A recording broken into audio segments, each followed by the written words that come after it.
Hey everyone, and welcome to Slumber Reads. Tonight we have the best horror stories of June 2026. Roughly 9.5 hours worth of stories. I hope you all enjoy them. If you do, please be sure to drop a like rating. Let's see if we can reach 1,200 likes on this one. I think if everybody took just a quick second, we could get there. Subscribing if you are new is also very much appreciated. We are roughly 100 subscribers away from 137,000.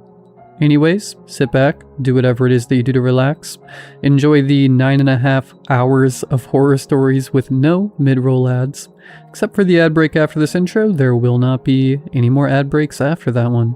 Also, really quick, these stories are placed in no specific order, but we had a ton of amazing stories this month, so I figured couldn't really go wrong just randomizing them. And as always, I hope you all have a great night. I grew up just outside of one of those classic American national parks, the kind with endless pines, postcard-worthy mountains, and plenty of local stories. The only thing that sets us apart is that every October, like clockwork, the rangers shut down one trail for exactly 5 days. Black Pine Trail. Officially, the signs and brochures say it's for seasonal animal migration patterns. Nobody in town really buys it, and around here, we call the 5 days the closure. If you ask older people about it directly, they get weird fast. I'm serious. You'll see grown adults completely change their tune once that trail is mentioned in any capacity. The only person I know of who talks about it with little to no apprehension is my grandfather, an ex-park ranger. It's been this way since I was on the job, he'd say. Some folks went missing on the trail around the same time, and soon after, the signs went up every season. Most people in my generation think it's just small-town superstition, the kind of thing people invent out of boredom to scare each other and get tourists to buy shirts at a gift shop. I was the same, but I don't think that anymore. Not after what happened when some friends and I decided to go on that trail during the closure. There were 4 of us who decided to look into the stories and legends surrounding the closure. It was me, my friends Eli and Mara, and my cousin, Connor. Although it was Eli who pushed us into actually going. He'd found a bunch of old forum posts about the trail closure after spending the night with my grandfather and me, and got obsessed with the idea that the park was hiding something. Illegal dumping, cult activity, secret wildlife relocation. He had whacked out theories for everything. 3 weeks before the trip, he sent us a thread from some dead forum. The title was, "Anyone know why Black Pine Trail really closes?" Most of the replies were jokes. Government spy elk, secret military base, meth lab in the woods. But a few weren't joking. One comment just said, "My uncle was an eco-consultant there in the 90s. He quit after 1 season working there." Another said, "The reason they keep people out is that they're waiting for something to leave." That one stuck with him. From there, he dug through archived news articles and found missing persons cases loosely tied to the area. He even drove up the park twice to question rangers. They, of course, told him to get lost. Unlike Eli, Connor thought this whole idea was hilarious. My cousin had been a bit wild since forever. A troublemaker, with the scars to prove it. Literally. You can still see the knife scar above his belly button from back in high school. Luckily, he grew out of it after military school.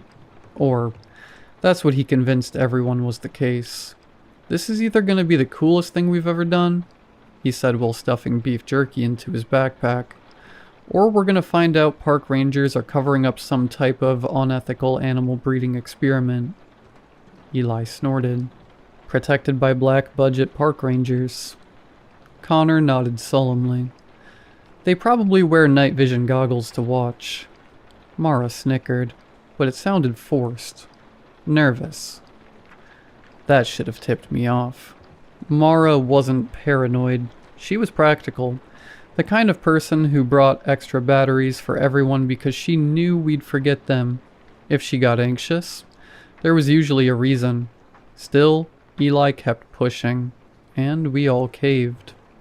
We got to the park around 4 in the afternoon. The sky was overcast, with low gray clouds hanging over the mountains.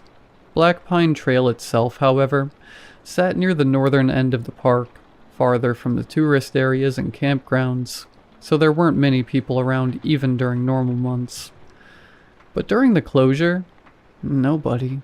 We could tell we were at the right place because there was a barricade that stretched across the trailhead with bright orange signs zip-tied to it. It said, "Trail closed, authorized personnel only." Someone had also scratched words into the wood beneath the sign, "Please don't stay after dark." Connor grinned. Okay, that's some commitment to the bit. Eli looked real excited and started taking pictures. Mara and I just stared at the forest. Seems like we both felt unnerved. You guys notice how quiet it is? And that was why. There was little to no sound as soon as we reached the tree line near the trail. No birds, no bugs. Just this weird, dead stillness. Undeterred by Mara's words, however, Connor decided to hop the barricade. "Well," he said, "no point in just standing around, right?" Seeing how we were already there, and Eli was already jumping over the barrier, Mara and I followed suit. The trail itself started normally enough. A bunch of trail pines lined along a rocky dirt path with occasional wooden trail markers. It was really serene, apart from the deafening silence, which still had me bothered. It felt like the deeper we went, the more the forest swallowed sound.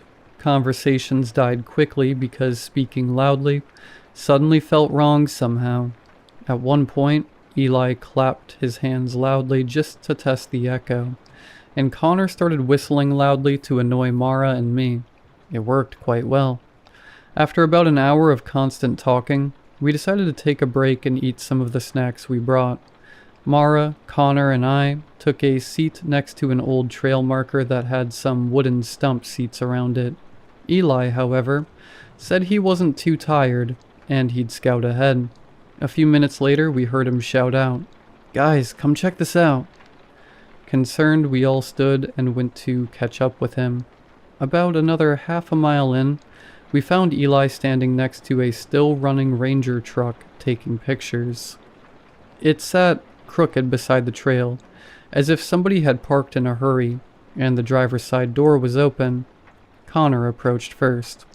"What the?" "What?" I asked, rushing over. He pointed at the side of the vehicle. Deep scratches gouged through the paint.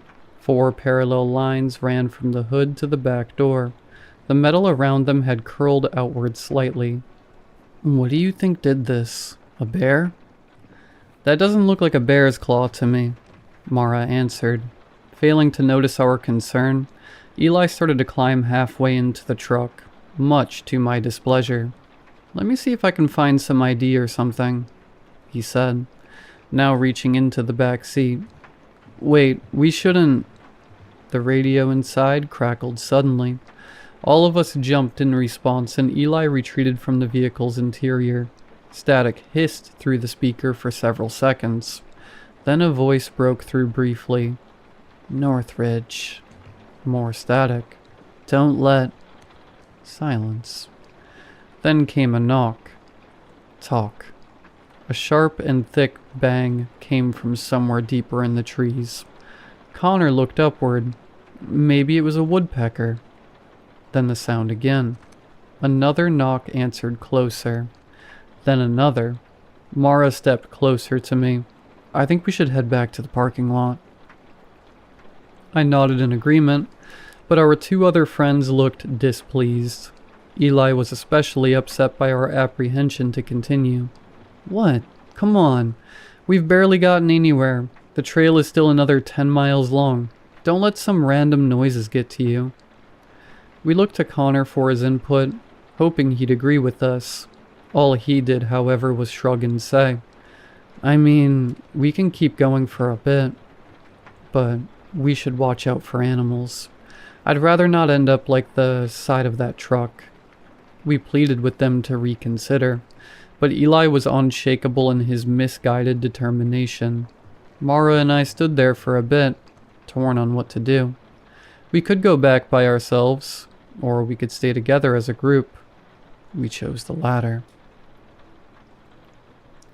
The shoes started appearing about another half hour later. At first it was one pair of muddy running shoes hanging from a branch over the path. Connor chuckled nervously. I didn't know gangs could claim national park territory. Maybe there actually is a meth lab. But then we saw another. Then dozens. Hundreds. Some brand new, some rotted to nothing. Even a tiny pink rain boot 20 feet up. Tangled next to a hiker's boot coated in dried blood. Mara stopped cold. Nope, we're leaving. Eli, for once, looked shaken too. Yeah, that's seriously messed up. Even worse was that tucked into a small grotto nearby, we found a abandoned campsite. While looking around, we found what was probably the tent hanging shredded between trees. On top of that, there were coolers split open, and various lawn chairs were tossed around. Connor took a look at the fire pit, crouching beside it. This hasn't been here long, he concluded. I looked to Mara, who was captivated by something near the opposite end of the campsite. I joined her, asking what was wrong. That's when I noticed it.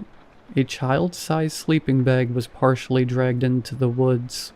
Inside was the other pink rain boot. That's it. Eli, I'm heading back. This is messed up, Mara said, walking back and pressing her finger into Eli's chest.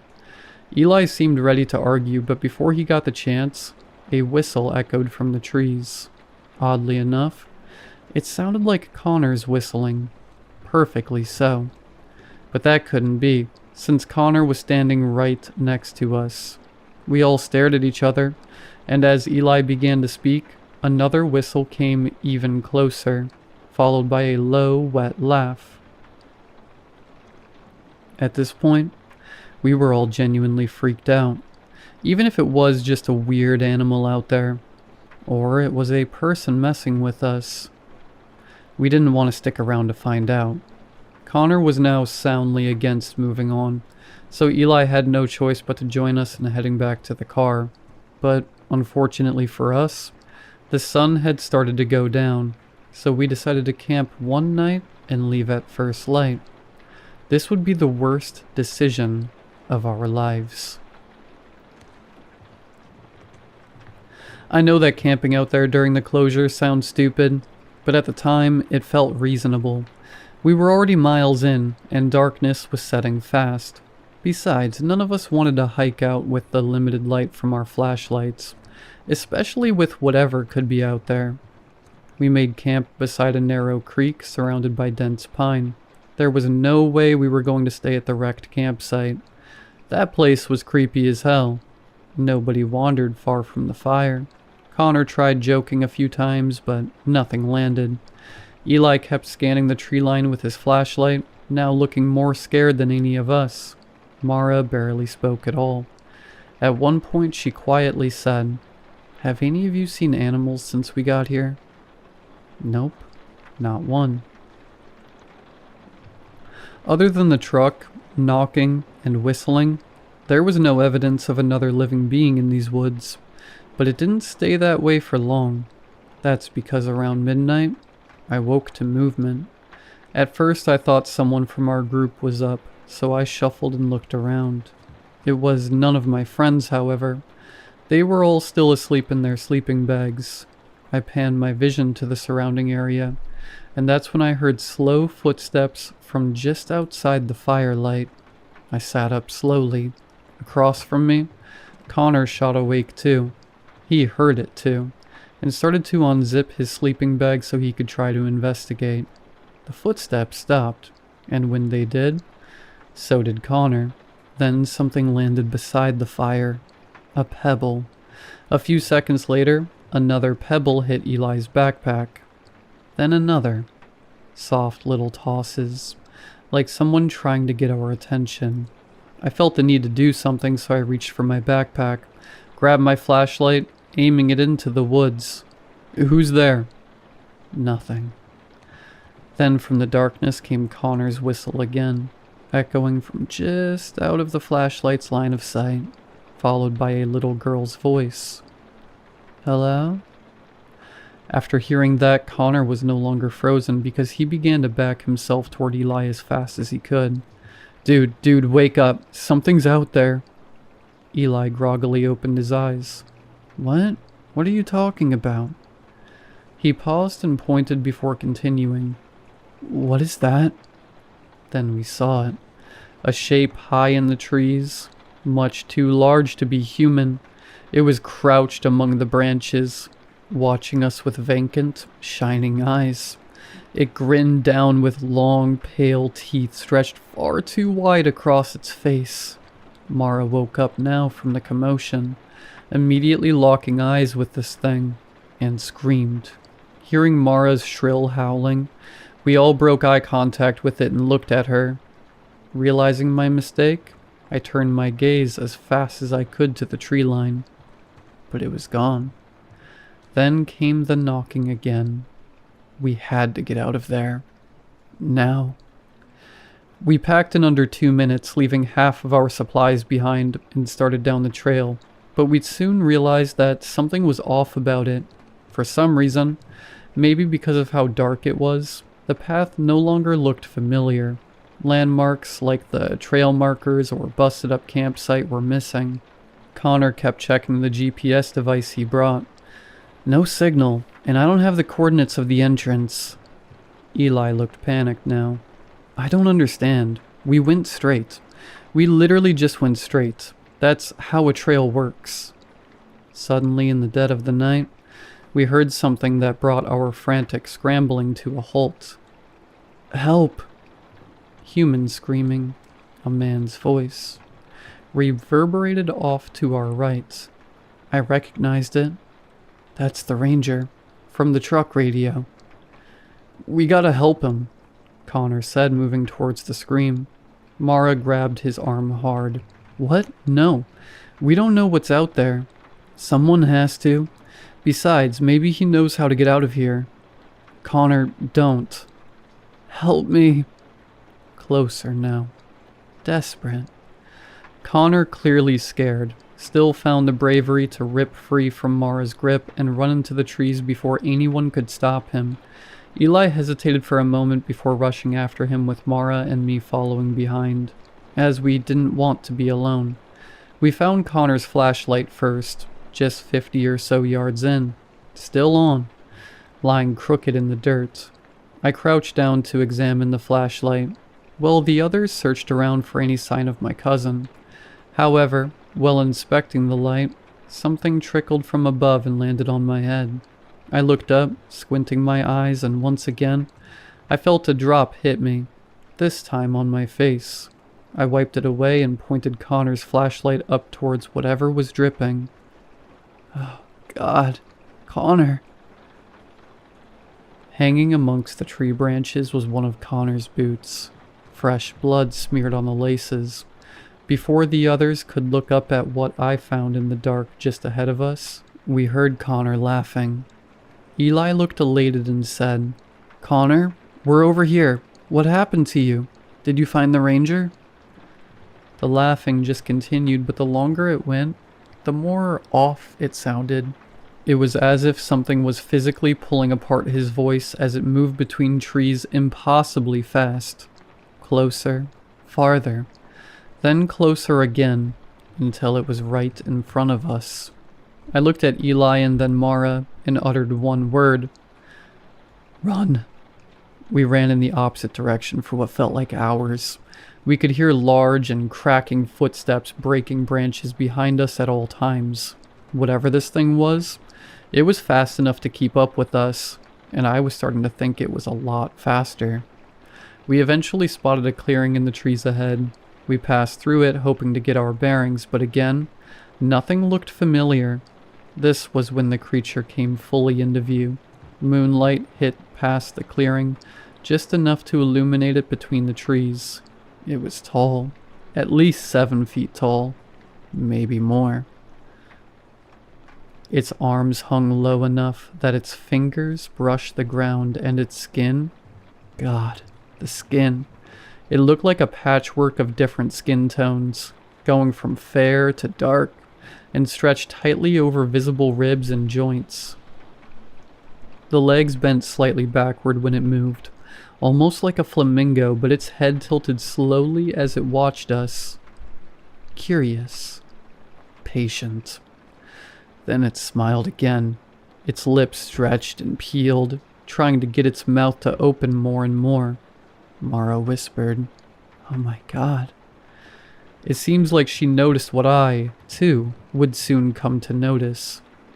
Along this thing's neck, leading up to the chin, was a familiar-looking scar above an outie belly button. It was wearing Connor's skin. Hearing Mara's fearful whisper, it clicked and contorted. There was a violent jerking motion, then another, and with no other warning, it skulked towards us, launching itself forward in horrible, uneven bursts.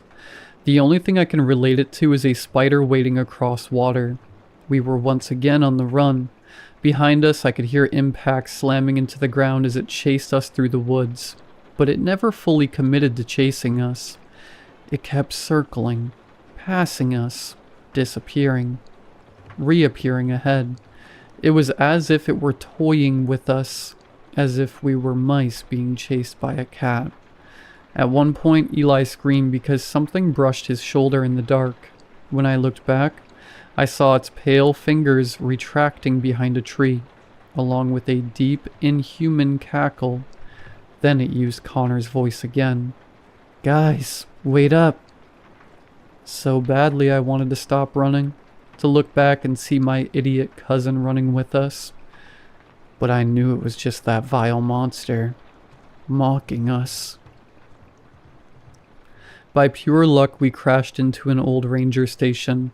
It was a tiny wooden cabin hidden amongst dense trees. The windows were shattered, and the door was hanging open.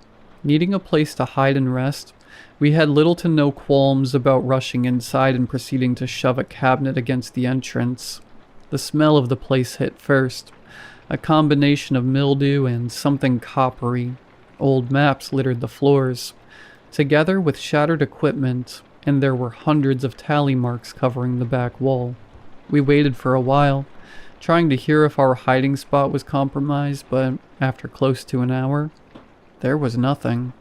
Seeing no other choice but to look around, we tried to find something that could help us. Eli went towards the back of the cabin while Mara and I stayed closer to the front. "Hey Jess," I heard her say, "take a look at what I found." I hurried over to look, and it appeared to be a journal near a sideways desk. It had ranger logs stamped faintly across the front.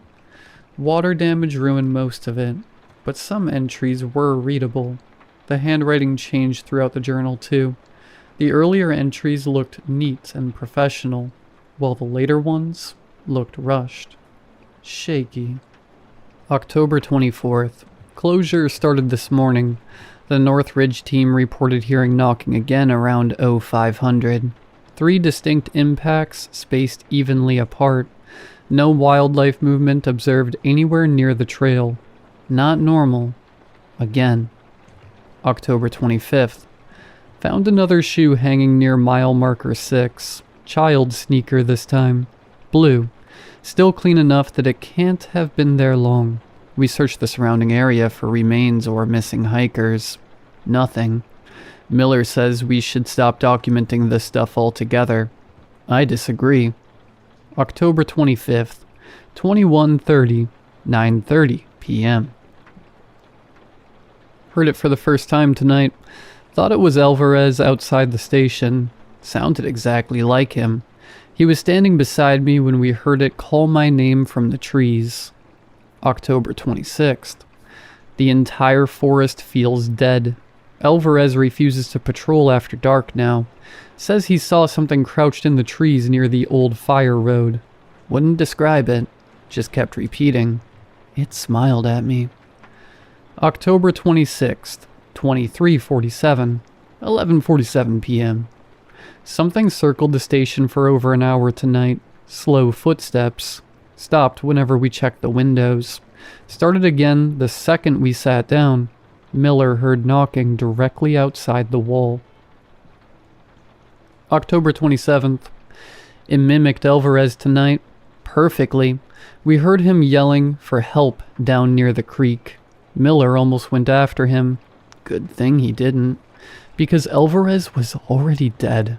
We found pieces of him this morning hanging from branches near the ravine. Mostly clothing. One boot, still tied neatly by the laces.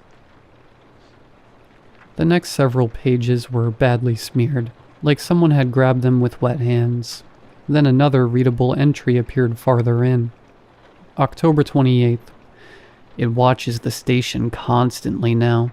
Saw it clearly for maybe 2 seconds through the trees. Tall with patched skin. Why does it move like that? It tilted its head when it saw me looking at it. Almost curious.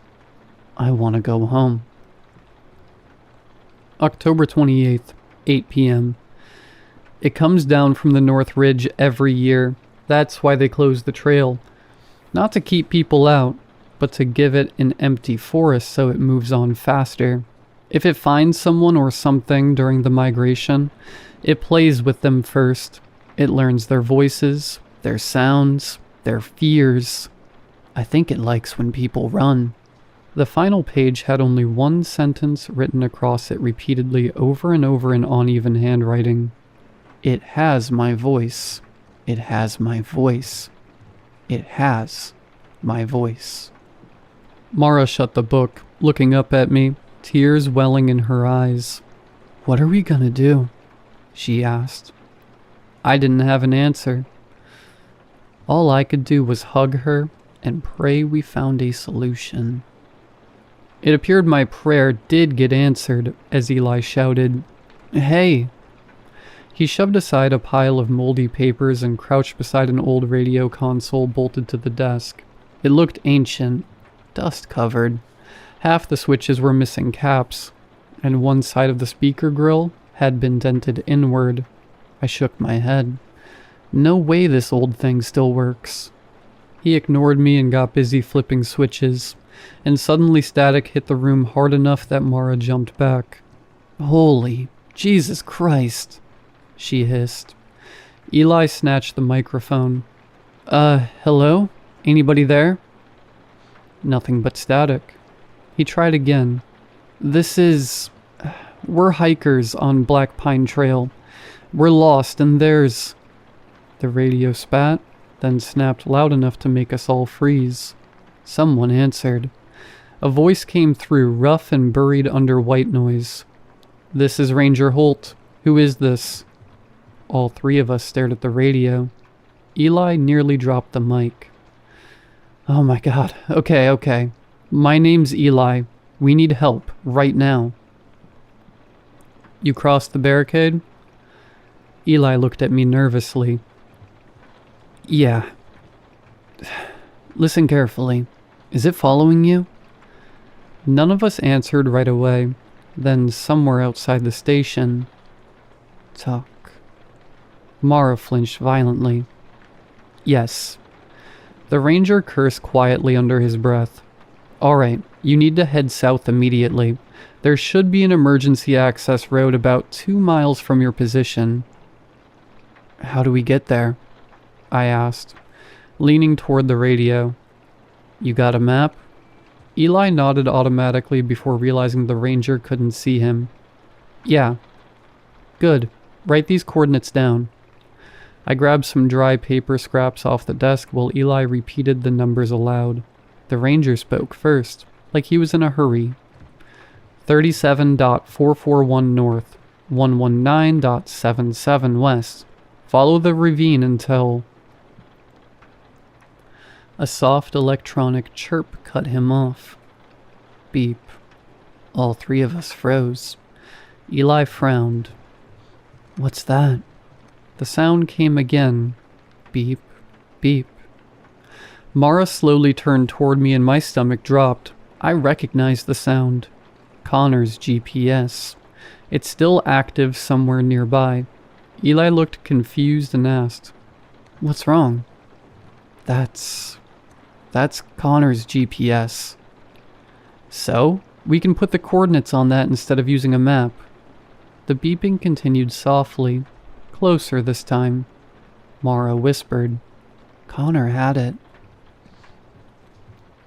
Another beep sounded, then the ceiling creaked, causing dust to rain down right above us. Over the radio, Ranger Holt suddenly shouted, "Get out of the cabin now!" Something slammed onto the roof hard enough to shake the entire station. Mara screamed. Then came the knocking directly overhead. It kept going relentlessly as another impact slammed into the roof. Eli grabbed my arm. "Back door, now." We didn't have time to think about it. As the second we got to the door, something crashed through the rafters. Wood exploded inward, and pale limbs unfolded through the darkness inside the cabin. It had gotten stuck, giving us our opportunity to run. Eli practically ripped the back door off its hinges trying to get outside. Behind us, the cabin exploded with noise. Wood splintering, glass shattering, and underneath all of it, laughter. A mix of all the voices it had collected over its long life of stalking and killing. I glanced back once before we crossed the tree line. Something dark and lanky unfolded itself through the broken roof. Its long limbs bent at impossible angles as it tore through the cabin, and its head snapped at attention towards us. The game was over. There was no more hiding, just a wild pursuit. Branches tore across our faces as we sprinted downhill through the dark. Nobody knew where we were going anymore. The trail was gone, leaving only trees that covered the moonlight, forcing us to rely on our dim flashlights to guide us. It didn't take long for it to catch up to us now that it wasn't playing with us anymore. In fact, I was just able to glance over and catch a glimpse of its haunting visage rushing through the canopy. Mara kept her eyes on it too, and seemed to realize something. "It keeps pushing us left," she yelled. She was right. Every time we turned, it beat us there, shoving us in another direction, like it knew exactly where we'd end up. Then a voice echoed through the woods ahead. "Kids!" We all froze instinctively. "Kids, over here!" A flashlight beam appeared next, sweeping the trees. For one horrible second, I actually believed it was Ranger Holt. I thought we made it. Mara screamed out in glee, weeping as she ran closer to the light. "Wait, Mara!" We heard a sickening thud. She'd fallen into an inlet hidden under leaves and mud. For a moment she was still moving, trying to crawl back up the bank. But then the flashlight stopped moving. It slowly tilted sideways and the voice came again. "I'm here." There was a long pause between each word. Too long. "I'm here." Then the light blinked out and the monster landed beside her on all fours. It had used Connor's light to trick us. Noticing the darkness now enveloping Mara, we quickly turned our lights in her direction and saw its arms wrapped around her body as it continued to speak broken and disjointed words.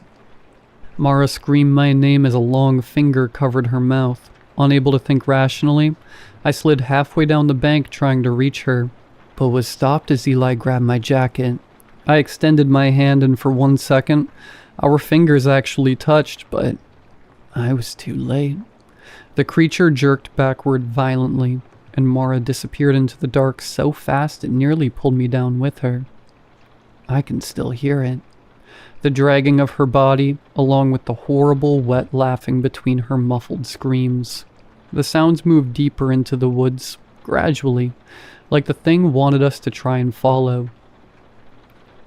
I probably would have too, if Eli hadn't held me down when I tried to move.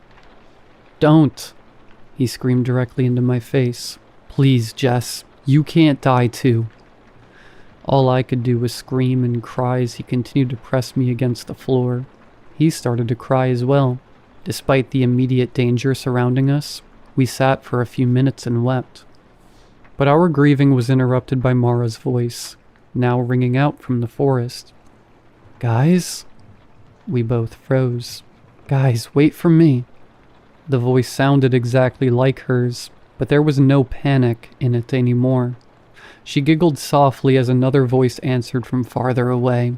"Connors. You coming?" Then both combined into one as the mimic started bellowing in the dark once more. We reached the trailhead at dawn. For whatever reason, after Mara was taken, it stopped chasing us. To this day, I don't know why. Maybe it was full. If it ate whatever it caught. Or perhaps it had its fun and wasn't interested in us anymore. 3 park rangers, along with Ranger Holt, stood beside the barricade waiting for us, armed to the teeth and blaring their car's sirens to the max. As soon as we passed the tree line, both Eli and I collapsed to the ground, exhausted. We had to be carried to their cars, and all the while they bombarded us with questions about what happened and what we saw. When we finally reached the vehicles, Holt asked, "How many of you went on the trail?" Eli couldn't answer. I barely could. 4, I whispered. He lowered his eyes briefly as another ranger muttered, "Better than last year." I'll never forget that sentence. Better than last year. They've done this before, and by how they acted, it's been a routine for a long time. When we tried to ask questions of our own, they refused to answer. At one point, Eli started screaming at them, "What is that thing?" Once again, no answer. As we drove away, I found myself looking back through the rear window toward the tree line. I wish I hadn't. It was there, peeking half hidden between the pines, smiling with an arm outstretched as if it were waving. Its chest rose and fell quickly, satisfied. And what made me once again start crying was that it was holding Mara's backpack, lifting it to and fro with every shift of its hand.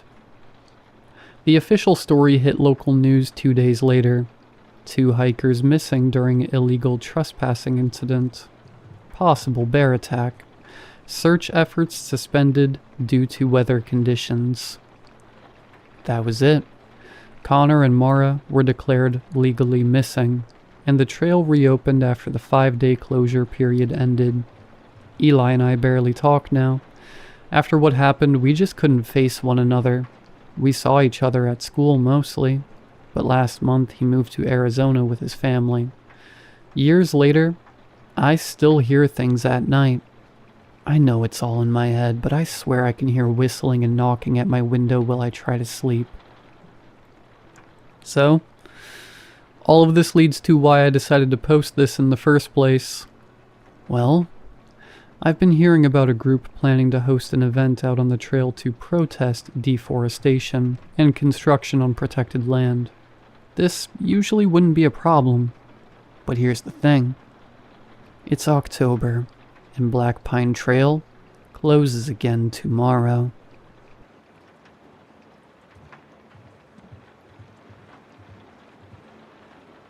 Carl was dead. He passed in the night, too weak from the cold and hunger to keep fighting. I couldn't blame him. I was about ready to go myself. Cold permeated every molecule of my being. The memory of what warm felt like had long since vacated my mind. Forming thoughts had become as hard as moving my fingers, purple from the frostbite that ate away at them. The only thoughts I still had now were those of hunger. Staring at Carl's corpse, it looked less and less like my friend, and more like another day on this earth. I lay down on the stone floor, my head cocked towards what was left of Carl. His pale gray skin was flaked with ice crystals, his tongue hanging out of his mouth, purple and bloated. I licked my lips at the thought of biting into it, aching for the feeling of anything in my stomach, anything to fill the void in my abdomen that screamed for food. "Carl?" I rasped, my throat igniting into hellfire at the effort. I waited for an answer. my ears straining against the howl of the wind for a sound, any proof of life. I closed my eyes against the hunger. Ted, you still with me, buddy? My eyes shot open. I stared at the corpse on the ground before me. His eyes were still glazed over, tongue still jutting out from his mouth like a plum ripe for the picking. Teddy, you did it. You lasted longer than me, old friend. His voice was as it had been when the blizzard hit.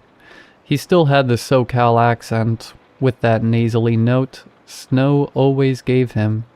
When was the last time I heard that voice? It had been a couple of days. Or was it weeks? Carl? I croaked again, the strain almost too much to handle. That's right, Ted. Your good buddy Carl in the flesh.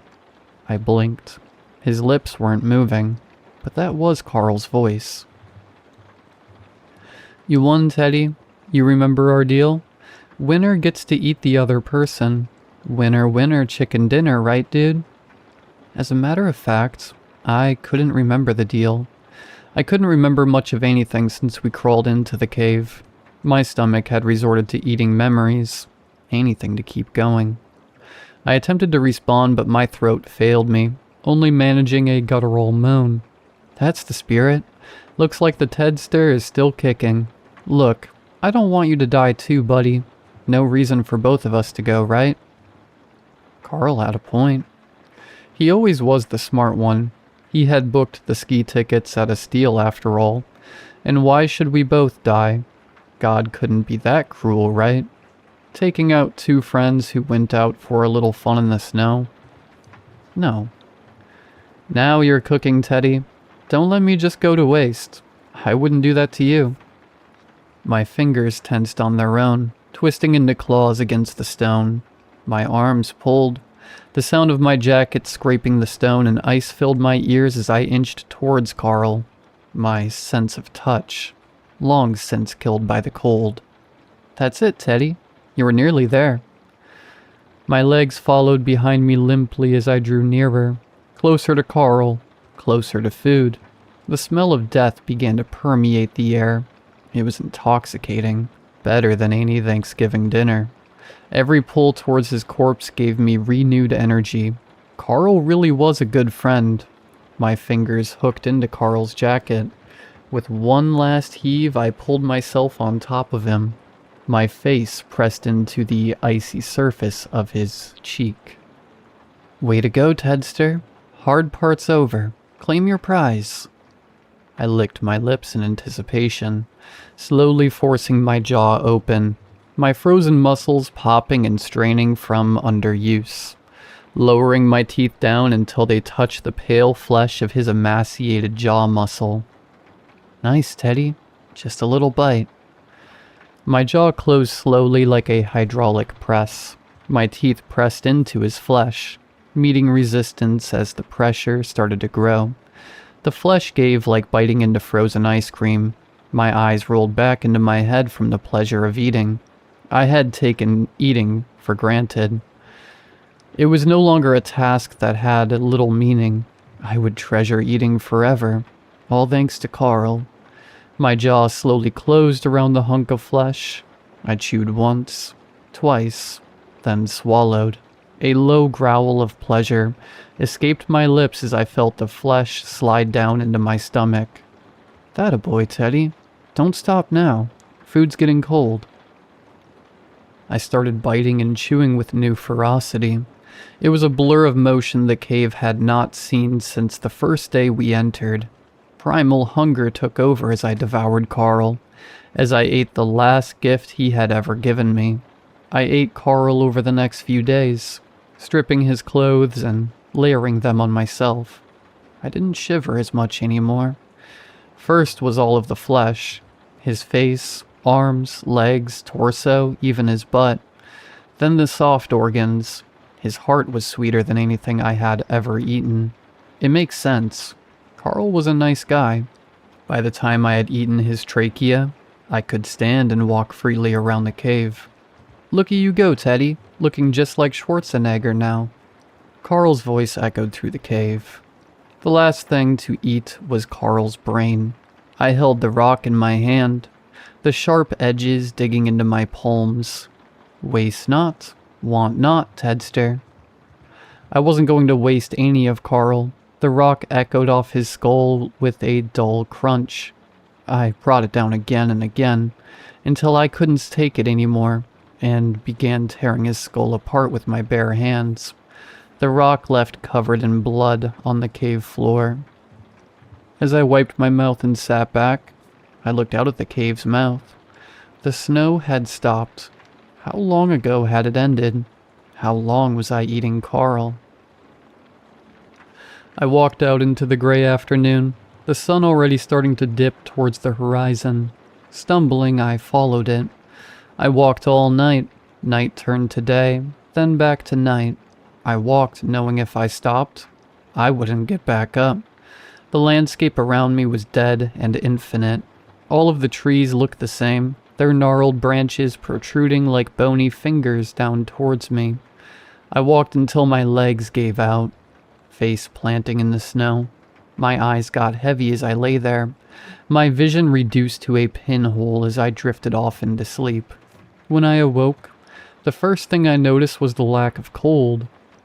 Warmth?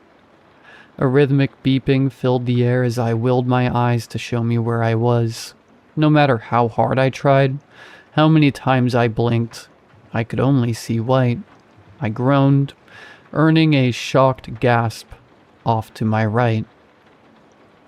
I spent the next 2 weeks in the hospital. I had been missing 3 months when the park rangers found me. Frostbite had destroyed my fingers, toes, and other patches of skin. My walk through the woods gave me snow blindness, which explained the gauze wrapped over my eyes when I awoke. Worst of all, I had lost almost 80 pounds, but thanks to Carl, I was alive. I was hooked to a feeding tube for those 2 weeks while I recovered. Doctors said I wouldn't be able to process solid food for a while after my stomach had gone so long without it, but I knew that was a lie. When they released me at the end of 2 weeks, I was a new man. The cops asked me questions about what happened. Where had I gone? How did I survive? Where was Carl? I didn't answer, unable to remember anything but the taste of Carl's flesh. That was something I would never forget, and something these people wouldn't understand. Carl had given me a gift, and I wouldn't waste it locked in a jail cell. They let me go, and I boarded a plane to California. The first thing I did when I got home was stop at my favorite burger joint. I sat in my car holding the biggest burger they had on the menu. Real food. I took a big bite and paused. It didn't have any flavor. I swallowed the hunk of meat disappointed. Maybe my taste buds hadn't come back yet. I ate the burger slowly, sitting in silence. As I took the last bite, I threw my car door open and vomited all of it back up onto the pavement. Maybe the doctor was right. I wasn't ready for solid food yet. I returned to my apartment, getting lost a few times along the way, sticking the key in the lock and giving it a turn. I saw her. She was more beautiful than I remembered. Ted!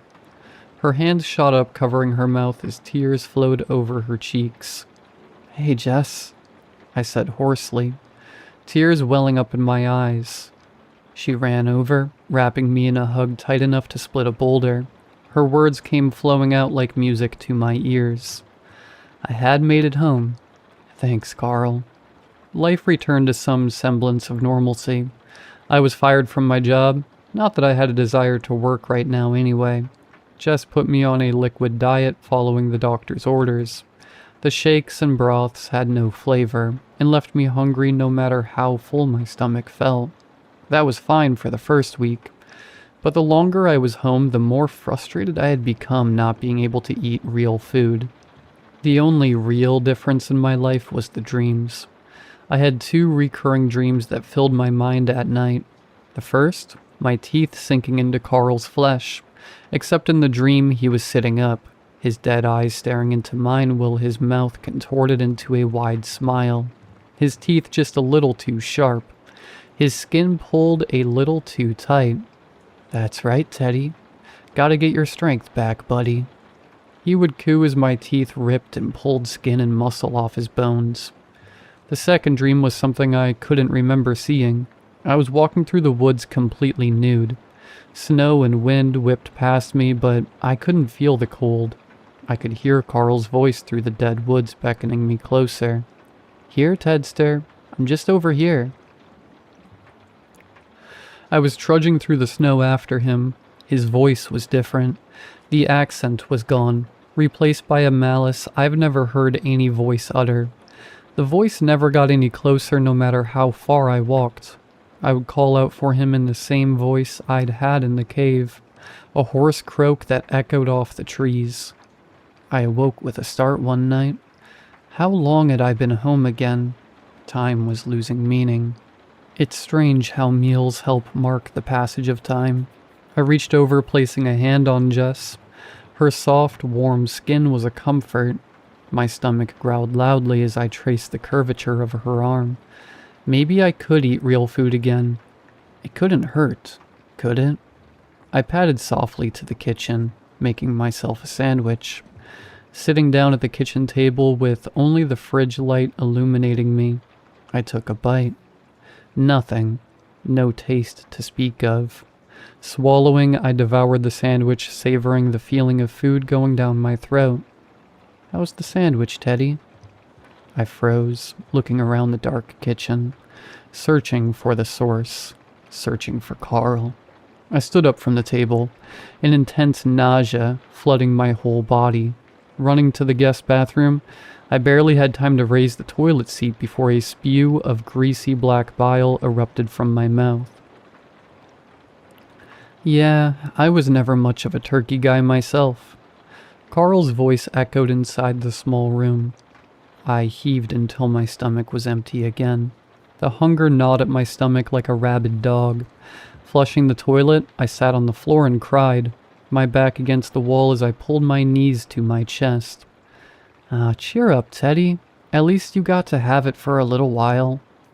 I looked around again, alone in the dark. The cold linoleum pressed into my backside.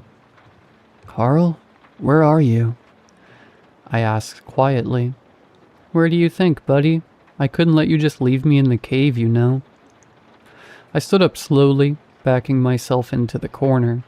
No, you're dead. I ate you. You let me live. His chuckle filled my ears. My skin went cold, goosebumps covering my arms. Did Carl chuckle? He always had the stupid laugh that could bring out a smile even on the worst days. But a chuckle? Unnerved, I went back to bed. That was the first time Carl talked to me, but not the last. The next few weeks were hell. I was starving. Jess left to go to a conference in LA for work, leaving me all alone. Surrounded by food I couldn't eat without throwing up, unless it went through a blender first. The gray sludge in the blender had no taste. It had no substance. No matter how much I drank, I never felt full. I sat crying in the kitchen floor with the fridge door left wide open. The shelves were bare as I had blended every morsel of food and consumed it.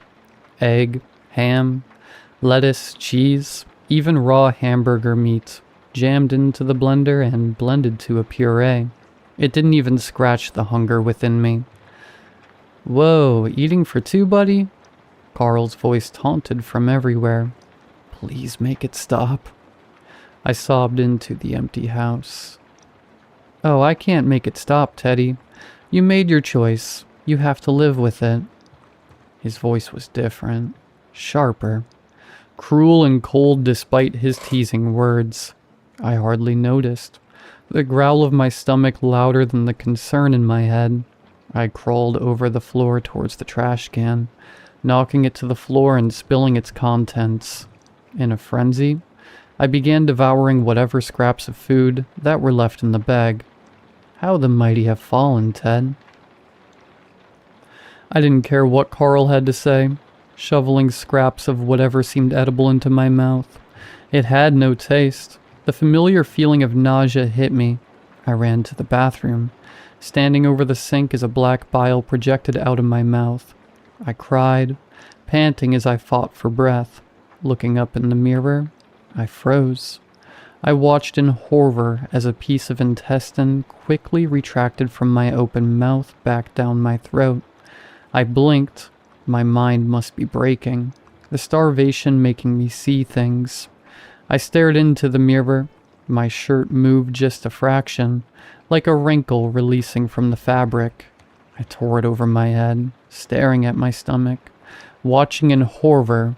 The intestine snaked its way around my bloated stomach. I couldn't let you leave me in that cave, Teddy. I was frozen. The only thought filling my head was the starvation that racked my body.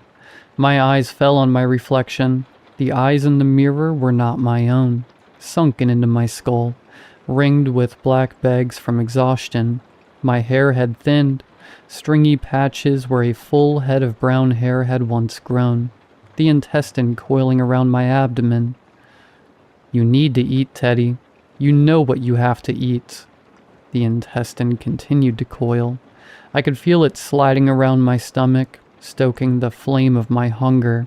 I heard the key sliding into the lock of the front door. It's supper time, Ted. The words echoing within my very skull. It was no longer Carl's voice. I heard the door open, Jess calling out that she was home. How long had she been gone? My stomach growled audibly in response. Remember our deal, Teddy. I heard Jess gasp as she entered the kitchen, its disarray startling her. Ted, are you here? She called shakily.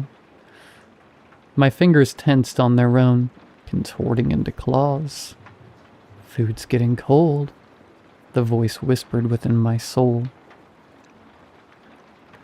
I wish I could say I fought it, that I snapped out of it and got help. I wish I could say I did the right thing, but I didn't. I sit in my kitchen typing out this account. By the time you find this post, and the crushed bones of the woman I love, I will be on a plane back to North Dakota. The hunger is gone for now, but it will be back. I can feel it moving within my stomach now. I won't let it win again. I'm going back to the cave, secluded from anyone else who I could hurt. Back to Carl. Back to where this thing came from. I'm sorry for the mess.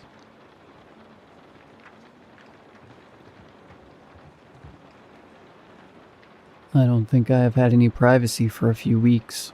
I work for a third-party call center that operates out of a long shut-down department store in a walled-off section of a half-shuttered mall. The windows are all boarded up, and we have to use the metal doors in the back. We handle customer service for multiple businesses. So one minute I could be helping a woman reboot her Wi-Fi, and the second after the call ends, I mean that literally, I will be helping a man reschedule his refrigerator delivery. If there is one saving grace to this job, it's the variety. For many, though, that isn't enough to make up for the fact that we only get a 15-minute lunch and a cumulative 10-minute break time, including bathroom breaks.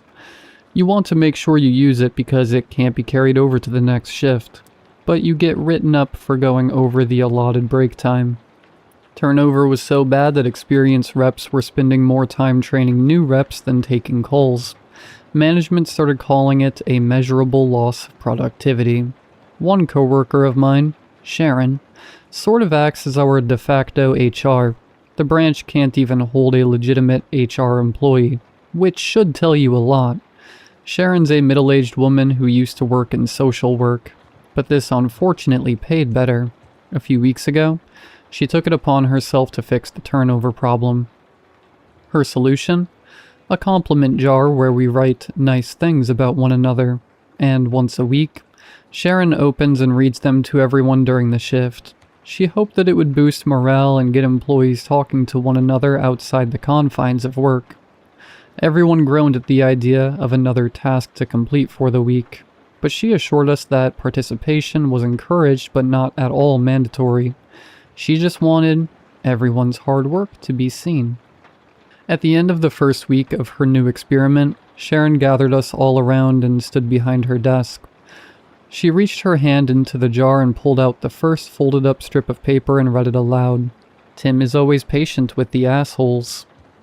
I wasn't really sure who Tim was, and by the squeaking chairs and silence, I don't think many of us did. Someone finally broke the silence with a little clap. No one knew how to act after each compliment was read aloud, but in the end, we resorted to half-assed clapping between compliments like, "Alice makes the best coffee in the break room. Thank you, Emma, for fixing my headset. If you need to troubleshoot a TV, you can always count on Blake." People didn't really know how to act when their names were called either. Some stayed in their seats, others stood and gave an awkward wave to the crowd of colleagues. The whole thing seemed performative to me at the time, and I thought this would die out quickly. Sharon always took the jar home with her in the evening. A few days after the first reading, Sharon walked past my desk with the jar tucked under her arm. "Bill, how do you think this is going?" I looked around at the busy office, and then back to Sharon. "Well, no one is crying." She laughed. "I know all of this is corny," she said. "People are miserable here. We get screamed at for 8 hours. Then we go home and worry about the next day, wondering if anyone would notice if we didn't come back." "Management would notice." "Only if the call queue backs up." "You think this will fix that?" I asked as I pointed to the jar. There was no way in hell this office could keep that going. She shrugged.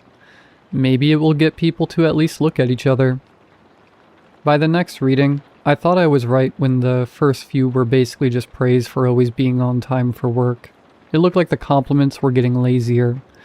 We had already run out of nice things to say to one another, and we were just grasping at straws to find something to add. Then there was, "If you think you're on a tough call, just look over at Josh." That one got a laugh out of me because Josh always seems stressed out of his mind. After that, more ended up being funny. "Madison, I love how your chair squeaks in rhythm with the hold music when you need a little break on the line." Sharon seemed so proud because it seemed this initiative was actually going to take off. To her credit, it really did seem like the office was a brighter place. There were more conversations between people on their breaks, and just a lighter general mood in the office. Over the next week, I found some of the conversations at work to be extremely awkward, but it was better than before. Anything was better than nothing. On Wednesday, David came up to me while I was getting a cup of coffee that Alice had brewed for everyone. "Are you having to leave home earlier to get here on time?" I finished my sip, cleared my throat, and asked, "I'm sorry?" "I mean, with all that road work on Laurel Street, do you have to leave for work earlier?" Now I know I didn't tell him where I lived. I only knew his name was David because he had a tag with his name on his cubicle, but the road work 2 streets down did delay me, and it was extremely annoying. "Yeah, do you live around there too?" "No, just read about it in the paper." David was a strange guy. Maybe I had mentioned my street before. The third week, Sharon confidently announced the reading of all the compliments. As she unfolded the first sliver of paper, she paused, furrowed her brow, and then chuckled before reading. "I'm happy that Alice got her oil changed over the weekend. That sound was really starting to bother me." The regular clapping commenced as Sharon looked up at the crowd. "Is that an inside joke or something?" No one responded, so she continued. "Tim, your son really seemed to enjoy the clown at the birthday party last week." "Elizabeth, your stylist was so right to suggest that color. I am so happy you changed your mind in the chair." "Blue curtains were the way to go, Alex. Much better than the green, especially with that rug. We gotta talk about the new bedspread, though." Each one Sharon tried to laugh off. "I'm so happy that this has led to some after-hours friendships." Sharon pulled the next slip and hesitated as she skimmed it. She frowned as she stared at the slip, looked up at the crowd in disbelief, and then back at the paper in her hand. This one is just for me," she said. Annoyed sighs filled the room as she searched for the next compliment. When my name was called, I was jolted to attention. "Bill, I love how you are so careful when you water the tomatoes in your vegetable garden. I think spraying some cayenne pepper in water on it will work better than the chicken wire. My fingers became numb and my chest felt hollow. I have never spoken to anyone here about my garden, and I have never posted about it anywhere. At the end of the reading, as everyone was rolling or shuffling back to their cubicles, Sharon tried to raise her voice above the noise. From now on, let's try to keep these workplace appropriate. On my way home, I checked the mirrors for anyone following me. I checked my fence for cameras or loose boards. Nothing. I monitored the jar this whole week, and I saw no one put in a compliment. But every morning, there are a few more in the jar. I wasn't the only one shaken by an intrusive message. The office has been quieter. People are hiding their phones and closing laptops as others walk by. There's less bathroom traffic, and people are taking fewer breaks than ever before. I even noticed a few people driving different cars to work than I remembered. It can't be just one person. I have my suspicions about a few. Of course, there was David. He knew where I lived somehow. Then there was Sharon. She always took the jar home with her. The only other weird conversation was with Ted, who told me that he thought peppers would grow better in my garden. When I asked if he was the one who left me the compliment, he laughed it off. No, I just heard about the tomatoes, and I thought we were in more of a pepper climate. That's all. I tried to talk to Alice when I saw her at the vending machine, staring at the rows of snacks, deciding what was going to get her through the rest of the afternoon. "You know this isn't normal, right?" I said. She tapped her card on the machine and began to punch in her numbers. "The compliments," I continued. "You've heard it. The curtains, your oil change, my garden. People are following each other." Her snacks fell. As she bent down to retrieve it, she whispered, "Don't." "Don't what?" She stood up and looked at me, her eyes darting to mine and then past me and back. "Don't make people think I'm talking to you about this." "Alice? Please," she said. "Don't make it worse for me." That afternoon I caught Blake following me. I pulled into my driveway, parked, and got out of my car. He pulled in and then began to back up like he was just using it to turn around. I motioned for him to roll down his window and yelled, "Blake, what the hell?" He rolled down his window an inch as he pulled off and yelled, "I was just trying to find something nice to say." I was dumbfounded. Did he really think that was appropriate? The day before the next reading, I decided to write my first real compliment. I wanted to prove a point. I folded it and dropped it into the jar. "Blake," I wrote, "I love how determined you are to find compliments, even if you follow people home to do it." I thought it would be read, and everyone would understand how out of hand this has gotten. That night I got a call from Sharon. "Hello? Hey, Bill." She was keeping her voice low. "I know you're upset, but you can't start writing stuff like that." "Sharon, Blake followed me home. He said he just wanted to find something to put in the compliment jar. This has gotten out of hand. I'm trying to stop this." "That's what everyone says." "You need to stop this." After a few seconds of silence, Sharon said, "I want to, Bill, but the regional office won't let me. They want to implement jars in other locations. Productivity has spiked at our branch, and turnover is almost non-existent." "But, Bill, listen. I have the jar at my house, and I am screening all the slips. You got one." "And?" "It says, 'Bill, I love how you inspected your fence the other day. It's important to take pride in what we have.'" I can't remember the rest of the conversation. I just stopped listening to what I was hearing and prepared for the next day. I actually drafted this last night, talking about how I wasn't going to go to readings anymore just to avoid the whole thing. But I decided not to send it. I didn't want to give them anything for today's reading. This morning I walked into work, and everyone was already sitting, chairs pushed together in anticipation like they were pigs at a trough, smiles on their faces. Sharon began with, I asked us to keep things workplace appropriate. I went through all of these last night. Other than a few complimenting others on their new cars, I can't read any of these. Some booed, and a few stood and shouted that she was censoring our positivity. Sharon argued for a bit with the crowd and began to step away from the desk. As she did, Madison pulled the jar from her and took Sharon's place. Sharon kept walking out the door. Madison began. "You were so brave deleting their number, Emma, even if you did end up putting it back in your phone later on." Josh practiced the best apology in his car before he went inside the apartment.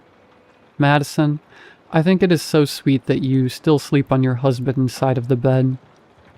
"Oh, guys, that is so sweet. Thank you for thinking of me." She continued, and I was happy to see we were almost finished. Madison went to put the lid back on the jar.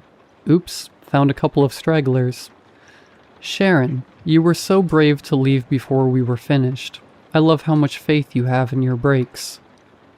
Silence. I noticed some people glancing towards the metal doors.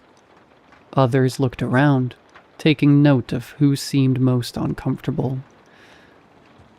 "Okay, everyone, last one for the week," Madison said. "Bill, I love how you still think strangers can help, even when Sharon can't." Some laughed and cheered while others simply watched me. I'm not sure if all this time their cheers are for the recipient or for the writer. I'm back home from my shift. I saw a strip of paper caught in my chicken wire. I bent down and grabbed it. "Bill, I love how careful you are about locking your door. Most people forget the kitchen window." I looked up at my window and saw the blinds move. I ran inside to find Blake in my kitchen. He looked embarrassed, like I had caught him stealing copy paper again. "Get out of my house." He smiled and said, "Your voice carries so well." I stepped towards him, and he stepped towards the door. "Excellent posture," he said. "Very protective of your property." He slipped out the door. As he walked off, he looked over his shoulder and said, "See plenty of nice things to say." I can't decide what to do. I can't get a hold of Sharon. Her phone is going straight to voicemail now. And if anyone from work is here reading this, I guess I should add a compliment. "Sharon, thank you for the compliment jar. I know you just wanted to help. Morale has never been higher."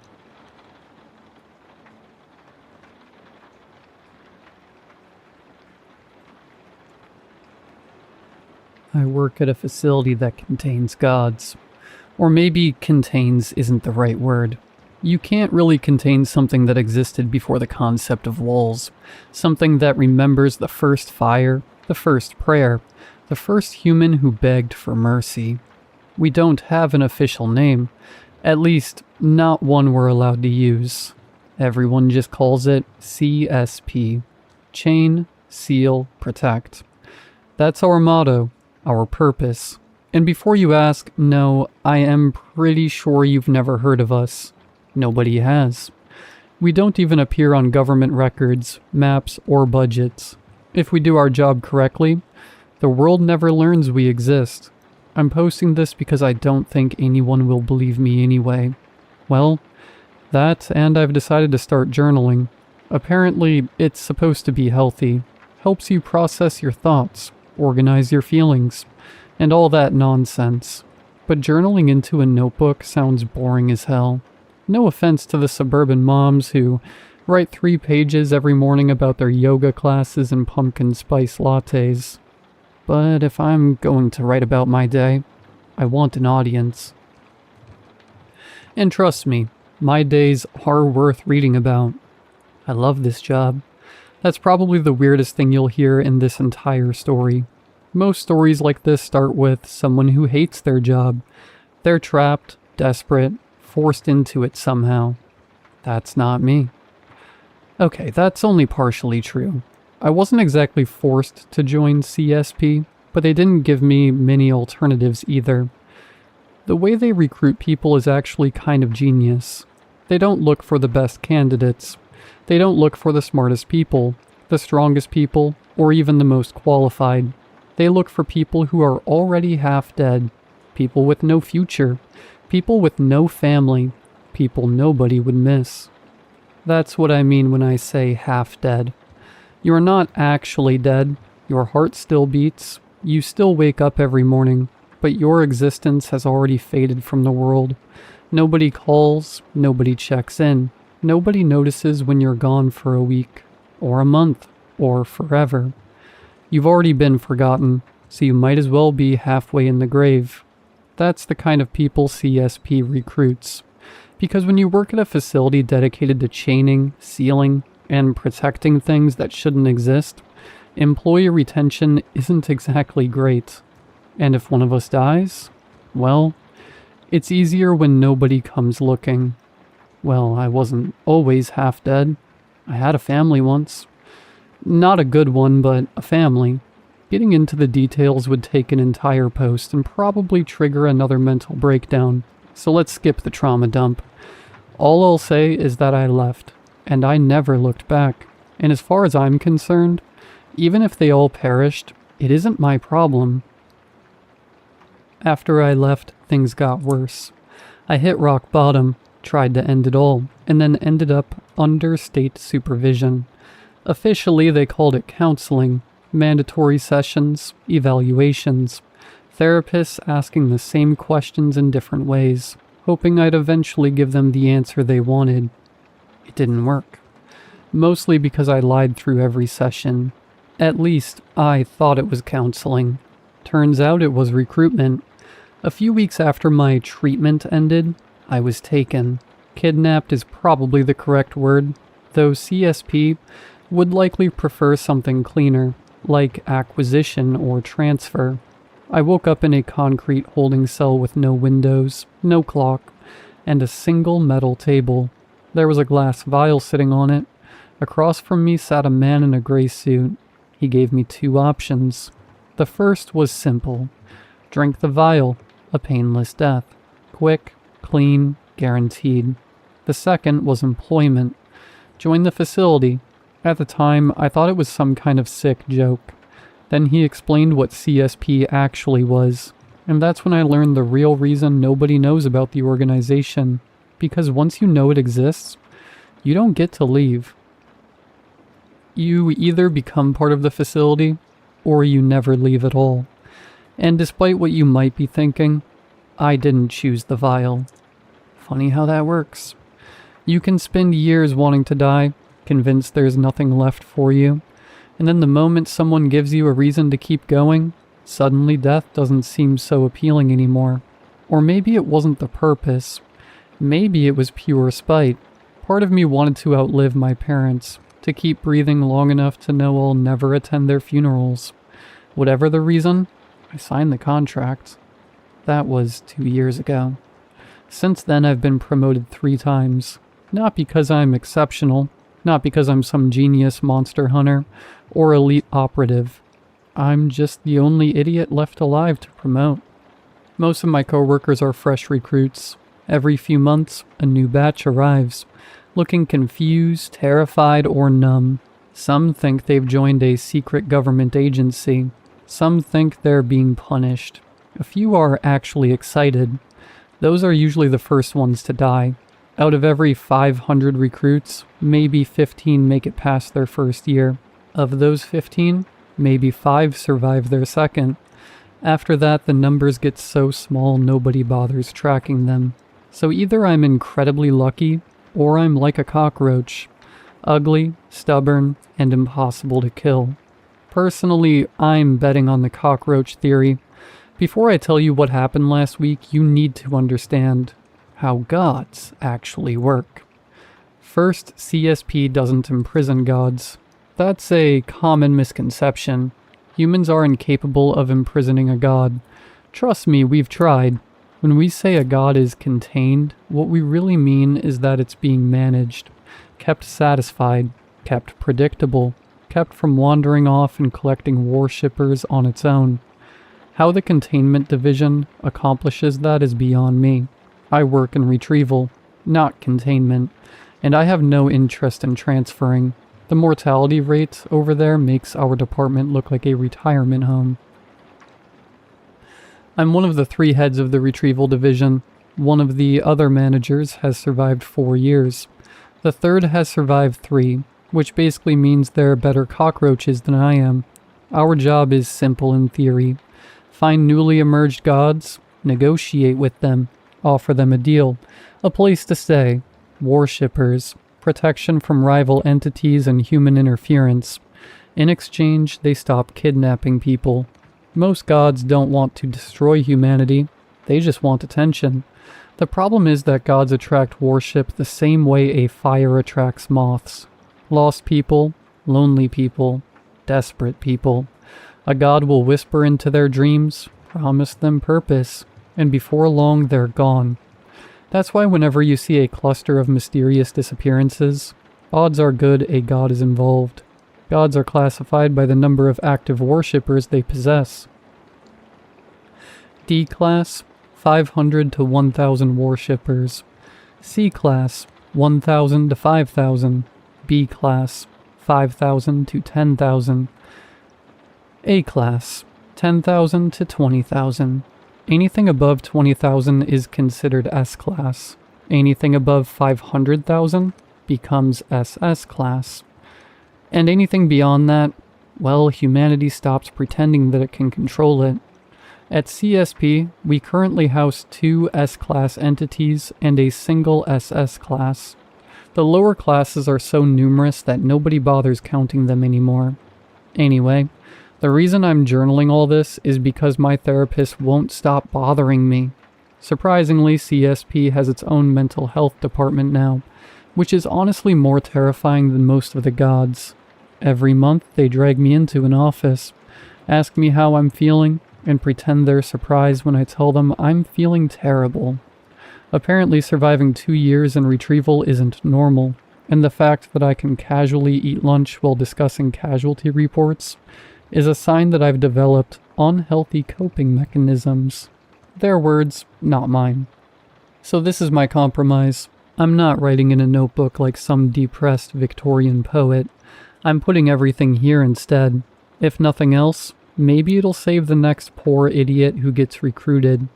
Or maybe it'll just give future psychologists more material to argue about after I inevitably die. Either way, everyone wins. Now let's get to the reason I'm writing this in the first place, with what happened a few hours ago. A new assignment came across our desk. People were disappearing in the Sahara Desert. Now normally, that wouldn't raise any alarms. Hundreds of people vanish in the Sahara every year. The desert is massive, unforgiving, and very good at hiding bodies. What caught our attention was the increase. Normally the annual number sits somewhere between 250 and 500 disappearances. Last year it hit 600. This year, it had already reached 700, and we weren't even halfway through the year. Something was taking them, which usually means a new god has appeared. Our team was dispatched immediately. Unfortunately, I had another problem. I needed a new assistant. Again. I really need a new assistant, Jacob, I said. Well, Jacob is one of the other 2 cockroaches. Managers, I mean. And his name isn't actually Jacob. Neither of us use our real names here. CSP is very particular about keeping our identities separate from the organization. The fewer connections there are between your real life and this place, the better. If something gets out, nobody can trace you back to the facility, or the facility back to you. Mine isn't either. I named myself after a hair shampoo I used as a kid. Don't ask me why. It was the first thing that came to mind when they asked what name I wanted on file. Jacob looked up from his paperwork and sighed. No. No? No. And why is that? Because this is your 20th assistant this year. I pointed a finger at him. That statistic is incredibly misleading. How? Because it implies I killed them. Jacob stared at me. I stared back. Fine, I said. Most of them died on my missions. Exactly. It's not my fault the recruits keep dying. I'm not their mother. That's probably what worries me. I glanced at the dock. 10 minutes until departure. If I missed the helicopter, Jeff would leave without me. The pilot already hated me for reasons that may or may not involve an incident with an ancient fertility god and a fuel truck. Please, Jacob groaned. Fine, take Sean. A young man sitting nearby immediately looked horrified. Jacob shoved him toward me. He's from my division. If he dies, Nairi, I'm not giving you another assistant. Deal. I left before he could change his mind. Sean hurried after me toward the helipad. The poor guy looked like he was walking toward his execution. Statistically speaking, he kind of was. My retrieval team consists of 56 people. 7 are part of the command team. Myself, Sean, and 5 senior operatives responsible for actually negotiating with gods. The remaining personnel are security.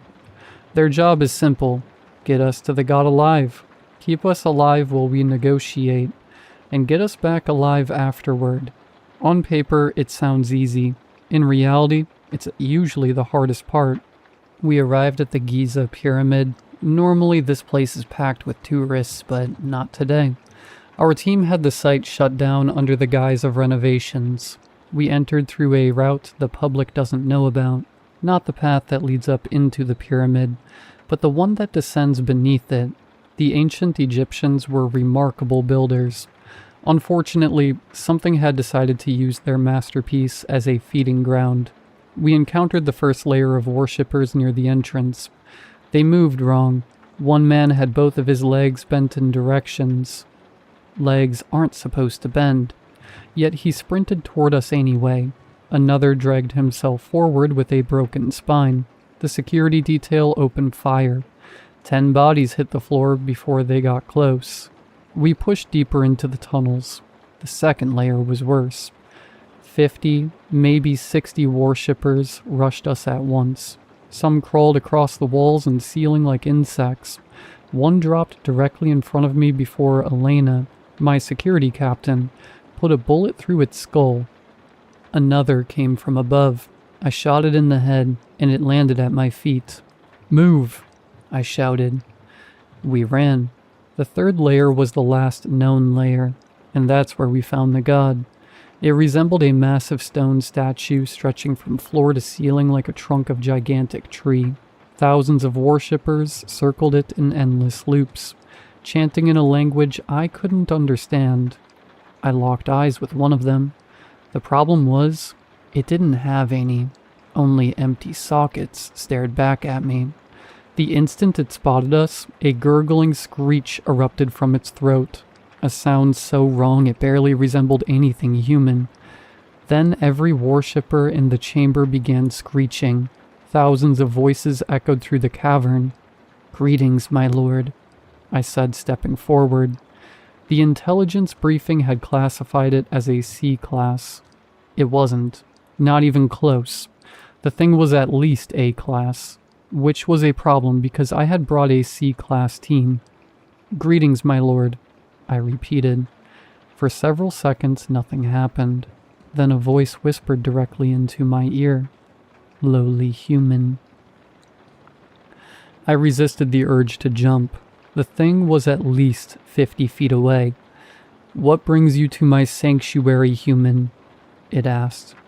"We represent an organization dedicated to assisting divine entities."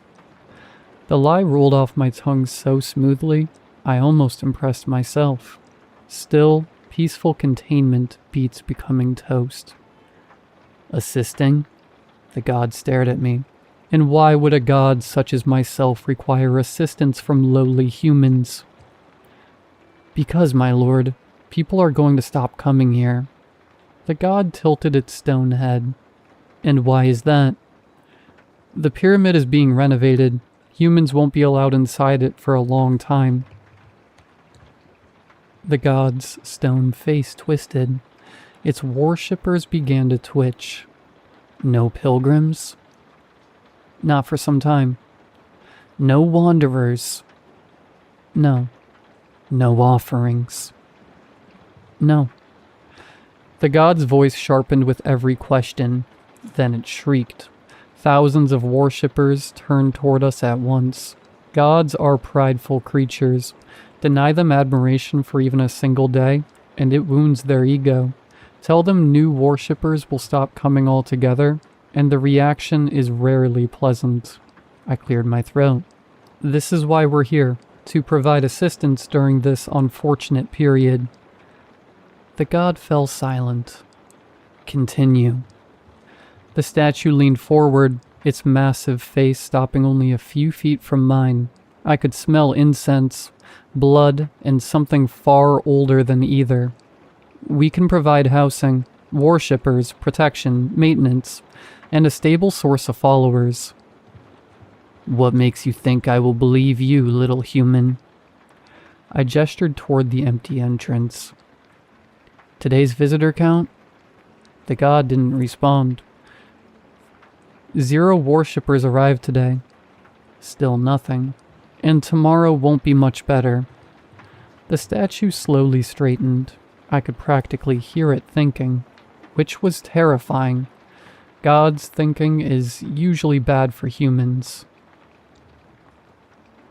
And what would you demand in return? It finally asked. Very little. Nothing is ever little with humans. Fair. The worshippers resumed their circling, their feet scraping softly against the ancient stone as they moved. I reached into my bag and removed the sealed scroll. We've prepared a formal proposal. Before the god could respond, I handed it to Sean and shoved him forward. Huh? Was all Sean managed to say before he stumbled into one of the worshippers. Several of them immediately grabbed him and dragged him toward the statue while he screamed. The scroll floated from his hands before it reached the ground. The god read it. I have no idea what was written on it. Nobody in Retrieval does. The scrolls arrive sealed from the containment division. They're written in some ancient language only gods can understand. We aren't allowed to open them. Rumor says reading one drives humans insane, and I've never been curious enough to test that theory. Quite a proposition, lowly creature, the god snarled. For a moment, I thought it was going to reject the offer. Then it laughed. I accept. And with that, a blinding light filled the chamber, causing all of us to close our eyes. When I opened my eyes, the statue was gone. The worshippers were gone. The cavern was empty. Another successful mission. We returned to the helicopter. I was halfway on board when I realized Sean wasn't with us. I looked around, counted heads, counted again. Still no Sean. I sighed. Sorry, Jacob. I already knew he was going to kill me. Not literally, probably, but it wasn't my fault. The god had decided to keep him. The entity now resides on the 44th floor of the facility under a long-term containment agreement. Sean lives there too. He's one of the worshippers now. Last I heard, he spends his days walking in circles and chanting in a language nobody understands. Officially, he's listed as alive. Personally, I think that's debatable. Still, that's not what has me irritated. What has me irritated is what was waiting for me when I got back. A new assignment. Apparently, while we were dealing with the pyramid, something showed up in Antarctica. Normally, that wouldn't be my problem. Antarctica is usually containment's territory. If something decides to crawl out of the ice, they can be the one to deal with it. Unfortunately, somebody upstairs disagreed. The report was thin. Too thin. Just 3 pages. A satellite image, a casualty estimate, and a single sentence highlighted in red. Possible divine emergence confirmed. Retrieval team required immediately. I remember staring at that sentence for a long time. Not because of the assignment, not because of the location, because of the casualty estimate. The last team that went there was erased, never to be seen again. It was a containment division team, and apparently, just because I was a 100% success rate, the people upstairs think this is something I can handle. Side note, I can't. The previous team vanished into thin air, never to be seen again, which means whatever we're going to find in Antarctica already has them. And if that's the case, there's a decent chance my next assistant won't be the only one who dies. Honestly, I should probably get some sleep before we leave. The helicopter departs at 6, so 8 hours from now. At least that means Jacob won't get the chance to kill me. By the time he receives the report, I will be long gone. Antarctica is waiting, and for the first time in a long time, I'm not looking forward to a mission. Part 2. So I got a new boss. Well, got is a crazy way to put it. Forced into the arrangement is probably more accurate. I have a lot of feelings about the situation, and unfortunately, most of them are terrible. The rest are alcohol related. So this feels like the perfect time to sit down and write everything out before I convince myself none of it actually happened. The short version is that Antarctica went very, very wrong. The slightly longer version is that over 10,000 civilians disappeared. 405 containment personnel vanished trying to investigate, and for reasons that still escape me, management decided I was the right person to send after them. Apparently surviving previous deadly encounters qualifies you for future deadly encounters. Human resources should really stop using that metric. To explain how any of that led to my current employment situation, we need to go back a few hours, to the moment a casualty report landed on my desk.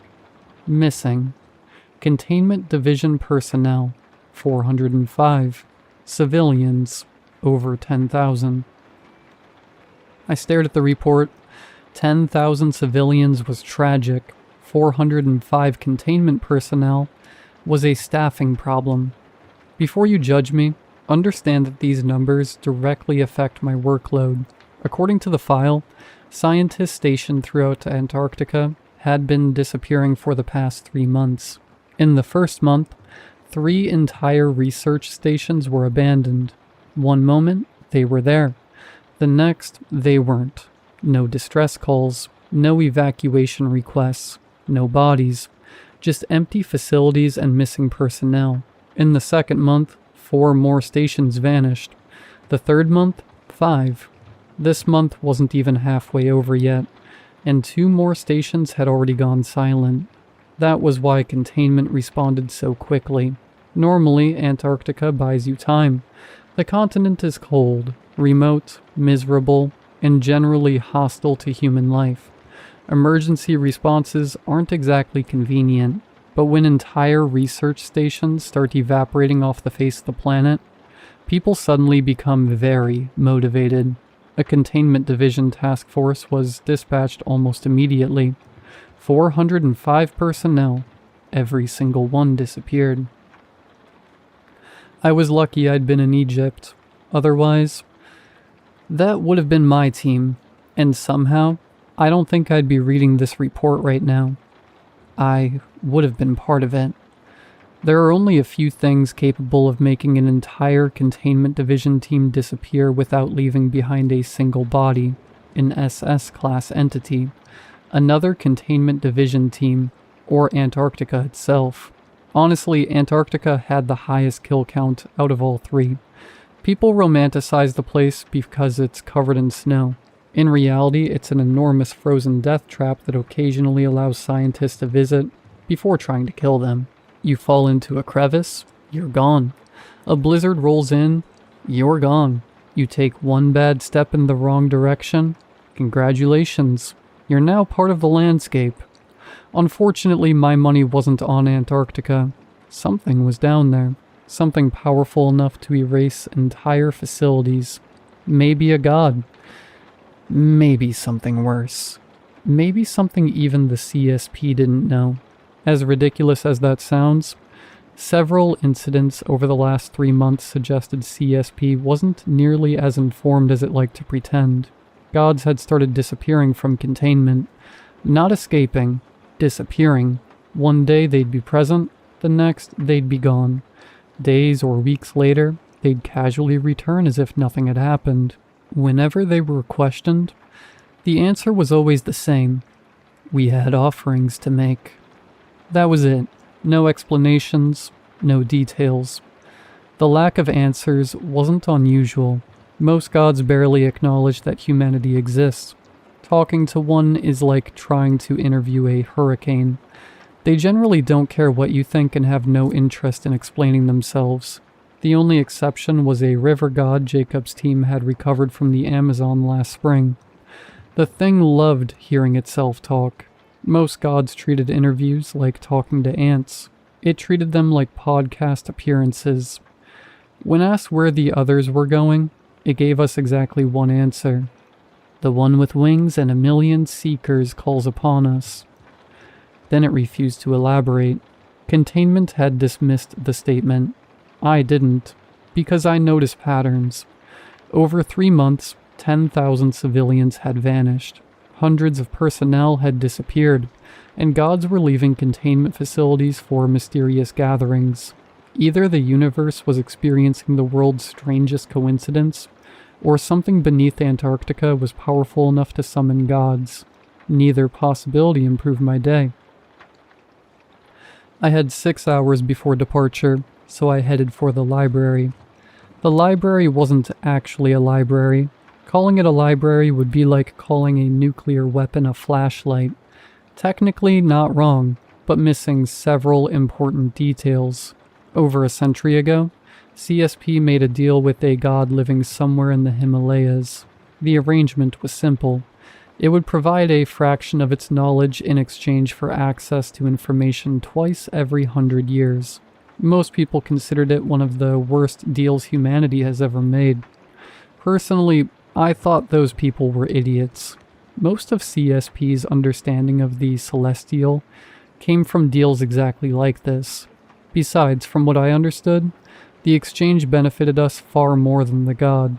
Imagine spending 5 minutes talking to an ant colony and giving it centuries of your accumulated knowledge in return. That's basically what happened. The god got a conversation. Humanity got a shortcut through several thousand years of trial and error. After a few hours of searching, I focused on the statement from the Amazon god. The one with wings and a million seekers calls upon us. The library returned no results. That got my attention. The 44 floors of information never return 0 results. Ever. Everything leaves a trail, especially gods. They're far too arrogant to hide it. If they could, they'd write their names across the moon and expect humanity to thank them for the view. I tried searching for winged gods instead. Thousands of entities appeared for winged entities, but none matched. The more I thought about it, the less sense the description made. Gods don't have wings. Not real ones. Their forms exist for accessibility. They need followers. They need worshippers. Floating permanently above humanity would be the supernatural equivalent of opening a restaurant in the middle of the ocean. That's when I realized the thing being described probably wasn't a god. Unfortunately, that realization only led me to something worse. One of the historical texts contained a section titled Origins. According to the book, the gods hadn't simply appeared, they had been created. One passage immediately caught my attention. The makers descended from heaven and raised the first gods from among lesser beings. I'd never heard the term before. Makers. The chapter provided almost no explanation before abruptly ending. Another book mentioned 3 objects descending into Antarctica thousands of years before recorded civilization. They weren't meteors. They didn't leave craters. The illustration on the next page nearly made me drop the book. 3 winged figures emerged from the ice. Their bodies were covered in eyes. Millions of eyes. My stomach dropped as the Amazon god statement echoed through my head. Not seekers. Eyes. The translation had been wrong, or perhaps the god had intentionally used a word that meant both. The beings in the history books had a name. Angels. When I searched the library database for them, only a single result appeared. 1 page. The library contained millions of books and somehow only possessed a single page about angels. That terrified me more than anything I'd read all day, because it meant somebody had gone out of their way to erase them from history. According to the document, angels existed before the gods. They had been created directly by the Creator and originally maintained reality itself.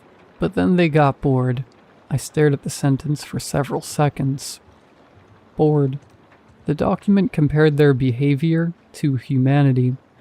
We were supposed to protect the world, yet we'd spent most of our existence damaging it.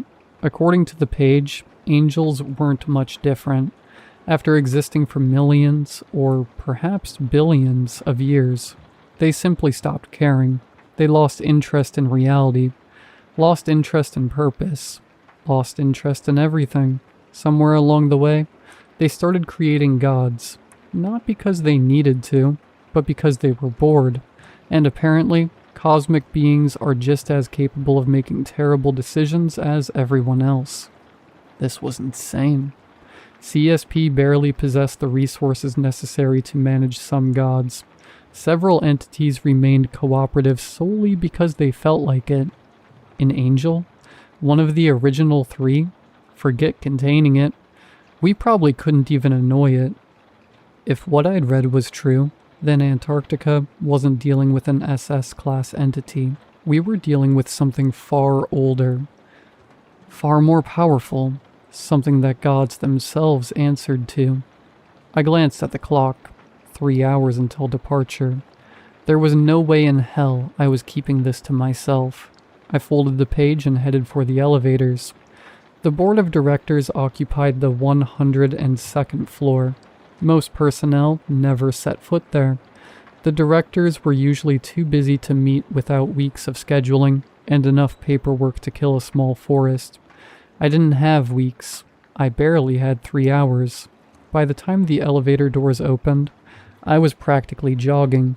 Most of the directors were off-site, which left me with exactly one option: Mr. Stonehill. Unfortunately, Stonehill sat above the head of containment and held a permanent seat on the board. He was also a snob, though that hardly made him unique among upper management. I knocked once. "Come in." The door slid open. Stonehill looked exactly as he always did, like a snake that had somehow learned how to wear a suit. I placed the page on his desk. "Sir, I think I've found something connected to Antarctica." I explained everything: the disappearances, the gods, the books, the angels. When I finished, he glanced at the page and sighed. The facility already knows about angels. I felt irrationally offended. I'd spent hours discovering information he apparently already had sitting in a filing cabinet somewhere. "Then you know what's beneath Antarctica?" "No." The answer came immediately. Because if an angel were involved, none of this would be happening. I frowned. Stonehill leaned back in his chair. "Gods care about followers. Angels don't. They existed long before gods, humanity, and civilization. They do not need worshippers. No need for sacrifices. No need for attention." He shrugged. 10,000 missing humans would mean nothing to them. I looked down at the page. The Amazon gods said they were being called. Gods say many things. I hated that answer. Then what's happening? "The entity is gathering followers." His expression hardened. "And every hour we waste debating it increases the body count." I stared at him for a moment before asking the question that had been bothering me since I entered the office. "How do we know it's gathering followers?" I asked. "What if it's just killing people because it wants to?" That actually got his attention. For several seconds he considered the question before shaking his head. If something powerful enough to erase 400 personnel killed purely for amusement, humanity would have disappeared long ago. I hated that answer.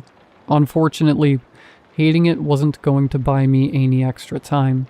Before I could argue, the office door opened. Stonehill's assistant stepped inside. "Sir, Transport is ready.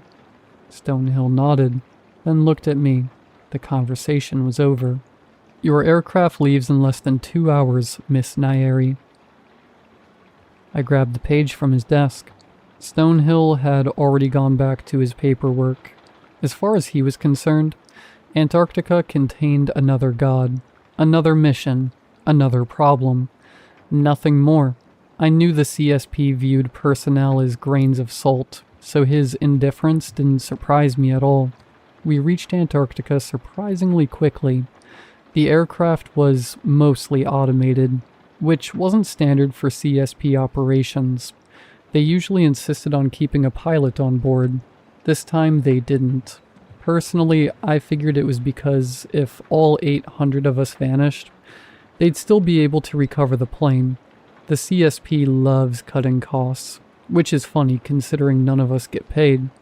People hear secret government organization and imagine unlimited budgets. The reality is less glamorous. We live in CSP facilities, eat CSP food, wear CSP uniforms, and usually die before retirement. For the few who somehow survive long enough to retire, there is a pension waiting for them. Most never get the chance to collect it. On the bright side, healthcare is free, so I try not to complain too much. The automated aircraft landed roughly 2 miles from the anomaly. 800 security personnel accompanied me. My negotiation team consisted of 20 specialists selected from various departments. Normally, I'd also have an assistant. Unfortunately, my last assistant is technically still classified as alive, so I don't qualify for a new one. We approached the entrance of a massive ice cave carved deep into the Antarctic shelf. At first, nothing seemed unusual. The tunnel descended in layers, each one deeper than the last. We passed the first level, then the second, third, fourth. Nothing. By the time we reached the 6th level, several members of the team were visibly relaxing. I wasn't. Something had erased 405 containment personnel. It was here. We simply hadn't found it yet. Then we reached the 7th level, and everything changed. The cold didn't bother me much. Our suits were designed for Antarctic deployment and could withstand temperatures that would have killed an unprotected human in minutes. What I saw did. The walls were covered in bodies, thousands of them, frozen men and women embedded directly into the ice. Scientists, containment personnel, civilians. Some looked terrified. Others appeared completely calm, as if they'd simply stopped moving and frozen where they stood. The tunnel stretched ahead for miles, and every inch of it was lined with human beings. Nobody spoke. Nobody needed to. I stared at the frozen faces surrounding us, then into the darkness waiting ahead. This was bad. So unbelievably bad. Because I finally knew one thing for certain. This wasn't a god. Gods need followers. They need worshippers. They need people they can influence, manipulate, and communicate with. Freezing thousands of humans inside a glacier where probably nobody could ever reach them served no purpose. We continued downward. Level 8, Level 9, Level 10. The bodies never stopped. The deeper we went, the older they became. Scientists gave way to explorers. Explorers gave way to soldiers. Soldiers gave way to people wearing clothing from civilizations that should not have existed. Some of the corpses looked thousands of years old, yet somehow remained perfectly preserved, as if the ice itself refused to let them decay. By the time we reached the bottom, nobody was speaking anymore. At the center of the cavern stood something larger than a mountain, a winged figure covered in eyes. Millions of them. Chains wrapped around its body and disappeared into the ice. For one brief, glorious moment, I thought it might actually be imprisoned. Then I noticed the chains. They were divine. The same material found within gods. The realization hit immediately. The gods hadn't worshipped this thing. They'd chained it. A loud crack echoed through the cavern. One chain snapped, then another, then thousands of eyes opened. I couldn't breathe. I couldn't even move. The light pouring from the angel's countless eyes was so bright that I instinctively shut my own. For several seconds I remained frozen in place. Then I heard the commotion around me. Some people were laughing, others were crying. A few had fallen to their knees and started praying. Several were screaming for everyone to open their eyes, while others couldn't stop talking about how beautiful it was. Then came the running, the screaming, the gunfire, and the sounds of hundreds of trained personnel completely losing their minds. I didn't need to see what was happening, and I refused to die like this. Think, Naeri, think. Then an idea came to me. I know where the gods are.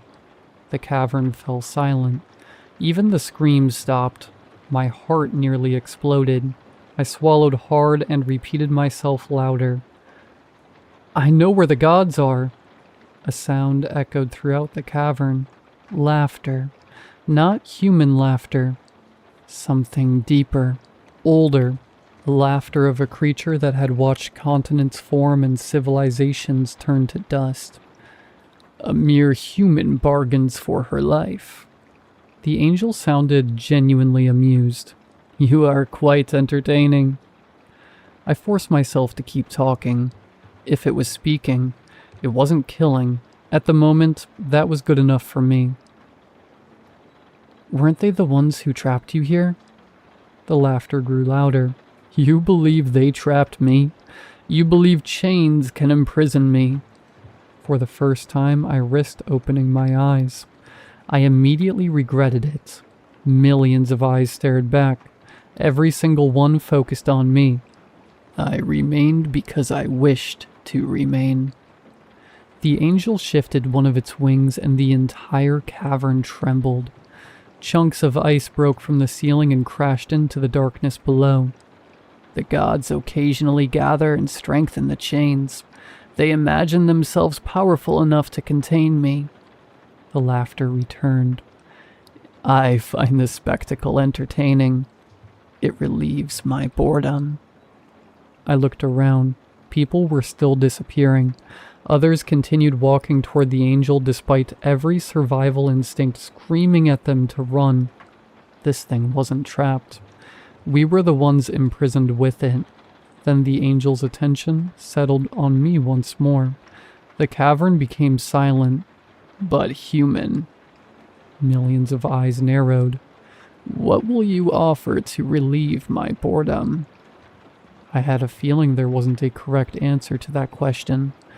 There were only disappointing ones, so I did the only thing I could think of. I told the truth.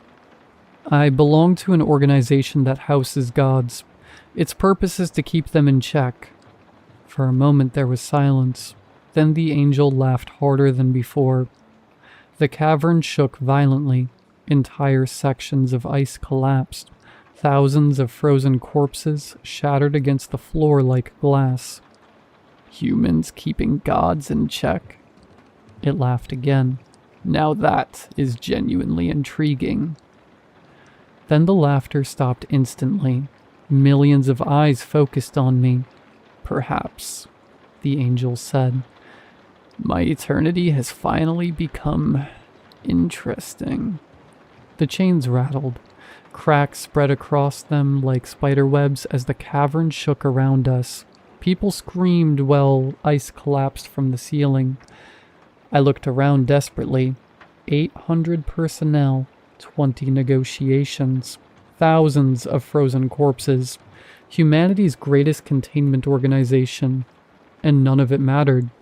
Then the angel made me an offer. Promise to relieve my boredom, and I may continue tolerating humanity. May, not will. May. The kind of wording lawyers and supernatural horrors absolutely love. Around me, people continued dying. 800 soldiers, 20 negotiators. Entire teams vanished while the angel waited for my answer. I'd love to tell you I accepted because I wanted to save humanity. That would sound heroic, but it would also be complete nonsense. The truth is, I was terrified. Everyone else was already dead. The mission was over. The expedition had failed. The only thing I'd accomplished was becoming slightly more interesting than the thousands of corpses frozen into the walls around me. The angel didn't value me. It wasn't choosing me. I was just the newest thing in existence that hadn't become boring yet. Unfortunately, that was still a much better position than everyone else's. Maybe refusing would have saved the world. Maybe accepting doomed it. I didn't know. What I did know was that I wasn't ready to die in a hole beneath Antarctica, so I made the only decision that benefited the person I cared about most. Myself. Okay, I said. I agree. Just make it stop. The world turned white. When I woke up, I was inside the aircraft. The engines were running. The autopilot was already returning us home. The seats around me were empty. No soldiers, no negotiators, no pilots.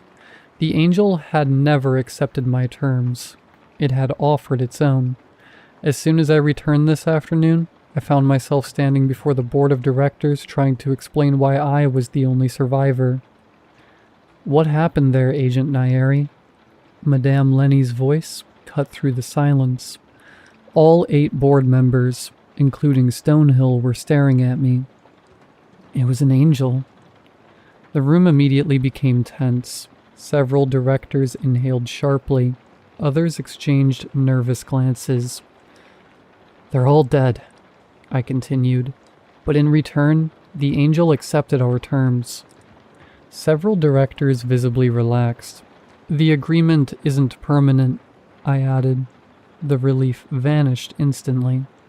Not permanent? What do you mean, Agent? Madame Lenny asked. I swallowed. I think only the angel can explain it. Then the conference room doors opened. Every head turned. A young man stepped inside. Dark hair, perfect smile, eyes that seemed far too bright. For a moment, nobody moved. Nobody breathed. The young man looked around the room, his smile widening as he took in the expression staring back at him.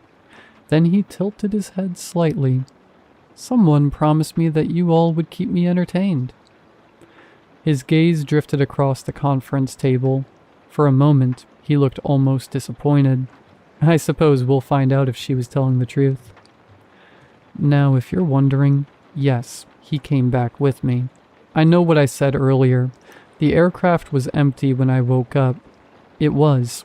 There were no pilots, no negotiators, no soldiers. I never said there were no angels. Looking back, it's probably a good thing CSP decided to save money and remove the pilot. Explaining why I'd returned to the aircraft with no crew and a perfectly healthy man wearing normal clothes in sub-zero temperatures would have raised some uncomfortable questions. So that's how I ended up with a new boss. Funny how life works. One day you're trying not to die beneath Antarctica. The next, you're apparently an assistant employed to entertain an immoral cosmic horror older than civilization. Although assistant probably isn't the right title. If he's the boss of Stonehill, then technically we are all assistants. The way I see it, humanity didn't stop an extinction event beneath Antarctica. We negotiated a performance review, and eventually, every audience gets bored. Part 3. Jacob returned 3 weeks later, and he was pissed. I was sitting in the cafeteria enjoying what was supposed to be a peaceful lunch break when the doors slammed open, hard enough to make half the room jump. Jacob walked in covered in scratches, mosquito bites, and what I sincerely hoped was mud. The Congo mission had apparently gone badly. From what I'd heard, he'd spent part of it wrestling a lion after it wandered into their camp. Then his team got eaten alive by mosquitoes before they even reached the god. After that, they still had to negotiate with the thing. Honestly, it sounded exhausting.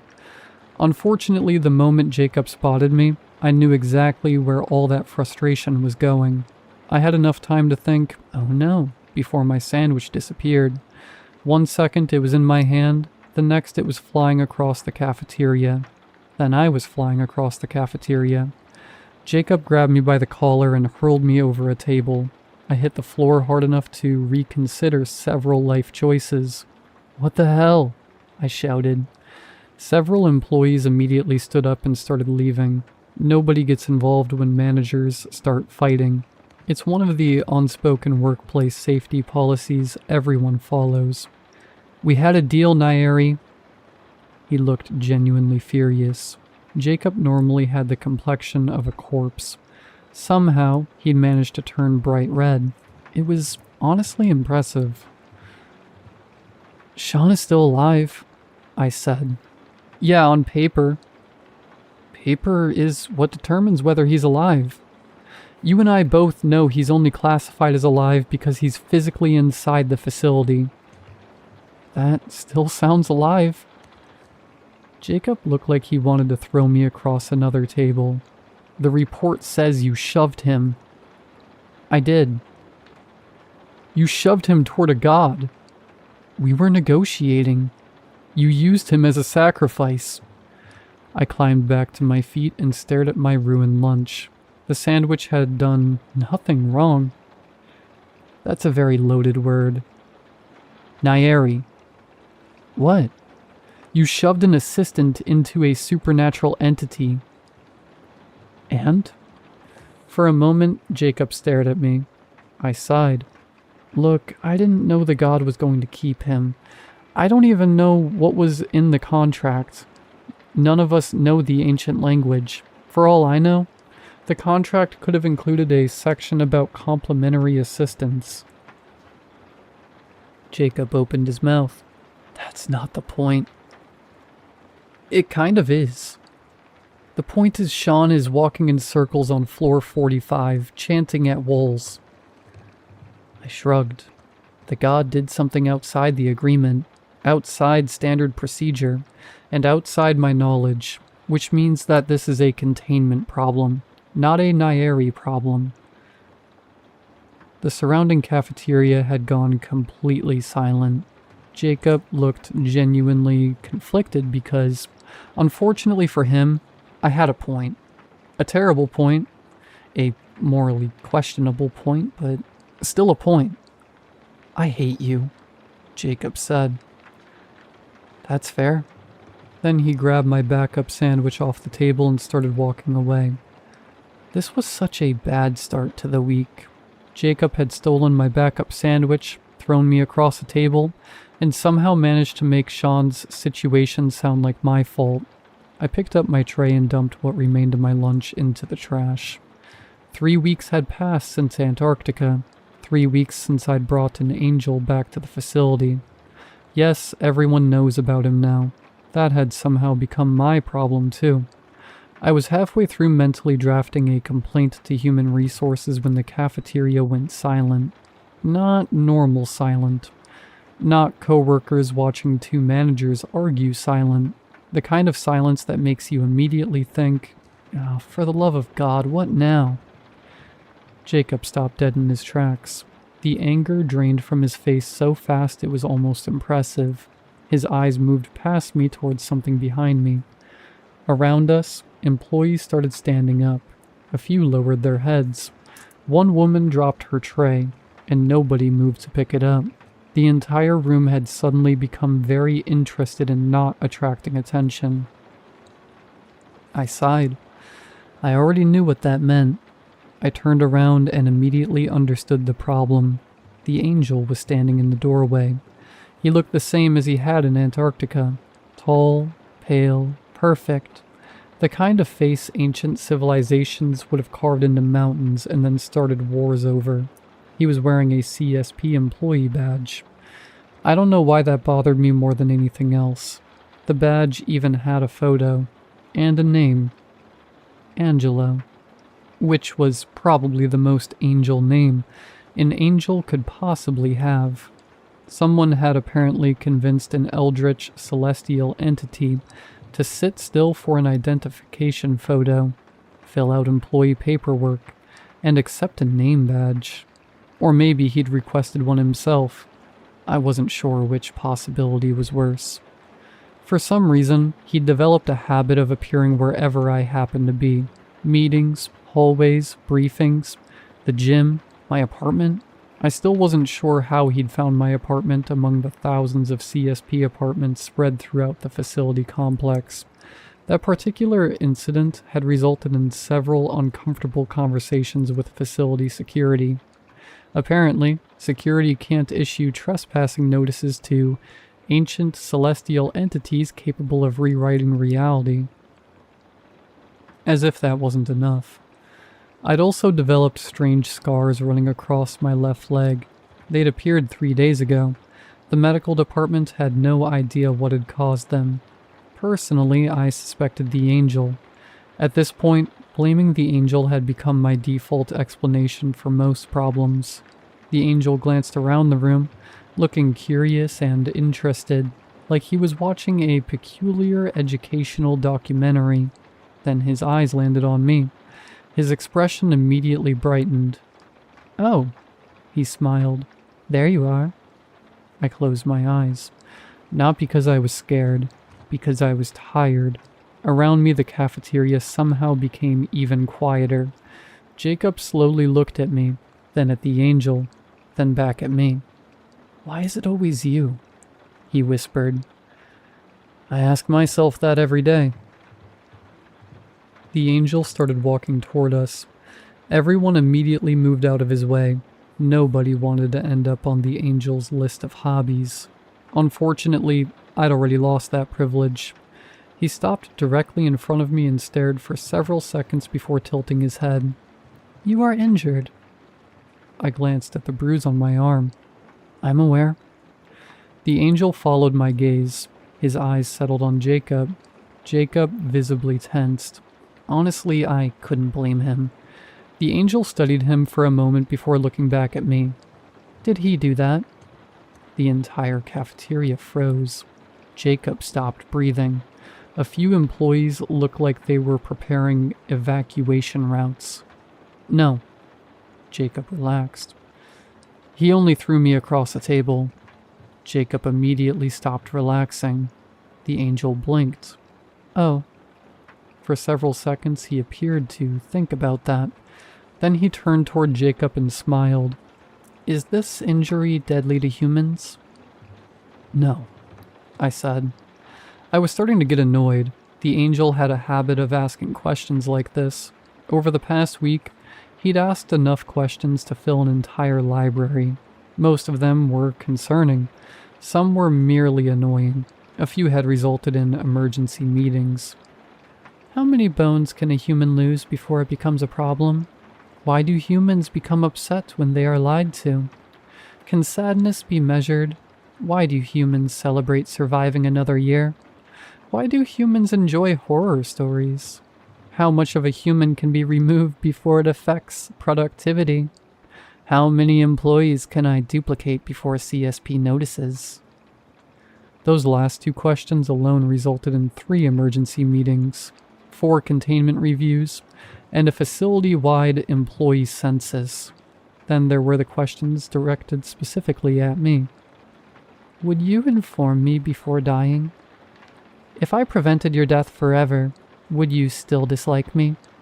Why do you become irritated when I watch you sleep? Those questions bothered me, not because I thought he was threatening me. The angel didn't really understand threats. The problem was that every question sounded genuine, like he was honestly trying to understand why the answers weren't obvious.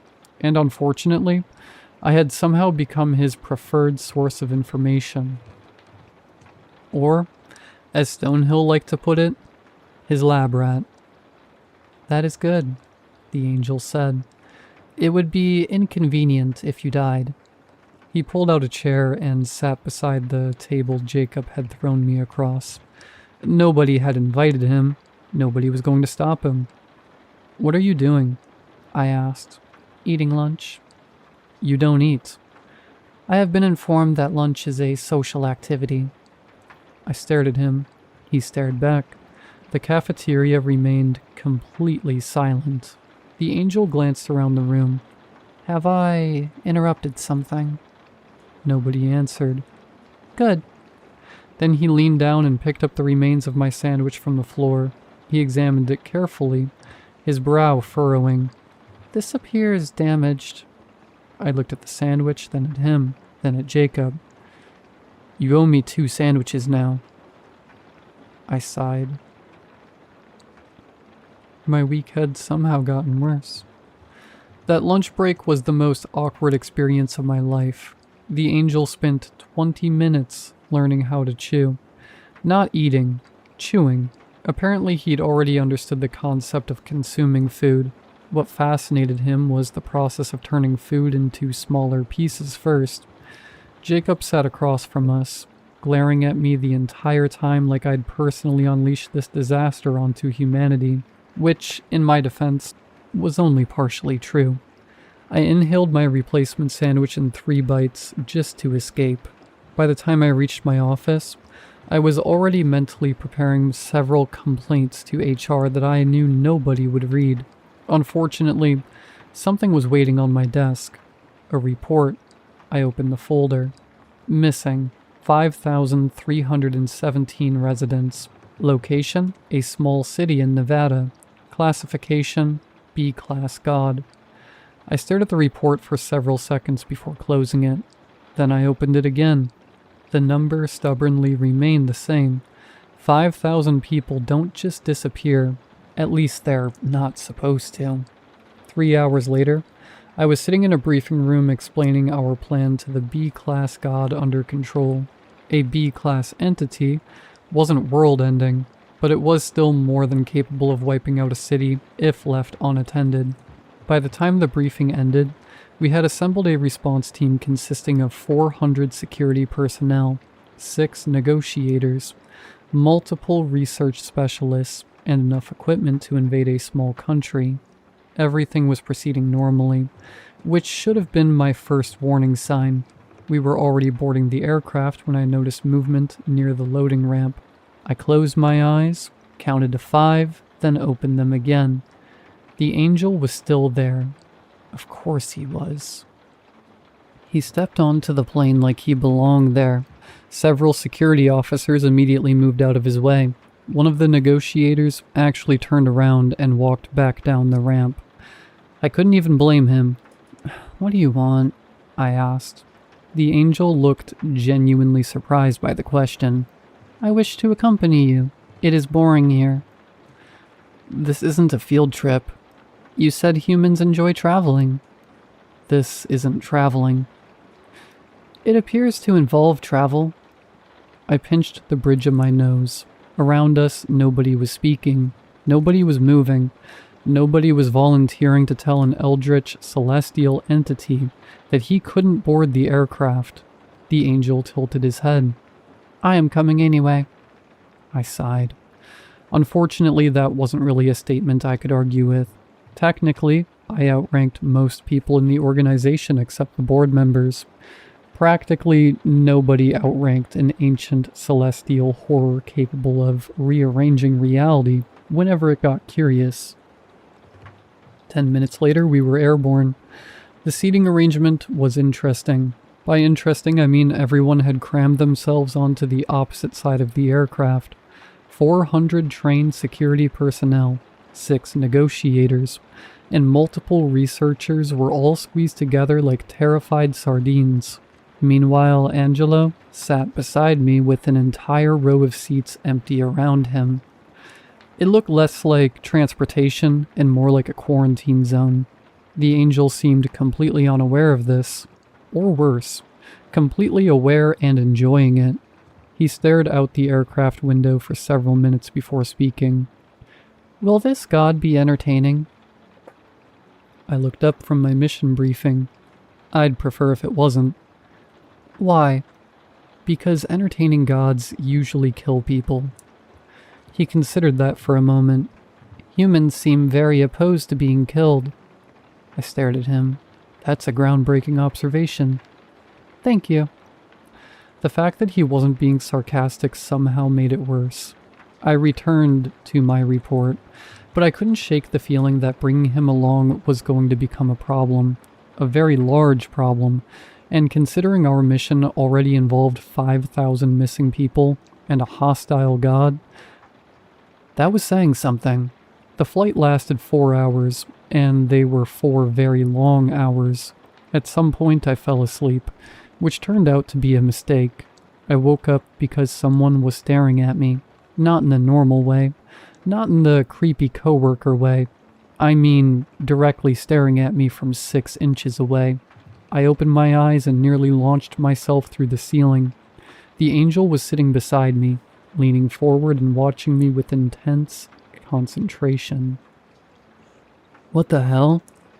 Several nearby security officers jumped. The angel, meanwhile, looked pleased. You make unusual noises when sleeping. I rubbed my face. People do that. You stopped breathing 12 times. That's called snoring. You appeared to be dying. I wasn't.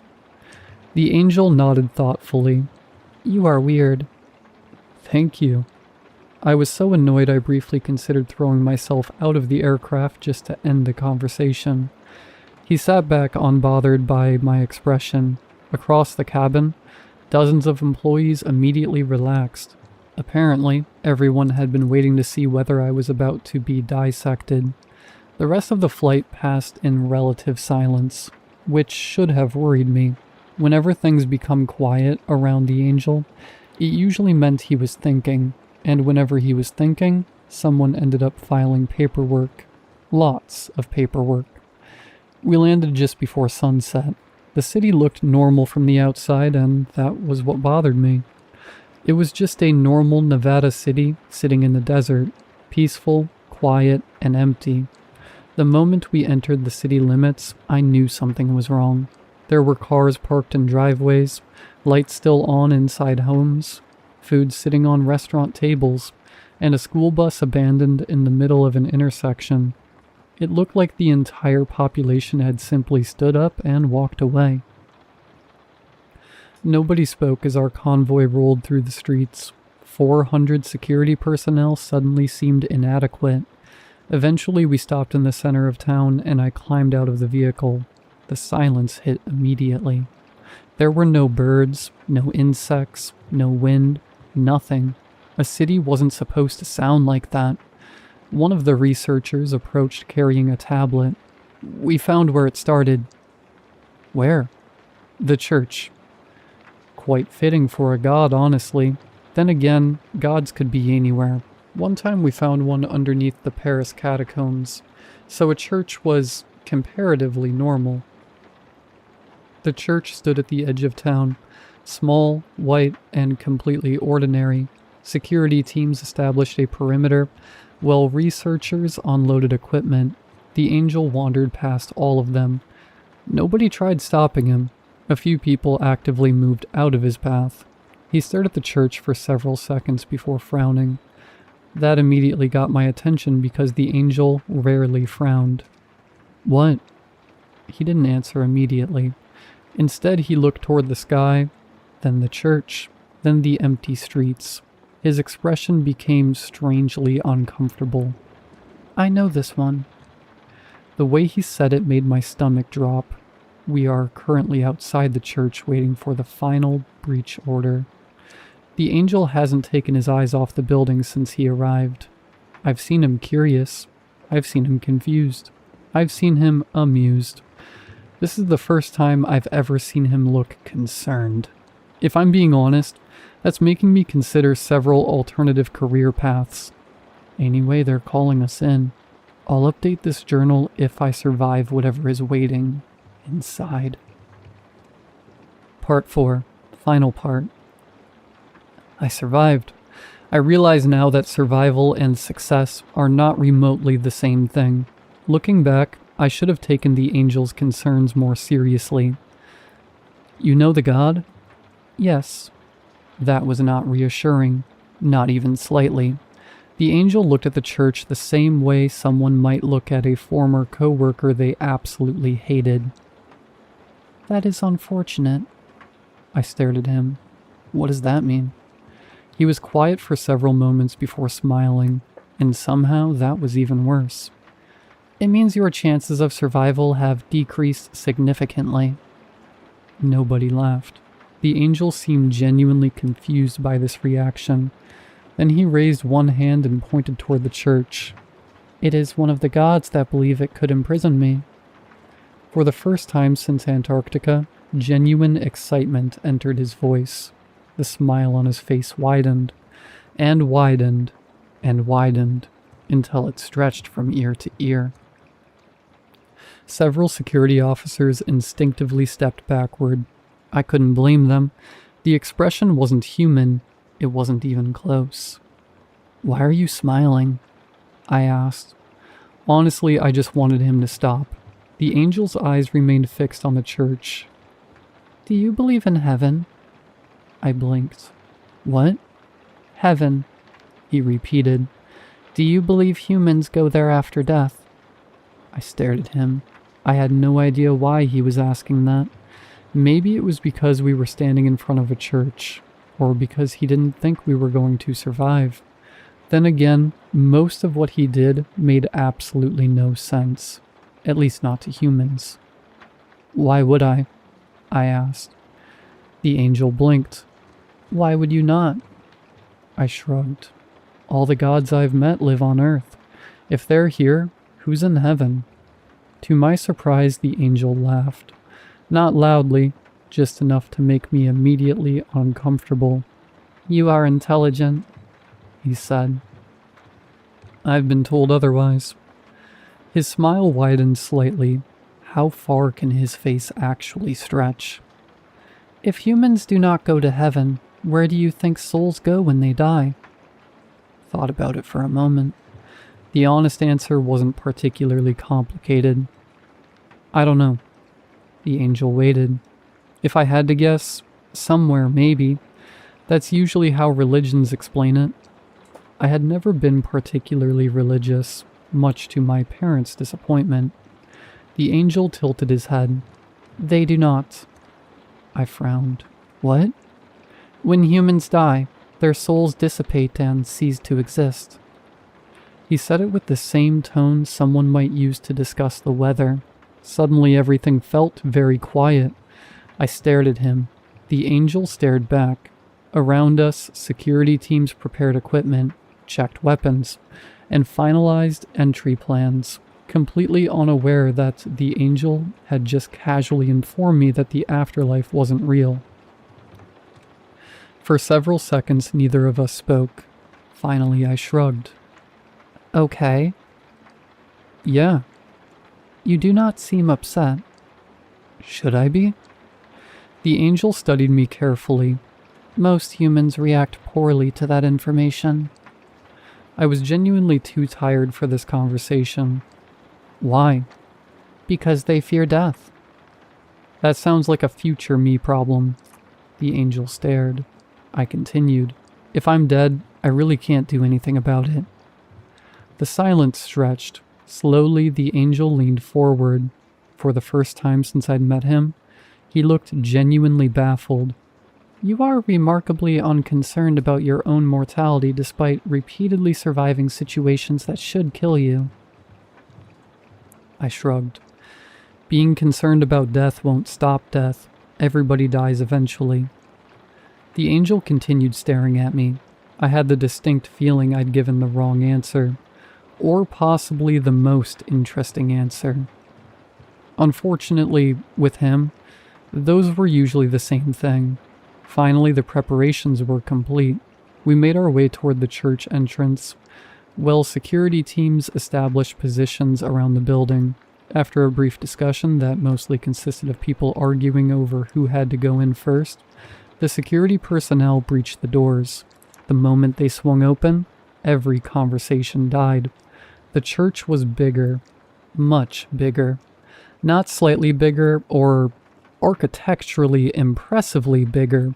Impossibly bigger. The interior stretched far beyond what the exterior dimensions should have allowed. Rows upon rows of pews extended into the distance, disappearing into a dim golden haze. Hundreds of civilians filled those seats. Then I realized it wasn't hundreds. It was thousands. Every missing resident was there. 5,000 people sat perfectly still in neat rows as if a church service was underway. Nobody spoke. Nobody moved. They simply stared forward with peaceful expressions on their faces. The sight would have been comforting if it weren't so deeply wrong. At the far end of the impossible sanctuary stood a massive figure. At first I thought it was a statue. Then it moved. The thing towered over the congregation, its body partially fused into the floor beneath it. Thick roots, or maybe veins, spread outward from its lower half, disappearing through the stone as if the church itself had grown around it. Its head resembled that of a goat, crowned with twisting horns, while its body was covered in dark feathers like some grotesque bird. Human hands protruded from the mass of feathers, pressed together in prayer. The entire thing looked wrong, not horrifying in the traditional sense, just bizarre in a way that made my brain struggle to process what it was seeing. Its enormous hands remained clasped together as thousands of worshippers mirrored the pose. Every missing resident knelt in perfect silence, staring toward the thing at the front of the church. Thousands of people praying, thousands of people worshipping, and at the center of it all sat a god. "Why are you here, human?"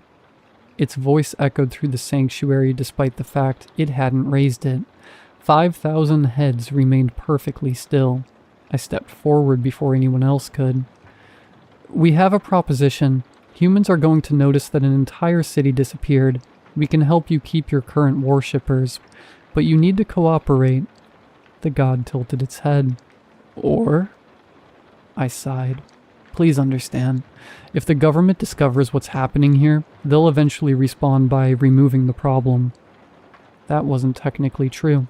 The government wasn't the problem. We were. CSP generally handled situations like this. If a god refused our agreements, we didn't negotiate forever. We erased the problem from the map. The god's expression darkened. "Remove?" They wiped the entire location off the map. A long silence followed. Then the god blinked. "I see." Surprisingly, it didn't seem particularly concerned. Its gaze drifted past me, past the security teams, past the researchers, past everyone. Then it froze. The change was immediate. Its pupils widened. The feathers along its body puffed outward. For the first time since we'd entered the church, the god looked genuinely afraid. "Wait, is that..." A voice answered before I could. "Yes, it's me." The angel stepped forward. For the first time since entering the church, the congregation reacted. Thousands of worshippers shifted uneasily. The god stared. The angel stared back. Recognition flashed across both their faces. Then the god's expression twisted into horror. Unfortunately, the god recognized that smile. "And I remember you." The angel's grin widened. The smile on his face was entirely wrong for the situation. The god recoiled. For a moment, I forgot that I was looking at a god. Fear is a remarkably universal expression, and whatever history existed between these two, the god wanted absolutely no part of it. The deity surged to its feet. Roots tore free from the stone floor with sounds like breaking bones as it rose to its full height. "What have you done, you fools? You let him here." The entire church shook. Thousands of worshippers suddenly stood all at once. 5,000 people moved in perfect synchronization. My stomach dropped. This is bad. The crowd surged toward us. Security personnel immediately formed defensive layers around the negotiators, researchers, and medical teams. Training took over. Orders were shouted. Rifles came up. Then the first wave hit. Gunfire erupted throughout the church. The sound was deafening. Hundreds of rifles opened fire simultaneously as the congregation rushed forward like a living tidal wave. Bullets tore through pews and shattered stained glass windows. People screamed.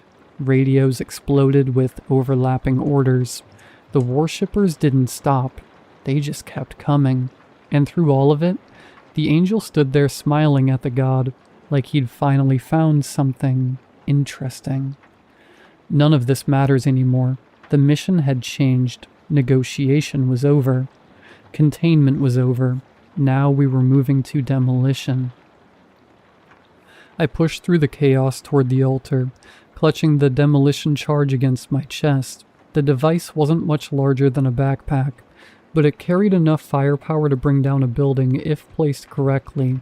Unfortunately, there were several thousand extremely motivated civilians between me and where I needed to put it. I shot at the civilians. I'm not proud of that. I'm also not dead. Unfortunately, those were the only two options available at the time. Security personnel fought desperately to hold the crowd back, while I slipped through gaps in the fighting. A woman grabbed my arm. I fired. A man lunged at me from between the pews. I fired again. Somebody tackled one of our researchers to the floor, and I fired a third time. I didn't stop moving. Stopping was how you died. By the time I reached the front rows, my ears were ringing from gunfire, and my lungs felt like they were on fire. The air smelled of smoke, blood, and burning gunpowder. The god saw me immediately. Of course it did. Its massive head turned toward me as I sprinted between shattered pews. Around us, gunfire echoed through the impossible sanctuary, while thousands of worshippers surged through the defensive line. Somewhere behind me, security teams were still trying to prevent the situation from becoming even worse. They were failing. The charge suddenly felt very small, and the god suddenly felt very large. Behind me, the security teams were buying time with bullets. Ahead of me sat an angry deity, and somewhere to my left, the angel was laughing, not helping, just laughing, which somehow made the situation even worse. I reached the base of the altar and dropped to one knee. My hands were already moving, pulling the charge free, arming it, and setting the timer. For one glorious second, I thought I might actually pull this off. Then the god moved. One moment it was 20 feet away. The next, a massive hand filled my vision. I threw myself sideways. The hand slammed into the floor where I'd been standing. The impact sounded like a car crash. Stone exploded outward as the shock wave hit me like a truck. I lost my footing and flew across the sanctuary. The last thing I saw before impact was the demolition charge sliding from my hands. Then I hit a wall. Hard. The stone cracked around me. Something inside my shoulder made a noise shoulders aren't supposed to make. For several seconds I couldn't breathe. I slid to the floor in a shower of dust and broken masonry, while pain shot through every part of my body. Everything rang. My ears, my head, my teeth, the entire world. Through blurred vision, I spotted the charge lying near the god's roots. Still armed, still ticking. The god saw it too. "Eat dirt," I muttered. Then the explosion detonated. The blast lit up the sanctuary like a second sun. The shock wave ripped through the church. Stone pillars shattered, stained glass vaporized. Entire sections of the floor erupted upward. The god let out a sound somewhere between a scream and a roar as fire engulfed the altar. Then gravity remembered its job. The ceiling began to collapse. Chunks of stone the size of cars tore free overhead. Cracks raced across the impossible sanctuary as the entire structure groaned around us. People screamed. The remaining worshippers scattered. Security teams threw themselves behind whatever cover they could find. I managed exactly one thought. Is this how it ends? Then several tons of debris came crashing down on top of me. Everything vanished in a flash of white. For a moment, I was certain I was dead. Then I opened my eyes. I was standing in the middle of a field. Tall grass stretched endlessly toward the horizon, and above me the sky shimmered gold and silver. filled with stars that drifted across the heavens far too quickly to belong to any real night.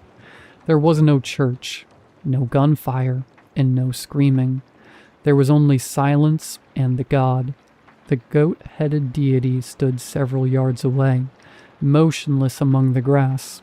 Its enormous form seemed different somehow, less solid, less real, as though I was looking at a reflection instead of the thing itself. I stared at it, looked around, and then looked back at it. What the? The god inclined its head. "Hello, human." The deity's feathers rustled despite the absence of wind. "You stand at the edge of a doorway. Your body remains elsewhere." That explained absolutely nothing. Am I dead? No. Oh. The god seemed disappointed by how calmly I accepted that answer. For several moments, neither of us spoke. Then it stepped closer. "You travel beside a dangerous thing." I immediately knew who it meant. The angel? The god's expression darkened. I waited, and eventually it spoke again. "When the first voice shaped the world, every star, every god, and every living thing was given a name." I frowned. Okay. "Most names are forgotten." Its gaze settled upon me. "Some should remain forgotten." The grass bent around us as though something vast had shifted beneath the earth. Then the god recited, "Before the throne and before the sky, before the first star learned to fly, a voice bestowed both fate and seal, a word no servant may repeal. Find that word and make it real, and even heaven's hounds must kneel." The field fell silent. I waited. The god waited. What does that mean? The deity blinked. "The one you call angel wears many names, but only one was given." Something about the way it was said made my stomach tighten. The stars above began to fracture as thin cracks spread across the sky. The field around us started to dissolve, and the god's voice echoed through the growing darkness. "Find the name spoken by its creator, and even the oldest servant must listen."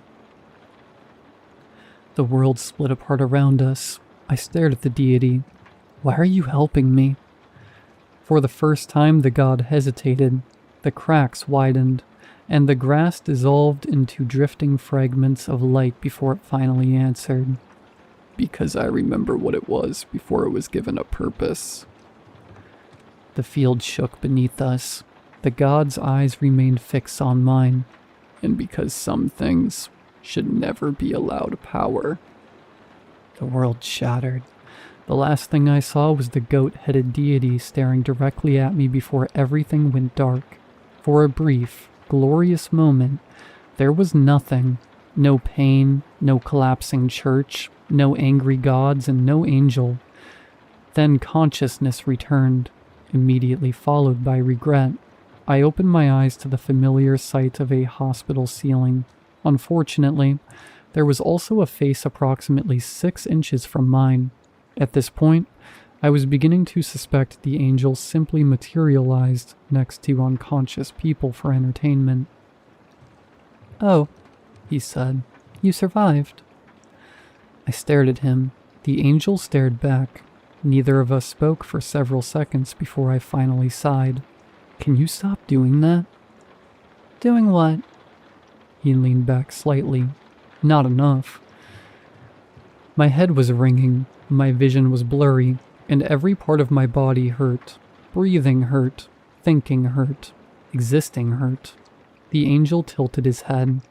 "Are all humans this weak, or are you the exception?" I closed my eyes. "Good morning to you too." He was silent for a moment before speaking again. "Why are you like this?" I opened one eye. "Why are you this interested in me?" The question came out more annoyed than intended. Then again, nearly dying probably gave a person the confidence to ask questions they normally wouldn't. The angel considered it.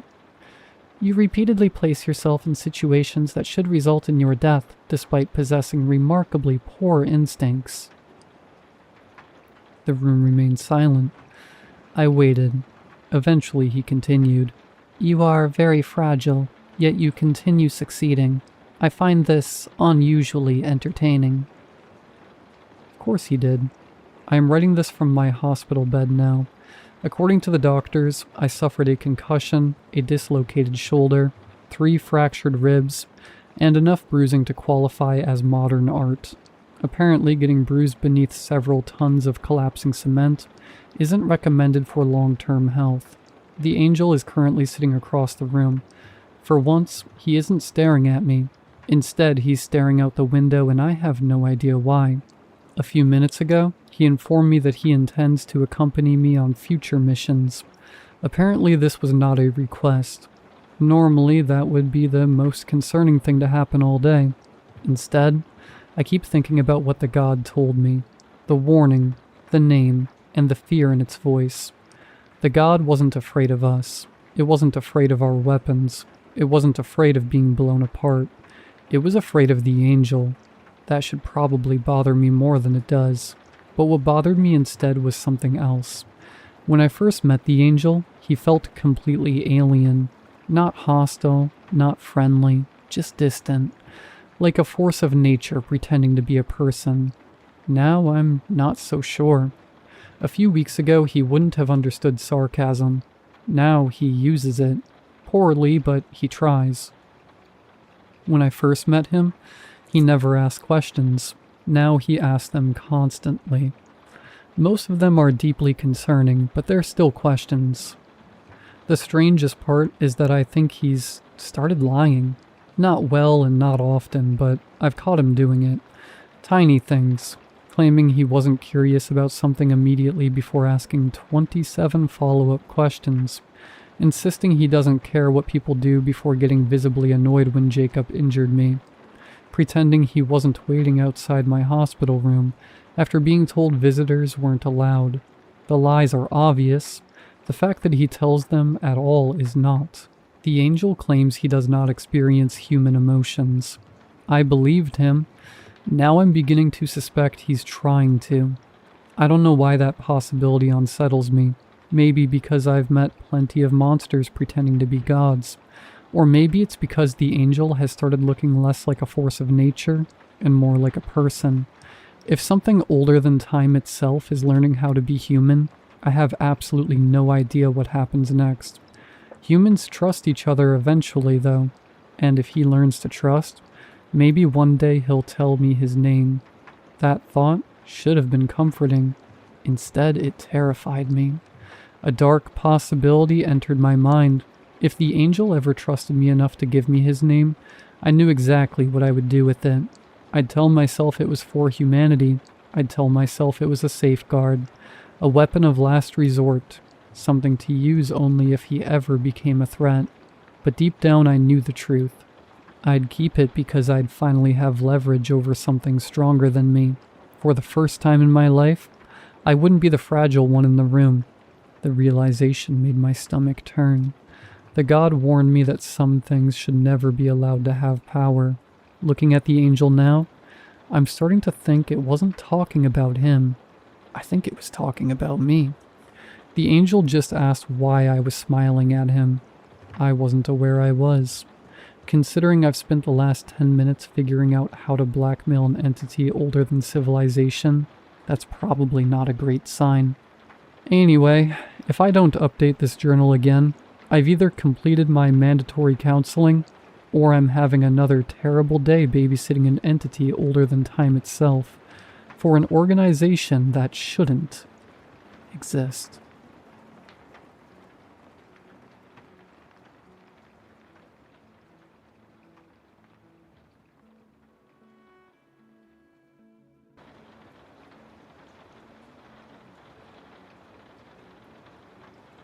There are certain aspects to human existence that, while essential to society, seem to beg no curiosity from outsiders, as a result operating out of sight and out of mind, like many little atlases working in tandem to prop the rest of us up on their shoulders.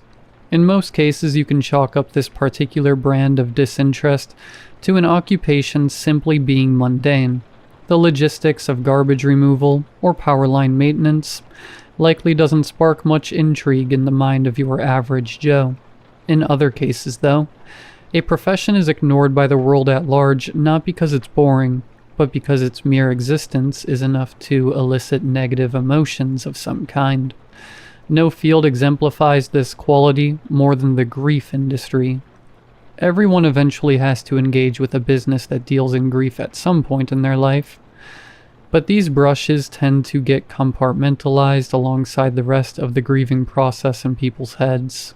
Your experience attending or booking a funeral is only clearly present in your mind as it's happening, quickly morphing into a blurry mess of a memory after everything is over and done with, as if you were in some sort of altered state of mind throughout the entire process.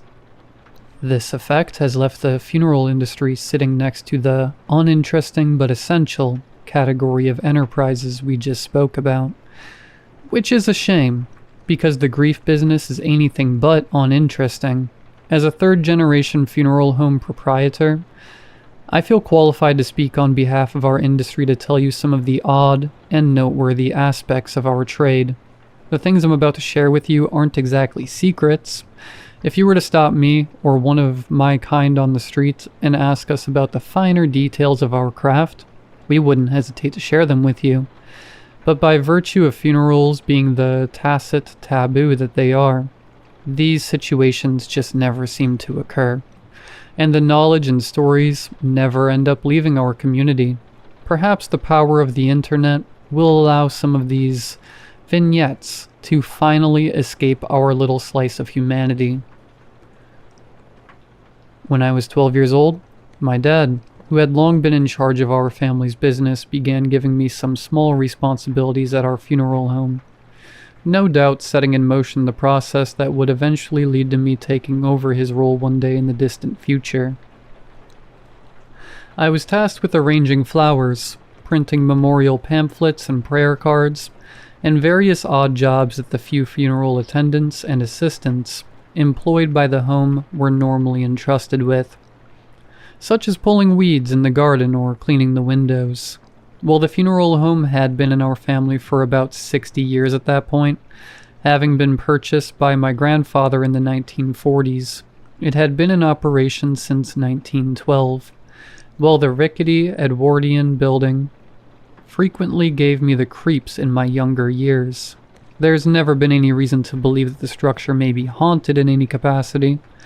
No specters have ever been spotted wandering the narrow hallways, nor have any disembodied voices been heard calling out to lone workers burning the midnight oil. No, a potential haunting isn't necessary to make one feel a little unnerved in a place dedicated to housing and mourning the dead. But these heebie-jeebies felt by my younger self would fade over time.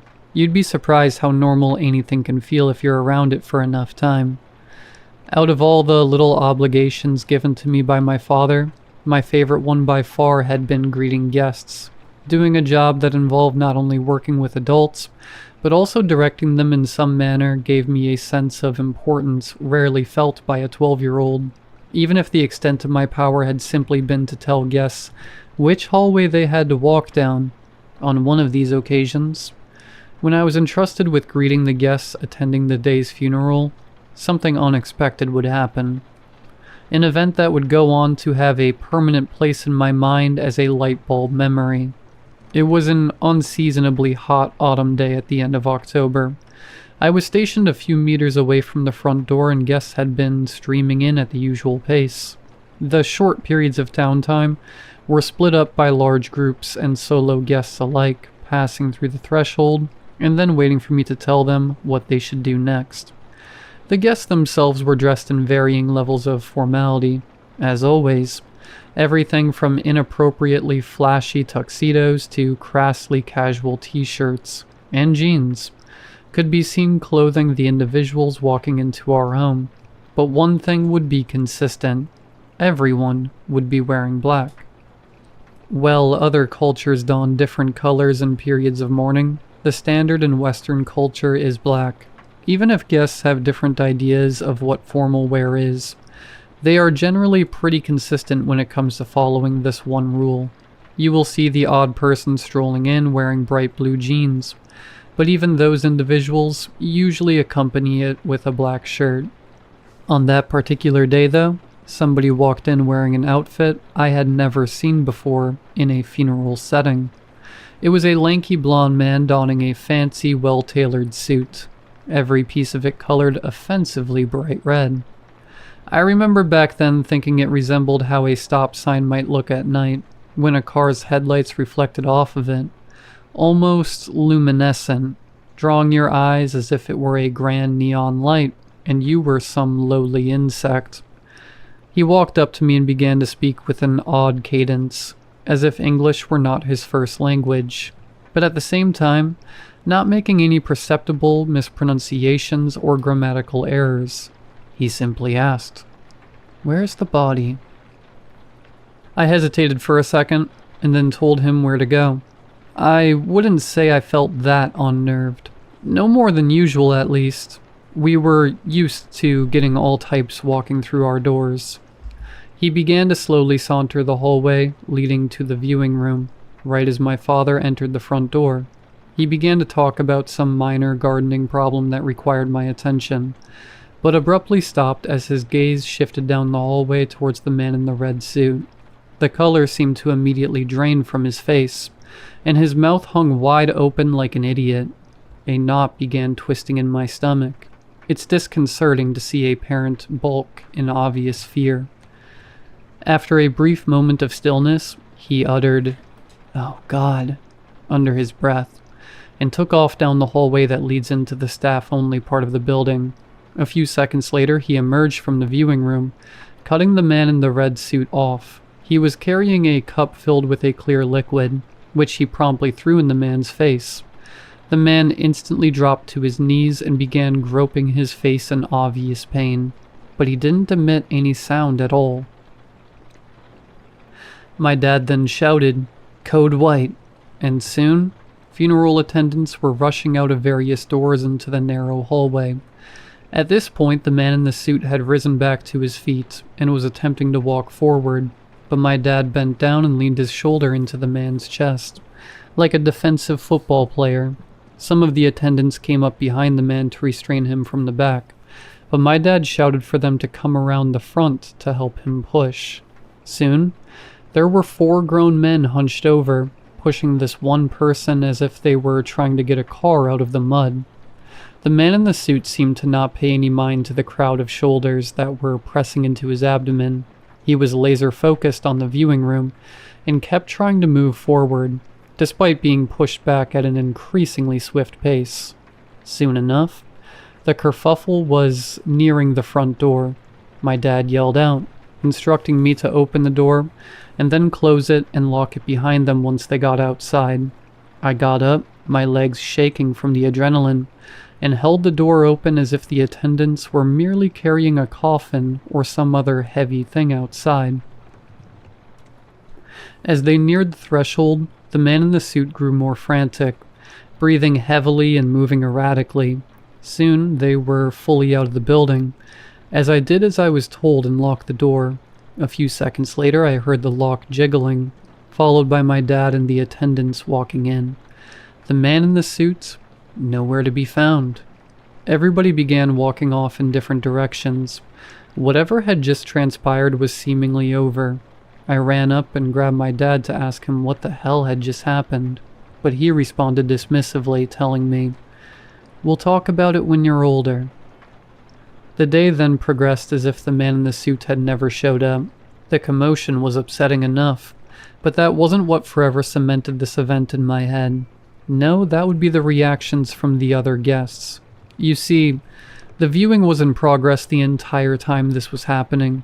Multiple guests were loitering in the front entrance area and walking up and down the hallways, yet not a single one showed any visible reaction to the madness unfolding before them. They didn't fully ignore it. I spotted at least a couple of them looking at the struggle, but they glanced at it in the same manner, One might point their eyes towards a clock on the wall, as if what they were seeing wasn't the tiniest bit out of place. Many years later, as I grew older and my responsibilities in our family business increased, my father would explain what had occurred that day. This was apparently a semi-common occurrence, not just at our funeral home either. Well, there was no documented history or information about these unwanted visitors, as they're commonly called. An oral history can be uncovered if you speak to the right people at FSAC or other such funeral service trade shows. These unwanted visitors typically stroll in wearing some sort of inappropriate color.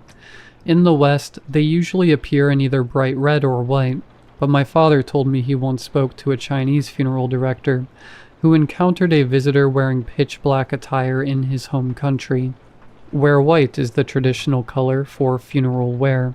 Once inside, their only goal appears to be finding the recently departed lying in their casket.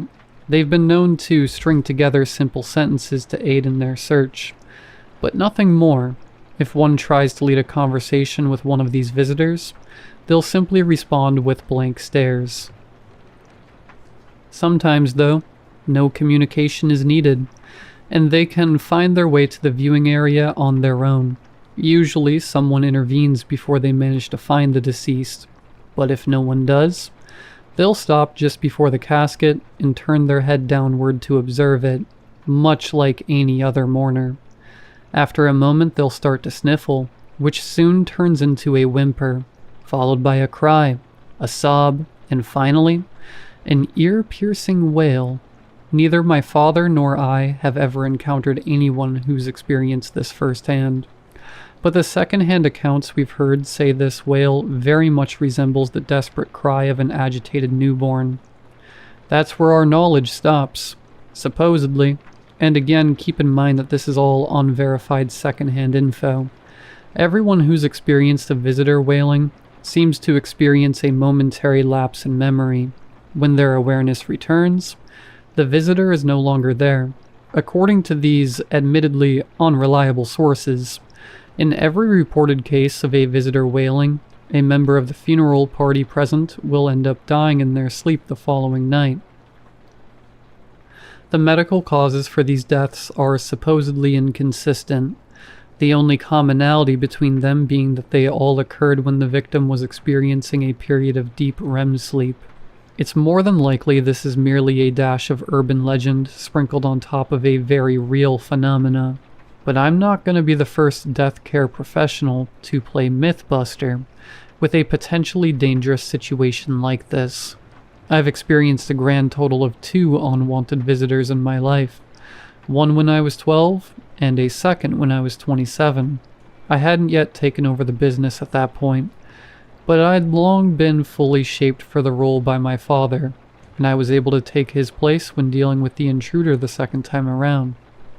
After we got him outside, and a very startled administrative assistant had locked the door behind us, the visitor stopped resisting and just walked off around the corner of the building. I ran after him, but upon turning the corner myself, I couldn't find any trace of him. I walked back inside, determined this time to speak to some guests and hopefully understand why they once again didn't react at all during that brief period of pandemonium. Every single one I spoke to said the same thing in different words. Give him a break. He's grieving. I'm not entirely sure what mechanism could make rational run-of-the-mill people so dismissively unaware of something so aggressively unusual playing out in front of their eyes. But when you've been in this business as long as I have, you come to learn that groups of people grieving together can act highly unusual themselves. I've heard it described many ways, but personally, I like to think of funerals as having a sort of miasma hanging over them, an unseen cloud being breathed in by each and every funeral goer, making them all act in ways they otherwise wouldn't. Take an Irish wake, for example. In our corner of Canada, we tend to host these fairly frequently, and they all follow the same pattern. The family and friends of the deceased will arrive slowly over the first couple of hours.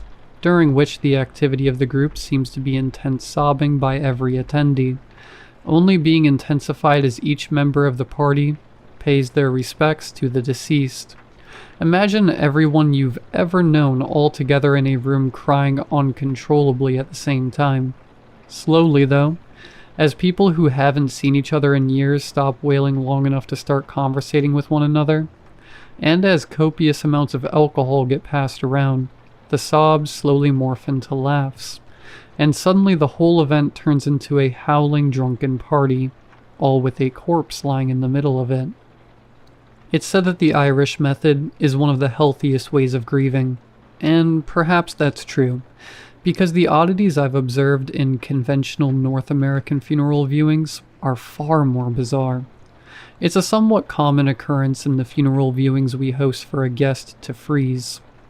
It always starts with a person's movements gradually slowing, almost like a video clip that's been stretched out. Their eyes will start gyrating in an unnatural, erratic manner, not keeping pace with the body's declining tempo. This will go on until the affected individual becomes fully stuck in place. Their eyes stop gyrating, with the pupils rolling back and only the whites showing. A sufferer may be stationary at this point, but they may not be still.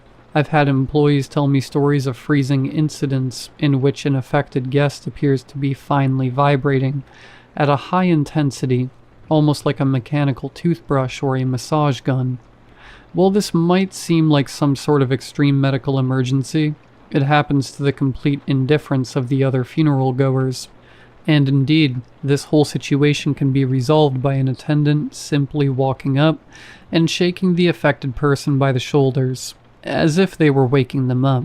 A situation that's much more difficult to deal with, however, is something we call a Wernicke's eulogy. It's not terribly uncommon for the person reading out a eulogy to occasionally stumble or falter.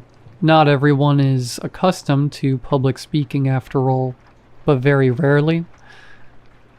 These mistakes will become more frequent, increasing until the speaker is confidently reciting complete and utter nonsense. This will be received by the rest of the guests as if it were a perfectly normal eulogy, and I've seen some guests start to join in with the speaker, muttering the same absurdities under their breath, much like a partitioner following along in a prayer. It's a relatively harmless thing, but it's notoriously difficult to deal with. An individual reading out a Wernicke's eulogy will not stop. They'll just keep going and going to an audience that doesn't seem to notice the time passing. If you attempt to stop them, the other guests will get upset, acting as if you needlessly put an end to a normal, heartfelt eulogy for their loved one. Because of this, funeral homes have to get creative when dealing with this problem.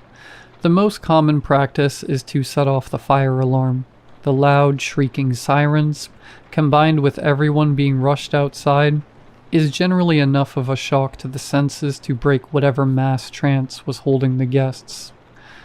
I've heard long-winded rants from those in my industry who have an affinity for mysticism about how these sorts of phenomena are supposedly due to the veil that holds our reality together, being at its thinnest in places and situations where life and death meet, and that these oddities are merely natural human reactions to a heightened metaphysical environment. Personally, I'm a little more skeptical. I think the explanation is much simpler. Grief is a very complicated and poorly understood process. I believe it hijacks the mind in a more extreme way than is commonly thought. I'm not sure anybody can completely grasp the concept of a person ceasing to exist. Every society on Earth is built around some religious framework that goes to great lengths to explain how death isn't actually an end, but rather just a change of some sort. Put a bunch of people in a room together who are all being faced with this impossible reality, and of course they're going to behave strangely. If you're reading this and rolling your eyes, assuming I'm making it all up because you yourself have attended a funeral and saw nothing amiss, that's undoubtedly because you were under the same spell as your fellow guests. To really see those oddities in action, you have to be an independent observer, watching a funeral progress from the outside. but this is an exceedingly rare position to be in. Grief is such a powerful thing that we're exceedingly wary of it, even when it's being experienced by others. It's sadly common for individuals to lose friends because grief made them into a sort of leper. That's how powerfully repulsed we are by it, at least in normal situations. What I'm about to tell you is a bit of a taboo in our profession. It's something that's known to most but acknowledged by none. I believe it's a perfectly natural phenomena, but one that's incredibly difficult to come to terms with. Perhaps as difficult as grief itself. As long as people have been dying, so too have they been practicing funeral rites. Even before they were fully human, 240,000 years ago, the Homo naledi, our distant ancestors, would bury their dead deep within the twisting passageways of the Rising Star cave system in modern-day South Africa. They would explore the darkest reaches of these caverns until they found an optimal human-sized slot in the wall that could serve as the permanent resting place for their deceased loved ones, above which they would etch various ritualistic symbols.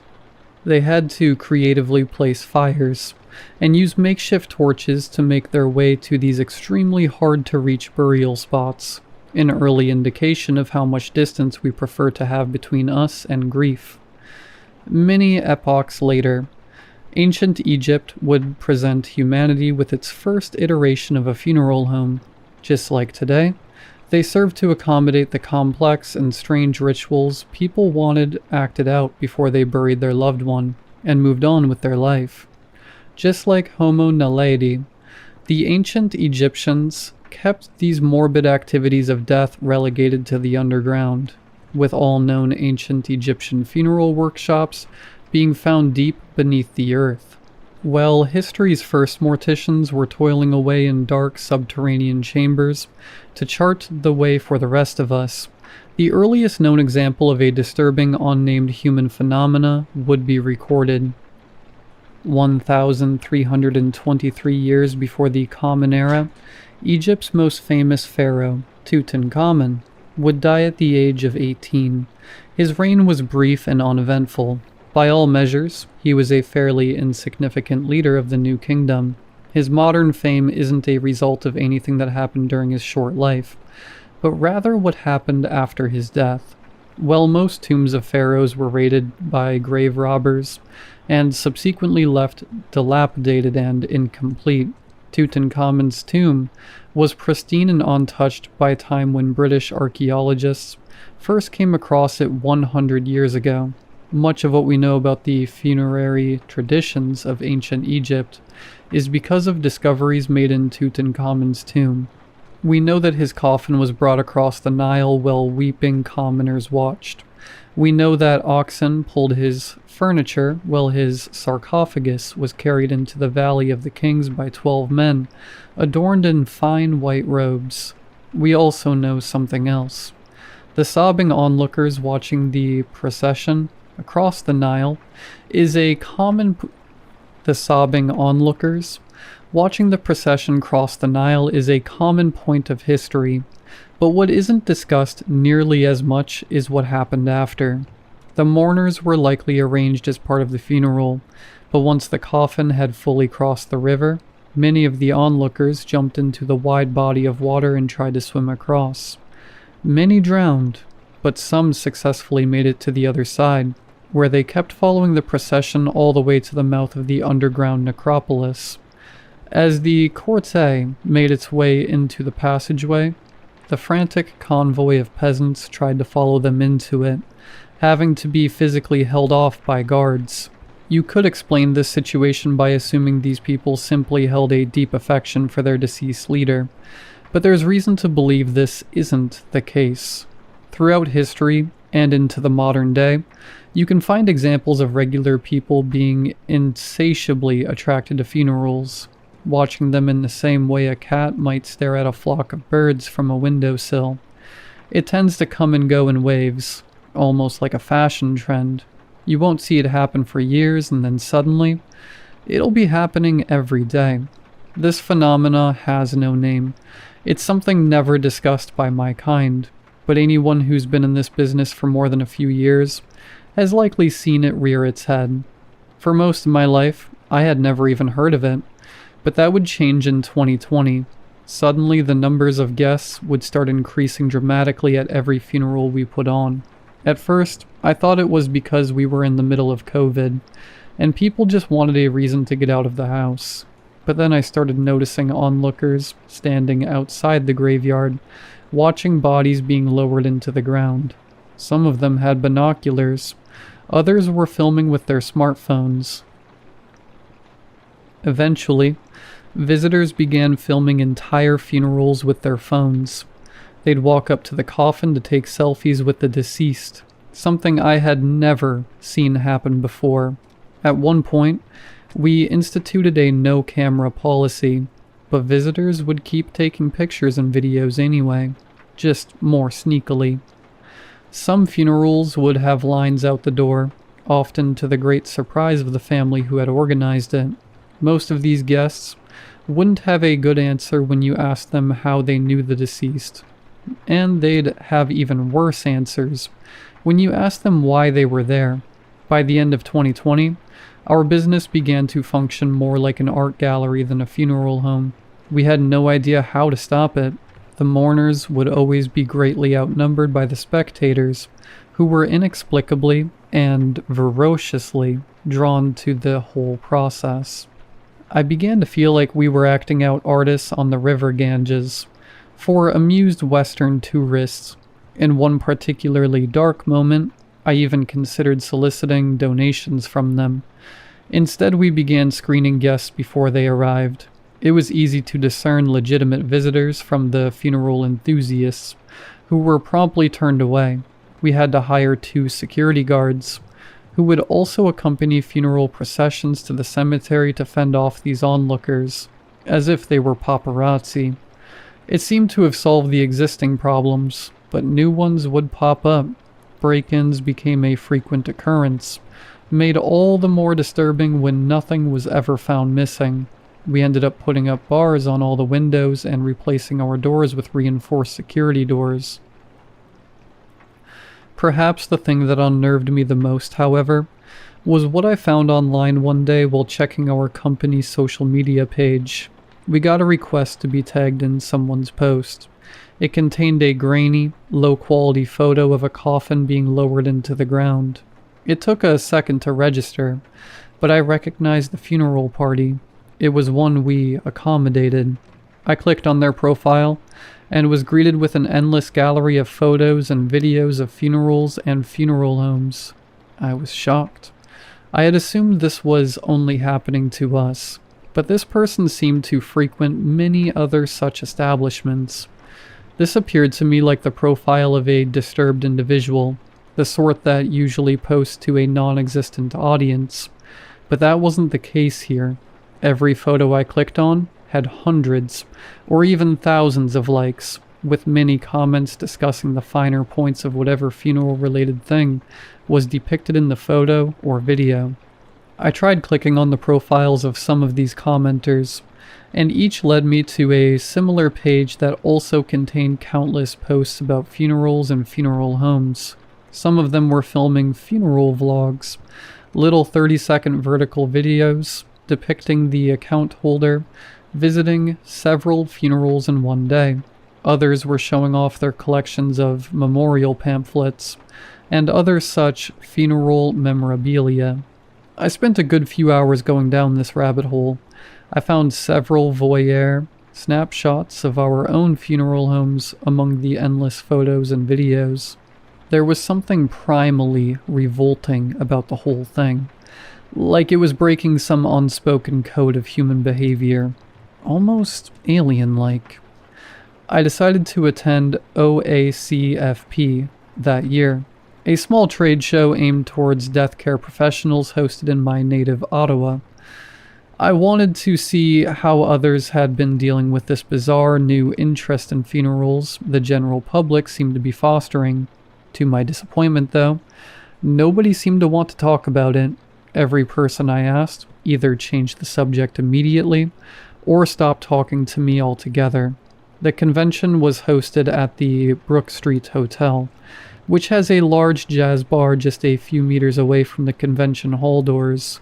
I decided to visit it late that night to see if I could buddy up to a convention attendee while they were a few drinks deep, and then bring up the subject while their guard was down. Luckily, I came across a group of 4 people, all draped in lanyards, who had obviously come from across the hall. I sat with them, and we began talking. They told me they hadn't known each other previously. All of them were funeral home proprietors who had met at the convention earlier that day.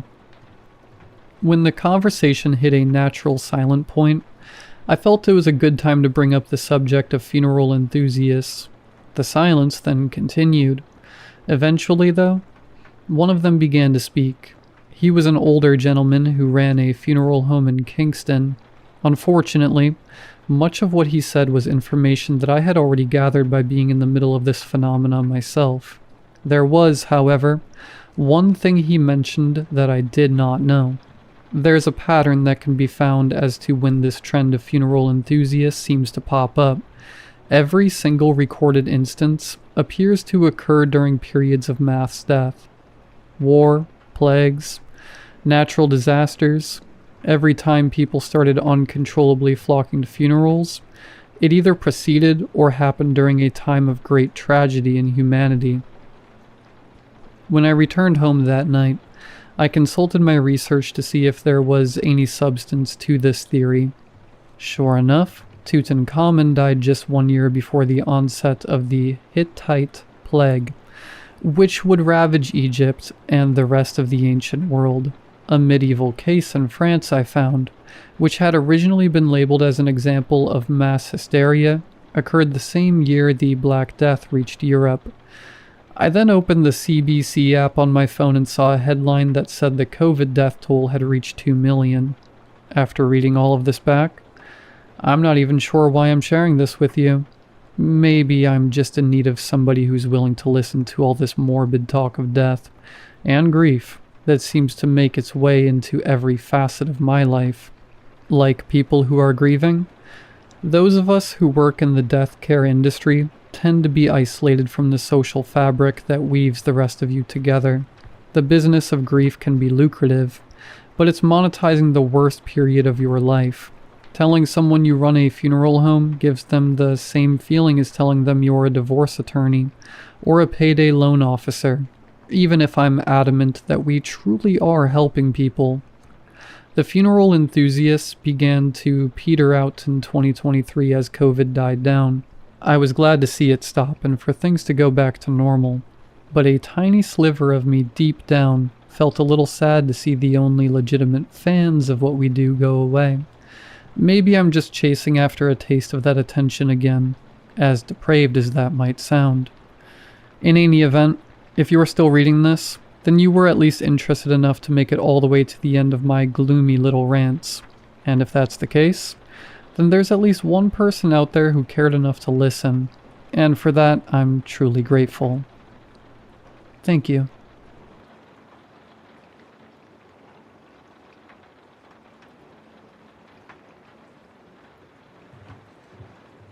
Those who celebrate Father's Day usually have a fun story or two to share about a bonding moment.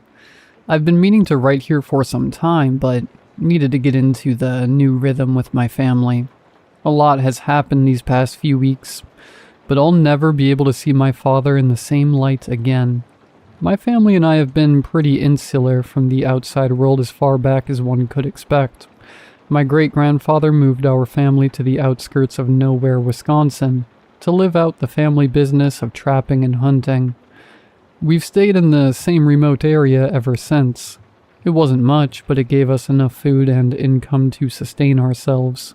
Folks around here don't trust much of the world outside the great woods, and have come to trust our neighbors instead. You'd think in such a remote part of the world, you'd be pretty close with your family. Well, you'd be wrong. All my life, my father went out into the woods surrounding our pasture hunting for game. It didn't matter what he'd be after. Deer, elk, pheasant, even black bear. Any excess meat or hide we'd sell to local markets, or trade with neighbors. Despite this, Hunting kept my father away for most of my life. He missed every important period of my life. My mother gave birth alone in the hospital while he hunted in the woods with my older brother, Rhett. He wasn't there for my first steps, never helped me with schoolwork, Little League baseball games, a no-show. He didn't even bother coming to my graduation earlier this year. The only semblance of father-son dynamic was he'd come home each night and give me a hug. No words, just a 10-second embrace and, occasionally, a kiss on the forehead. He'd always smell weird, like old grass, dirt, and body odor. I could see the lifeless, ragged look in his eyes from a long day. His absence would be worth it if he actually knew how to hunt. Despite how long the family has been in the hunting game, I've never seen him bring home a single prize.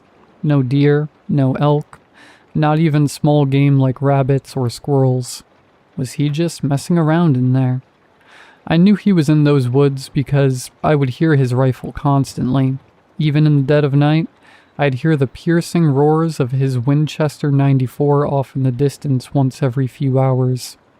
I used to think he must have seen something in those if he fired off a few times every 7 or 8 hours or so. Dad and my older brother Rhett never took me on their hunting trips. They always told me I wasn't ready, despite practicing with a rifle since I was strong enough to hold one as a 6-year-old. I was good too. The purposeful distance never helped them. Thankfully, Rhett was a much better hunter than Dad. Most days, Dad and Rhett would venture into the woods together like clockwork, but it would never be Dad to make the kill.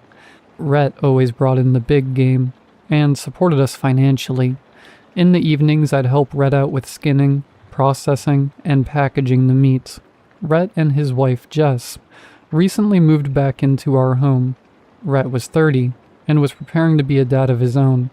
Jess was in her 3rd trimester, and while Rhett was working his butt off to be a provider, our dad was always out in those woods, wasting the days away from his family. Rhett and Dad often took shifts so that one might have an opportunity to rest. It was difficult to not be resentful, even with his occasional evening hugs. Those don't make up for lost time. I recall one night when I was 16, talking to Rhett about Dad's disappearance. We didn't talk too much about our feelings, but what's an older sibling meant for if nothing else? "Rhett," I mumbled, "why does Dad not want to be around me?" I recall Rhett pausing his hands, looking down pensively at the young elk hide he'd been cleaning since noon. He does want to be around. Dad does love us. He really does. He just... Rhett exhaled sharply. "It's not my place to say. Not yet. Just know he is doing everything he can for us. For you. He and I both do. You'll understand when you're older." Rhett hugged me close once he saw how watery my eyes were from frustration. I didn't know at the time, but Rhett was right. Even if he seemed non-existent, he was out there doing the best he could. I know they say it's the thought that counts, but it would have been nice to be near him growing up. Everything changed about a month ago when I turned 18. I had just graduated high school, and was still considering what to do with my life. I initially wanted to join the family business, and hunt alongside my brother.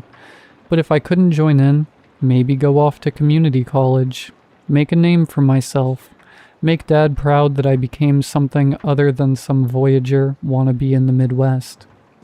Last month, in the early morning while Rhett was out in the woods hunting, Dad came into my room. "Time to get up, Will. Get dressed. There's something I need to show you." I got up groggily, waking up with another head full of messy brown hair. "What do you want? I'm not in the mood today." My dad sat at the foot of my bed. "I know it's been hard. It's difficult for me to explain, but there's a reason I'm always off in those woods. I think you're old enough now to understand better. Just know that whatever you're about to see, I've done it for you. Rhett's been pushing me to take you out into those woods earlier, but he knows my reasons for waiting. Happy birthday, son. It's time I took you hunting and taught you our family business." Great. Finally 18. And my first gift from my father was work. Something felt off, though. Dad always seemed weary, but never this invested into my own personal life. I grabbed my jacket, brown cargo pants, boots, and got out the door. For the first time ever, I went hunting with my dad. Our trek into the big woods took over an hour.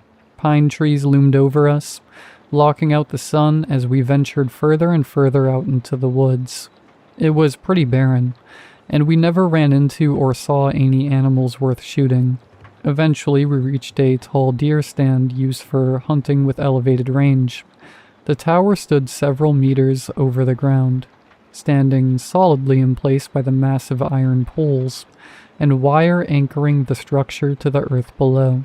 The windows were covered by camouflage blinds, blending the box-like structure into the spring foliage around it. The only way into it was a shabby wooden ladder.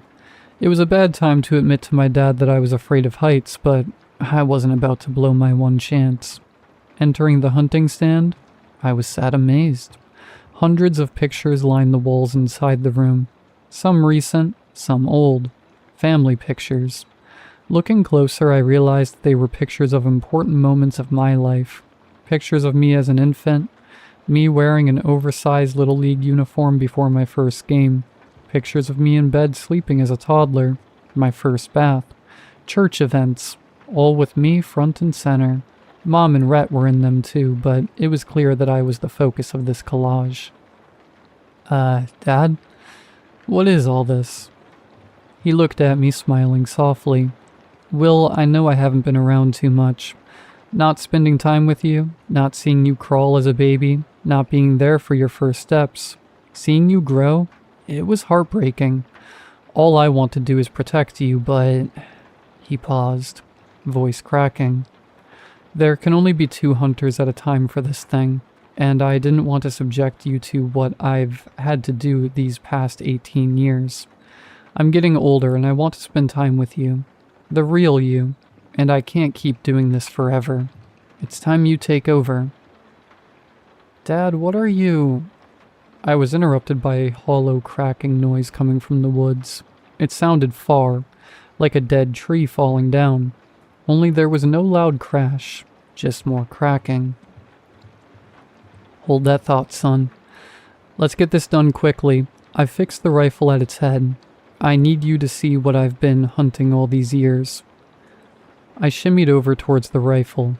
It was postured with a metal rest, fixed towards a dark region out into the woods. Looking through the scope, my heart dropped. Far off into the woods was a gangly figure, splayed out across the forest floor. A body without a head.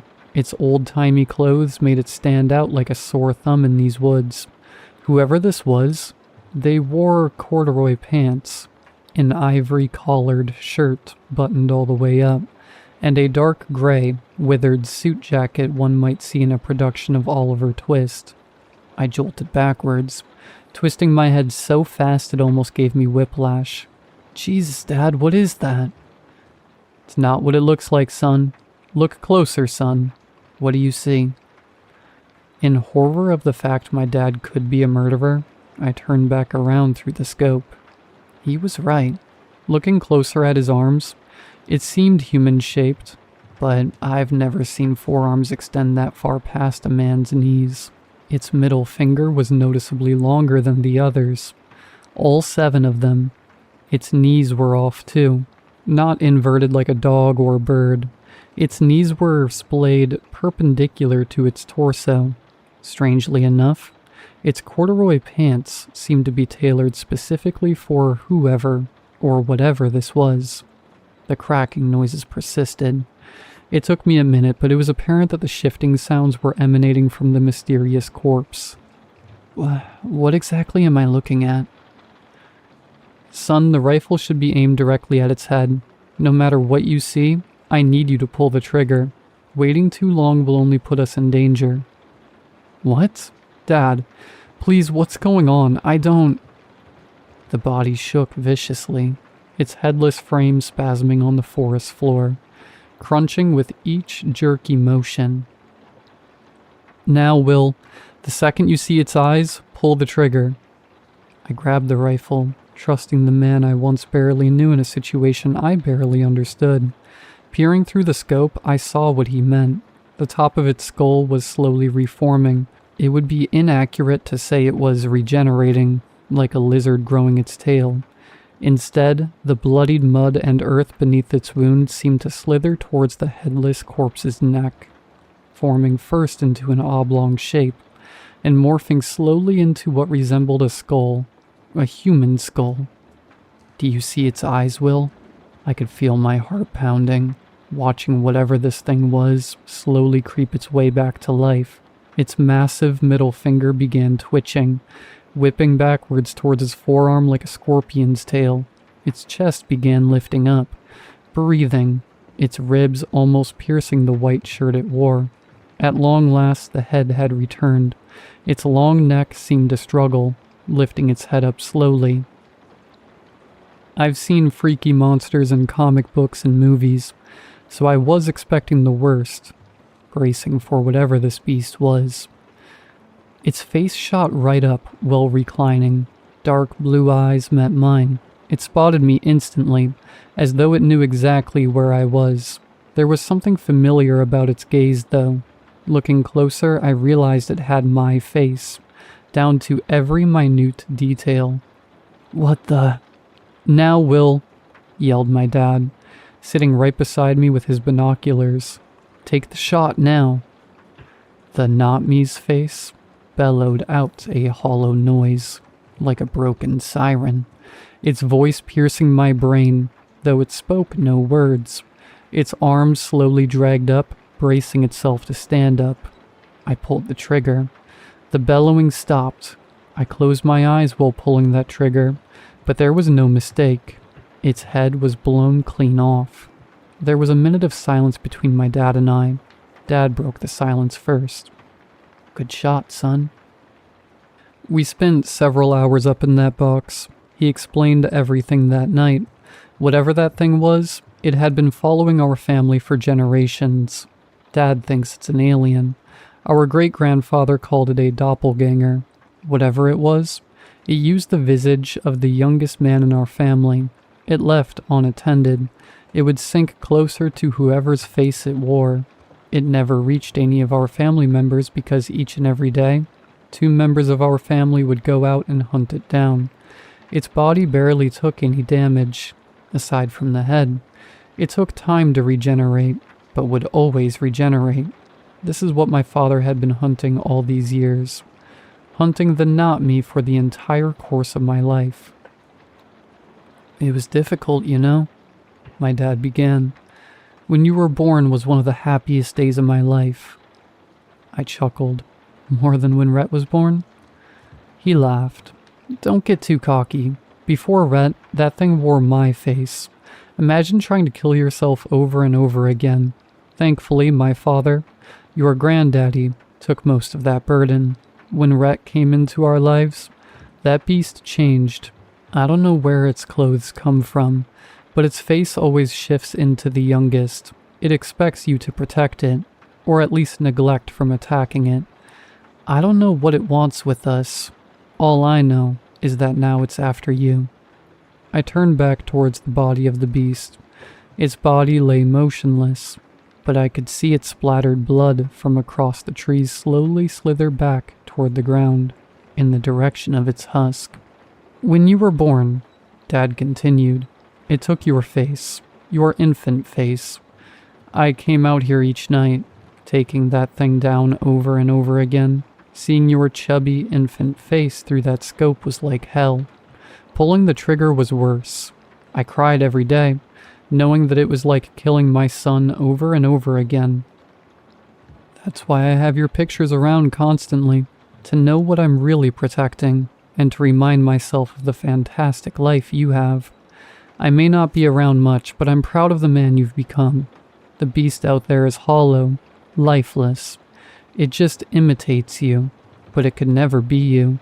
I couldn't live with myself if that thing ever took you out of our lives. Or worse, tried to take the life you have for itself. I regret the time I spent not being near you, but it was worth it to preserve the man you've become, and the son I love so, so much. I hope you can forgive me." Of course I forgave him. I mean, the poor guy has been killing forest demons for decades now. Who wouldn't feel bad for the guy? We both spent several minutes tearing up, sharing our feelings while splitting a pack of Coors Banquet. He shared his excitement to start golfing as a pastime. He also shared his concerns for the future. Back when I was young, the beast would grow its head back once every 2 days or so. Nowadays, it's at least 3 times a day. It grows faster based on how old the person it personifies is. I was hesitant to start hunting this thing down each day, but I was happy that we got to hang out more.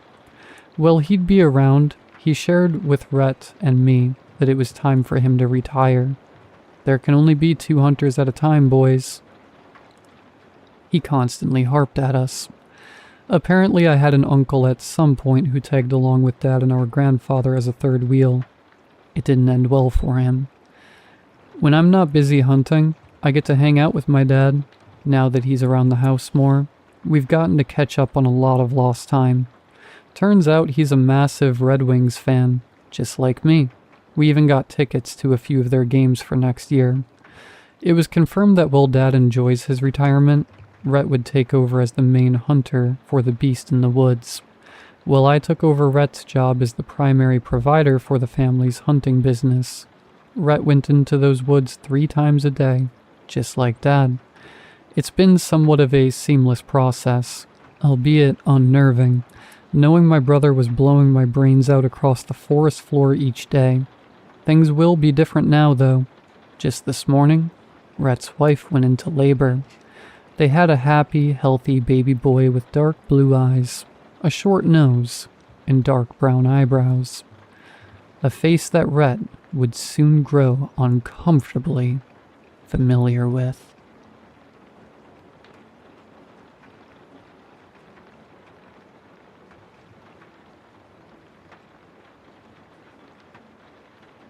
No matter what anyone tells you, please know that my wife is dead.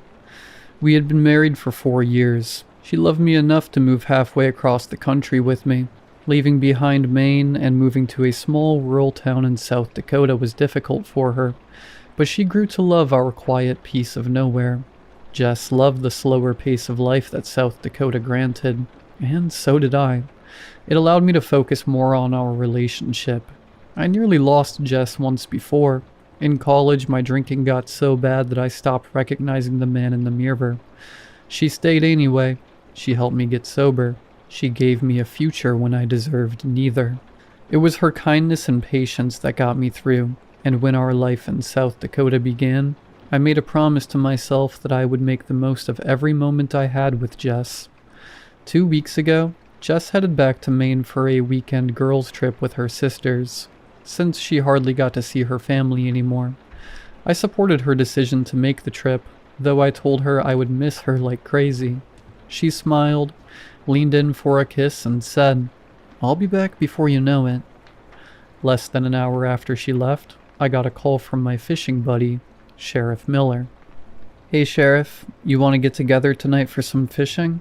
The wife is out of town, so I'm free," I answered casually. A sober voice responded, "Devin, I'm real sorry to have to be the one to tell you this, but there's been an accident on Highway 9 by the intersection. I think you should come down here."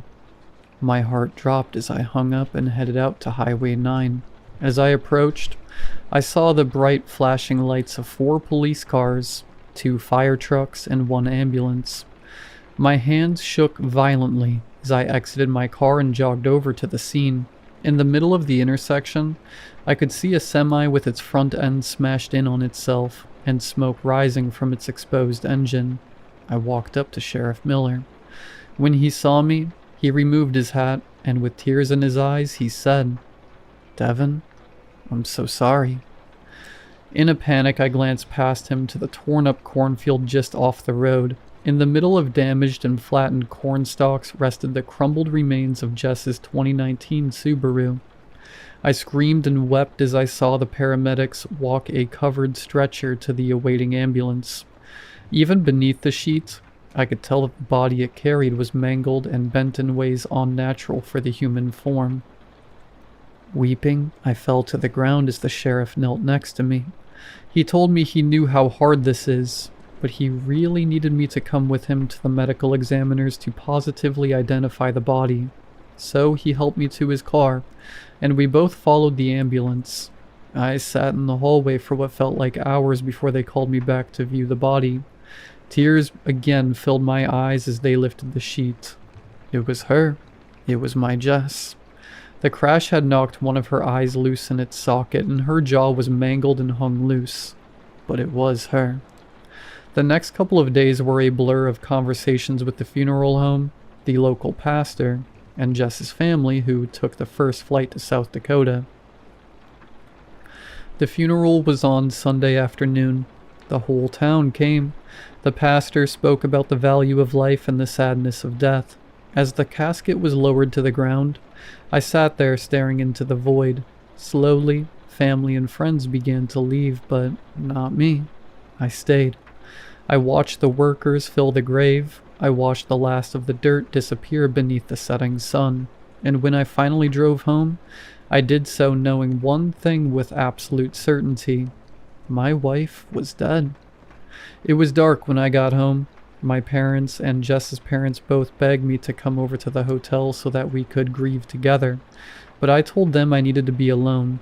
In reality, I didn't want them to stop me from drinking away my pain. Several bottles later, I sat alone in the darkness of the living room, as drunk as could be, but still unable to forget. That's when I heard the front door unlock. It took me a moment to realize what I was hearing. It was the low jingle of keys followed by someone fumbling to fit the key in the lock. Then a loud click. Next, the front door swung open, flooding the entryway with moonlight. I stared through groggy eyes as a familiar silhouette filled the doorway. A voice I never thought I'd hear again said, "Why is it so dark in here?" before calling out for me. "Devin, are you home, honey?" I couldn't believe my eyes. This can't be her. "Who are you?" I said with slurred words. At that, she jumped slightly, startled by my words coming from the darkness. She turned on the hallway light and saw me in the chair. "What do you mean, who are you?" "It's me, your wife," she said playfully before following up with, "Why are you sitting in the dark?"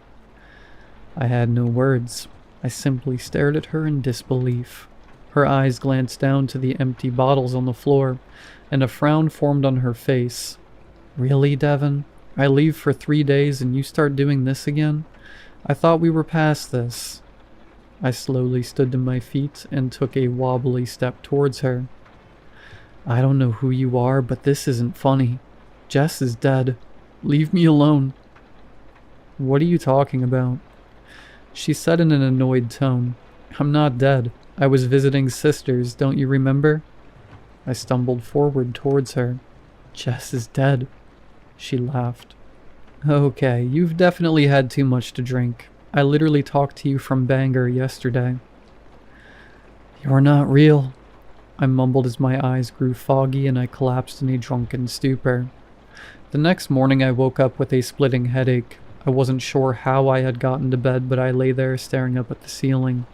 The grief of the last few days returned, and I sighed as the reality of life without Jess returned. As I pulled myself out of bed, I told myself I would go over to my parents' hotel later that day. As I got dressed, I noticed a strange smell in the room, not the scent of alcohol that I expected. Instead, it smelled vaguely of rotting leaves and mold. I cracked open a window before heading downstairs. My whole body tensed up as I walked into the kitchen, and there stood Jess. She was humming to herself as she poured a cup of coffee. I swallowed hard before opening my mouth. "Jess?" She turned and smiled. It was her face, her bright blue eyes, her bright white teeth, and dirty blonde hair. In that moment, I didn't know what to believe.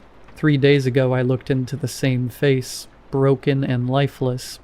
But now here she was smiling at me as if nothing had happened. "Morning," came her energetic voice. I have to go into the office here shortly, but I made you some coffee and here's some aspirin. I'm sure you're feeling a bit hungover. All I could do was nod. Last night wasn't great. We can talk about it later, but it doesn't have to be a big deal. Let's just move on. Okay, sounds good, I managed to say. She walked by me to get to the garage.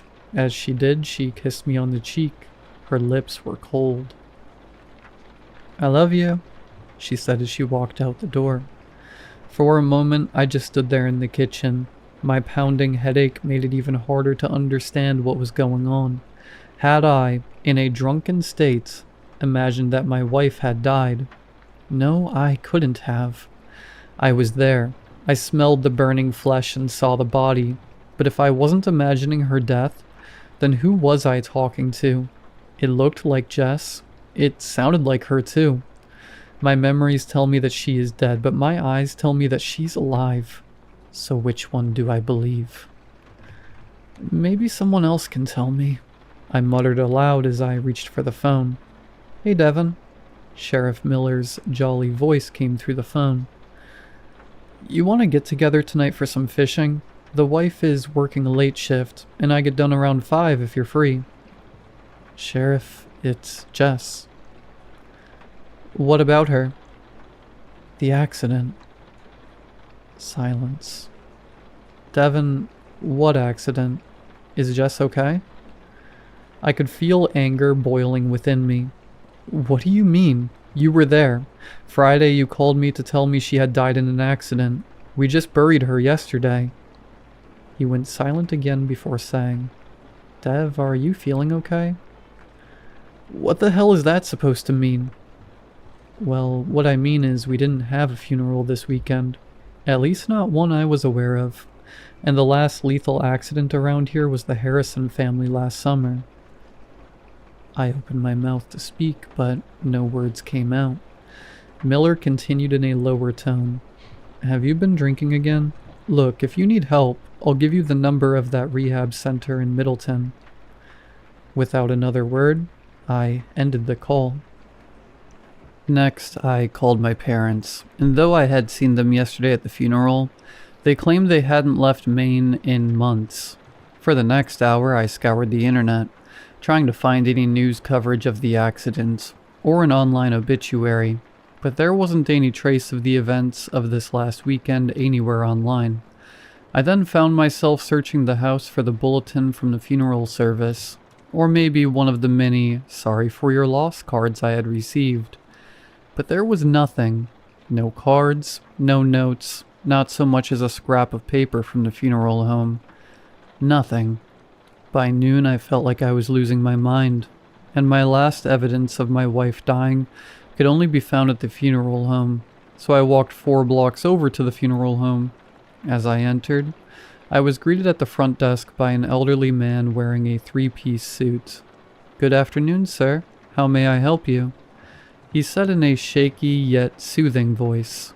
Yeah, hi. I was wondering if I have ever done any business here.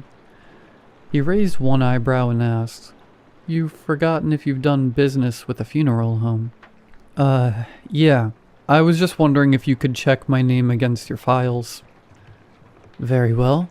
What is your name? After giving my name, he typed it into the computer and said, It seems that this last Saturday you purchased 1 burial plot in the East Field. Is that ringing any bells? I nodded.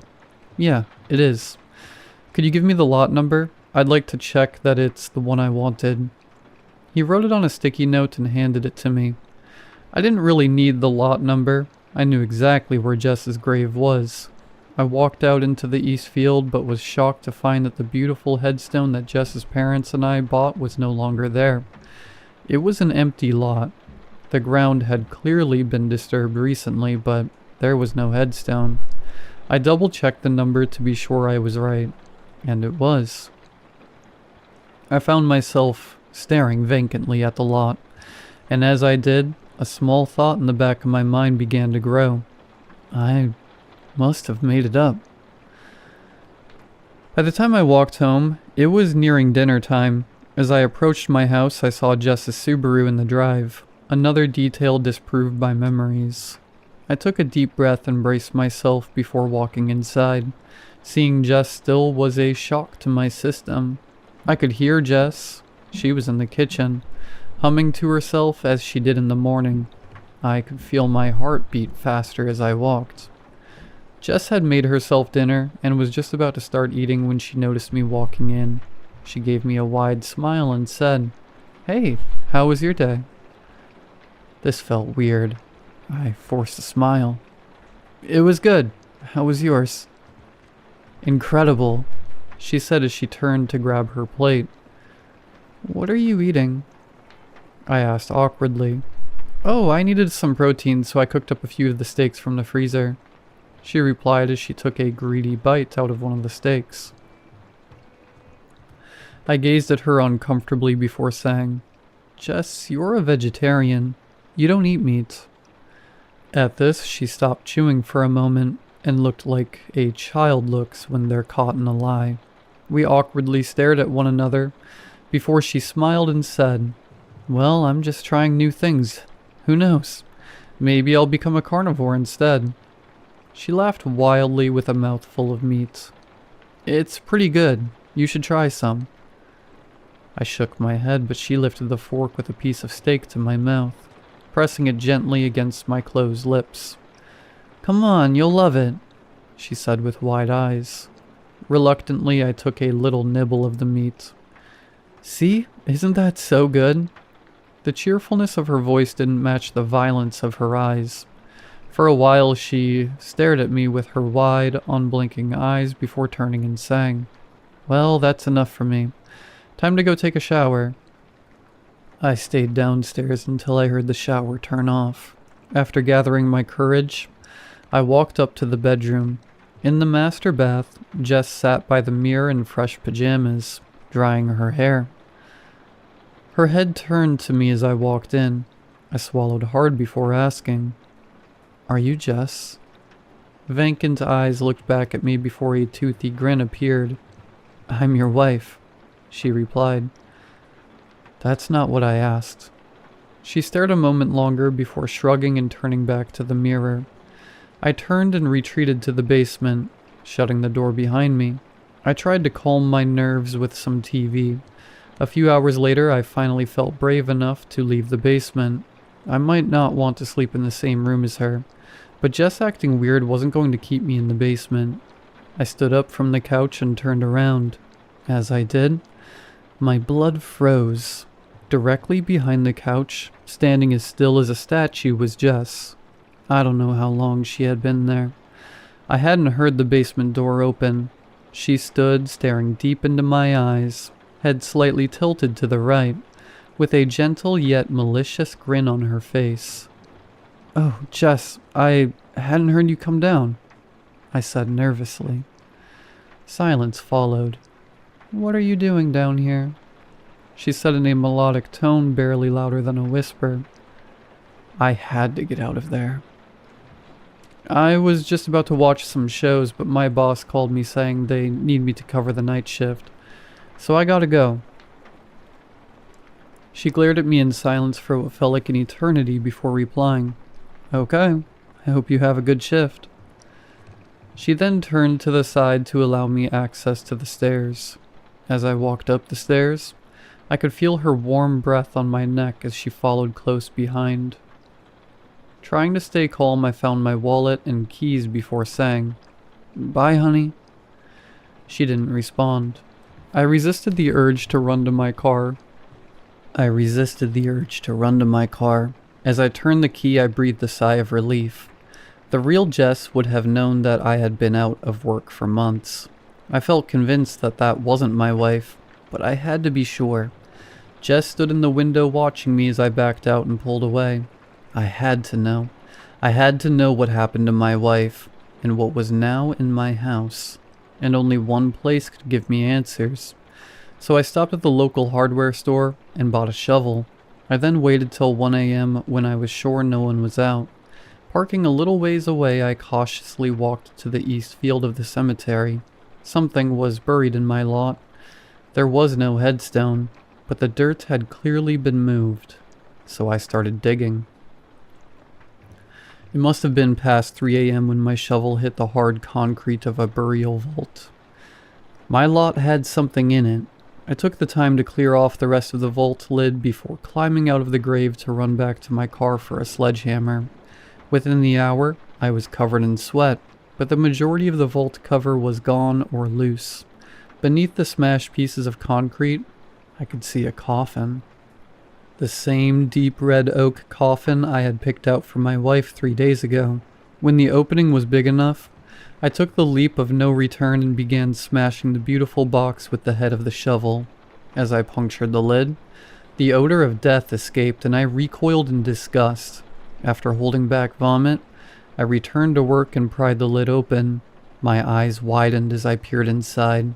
Buried in my wife's casket was the mangled and deformed body of a decaying deer. Its limbs were twisted and broken to fit in the box. Its neck snapped and violently bent to the side. Its lifeless eyes were foggy, and maggots crawled every inch of the carcass.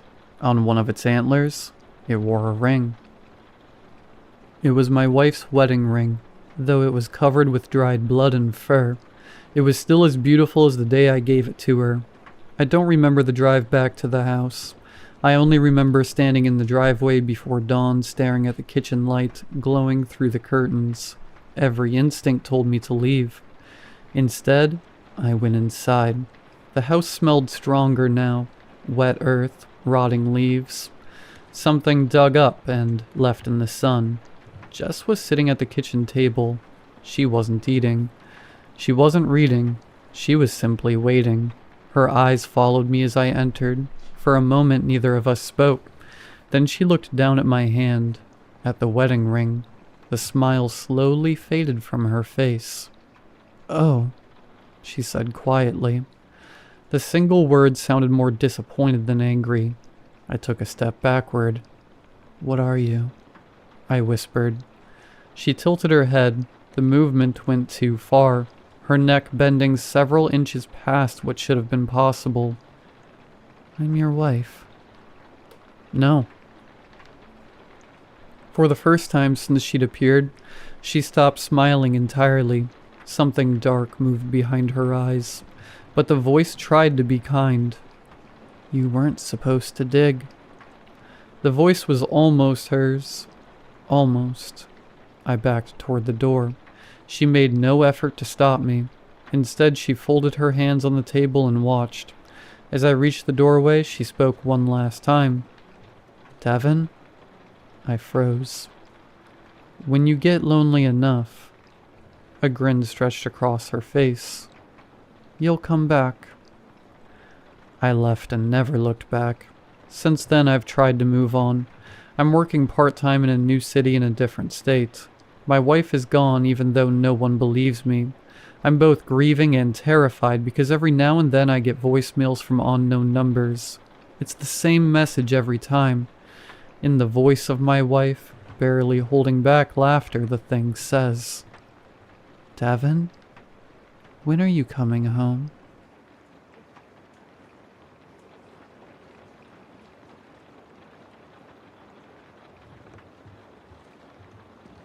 The lake on my brother's property has no bottom. Me and my brother live on 25 acres out in the middle of nowhere. He inherited it when our dad passed. Our mom and stepdad had already died a few years back, so it's just the two of us. When I say out in the middle of nowhere, I really mean out in the middle of nowhere. A 30-mile drive to the nearest grocery store, 40 to the nearest big city. But we like it. It's nice and quiet. My brother Carl is an artist.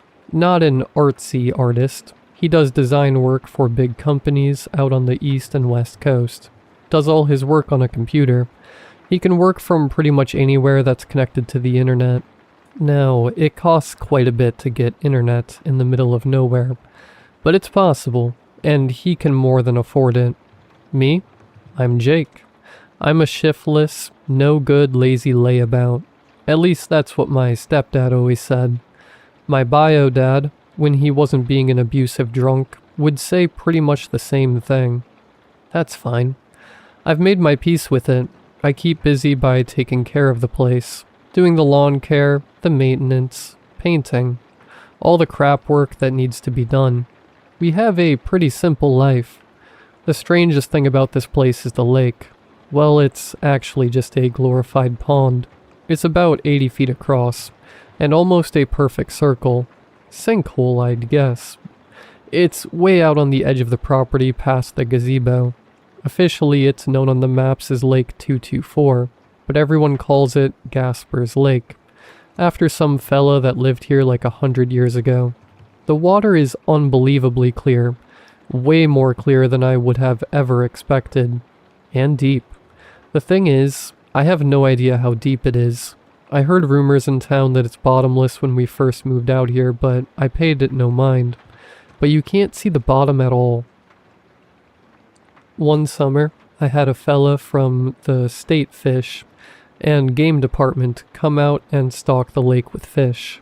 I thought I'd do some fishing that fall, but it just didn't take. Don't know how or why, but come fall there wasn't a fish to be found. Didn't make any sense. If they'd died, I'd have seen them floating, right? Another thing is the light.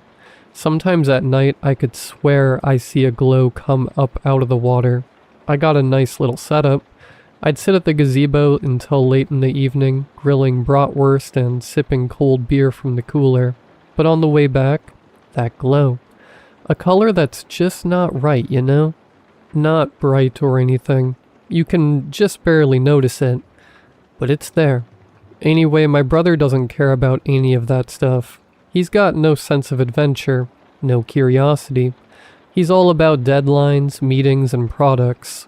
Sometimes he'll fly out from the local airport on a puddle jumper to go see a client, and leave me out here for a week or two. You'd never get me on one of those tiny single-engine planes. I kind of get the feeling he's embarrassed of me, but whatever. He flew out to North Carolina, or maybe it was Virginia one week, and I had the place to myself, so I called up Earl. He's my drinking buddy. I called up Earl and said to him we're gonna find out how deep Gasper's Lake really is. He brought over his John boat, and I'd say about 300 feet of half-inch nylon rope. We were going to be real scientific about this. I tied a cylinder block to one end, and we marked off the rope in 10-foot sections.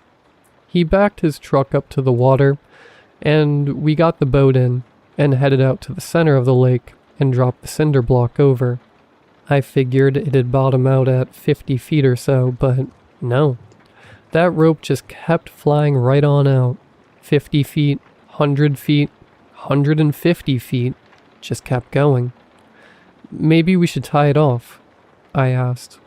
Yeah, that's probably a good idea, he replied. We got the free end of the rope tied off around the cleats and watched the rope keep spilling out.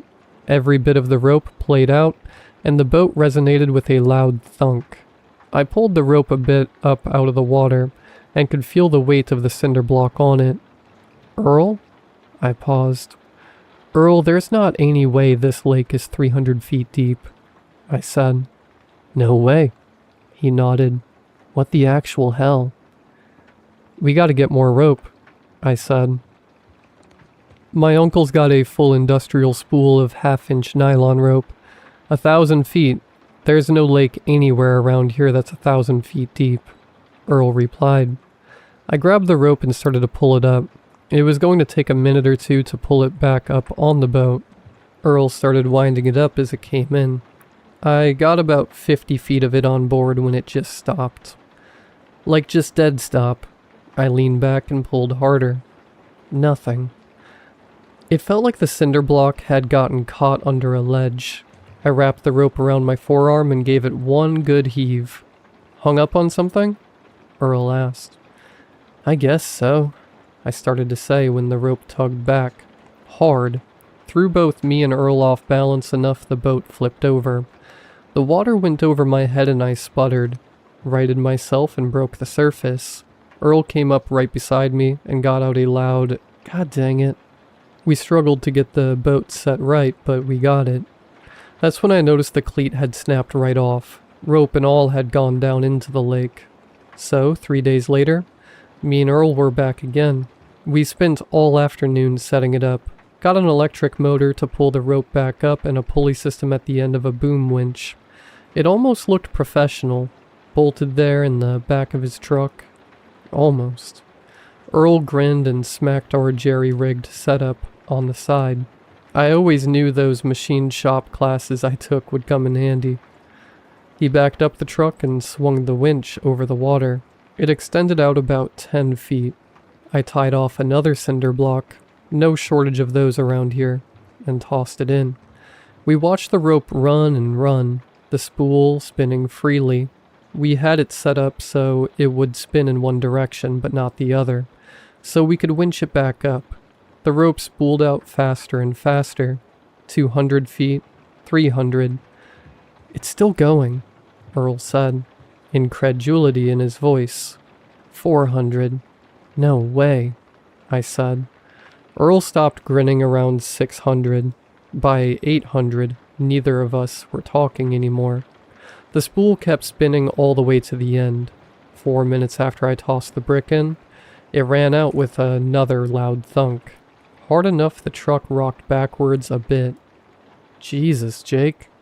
What in the actual hell is going on here? That's 1,000 feet of rope. I have no earthly clue, buddy. There's no way it's 1,000 feet deep. I ain't got no more rope. Like, I guess I could order some, Earl said, but was interrupted by a loud groaning coming from the winch. Something was pulling on the rope. I could hear the strain of the fibers. The truck was practically vibrating. Then the front end of the truck started to rise up a hair. Jake, it's gonna take my truck, Earl yelled as he ran over and hopped in. He started the engine and began to pull away when all of a sudden all the tension let out of the line. I went over to the winch and turned it on and the rope began to wind onto the spool. It took a lot longer to pull it all up than I thought it would. But then I saw and smelled the cinder block. It was covered with a dark, glistening slime, something the color of rotting leaves mixed with oil, and it stank like, God, I don't know, a squished bug mixed with kerosene. I cut the line and let the brick drop back into the water. No way in hell I was touching whatever that was. Earl pulled his truck up away from the edge, got out and came over to where I was staring at the water. A camera, he said. What, like an underwater one? I asked. Yeah, I know a guy. He's got an underwater rig. A little robot submarine. He uses it to inspect bridge pilings, dams, and culverts for the state. It's rated down to 1,500 feet, but it usually doesn't get used that deep. Got lights and a camera. You can drive it around, he said. Sounds like a plan, I said. But Earl, I paused. Isn't this more than a little bit weird? Like even for around here. Maybe we should call somebody. I don't know. Like an official? Jake, this is the most interesting thing that I've been mixed up in since Farmer Brindle's two-headed goat got loose in the dollar store. Look around. Nothing happens around here. I nodded. This place wasn't known for its excitement. I'm gonna call him. Get it out here, he said. I've got an old VCR we can hook it up to. Record what we find, I replied. Earl nodded. Good idea. The next couple of days passed without incident. I spent the time power washing the garage. I know, high excitement, but it's got to get done. Earl pulled up in his truck the next afternoon. It really was a pretty cool setup. The sub was about 4 feet long and had lights and a camera on the front that could be panned around remotely. We tied it off to the winch with the nylon rope. It had its own coil of cable for the camera that we sat on the tailgate. I made sure it had a full charge, Earl said, manhandling it out of the truck. It'll give us at least a couple of hours. Getting in the water took longer than it should have. The thing was heavier than it looked, and we kept second-guessing which end was supposed to go in first. I think the camera end goes in last, I said. That doesn't make any sense. How's it gonna see anything pointed in the mud? I didn't say pointed at the mud. I said last. As in, we lower in the tail first. Earl looked at me. That's the same thing. We went back and forth on it for a while before we figured out it didn't matter. The thing would right itself once it hit the water. We felt pretty stupid about that. Alright, easy now, Earl said. As we walked it to the edge, it was awkward. No good place to grip it. For God's sake, Jake, don't drop it. That thing probably costs more than my truck. We got it in without dropping it. Barely. Earl picked up the controller, and we watched it bob there for a second, listening a little to one side, and then it straightened out and sat there humming quietly. Okay, Earl said. Down we go. 300 feet down, it was dark enough that we snapped on the lights fully bright. All it showed was the rough stone on the side of the sinkhole. The water was still crystal clear. Around 400 feet, the walls changed. I almost missed it. Earl, hold up. Can you back up a little? He reversed the sub and we both leaned in toward the monitor. The rough pitted limestone we'd been watching for the last 10 minutes had stopped. What replaced it was dark and smooth, almost glassy. I looked at Earl, he looked at me. We both looked at the monitor. That ain't natural, I said. No, he said, just that. We stayed there a minute, both of us staring at the screen. The sub's lights caught the dark surface and threw back a dull reflection. Whatever it was, it went down as far as we could see. Earl's hand was still on the controller. You want me to keep going? He asked. I should have said no. Yeah, I said. Keep going. At 800 feet, the walls just disappeared. The sub drifted out into the open water, and I realized I'd been holding my breath. The sinkhole had been feeding into something else the whole time. A cavern.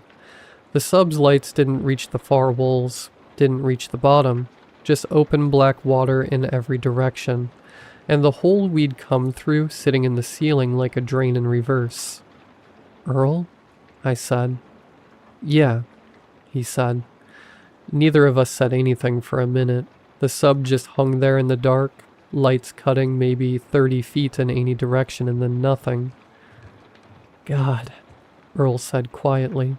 I wish I'd brought some beer. I laughed, couldn't help it, then stopped. Keep going down? I asked. He already was. Can you point the lights down? I asked. Earl adjusted the controller and the sub nosed down slowly. The light swept across what I thought was the bottom of the cavern, and I squinted at the monitor. Something was down there. A tangle of shapes, thick and dark and piled on each other like cable left in a heap. What the hell am I looking at? Earl said, mostly to himself. The sub drifted lower.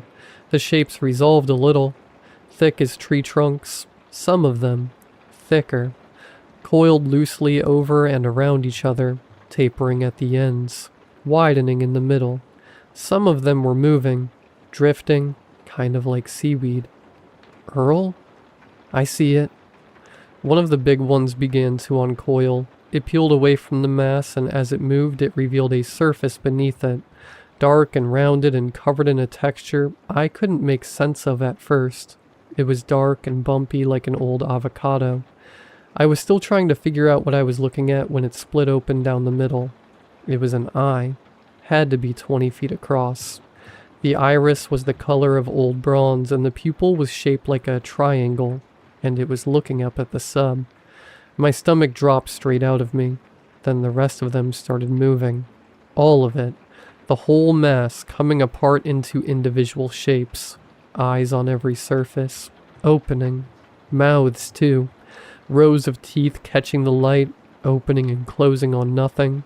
The cables, the arms, whatever they were, filled the cavern below us. The monitor went dark. Earl, we have to get out of here, I screamed, but Earl seemed frozen. I grabbed Earl's arm. He was still staring at the monitor. Earl, we have to go right now. The surface of the pond began to swell and boil, whirlpools and waves churning around. He blinked, came back. We ran for the truck. We dove in and Earl started it up, but we didn't make it 20 feet before the back end lifted. It had come up fast. Nothing that big should move that fast. The tires left the ground and Earl screamed something I couldn't make out over the sound of the frame starting to give. I had opened the door and jumped out without even thinking about it. The ground came up quick and I landed with a wet crack as my ankle snapped. From the ground I could see the truck maybe 30 feet up, wrapped in something that looked like a giant black and glistening worm, being pulled toward the water. Earl was still in there. I know because I could hear him screaming. Then the roof caved in to the sound of shattering glass and metal forced beyond its limit. And then I couldn't hear him anymore, as the truck sank beneath the water. The VCR had landed a few feet away. I don't even remember Earl throwing it. I told the paramedics I fell off a ladder. Anyway, now I don't know what to do. My brother's due back in 2 days and the sheriff keeps coming around asking about Earl. The state inspection fellow wants his submarine back, and I don't know what to tell him. All I got is this busted leg and a video we took, and I'm not sure who I need to show it to. I think I'm going to call the governor, maybe the press. Should I call the FBI? What should I do?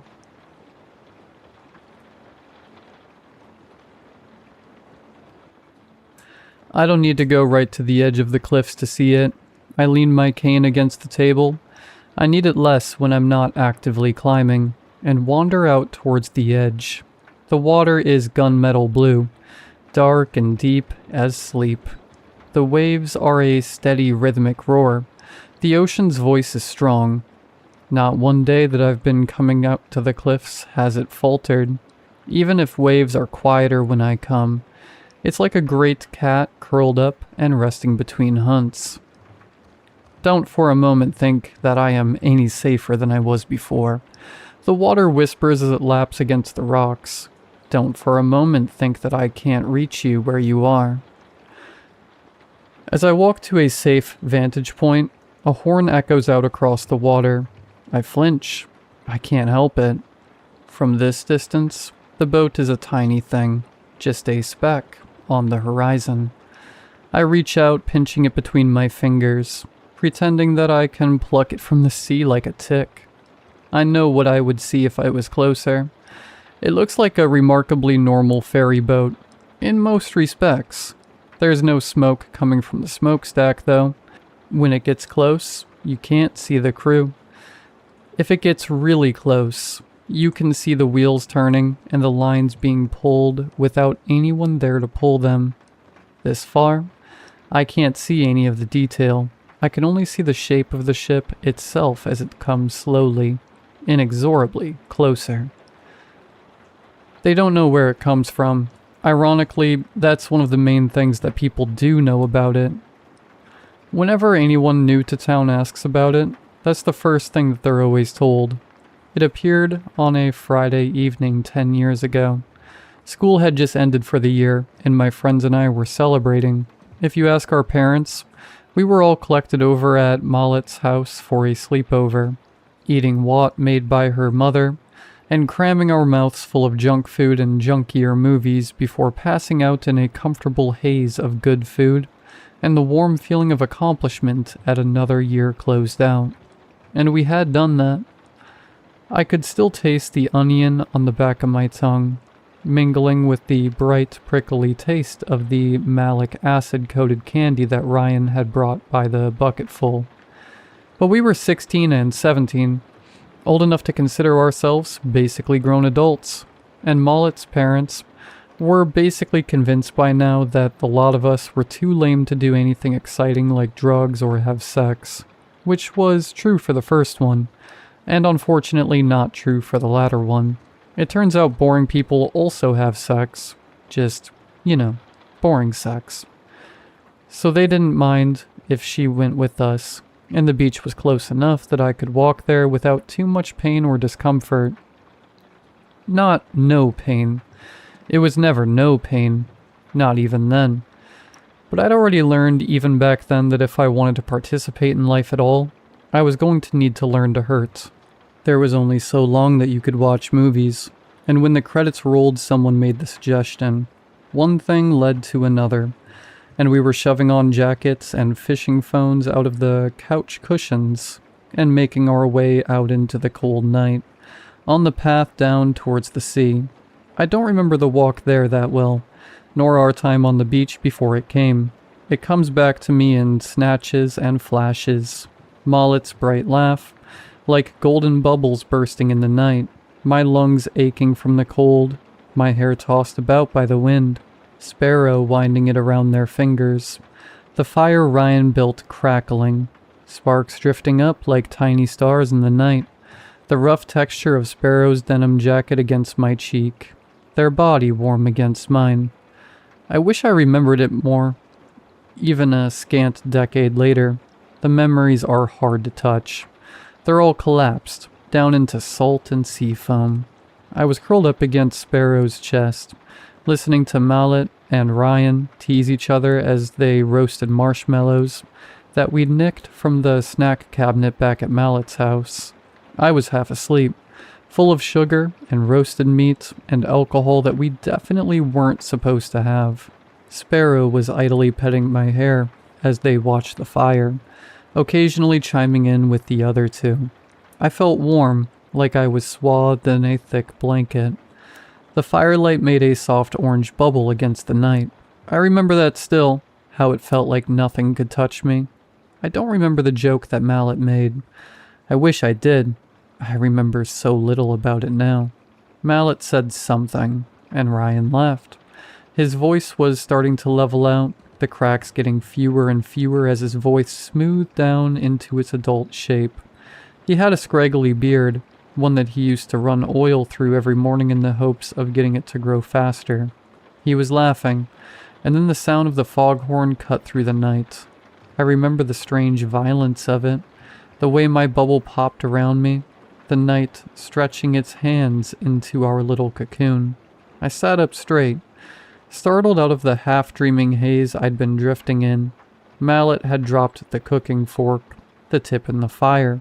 Her marshmallow started to smoke and char black, but she didn't notice. She was staring down the beach, towards the waves. "What the?" Sparrow said out loud. Their head was turned away from the fire, looking out into the night. Mallet pointed. Ryan turned to look. And I turned, following their gazes. I couldn't identify what the shape they were looking at was. It was too dark, and at first, all it looked like was a dark shape against the night, blocking out the light of the stars in the city. There were no lights on it, to help resolve it into something that made sense. Then the horn sounded again, and I realized it was a boat. A boat, aground at a beach with no dock, with no lights. I couldn't even see a red or a green light to tell me what side of the boat I was looking at. "We should go." I had never heard Ryan sound that nervous before.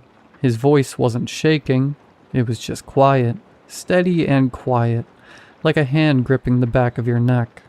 It was that had me struggling to my feet, Sparrow helping me to my feet with a strong hand. They bent down, picking up my cane to hand to me. Mallet started throwing sand on the fire, stamping out the embers. I should say that despite all being 16 and 17, we didn't try to explore the boat. We didn't go closer. We didn't shout out, calling out to the sailors we thought had to be there. We didn't try to explore. We didn't antagonize. We didn't linger. We didn't. I can look back 10 years later and regret that we didn't run immediately. I think at the time I'd thought that it might be an organized crime thing, or something. A silly thought of a teenager who'd hardly seen a gun in real life. But what would you have thought? A boat aground at a beach with no lights, totally eerie and quiet, miles away from the docks. I thought as long as we didn't see people, we would have time to collect our stuff and move away. I thought we had time to get away. What would you have thought? We collected our stuff the fastest we'd ever had. We didn't speak. Sparrow threw our food in a bag. Ryan grabbed Mallet's coat, throwing it on her shoulders. We left the beer. We shouldn't have, but We were 17 and scared. What would you have done? Silently, we picked up our things, pulled on our coats, and slipped away down the beach. We walked in tense silence, resisting the urge to look behind us. Sparrow helped support me without being asked, letting me lean against them, helping me find my footing. I was slower.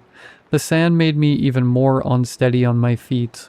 I could feel Mallet's anxiety and frustration. She kept glancing back at me. My face felt hot.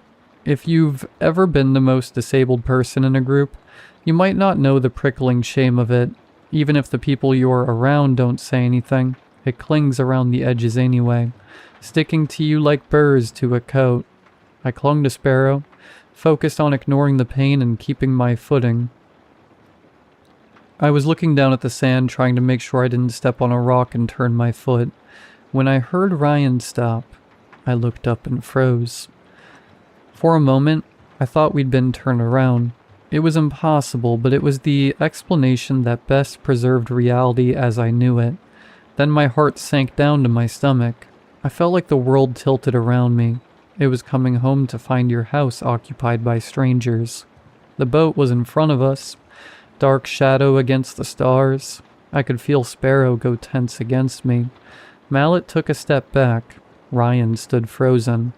Then as one, we turned, dropped our stuff, and started running. I ran. My legs screamed immediately. I didn't run as a matter of course. Walking took enough effort. But the cold, freezing fear in my chest was enough to prompt a sprint. Sparrow's hand was tight on mine. They were on the track and field team, and could easily outpace me, but they stayed behind, hand tight on mine like a vice as they tugged me forward. I don't think any of us had fomented anything approaching a plan. Sometimes the only thing you can think to do is run. If I'd known then what was about to happen, perhaps I would have. But then, that's always what you tell yourself, isn't it? We had turned and ran back down the beach, the way we had come. I remember looking up and seeing that the boat was gone, and feeling a weird flare of hope. I could see the bright sparks of the city lights outlined against the sky. There was a path somewhere among the ice plants and the sand that would lead back to the asphalt and streetlights. I had a thought somewhere in the back of my mind that surely that would mean safety.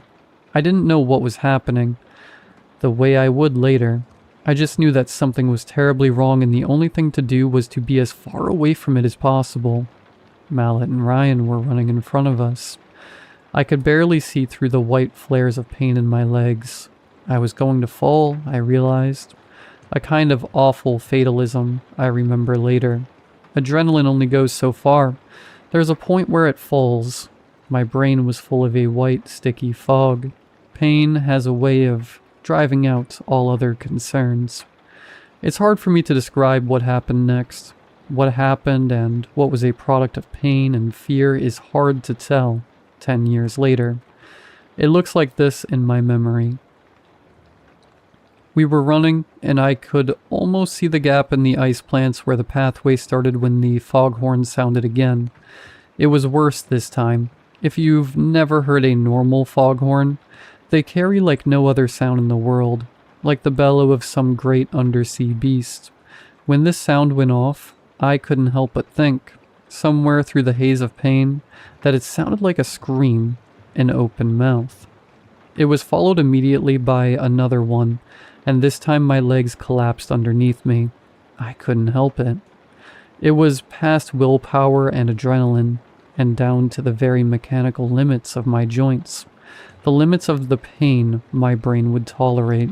Sometimes your body will just not let you hurt any longer. As soon as I did, my hands slipped away from Sparrow's. They hadn't been expecting me to fall, and they weren't ready for it. I fell, collapsing down into the sand. The sound came again, and this time it was somehow louder. It filled the entire world.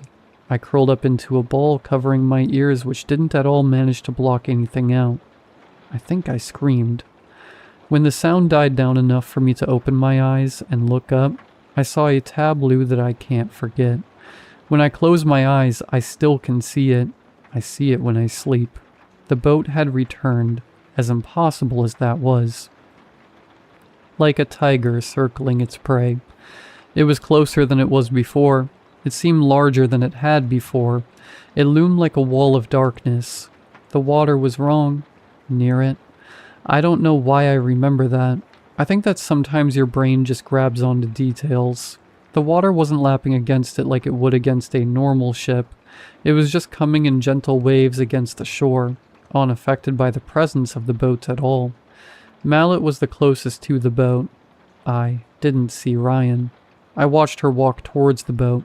I think I tried to call out towards her, but the horn sounded again and my voice was swallowed by the boom.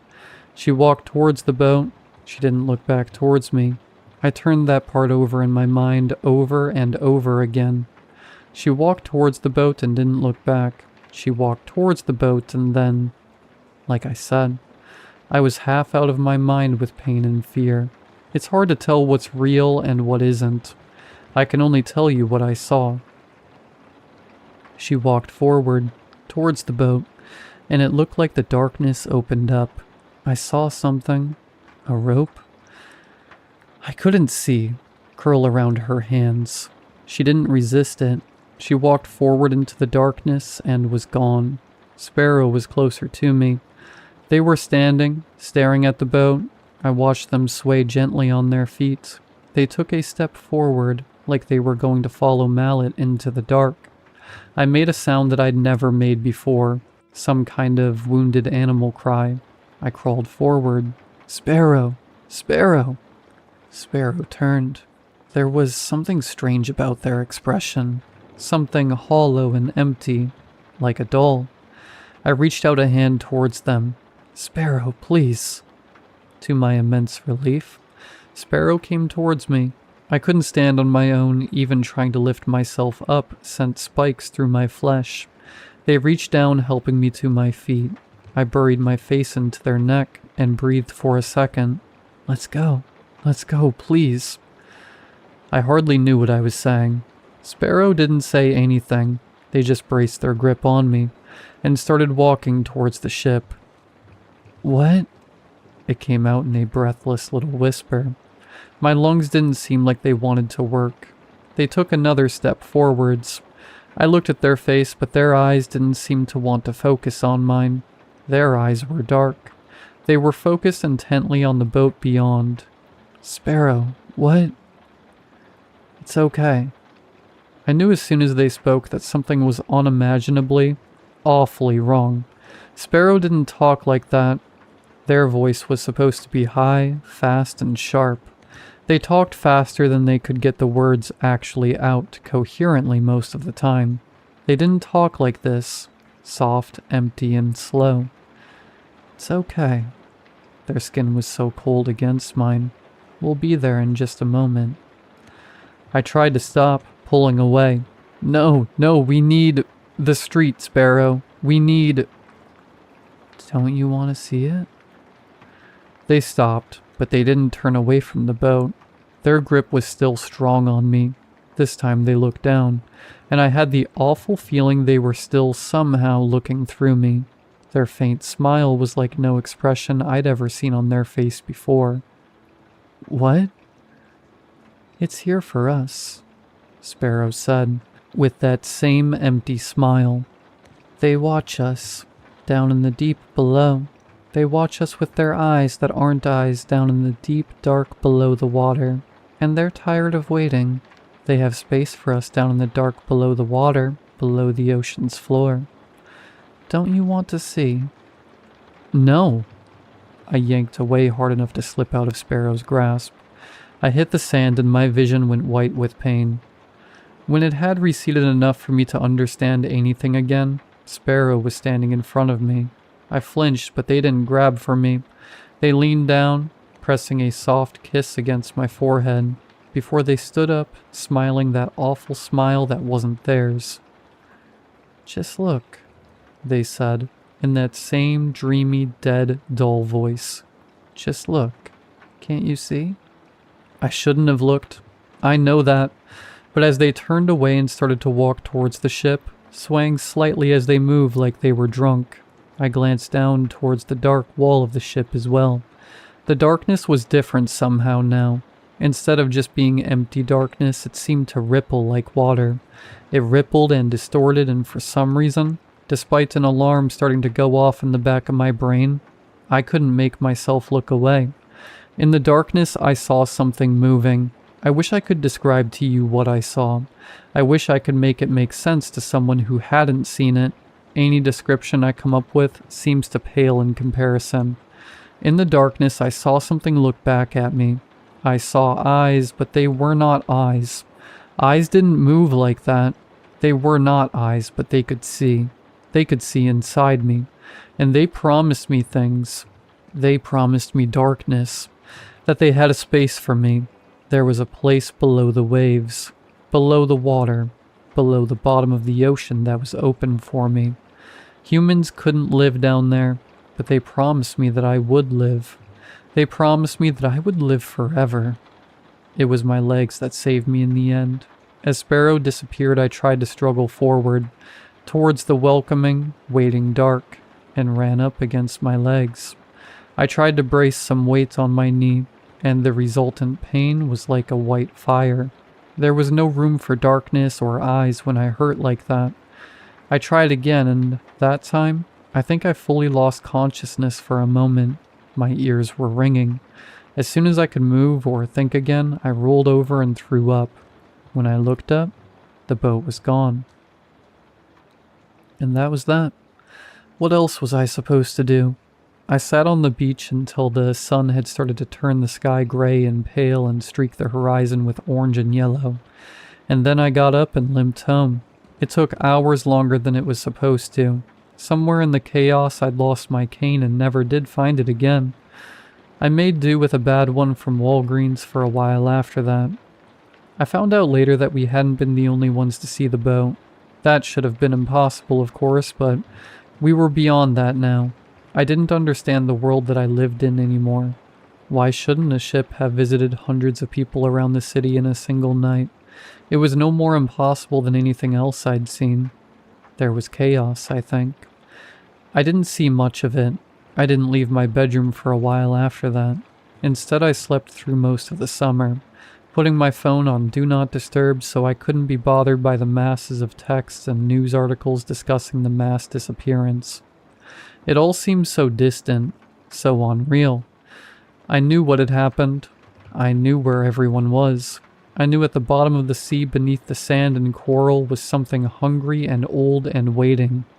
Everything else was just so much theater and pageantry compared to that. I kept seeing the boat whenever I slept. It wasn't all the same dream. I could be in the city or swimming in the sea or walking on the beach. Wherever it was, at some point, I would look up at the sky and there it would be, a dark shadow against the blue sky. I would see it, and then I would feel it again, the touch of strange eyes and the opening of an abyss beneath me. I never told my parents about it. How could I? It wasn't the sort of thing that you could tell your parents. They wouldn't have understood. They wouldn't have understood what I meant when I said that they were still waiting for me. Their eyes were still on me. They still had a space for me beneath the waves. They were still watching me. I suppose it was fair that I watched them back. I turned away from the sea, beginning to walk back towards the pathway down to the parking lot. I don't need to stay now that I've laid eyes on it. It's not like it's going to move quickly. My phone rings. I fish it out of my pocket with one hand, unlocking it and holding it up to my ear. Hello? Sunshine. The voice is warm and gentle. How are you? I soften despite myself, even though I have to focus on still picking my way down the sand and rocks. Hi, Dad. Yeah, I'm okay. It's just my father and me these days. I'm long grown, but I still live at home. With my legs being what they are, and my father's age being what it is, we do a lot better supporting each other. Home aids cost money that neither of us have. We're not as close as we were before everything, but we help each other out. It's a living. When my father speaks again, he sounds concerned. He doesn't like when I leave without telling him at least that I'm leaving, and when I'll be back. Even if he's never even tried to prevent me from going wherever I want. It's not that he's a helicopter parent. He's just scared. I can't really blame him. No one in town likes their people being out of sight these days. Where did you go? Just out to the cliff. I'm heading back now. He tries to not sound disturbed, but he does. And did you see it? I nod before remembering that he can't see me. Yeah, it's miles out though. Should be months at least before it gets here. We have enough warning to prepare at least. You know, I don't like that you go out there, he says. This time his voice is gentle, like someone speaking to a frightened animal or a child. I bristle, despite myself. It's fine, Dad. Nothing's going to happen to me. It can't do anything at that distance. It needs you to be able to see it better for that. It's still a risk, he says. What if it calls you while you're all the way up there? You'd fall all the way into the sea. I don't know how to tell him that he's wrong. He knows I got close to it, closer than most people have, but he doesn't know that I was there. I was there and I watched my friends be swallowed. People think it just wants to drown those who it takes. There's not many people who have gotten as close to it as I have, and even fewer who have watched the things that I have seen. I wish that all it wanted to do was drown me. A clean death compared to it and what it wants. People have gone out to try and film it, capture it, bomb it. They don't come back. It makes me feel better to monitor it, I say finally. I like knowing where it is. Okay, he says finally. Just come home soon.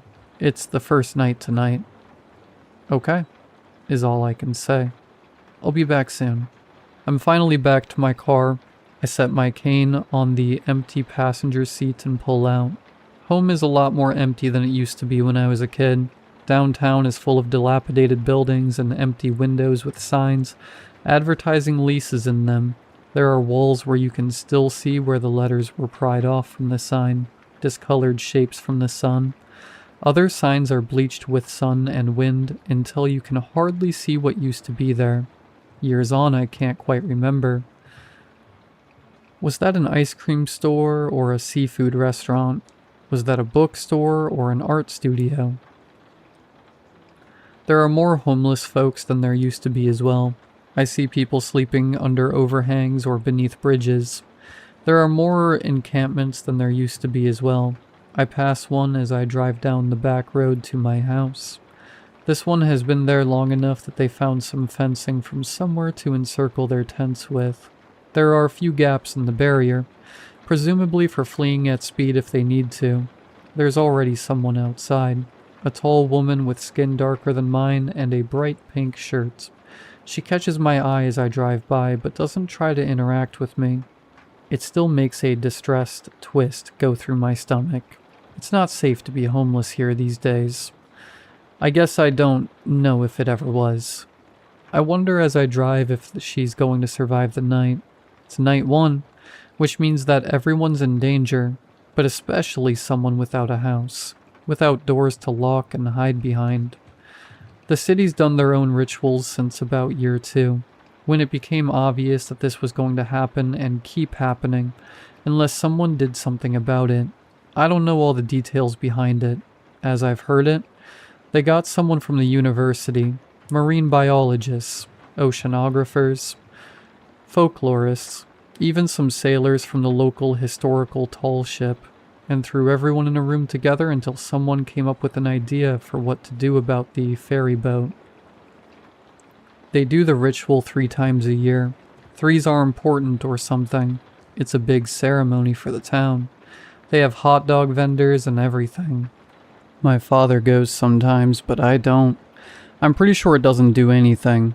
Whatever I saw down there in the deep dark down below doesn't care about the little rituals with salt and gorse and sea champion. And then there's the rituals that other people do. Don't be surprised that someone came up with it. Wouldn't it have occurred to you at least? It takes people. It hollows them out of everything but salt water and shadow and drives them down to the darkness beneath. It wants people. For whatever reason. I have no idea why. I don't know who it was who first thought of it, but it's a kind of thing that people do. It wants people. Let's give them the people we don't want in the first place. I don't know anyone who for sure has taken part in the unofficial side of Night 1. I've never heard of anyone getting convicted for it either.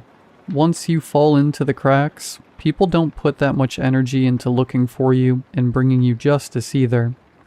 Perhaps you think I should help them. Perhaps I should. What would you do? My house is small. We downsized after my mother was lost. I don't think either of us could bear existing in the rooms where she had once walked anymore. It's small and green, and after I park, I walk in past my father's tiny vegetable garden. Tiny, still green tomatoes curl up steel wires towards the slowly fading sun. My father is sitting in the living room as I enter and lock the door behind me. Father has a charm hanging up by the door. I eye the little bundle of sticks and dried mallow and sea aster. I don't say anything. "Hey, sweet pea," he says. His eyes are hollow, but the ordinary hollow of exhaustion. My father hates Night 1. I think I do somewhere, but I haven't felt anything very strongly for a long time. "Hey, Dad." I lean over and press a kiss to the top of his forehead. "Staying up?" "I've got all the windows and doors locked and warded," he says for answer, "but you should go double check for me." My legs ache. I want nothing more than to sit. I go check anyway, like it has been every time for nearly a decade. It's perfect. When I go back, I sit down on the couch next to him, like I'm a child again. I curl into his side. Dad wraps an arm around me the way he always does. His skin is cooler than it used to be, but it's the ordinary cool of age. I still compare everything to Sparrow. I don't know if I'll ever stop. He's watching the newscast from the ceremony. I lean my head against his shoulder. Watching it again? He sighs. I don't know what I think I'm going to see. I shrug. Do you think it does anything? Sure, I say. Maybe. He accepts this answer and ruffles my hair gently before rising. I know he's going to triple check. Some nights he ends up quadruple and quintuple checking again and again until I make him some tea and make him sit down. He's a lot quieter than he is in my memories. The sea ate his smiles as well. The sea ate the heart out of the city. I think and sigh, and then pick up the remote and turn off the news. It's not until last night, when I'm laying in bed, that I let myself think what I really think the answer is. I don't think any of the rituals that we do work. Sometimes I meet people who think the violence that is done at the shoreline to those no one in the city cares about is worth it, if it keeps the sharks away from their door. I don't know how to tell them that I'm pretty sure it can't do anything. I have charms in my room as well. I've had them for years. It makes Dad feel better to make them. There are bundles and bundles lining the walls and shelves of my room. Bundles of rowan and aster and gorse and sea campion and seaweed. Dad trying different things over the years. Trying to find something that works. I have years worth of them, and not one of them has ever stopped me from feeling their eyes that are not eyes on me. I can feel them now, as I lay in bed and there's nothing else to distract me. They are watching me still, behind the walls and sideways of the sea.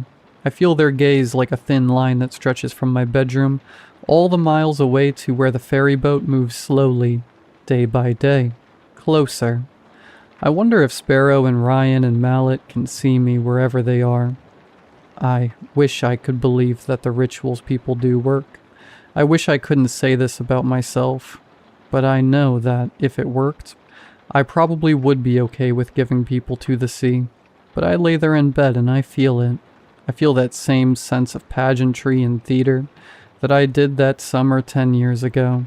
The sense that everything we built is nothing but paint and foil and cardboard. It's a play that we do because it makes us feel better. Nothing more. Whatever I saw in the darkness that night isn't something that cares about salt water and flowers. If it's giving us space, giving us time to rest and recover, it's not because of anything that we're doing. It's because it wants to. It knows that there's so many of us that cannot leave. It knows that even if 1 year's pickings are slim, that it has time. Whatever has waited there for uncounted eons beneath the waves isn't something that needs to worry about time. I close my eyes, trying to ignore the sense of eyes on me. It can wait, I think to myself. It can wait as long as it takes to catch someone who it wants. I wish I knew what to do. Perhaps somewhere else. I'd be able to figure out how to get my friends back, how to drive the boat away forever, how to stop feeling the aching absence within my chest that I know is the space that they've prepared me for, still waiting for me to fill it. I don't.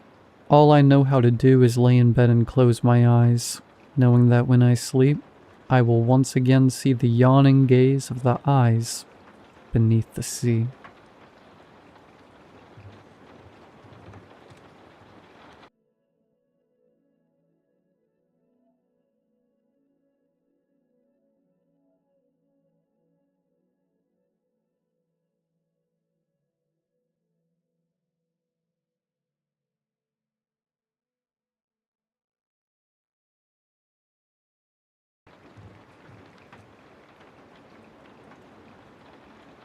The first thing I remember is the taste of salt water and blood. I awoke to the sensation of one flowing in through my helplessly ajar mouth while the other escaped from the fresh lacerations along my throbbing tongue. As the water entered my chest, I felt my lungs begin to burn, and I quickly forgot all about the bloody ache in my mouth. Powerful, eager waves, fresh from the depths of Poseidon's briny maw, tossed my limp, useless body like an angry child throws around their doll moments before getting placed in timeout. The key difference being that the Lord of the Ocean faces no such punishment for flexing his mighty influence. My arms and legs flailed wildly, as my body tumbled through the water, no longer bound to any whim of my own, but to the suggestion of Poseidon's earth-shaking tantrum. If my body could have properly functioned in all of that chaos, I would have thought he meant to play with me until the end of time. Evidently, though, he grew bored of our game, something I learned in the form of crashing pain as my back slammed against a hard, sandy shore. The blow knocked me unconscious again for another moment, and when I came to, Poseidon, his energy reinvigorated, was already using the mighty tide to pull me back into his domain. In an act of blasphemous defiance, I quickly flipped myself onto my knees, hacking up seawater as I did, and crawled with all my strength up that length of sand. My clothes felt weighed down by iron, and my body, weakened by my recent ordeal, was on the verge of collapse. Harsh, stinging rain lashed across my face as the wind screamed in my ears, telling me to give up. It would all be so much easier if I would just give up. I was certain the raging tide was going to defeat me, but I somehow managed to fight against it long enough to finally escape its grasp. Once free, I crawled another few yards up the beach before I tumbled onto my side in a state of unrivaled exhaustion. I closed my eyes for only a moment, not much longer than a blink, and when I opened them again, the storm had mostly passed. Rain still struck down upon me from the cloudy nighttime sky, but it had largely abated from its early fury, and the raging waves and tide had also grown more placid. The wind no longer howled terrible suggestions into my ear, and the curtain of clouds above broke up just slightly enough to allow some azure moonlight to slip down from the peaceful firmament.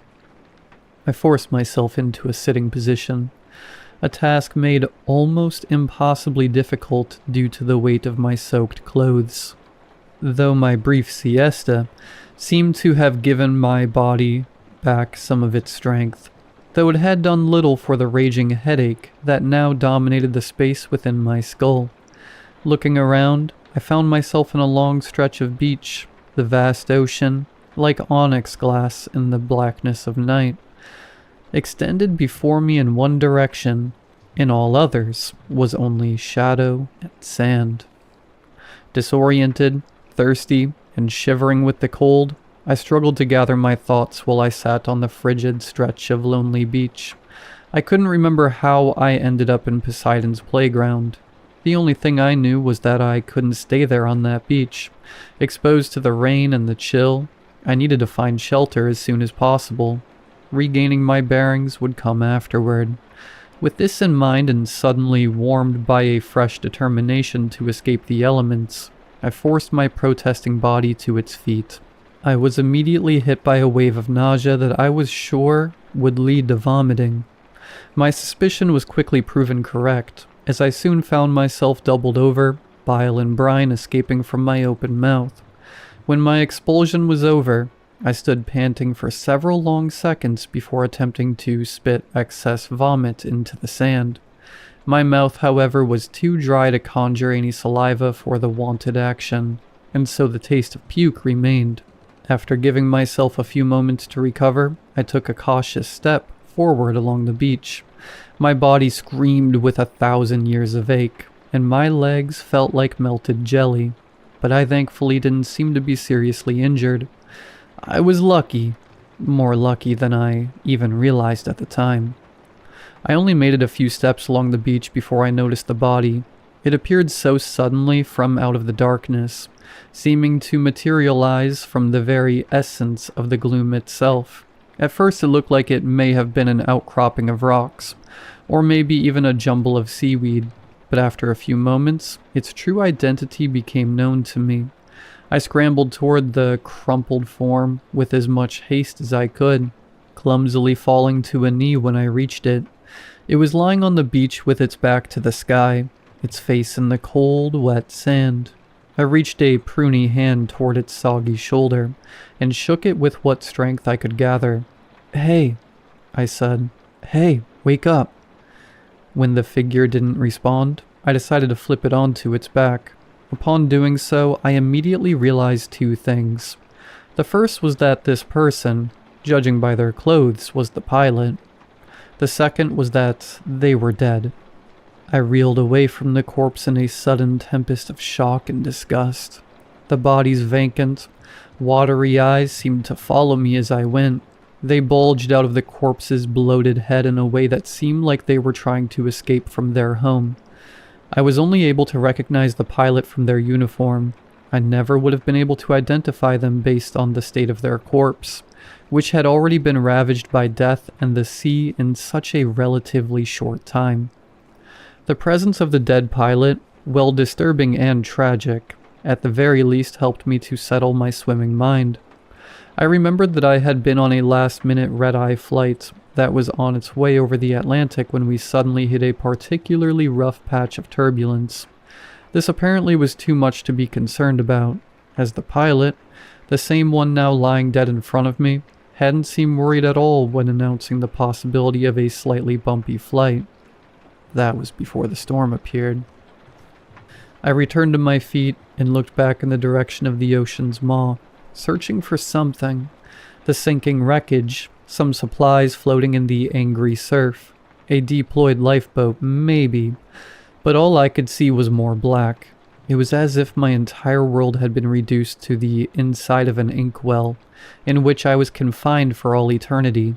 Never have I feared the terrible might of the ocean as much as I did in that moment.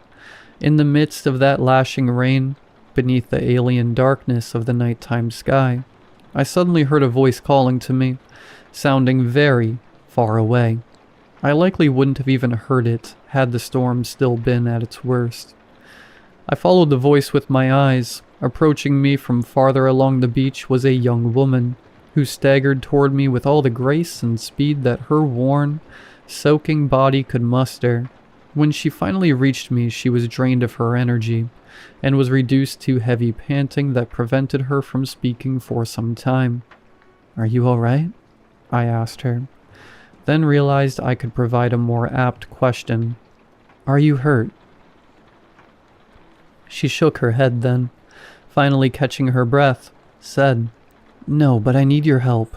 There's a man over here who can't stand. I think he has a broken leg." "Where is he?" "There." She pointed toward the darkness that she had just emerged from, and I immediately understood that I had asked another foolish question. "I can't lift him by myself.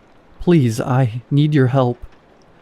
The woman turned and made her way back in the direction from which she had come. I prepared to follow after, but remembering my original purpose for stopping there, offered one final glance at the body of the pilot. Where was once a corpse, now was only sand. The body of the pilot was gone. The woman yelled for me to hurry, knocking away any shock that I might have felt at discovering the pilot's absence. Brushing aside any hesitance, I followed her into the shadows, both of us struggling to make our way along the beach, until we came across another figure lying on the sand. For a moment I thought back to the dead pilot, but the pit this memory formed in my stomach was immediately dispelled when this new figure began to move. He groaned in his agony as he turned to look at me, his face awash with the anguish of his apparent injury. "Ah, thank God," he said. "Please help me. Get me out of here." "It's going to be all right, sir," I said, not knowing if that was true. "Where are you hurt?" "My legs," he yelled. "All right," I said. "We're going to help you, but we need to get you out of the rain first." "There's a cave nearby," the woman said. I saw it further inland. "We can take him there." "All right," I said. "Then we need to move now. I'll get him. You just lead us to that cave." I positioned myself behind the agonized man and wrapped either arm beneath his armpits and up over his shoulders. After signifying to the woman that I was ready, we began our trek through the darkness, her leading the way while I, walking backwards, dragging our companion through the sand. Soon the terrain became more rough as sand transitioned to less agreeable surfaces, and the sounds of his pain began. He groaned and yelled as I dragged his ruinous body across stones and branches and sharp thorns. Our trek seemed to go on for hours, during which my own heavy, exhausted body begged for me to abandon my charge and leave the man to his fate. I barely remember reaching the cave, which seemed to spring up out of the gloom like a waiting tombstone. Once inside, I placed the injured man against one of the cool earthen walls.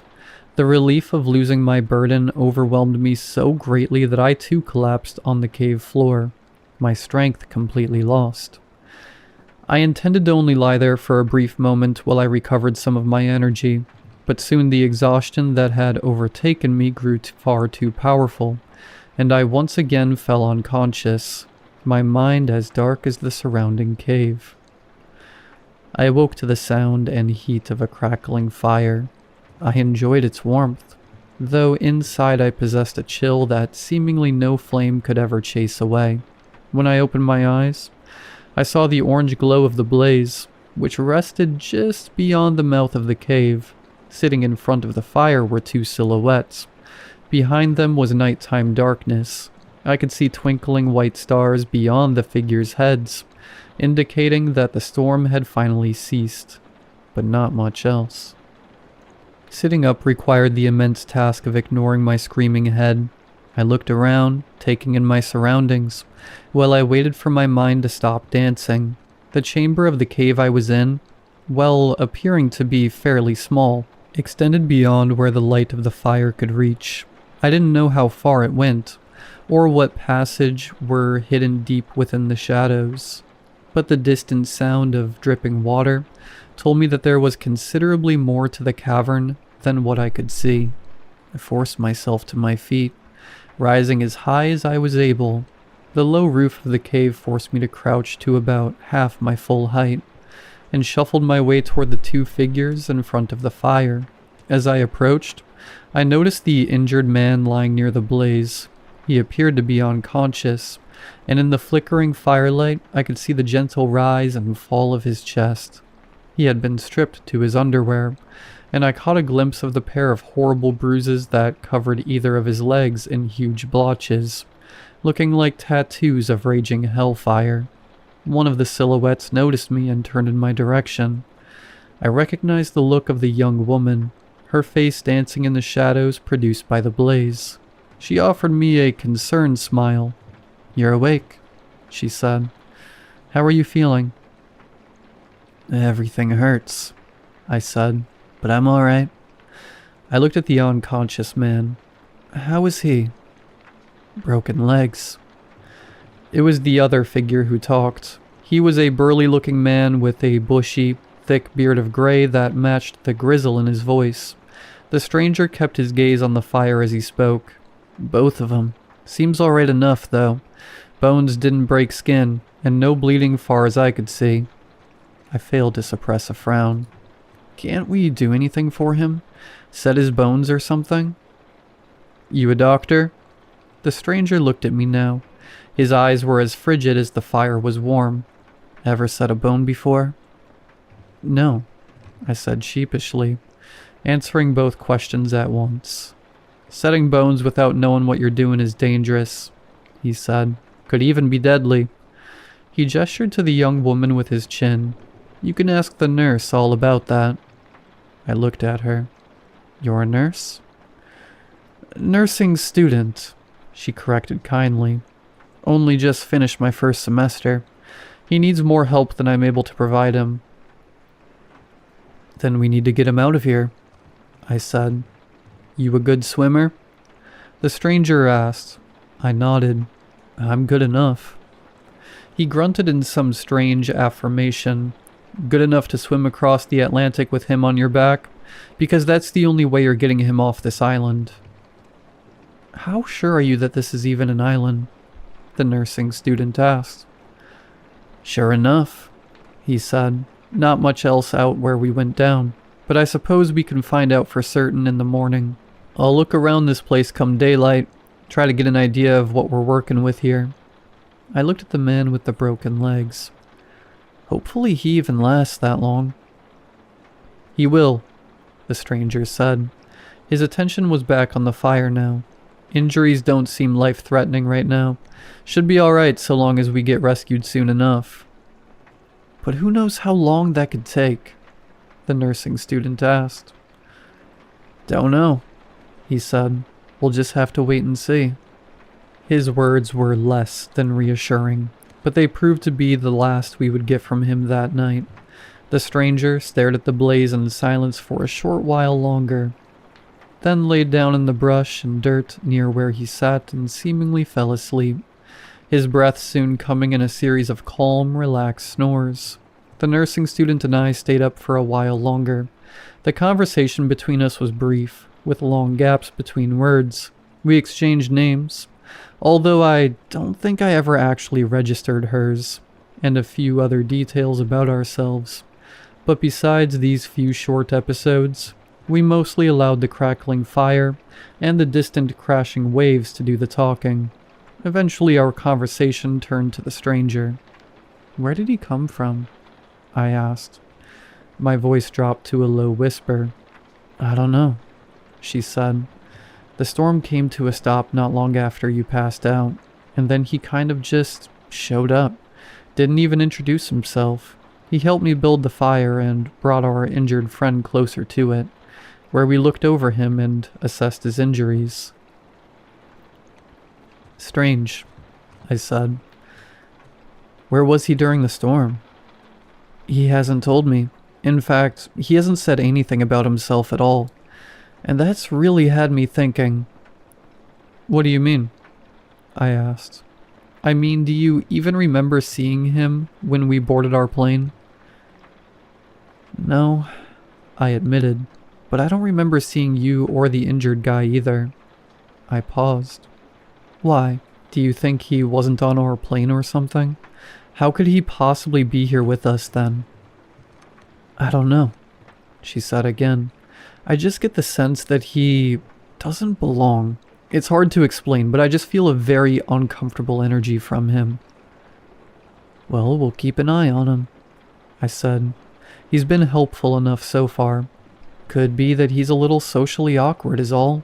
Maybe a bit of a loner." "Maybe," she said. "Maybe I'm overly exhausted and I'm just being paranoid, but something about this whole situation, this whole place, just feels wrong." "Wrong how?" I asked. You've been out cold for a little while, so maybe you just don't feel it yet, but I do. I just can't shake the feeling like we aren't welcome here. Like there's something watching us from the darkness, waiting for us to let our guard down, and I can't help but feel like he is a part of it. We both glanced in the direction of the sleeping stranger, then back to each other. Maybe I'll go with him when he gets the lay of the land tomorrow, she said. Try to get some information out of him, see if his story checks out. Let me go, I said. Our injured friend will need a medical professional to look after him. I told you, I've barely got 1 semester of nursing school under my belt, she said. I offered her a tired smile. That's still more experience than I have. I guess you're right, she said, returning the smile. Fine, but be careful around him, all right? There's no telling what he'll do when the two of you are alone together. She and I took turns staying on watch that night. My time spent awake, watching the darkness beyond our camp, helped me to understand what she had meant when she said that something was off about our new home. Something definitely felt sinister about the place. Something that, even thinking back on it now, sends a chill racing all over my body. At the time, I figured it was possible the young woman's words had placed this sensation into my mind. But as I sat near the fire on watch, I couldn't help but feel like there was something, or some things, watching us. Watching me, from the heavy darkness. The nearby shore, the surrounding trees, even the depths of the cave where the water dripped into the abyss. Wherever there was an absence of light, there was an abundance of eyes, and they all were turned in the same direction. The stranger and our injured companion didn't stir for the rest of the night, until the coming of dawn when the former seemed to rise like clockwork. At the first trickle of sunlight, I was on watch when he awoke. He sat up with an almost inhuman roboticness that made my skin want to crawl right off of my body. Maybe the nursing student was right, I thought. Maybe something was wrong with the stranger. Or maybe her paranoia had infected me too. It was difficult to tell. The young woman and the injured man awoke shortly after, but the latter was in a state of such pain and agony that he was practically incoherent and drifted between states of consciousness the way parts of our plane surely drifted along the surface of the nearby ocean. The stranger didn't speak for nearly an hour after walking. He sat in his same spot, stoking the fire and resupplying it with fresh kindling, before abruptly standing and saying to nobody in particular, "Going to take a look around, see what I can find." "I'll come with you," I said, perhaps too quickly. He offered me an apathetic look. "Would be able to move more quickly on my own." "You're also more likely to hurt yourself and not have anybody to come help you," the nursing student said. She knelt next to the semi-conscious injured man and felt his forehead. I could tell by her grimace that he was likely running concerningly warm, despite what his intermittent shivers would have suggested. The stranger thought about this for a moment. "All right, but keep up." I nodded, climbed to my feet with a groan, and offered the nursing student and her patient one final glance before departing into the unknown with the stranger. I had the strangest fear that I would never see either of them again. This fear was later proved to be unfounded, of course. I would still see one of them yet, at the very least. I followed the stranger back to the beach, which looked so much smaller in the morning sunlight. The azure ocean, more inviting than its obsidian counterpart, was still just as imposing in its vastness as its nighttime self. Even in the light of day, it was obvious that the endless body of water could easily swallow us whole if it chose to, and I didn't intend to give it a reason to do so. I still saw no sign of the plane wreckage, and figured it had either long since sank to the bottom of the ocean, or had otherwise drifted beyond the gently crashing waves to a point that I could not see with my naked eye. The stranger drew a deep line in the sand with his boot. "Gonna get an idea of how far around this island is. See if we can make a full loop of it in a decent time." He started walking, not waiting for me, and I hustled to square up next to him. Each step through the heavy sand felt like trudging through a dense pool of water to my aching body, but the stranger hardly seemed to notice the extra effort. After that, we'd best head inland and look for a water source. That's most important of all. His words made me realize just how thirsty I was. The creeping pain of dehydration hurt more than any pangs of hunger that I felt. My head pounded with the absence of water. My pulpy, scabbed tongue screamed for mercy. "How long do you think we'll be here?" "Could be days," he said bluntly. "Could be years."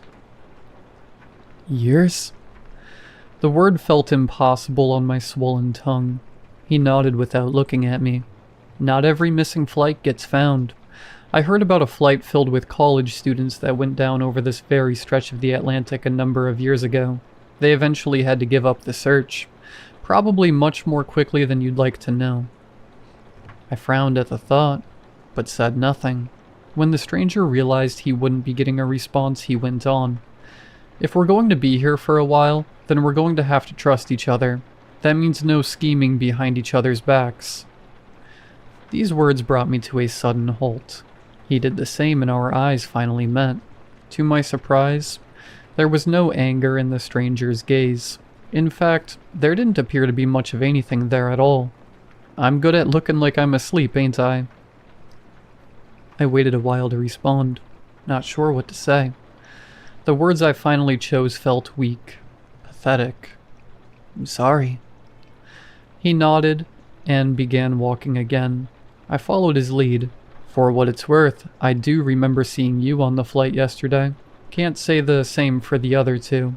Doesn't mean they weren't there, but again, for what it's worth. Are you saying you think they weren't on that flight? What I mean is that we probably have more to worry about than just getting food and water here, he said. I'll give that girl credit. She was right about this place. Something is wrong here. I didn't sleep a wink last night, despite what you may have thought. I was too busy keeping my ears open, too busy listening to all the strange sounds in the darkness, many of which you may have even missed. I felt that presence, felt its eyes on me. There was something out there, beyond the light of our fire, and it was watching us, make no mistake about it. An animal? I asked. He shook his head. We didn't speak much after that. We completed our loop in less than 30 minutes and confirmed that we were, in fact, on an island. Besides a brief few yards where we had to walk along the thicket, the beach remained uninterrupted, allowing for a straightforward journey along our circle. When we reached his line in the sand, the stranger stopped and looked at me. Well, that settles that. Next, we need to look for something to drink. A stream, some coconuts, anything. I heard some dripping water coming from somewhere in the cave, I said. I did too, he said, and I didn't like the sound of it. He didn't elaborate on what he meant. We doubled back and entered a less dense section of the thicket, searching for food, water, anything that could help sustain us. It was dark beneath that heavy crown of trees. The gloom made me think of the obsidian ocean the night before. I was suddenly reminded of the dead pilot, who had once lay sprawled out in the cold, wet sand before vanishing in an instant. I hadn't thought back to that moment since coming to the injured man's aid, but the memory had managed to conjure itself from the great, suffocating darkness and force its way back into my troubled mind. I considered mentioning what I had seen to the stranger, but thought better of it. To verbally recall such a wicked occurrence felt dangerous in a place such as this. The stranger led me past tree trunks and over top tangled roots, deeper and deeper into that arboreal labyrinth, until I could no longer see the beach through all the foliage. I tried not to show my hesitation in following the man, but in truth, I still struggled to trust him. Part of me wondered if he was luring me into that sinister collection of trees and earth, so that he could do to me what he had already done to the pilot's soaked, decaying corpse. I did my best to banish this thought, but it lingered, acting as a barrier between the stranger and me that kept me from straying too close to him. The world around me grew dark as the sun above us vanished. We seemed to walk for hours, though I knew this couldn't have been possible. The island wasn't large enough for us to penetrate its inland for longer than a quarter of an hour at most. If we kept on how we were, we'd eventually make it to the opposite beach from where we had started. I knew this to be true. It simply had to be. Except it wasn't. We kept going and going for countless minutes, hours, days, never finding the other end of the thicket.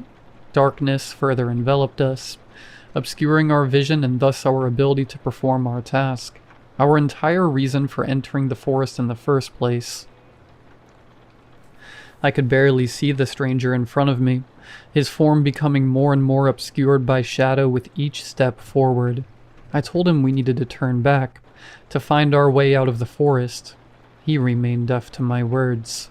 A sudden snapping of a twig stole my attention. I turned in its direction for the briefest of moments, imagining that my gaze reached its destination. It would be greeted by some dark, sinister form lurking in the shadows. When I saw nothing but more tree trunks and blackness, I cautiously returned my attention to the man leading me through the thicket. In that brief moment, the stranger had managed to disappear.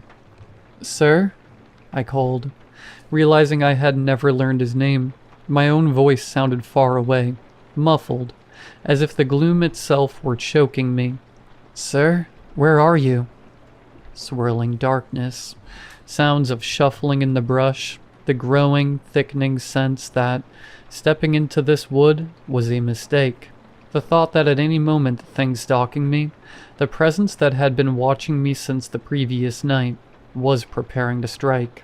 I imagined the deep Stygian tide squirming up from the ocean and pulling the pilot into the frigid depths, and I knew beyond a shadow of a doubt that those same watery tendrils were coming toward me now, winding through the trees on their way to me, ready to drag me kicking and screaming and swallowing brine back to the waiting abyss. I grew dizzy.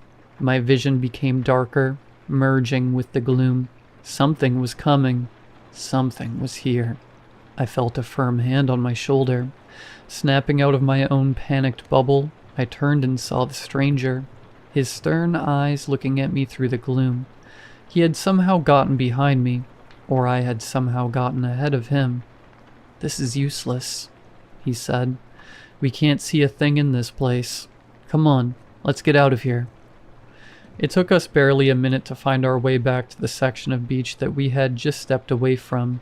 Coming out into the sunshine, catching my breath and taking in that crisp ocean air, I thought that the worst of my ordeal was over. What I didn't realize, what I couldn't possibly have realized, was that it was only just beginning. I wanted to ask the stranger if he'd experienced the same overwhelming sensation that I had while in the forest, but I was afraid of his answer. As it turned out, I wouldn't have to be the one to broach the subject. We'd only walked a handful of steps before the stranger stopped us in our tracks and looked at me. I felt it too. I frowned at him. "Felt what?" "That presence," he said. "There, among the trees. It was the same presence that watched us all through the night. There's evil on this island with us.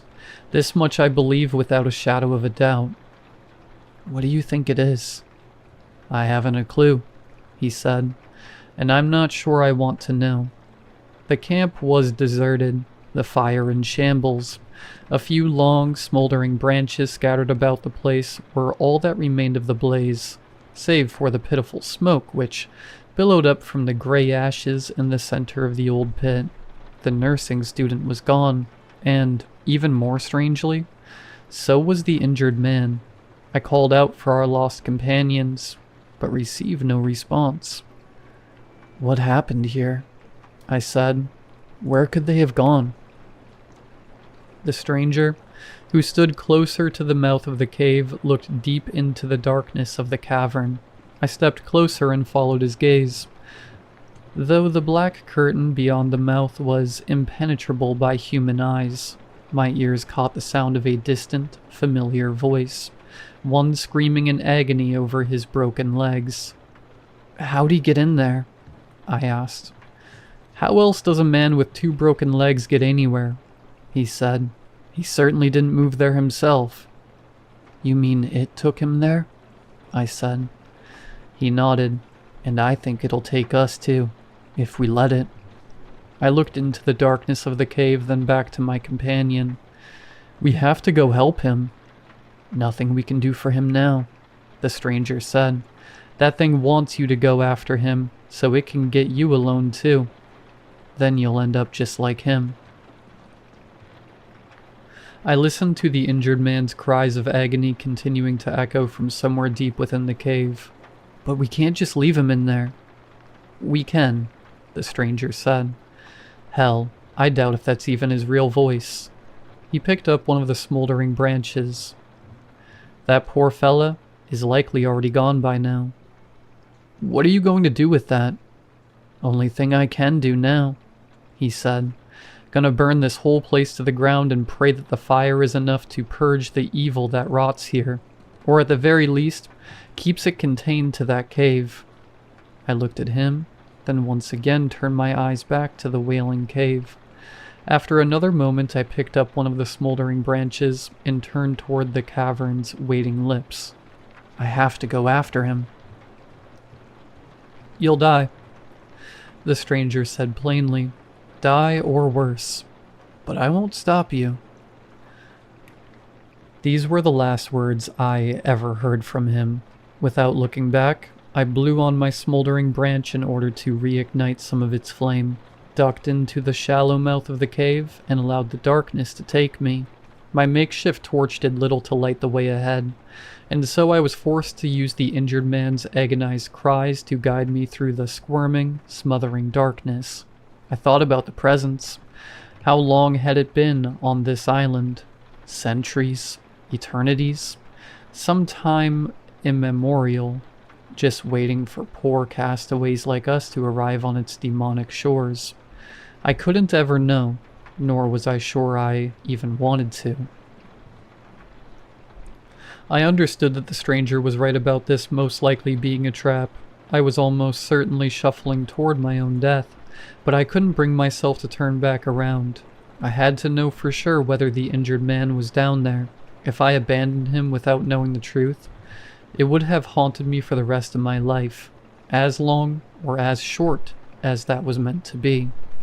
The injured man's voice came from everywhere and nowhere. Sometimes it seemed suddenly to grow louder, then just as quickly fade away. Soon it disappeared entirely, replaced by the sound of dripping water, which was itself replaced by the sound of a small, flowing stream. By now I was certain that the injured man wasn't actually down there, but I couldn't turn back. The presence was guiding me forward. The only reason it allowed me to continue on was because I was choosing to bend to its whim. To defy it would surely only bring about my premature doom. I saw the stream of water, which looked to flow out from a nearby wall, only to quickly disappear beyond my torch's glow, back into the waiting gloom. A silhouette crouched there, greedily drinking from the stream. As I drew within arm's length of the running water, I realized the silhouette had become, or it always was, my own shadow. Doing what I so desperately wished I could do.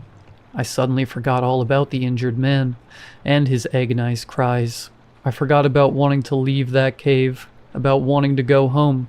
All I could focus on was the insatiable desire to quench my thirst. The cool, rushing water beckoned my parched lips, sang to my crumbling tongue like a siren. I leaned closer, answering its sweet call, until I could feel its racing chill right in front of my face. All I had to do was lean just a little bit farther. But then I stopped. Something inside of me, something small but mighty, told me that I couldn't drink that water. It told me that I needed to get as far away from that stream as I possibly could. Heeding this inner voice, I sat up, pulling my face away from the stream with great, almost insurmountable difficulty, only to have it shoved back down, directly into the rushing deluge. The torch fell from my grip as my face slammed into the earthen surface beneath the waiting water. I heard the nursing student's whispering voice in my ear, telling me to open my mouth, to suckle from the vitality of the stream. I fought to keep my dry, crackled lips shut against the antagonizing flow for as long as I could, but soon the voice's suggestion, or maybe even my own, forced those same lips open and allowed the water to enter me freely. Its cool, soothing touch ran over my teeth and embraced my aching tongue. I sat there, my face pressed against the stream for close to 30 seconds, sure that my fate was to drown there in the dark, my body no longer my own. But then I felt the pressure against my skull lessen, and I managed to pull away.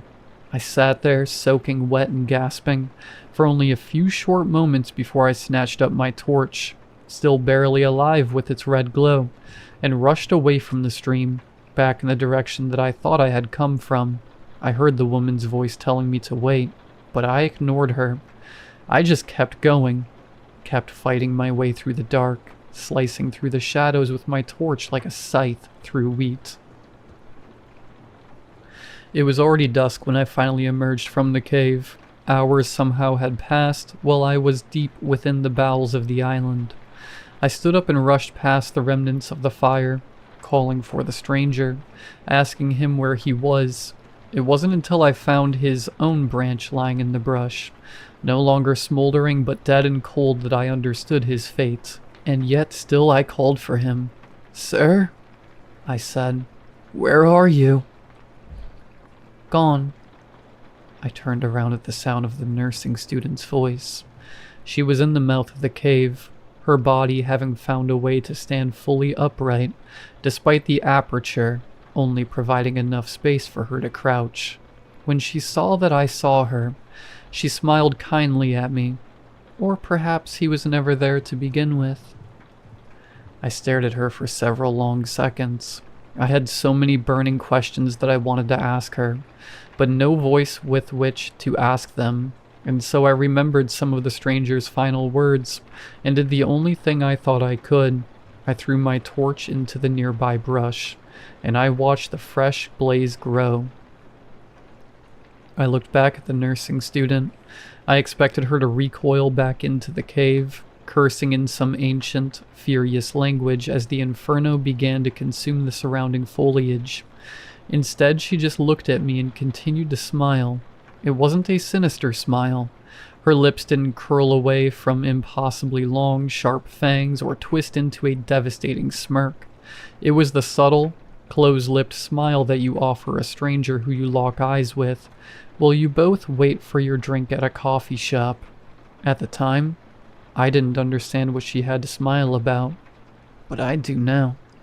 She was smiling because she had won. The island was swallowed by the flame. Its bright blaze attracted the attention of a nearby fishing barge, which made its way to the unintended beacon, thus coming to my rescue.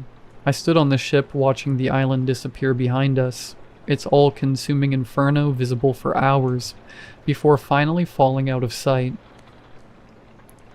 The authorities found no sign of anybody else surviving that plane crash.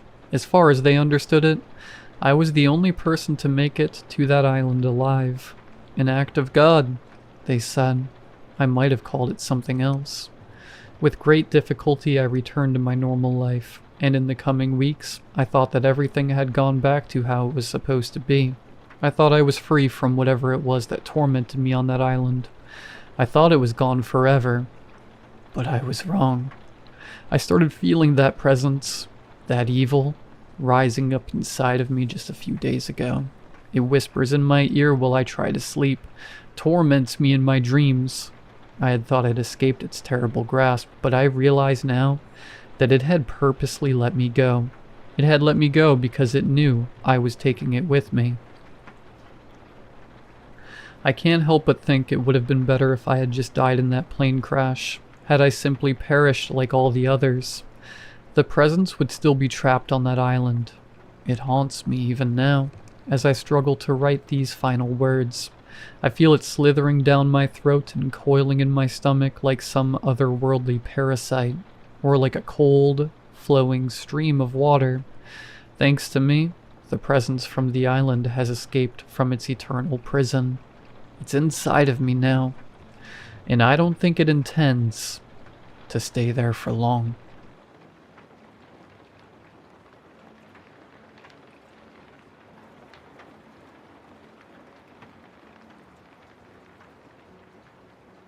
$10,000 for pulling teeth.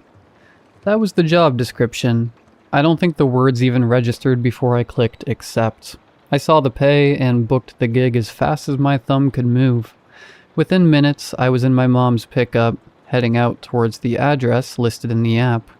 The infamous side gigs app, the latest craze in the gig economy.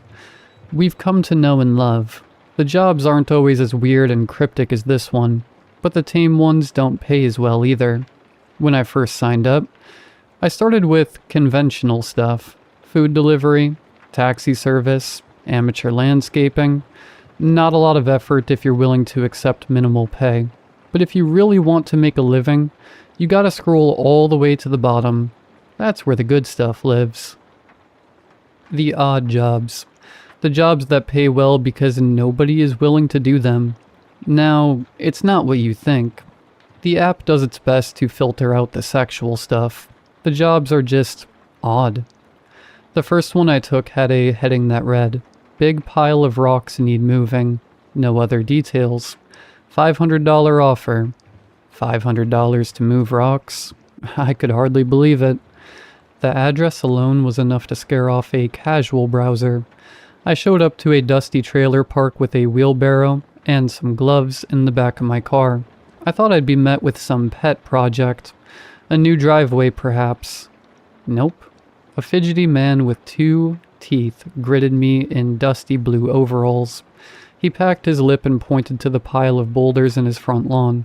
Said I just needed to move them to the back. When I asked where, he simply replied, "Wherever," before hobbling back inside. I didn't understand, but I obliged. The job took about an hour. I offered to do more, but the man refused. He tossed me a stack of bills and waved me off. I sat in the truck in silence. The money felt heavy in my hand as I tried to make sense of what I'd just done. Just when I thought it couldn't get any stranger, the man came back out of his house. He must have thought I already left. Probably best he didn't see me lingering. I pulled out slow as he walked in a hurry to the back of his trailer. He approached the new pile of rubble and began carrying one of the boulders back to the same spot I moved it from. I couldn't believe it. What was the point? Why pay so much to move the pile? Did he just like watching dudes carry rocks to his backyard? I spent the whole drive home turning it over in my head and came up with nothing. Some jobs don't make sense. I learned to live with that. I didn't fret over this interaction for long. I took another job after that made me forget all about it. A woman paid me to come name her kittens. She claimed she made a deal with an entity a long time ago that would lay waste to all that she claimed in exchange for some heroin, having someone else name her belongings as a way to circumvent that. Or so she said. I sat on her shag carpet for an hour with a litter of 6 kittens, trying out names until she felt safe. I left with $600 and the smell of kitty litter on my clothes. That same day I was picking up a bouquet of flowers for someone's mom. You really never know what you're gonna get. Sure, the gigs can get a little creepy, but it honestly doesn't bother me. I'm making a good living and my days are interesting. That's good enough for me. Unfortunately, my family doesn't see it the same way. When they found out I flunked out of college and didn't have a real job, they had a lot to say about it. Shameless, disgraceful. My mom called me a loser during one of her wine-induced tirades. I'll admit, I'm not the son you brag about to your friends. I don't have a snazzy degree and trophy family like my siblings. But hey, I'm happy with who I am. That's more than most people can say. Sure, the work I do is strange, but it's not like I'm doing anything dangerous. Or so I thought. I was scrolling side gigs on my couch when I came across the job. $10,000 to pull a tooth. I drove to the address as quick as I could. Didn't want to risk someone trying to double book the gig. The house was nestled out in the woods on the nice part of town. A wall of sycamores opened up to reveal a white two-story sitting atop a grassy hill. The house was fancy looking, but the vibes were off. No cars in the driveway, not a single light on inside, and yet everything was clean and well kept. The yard, the exterior, the driveway, it just felt empty.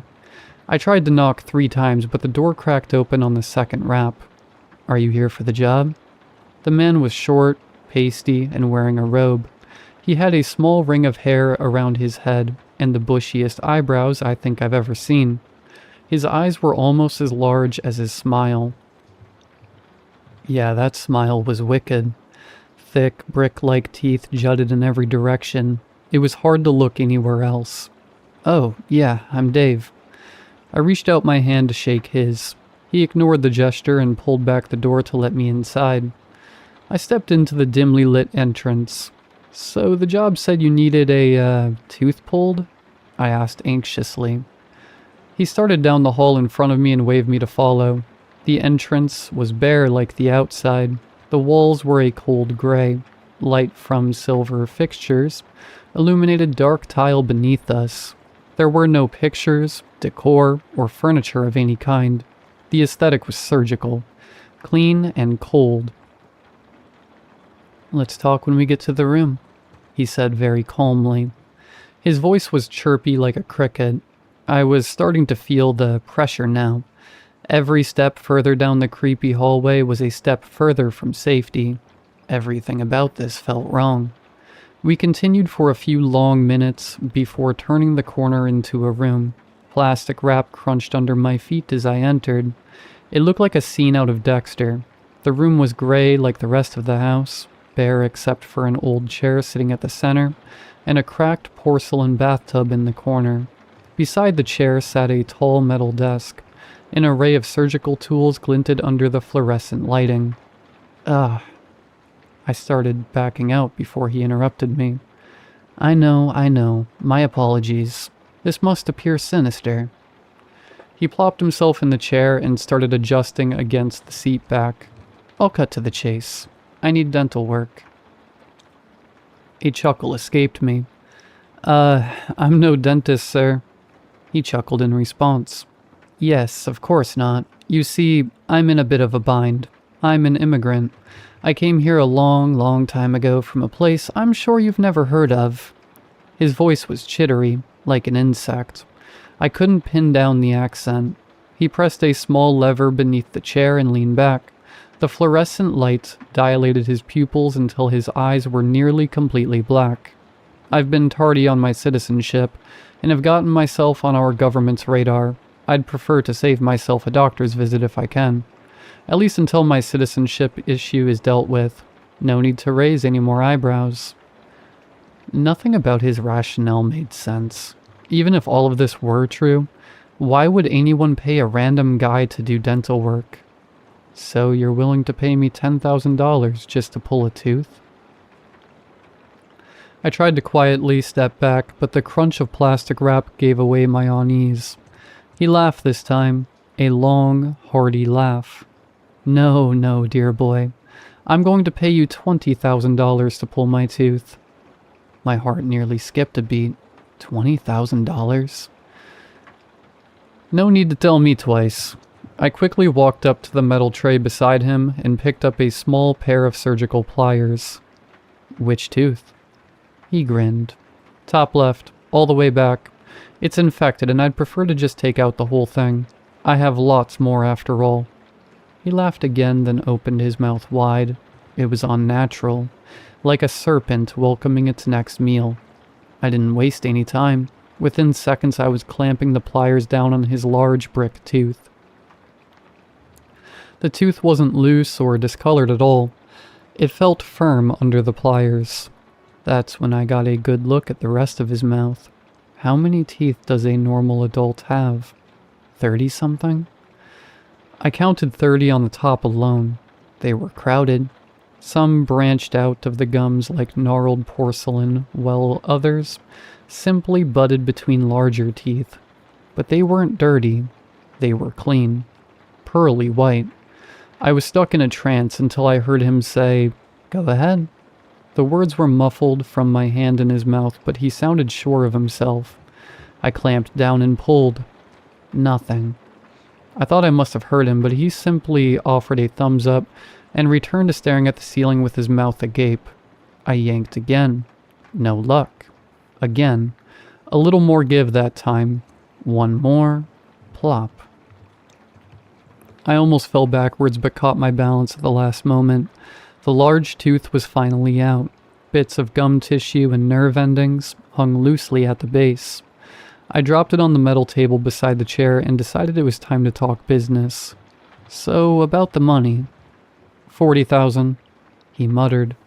His body remained fixed in the chair. His eyes were glazed and blood dribbled down his chin from my handiwork. 40,000? For one tooth? He chuckled, blood spraying across my shirt and catching me in the face. I started frantically wiping it off. No, 40,000 for you to keep going. I smeared what remained of the blood off my forehead and took another step back. How many teeth? He spat a clot of blood onto the plastic wrapping below and sunk back into the operating chair. Until I say stop. He shot me a bloody grin and opened his mouth once more. A rational man would have ran. For some reason, I couldn't bring myself to. Maybe the other jobs just desensitized me. Maybe the money was too good to pass up. Whatever the reason, I decided to let it play out. I got to work on the other side of the mouth. This next tooth was smaller and round, not bricky like the first one. It popped out with a loud click. The blood really started to flow now. He didn't even wince, same as the first time. I pulled the tooth beside it, working my way around the morbid ring of enamel. 2, 3, 4 teeth. The blood was getting unmanageable. He kept having to take spit breaks, just so I could see what I was doing. The swelling in his head was gnarly. Then came the pain. Small whimpers and groans escaped the strange man. His hands were tight and pale as he gripped the armrests at his sides. The sight was unbearable. The bloody pliers were heavy in my shaking hand. Bile was building in the back of my throat. I took a shallow breath and started backing away, but he gripped me by the forearm before I could get far. Sick. His mouth was so swollen he could barely speak at this point. 60,000. Don't stop. 60,000? There's no way he's telling the truth. 60,000 for this? And yet, I chose to believe. I swallowed hard and got back to work. The next hour is hard to remember. I just kept going. I was on autopilot, mechanical, emotionless. His whole head was twice its original size now. He was choking and moaning in pain as I tore through whatever remained. I must have gone through 40 teeth at this point. About halfway through, I stopped collecting them on the metal tray. I let them fall to the waxy, plastic-covered floor. I tried to remain focused, but questions kept bubbling up in my mind. What kind of being chooses this? Who would pay thousands of dollars to have his own teeth torn out? I reached for the next tooth with my pliers, but nothing remained. I removed them all. Every single one. I turned away from the mess in front of me and vomited on the floor. I was trying to compose myself when the man began to stir. He stumbled out of the chair and began making his way toward the porcelain tub in the corner of the room. His whole body from the nose down was covered in crimson. The pain crippled him. Pressing his broken body to the floor, he got on his knees and felt his way to the rim of the tub. His eyes were swollen shut so he could no longer see. I watched in horror as he dropped the blood-stained robe and practically fell into the tub. Ice water splashed onto the wrapped floor, sending a wave of teeth and gore lapping at my feet. The broken enamel chattered at my blood-stained boots as if they were still anchored to a mouth. He sat himself up and rested his large head against the back of the tub. It was surreal watching this bobble-headed thing try to collect itself. Its eyes were swollen shut, gums spilling out of the middle of its stretched lips like loose intestines. Then I heard a sound. A wheezy laugh. His body jerked and spasmed as chuckles escaped the small gaps in his face. Just then, I heard loud raps upstairs. Tiny footprints were approaching from somewhere above. None of this was making any sense. I had to get out. I sprinted back the way I came. The fluorescent lights above pulsed overhead as I made my way to the exit. I could still hear the laugh, the sound of many things making their way to the bloody mess I helped create. I was a few strides from the front door when something snagged my foot and sent me tumbling into the door frame. I shook the fall off and frantically wrapped the culprit off my foot. It was a bag. A dark bag that blended into the black tile floor so well I could barely see it. Stacks of bills were spilling out the top. This was my payment. Someone, or something, arranged for me to have it. I grabbed the 2 black duffels and made my way out the door. Before I knew it, I was peeling down the long cement road under the cover of sycamores. I'm not sure what to think about what happened that night. I haven't even bothered to check the bags of cash. They're still in the back of my car. A bloody reminder of the hell I put myself through for money. When I close my eyes, I still see him. I can't get the image out of my head. The toothless thing convulsing in the bathtub. As I sit here in bed, a sound startles me. It's side gigs. I received a new message. It's the man from yesterday. Just a single line of text. An ominous 4 words. Same time next week.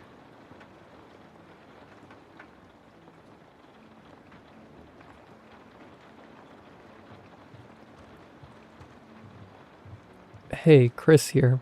Thought the almighty internet might have some solution to my bizarre problem. Well, it's more of a situation than a problem, but I'm running out of time and I'm running out of options. I think my grandmother is about to get killed. I mean, should I say get killed? Or die? I don't know anymore. I should explain. It's a weird predicament I'm in, but I love my grandma and I want to save her. Help her somehow. The problem is that where I live, this town, whenever someone is born, someone has to die. And it's not just being born. If you ever come inside the perimeters of our town, you will inevitably kill someone in here. I know it's crazy, but I swear it's how it works. Trust me, I have enough evidence of that. It's called my life. And trust me, there's a reason our town is in the middle of nowhere. There's a reason we have the insane number of rules we have, and well, there's a reason I'm explaining all of this to the internet, even though it's strictly forbidden by law here. You might be wondering why I'd be worried about my grandma specifically. Well, the thing is, I'm going to have a baby sister. And if you're following so far, I think you know what that means. Or maybe you don't. I should probably explain myself because it sounds simple, but it's not. So let me explain how things work in this hellhole I call home. So, like I said before, outsiders are forbidden to come in. We have no tourists. So don't even think of trying to find me, please. We don't want outsiders. I don't want to be responsible for... I don't want to cause more trouble. We don't even let the people who carry our food and supplies to come in. It's all done with some weird long mechanical tunnels. So there's some basic rules around here. Having animals is not forbidden, but it's highly discouraged, and every animal has to be neutered. Anything from a parakeet to something bigger. Humans excluded, of course. I live with my mom, my dad, and there's me and my grandma. We used to have a bird. Relevant part. Used to. But well, it was my fault. I'm such an idiot. Let me illustrate how messed up this situation is. When I was young, I found a dog, a stray, outside the town's border. I was just a kid. I didn't consider it. I didn't consider the rules. I had some cheese on me and threw it at him. He of course started following me around, and I went home all happy and glad I had a new friend. When I got home, my bird was on the ground. I don't think I need to explain what happened, besides how dumb and naive I was as a kid. My parents, though, oh boy, I was never grounded so hard in my life. They were absolutely fuming. You know the rules here are more like guidelines, and each family has to fend for themselves. I didn't just kill my bird that day. I almost killed someone in my family. Like, each family is on their own. When someone is born, usually the person who dies belongs to the family. When I was born, my other grandma from my dad's side died. When someone new comes to town, as rare as that is, it's more random. When I brought the dog, he kind of became part of the family. Animals are different. Sometimes they take another animal's place. Sometimes someone else's. That's why they're highly discouraged. Don't ask me how it works with bugs or worms or something. I have no idea. We still have that dog. I guess we have to. So yeah, this isn't just some quirky little fun scenario for me. It's quite literally life and death. That's why I'm scared. I know what's going to happen. Oh, and by the way, I'm not scared for myself. I know my grandma is next. The older you are in the family, the more likely you are to be picked. It's almost guaranteed. Otherwise, it would be total chaos. So yeah, that's why I can't leave town. That's basically saying goodbye to my parents forever. Everyone in town has to stay, or we essentially get replaced. Which also means I can't really leave to take my grandma's place. Then I'd be gone forever. And maybe my grandma still dies. My sister is born and then some stranger takes my place. I love my family. I don't want to go. And I don't want to deprive them of their son. I don't want my sister to just replace me. But I want to save my grandma somehow. Or at least find some loophole or something. That's why I'm asking for help. Maybe you don't believe me. Let me give you more proof. I told you already, when I was born, my other grandma died. Everyone got upset in my family, but it's what's expected, I guess. Not my grandpa, though. He hated my guts after that. He was really rough with me. I remember him taunting and teasing me, saying one day he would have another kid and then I'd die. Or one time he took me to the border of town and kept pushing me near the lines so that I was almost out. He kept yelling at me. "What are you scared of, huh? Scared you're gonna fall?" God, I hated that man. The way he died was a joyous one for me. I know what you might be wondering. How did he die? He died of old age. We're not immortal here. That would be silly. The man was 95 years old and a chain smoker. That's not the bizarre part, however. There was a gruesome death in our town some years ago. A man had a girder hit him in the head and killed him straight off. I was one of the people who witnessed it. It messed me up. A lot. I remember being a kid and falling after seeing that. And I remember there was a little girl next to me. She couldn't have been more than 5 years old. She just came strolling by on a bicycle, not giving a crap that a man had just died. She just passed everyone and passed near me. I'll never forget what she said to me. "What are you scared of? Scared another one is going to fall on you?" I'll never forget her squeaky voice as she rode off in her stupid red bike. I hated that kid. Oh, the man hit by the girder. That's a whole other story. Apparently, everyone in town knew. The man who died, well, he cheated on his wife. And I'm pretty sure the day the kid was born, well, that's the day. The day I saw the girder hit his head and take his lower jaw clean off. He died on the spot, but everyone around, everyone near him, they didn't care. No one cared. It was like karma. Like everyone saying, "You deserve it." People in this town are brutal. You obviously can't just have kids. Not out of wedlock and not out of city planning. Our version of Planned Parenthood is quite literally planned. You can't just have kids willy-nilly. There's rules. There's another story I recall of a man who did some, well, things I can't describe on the internet if I don't want to get banned, to his daughter. As soon as the town found out, they hanged him. Yes, we hanged him. Well, not me, I was just a kid, but this place, there's something different about it. It's old. It's sacred. Harming someone else like that, it's like doing that crime times 100. That's what my mom used to say when I was a kid. If you harm someone in town, you're harming everyone. I'm not sure what that means, but at this point, I don't want to think about it too much. I want to retain some of my sanity. And that's not what's weird about this story. When I was older, some of the even older kids told me what else the adults did. Like when the man who was hanged died, they say a stray dog walked into town. Fairly standard stuff, I guess. Thing is, the townspeople took that dog and killed it too. I hate violence towards animals, but they said they had this rage about them, like they knew something. Maybe there was something wrong about that dog, but it didn't end there. Once the dog died, a cat came to town. They killed it too. Then a possum, then a rat, a smaller mouse, a bird, and, well, that's it. That's as much as the older kids told me. They said one other thing that disturbed me a bit. They said afterwards they gathered together and ate every single animal they killed. Cooked, of course. Not that I'd have much interest in eating a cooked rat, I guess. I'm not really sure what happened after that day. Some people tell me the town used to have 1,000 people before that. I heard other rumors that there's something locked up in the basement of the mayor's office, serving some punishment. I'm not sure. Even after I became an adult, they wouldn't say. It's a sort of town secret.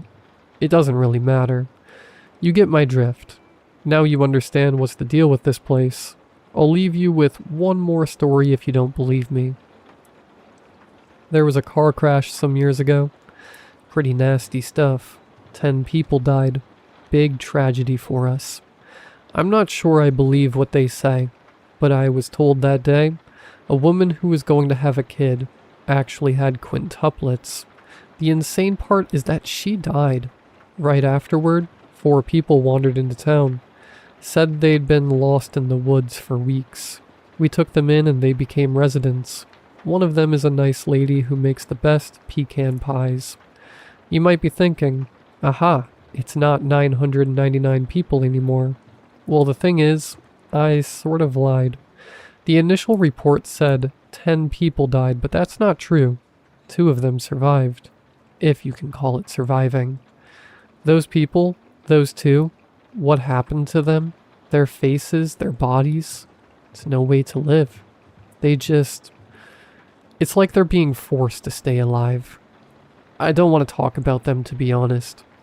So now you understand what's at stake. If someone dies, someone has to take their place. And when someone is born, well, someone is going to die. Someone in the family. Wait, hold up. My mom is yelling for me. Update. I have to go to this hospital. I'll talk to you later. Edit. Hey guys. I guess I was too late.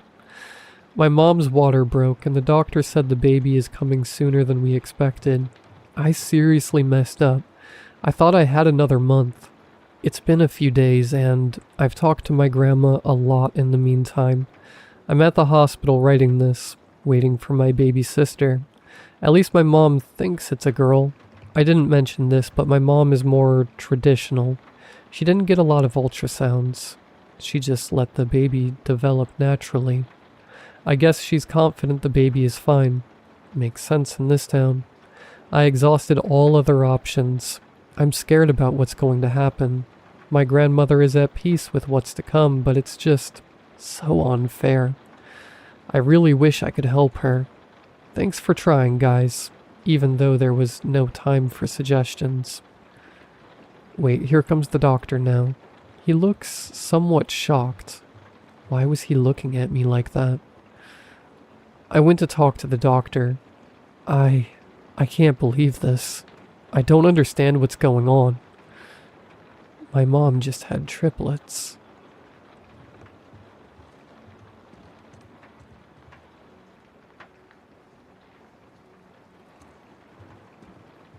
Today was my last day of 8th grade. We do this thing called a clap out for the 8th graders to celebrate our last day. The 6th and 7th graders lined up in the halls and clap and throw confetti and spray silly string at us as we leave. It was pretty cool. Middle school wasn't easy, but on my very last time leaving, I felt like I was part of the group. In the parking lot, people high-fived me and asked me to sign their yearbooks. I had a really good day. The parking lot eventually emptied out. Other people had pool parties and barbecues to go to. When I finally got up to leave, I looked back one last time. Maybe high school would be better. I was halfway home when I realized I forgot my stupid retainer in my gym locker. I remember the time I accidentally threw it out. My mom made me dig through the trash to get it. I said it was gross. She said it was expensive. I headed back to school. There was only one car in the parking lot by the time I got back. It started to rain. So much for those pool parties and barbecues. The doors were still unlocked, but the halls were completely deserted. Mounds of confetti, silly string, and papers littered the floor. The lights were half off, flickering a little. An hour ago the place felt like a party. Now it made me feel weird. I thought there'd be a few teachers around. At least the janitor cleaning up. I got that feeling where the back of your neck tingles. I really wanted to go. I'm not sure why. As I turned the corner, I heard a faint noise. I realized it was singing. My walk turned into a jog. With each turn, the singing got louder and louder. I came to a stop right outside the locker room. It was coming from inside. The hair on my arm stood up. Then I felt kinda stupid. It's just music. I remembered how kids made fun of the janitor for listening to old people music on a little portable radio. I calmed down a little. He was probably sweeping in there. I looked at the massive mess all around me and felt bad. I pushed open the door. The room was empty, but the tinny music got louder with every step. I peeked around the corner. The wheelie garbage can and push broom were abandoned right in front of my locker. Where was the janitor? I don't know why, but I was hoping I could get in and out without seeing him. I crouched and grabbed the handle. My stomach dropped. The cold metal vibrated against my fingers. The music was coming from inside my locker. The skin on my neck prickled. I had to open it. In a messed up way, I had to know what was in there. Plus, if I went home without my retainer, my mom would kill me. I lifted the handle.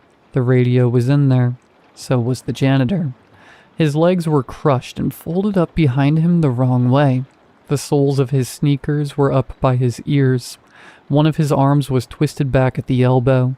His neck was bent at a right angle. His eyes were open. I thought he was dead. Then he took a deep breath and smiled at me. "Hey, kid," he said. I panicked and grabbed his hand. I thought someone had shoved him in there. I had to get him out. I put all my weight back on my heels and pulled, but he was stuck. He laughed at me. "You're going the wrong way."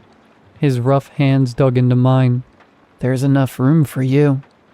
He hauled me forward. I stumbled and my face slammed into his crumpled torso. He was damp and smelled sour. His chest jiggled as he laughed again. "That's the spirit," he said.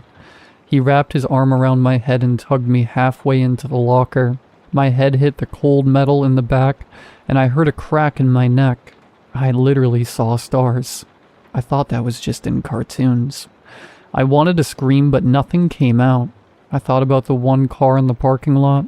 No one would hear me anyway. I'm a freshman now, I thought. I'm getting out of here. I drove my knees into the frame of the locker as hard as I could. I tasted blood in my mouth, but I didn't care. The janitor laughed and laughed, until I tore myself free and landed hard on the tile floor. He frowned. "Fine, go," he said. Then he pulled the locker closed. Inside, he sang along with the music. "When times get rough and friends just can't be found, like a bridge over troubled water, I will lay me down." Outside, the rain had passed. The air was dense and muggy, but it felt fresh to me. The single car in the parking lot roared to life. My 6th grade English teacher waved as she passed and pulled away. Then it was just me. In the quiet, I swore I could still hear him singing. When I got home, I told my mom I stepped on my retainer. She yelled at me, but I didn't care. I'd rather be grounded than stuck in middle school. Forever.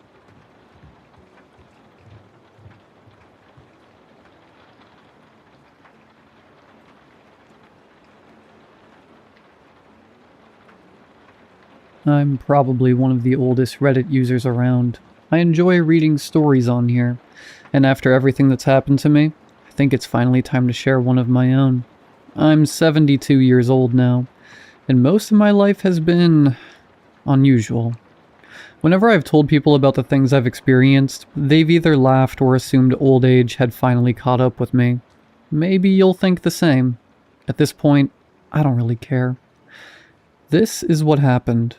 Before I tell you about yesterday, I need to take you back nearly 50 years. I was 26 years old and happily married to my wife, Alice. She was 22 back then. After her grandmother passed away, Alice inherited her house in a small town several hours away from where we'd been living. They hadn't been particularly close, but the house had been left to her regardless. 6 months after her grandmother's death, we packed our belongings and moved in. It was a beautiful old house with a large backyard. She adored gardening and spent countless hours planting flowers. By the end of our first summer there, every corner of the yard was bursting with color. Every evening we'd curl up together on the couch or lie in bed talking about our future. I used to tell her that I'd still love her when she was old and wrinkled. She'd laugh and tell me she'd never leave me. Alice also loved knitting. One Saturday afternoon, she was sitting in her favorite armchair, carefully knitting a blue winter cap for our son. The funny thing was, she wasn't even pregnant, but she wanted a son so badly that she'd already started preparing for him. I remember watching her from across the room, smiling to myself. When the doorbell rang, I answered it. An elderly woman stood at the porch. She had silver hair, kind eyes, and a warm smile. For a moment, she simply stared at me. Then she introduced herself. Her name was Celia. She told me she'd been a close friend of Alice's grandmother. I invited her inside. Alice made tea, and before long the three of us were sitting around the kitchen table talking. Celia spoke fondly about the town, shared stories about Alice's grandmother, and seemed genuinely happy to meet us. Alice and Celia hit it off immediately. Both of them loved gardening. Celia spent nearly half an hour describing the flowers growing around her purple house, while Alice listened with complete fascination. To be honest, I was bored out of my mind. Still, it was nice seeing Alice so happy. When Celia left, she promised to visit again, and she did. A few days later, she came back carrying a homemade cake. Then she visited again the following week, then again, and again. At first we thought she was simply lonely. She lived by herself after all, but as the weeks passed, her visits became more frequent. Occasionally she'd show up when we'd just gotten home from work, exhausted and wanting nothing more than a quiet evening alone. We never said anything. Neither of us wanted to hurt her feelings. Looking back now, I wish we had, because eventually things started to feel wrong. The first moment that truly unsettled me happened during one of Celia's visits. I don't even remember what she and Alice were talking about. I only remember the way they suddenly turned towards me at exactly the same moment and smiled. The smiles were identical. Not similar, identical. The same tilt of the head, the same expression. I told myself I was imagining things, but for some reason I couldn't stop thinking about it. A few days later, Alice and I went into town to buy groceries. While we were picking out vegetables, we started chatting with one of the employees. The conversation eventually turned to local residents. Naturally, Celia's name came up. The woman immediately recognized it. "Oh, Celia?" she said. She's lucky to be alive." When we asked what she meant, she told us that several months earlier, Celia had suffered a stroke right there in the middle of the store. According to her, everyone thought she was dead. Then suddenly she'd opened her eyes. "It was a miracle," the woman said. Alice mentioned that Celia had been friends with her grandmother. The employee frowned. "Really?" "That's what she told us." The woman shook her head. "That's strange. I've lived here my whole life. I don't remember them ever spending time together." The comment bothered me more than I cared to admit. When we returned home that afternoon, things became even stranger. The front door was standing open. My stomach dropped immediately. I've always scared easily. Alice, on the other hand, has never been afraid of much. She stepped onto the porch and shouted, "Who's in there?" No answer. Then, after a few seconds, someone emerged from the hallway. It was Celia. For some reason, seeing her standing inside our house didn't make me feel relieved. It made me feel worse. She smiled awkwardly and explained that she'd brought us a cake. The door had apparently been unlocked, so she'd let herself in. Alice and I always lock the door. Always. Still, mistakes happen. That's what we told ourselves. At the time, we accepted her explanation. 5 days later, something even more unsettling happened. It was late at night, and Alice and I were getting ready for bed. I was walking past the window when I glanced outside, and I saw someone standing behind the tree. I screamed before I even had time to think. My heart started pounding so hard I could hear it in my ears. I told Alice we should turn off the lights and pretend we hadn't seen anything at all. Like, if we stayed still enough, whatever it was outside might simply disappear. But Alice didn't listen. She went outside. She checked the yard, came back, and said there was no one there. We concluded it must have been a woman. There had been a shape, a silhouette that looked like a dress. It was hard to see clearly from the window, but there was definitely someone there, watching. 2 days later, on a rainy night, I saw someone again. I had left my jacket outside earlier in the day, and when the rain started, I went to grab it before it got soaked. As I was walking back inside, I saw her. Celia. This time, I wasn't scared. I was just irritated, and something in me was certain she had been the one behind the tree that night.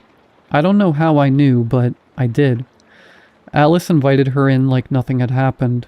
She made tea, as usual. I stayed quiet most of the time, letting Alice do the talking. Celia explained that her memory had been getting worse lately, that sometimes she got confused and thought places were hers when they weren't. It sounded reasonable, but I couldn't shake the feeling that she needed to stop coming to our house. On October 23rd, a tragedy happened. I'll never forget that day as long as I live. I was working my shift at the factory when one of my colleagues walked up to me. He looked unusually pale. He leaned in close and said quietly, "There was an explosion in the store your wife works in." My heart dropped immediately. When I arrived there, the entire place was gone. The store was torn apart. It didn't even look real. An officer stopped me from getting closer. I asked him if there were any survivors. He looked at me for a long moment before shaking his head. "I'm sorry," he said quietly. "We found no survivors, but we did find a wedding ring on the ground. Do you recognize it?" He held it out. The moment I saw it, I knew. It was hers. I collapsed right there on my knees. I don't remember when I started crying, only that I couldn't stop. They said it was a gas leak, old pipes, and I knew it was true. I had seen the condition of that place before. I had known it wasn't safe, and yet I let Alice work there. That thought destroyed me more than anything else. For days, I didn't speak to anyone. And then one day, Celia started coming back. At first, I tried to push her away. I didn't want anyone there. I didn't want comfort. I didn't want anything. But she kept showing up. Slowly, she began helping without asking, cleaning the house, cooking small meals, even watering Alice's flowers in the backyard. We barely spoke, and yet she never commented on my silence, never pressured me, never acted like anything was strange about it at all. She just stayed, and I let her. As time went on, we started talking again. Small conversations at first, then longer ones. I even remember laughing for the first time since Alice died. But no matter how normal things seemed on the surface, I always had the same feeling, that Celia was near me, watching, listening, even when she wasn't in the room. Then one day she told me her house had a cockroach infestation. She asked if she could stay at mine for a few nights. I hesitated, but after everything she had done for me during my worst days, how could I say no? One morning I woke up in bed and instinctively turned to the other side. I hadn't opened my eyes yet, but I felt it immediately. Someone lying next to me. For a split second my mind filled in the blank the only way it knew how. Alice. I smiled faintly, almost on reflex. I reached out and hugged her like I used to, pulling her close, holding on to that familiar comfort I thought I had lost forever.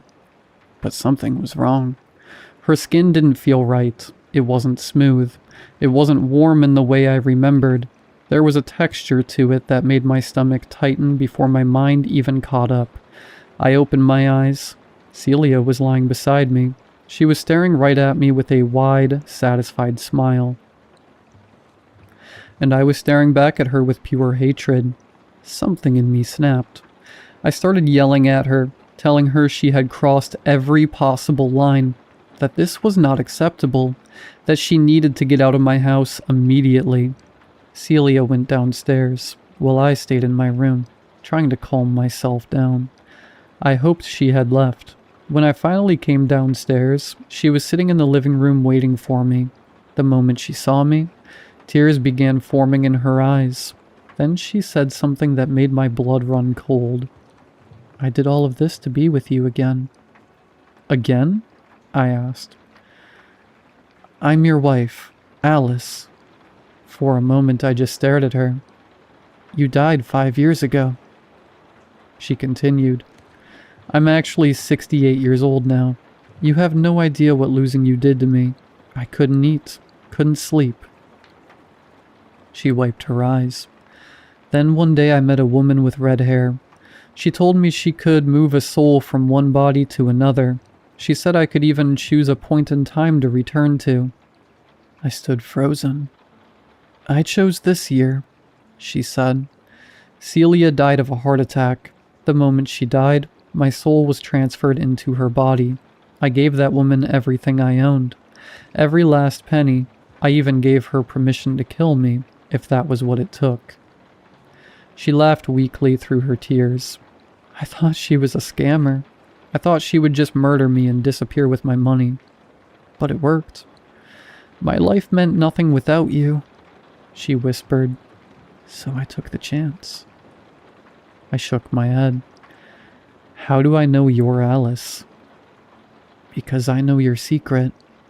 A knot formed in my stomach. When you were a little boy, you and your brother were playing in a barn. You found a box of matches. You started a fire by accident. Your brother died in that fire. I desperately searched for another explanation, but deep down I already knew. I had never told this story to anyone else. This is insane, I said. You really thought this was going to work? You're crazy. Tears streamed down her face. Don't you remember what you used to tell me when we lay in bed together? You told me you'd love me forever. Her voice cracked. You said you'd still love me when I was old and wrinkled. A chill crawled up my spine, not because the words were unfamiliar, but because they were exactly the same words I had told Alice. Something inside me screamed that I needed to leave. I turned and rushed toward the front door, but it was locked. I knew then that I needed to get somewhere safe. so I decided to run upstairs and lock myself in the bedroom. As I backed towards the stairs, I glanced over my shoulder one last time. That's when I saw Celia holding a knife. "Did you kill Alice?" I asked. Tears were already filling my eyes. My voice trembled so badly, I barely recognized it as my own. For a moment, she just stared at me, then she shook her head. "I couldn't do it." I didn't know what that meant. She took a step toward me, then another. I turned and ran. My feet pounded against the stairs as I raced upward. Behind me, I heard her following. Then, I heard her falling down the stairs. I stopped and turned around. Celia was lying at the bottom of the staircase. She wasn't moving.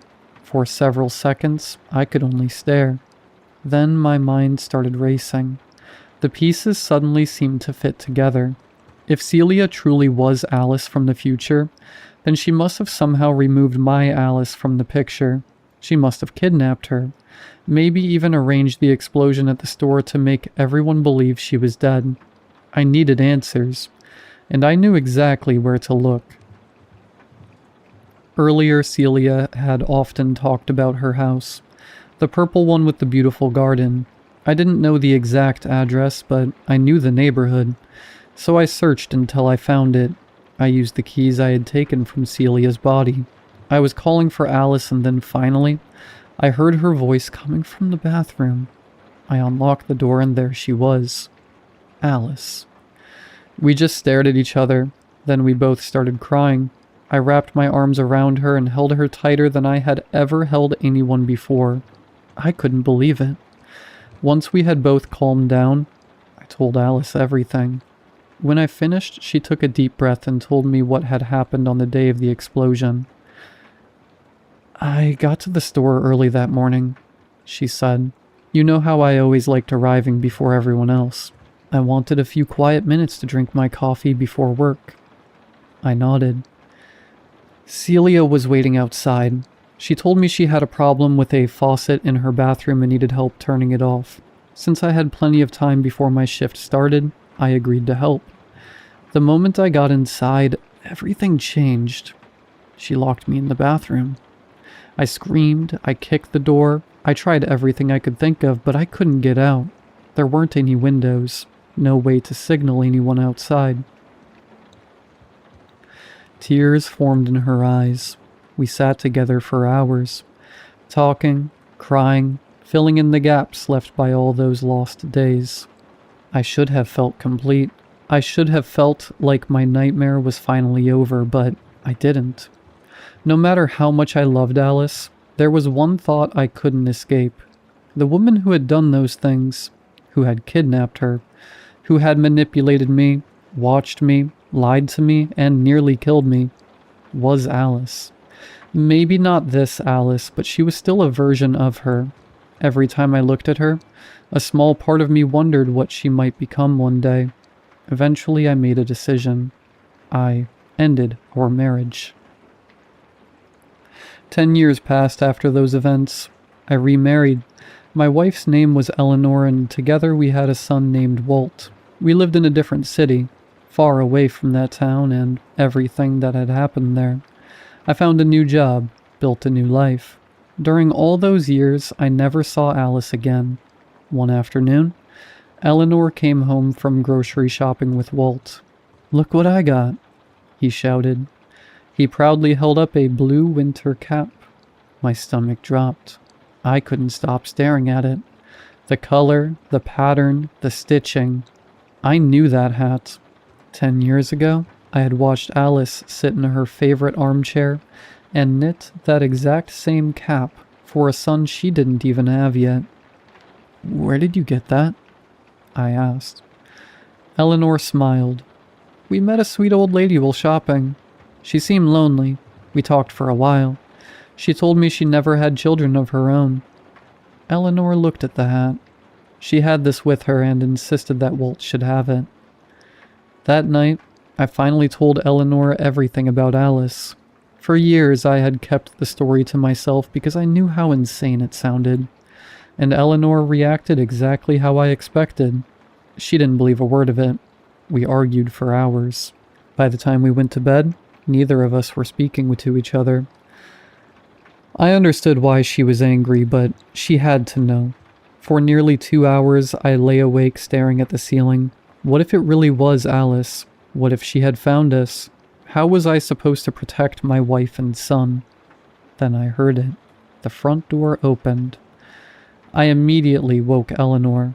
Someone's in the house. I told her to stay upstairs and lock the bedroom door, but she refused. Instead, she followed me. Together we walked downstairs. Then a light clicked on, and there she was. An old woman stood in our living room. She was holding a knife.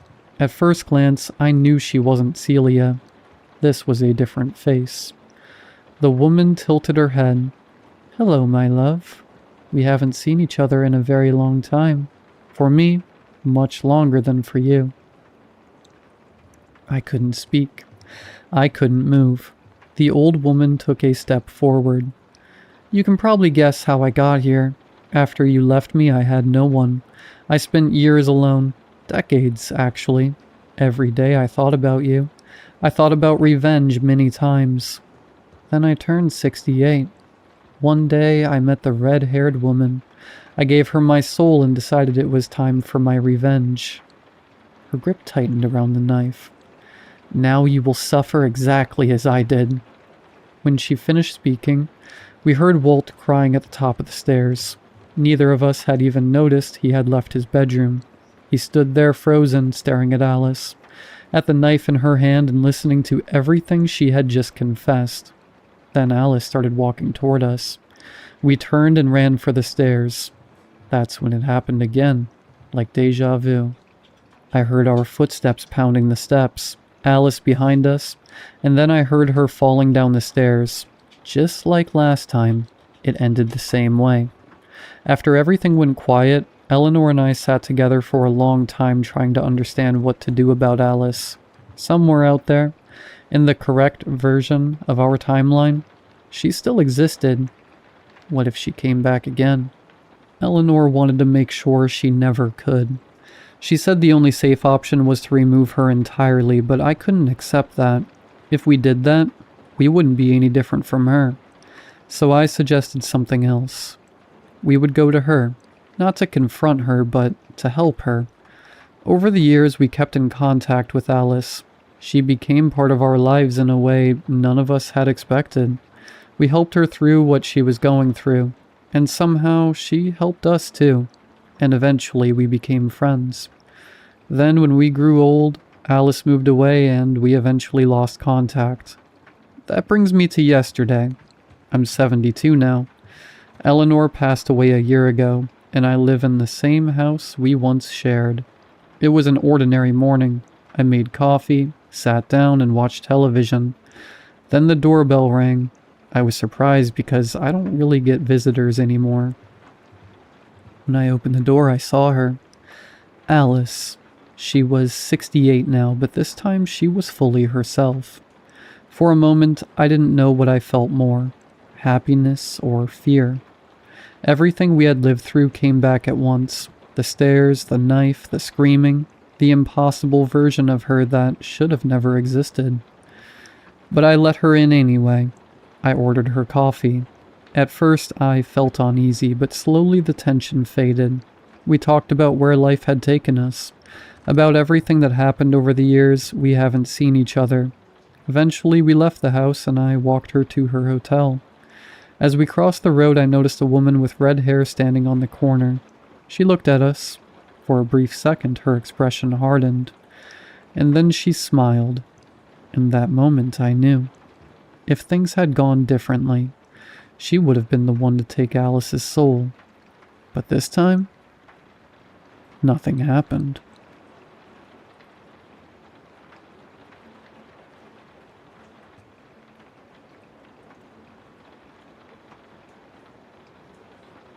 An odd man gave me a strange gift.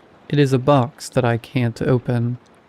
I was walking to the subway station. It was raining, which hadn't been foretold on the Weather Channel, so I plastered a stolen newspaper over my head. I looked down towards the wet pavement and away from the onslaught so that my glasses would stay dry. This didn't work.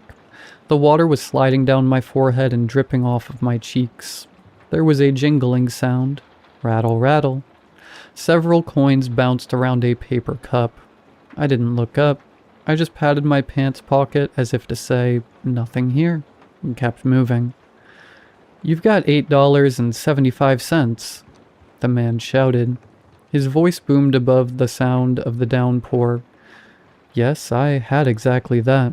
That's twice the subway fare, I thought. 4 loonies and a quarter multiplied by 2 trips. It was a smart trick. I wondered, though, how he knew I was carrying an extra quarter. I'd brought it for the shopping cart at the supermarket, where I'd stop after work. "You have something for me?" he cooed. His gimmick had stopped me, and now, well, I was stood still. He stepped in front of me. His grin showed his horse's teeth, yellowed and jutting outward. He had a nose like an eagle's beak, curved, sloped into a drooping point. His ears stuck out and sagged like a crow's, and his long neck arched like a swan's. He had flaming orange hair that, where it had become damp from the rain, faded into a murky copper color. He was a very ugly man. "I'm sorry. I need it," I said. I peered at him from above the frames of my glasses. My eyes were cautious. I tried not to portray my frustration. The newspaper flapped angrily as the wind picked up speed. I moved to continue my path. Splash. The sole of my rubber boot slapping against a cloudy puddle. "I've got something for you." I paused again. His smile was wider, toothier, and the golden caps that decorated his molars peeked around the corners of his upturned mouth. He spun and stooped down to his sleeping place. His bed was a rain-soaked and sun-bleached blanket. On it there was a scattering of items. Sodden strips of cardboard, a dirty yellow bucket full up with water, an assortment of pens, pencils, and markers. A folded gray jumper served as a pillow. There was one more thing. A large box made of wood. He scooped it up and thrust the heavy trunk into my chest and, wanting not for it to crash down onto my flimsy shoes, should he let go, I gripped it firmly with both hands.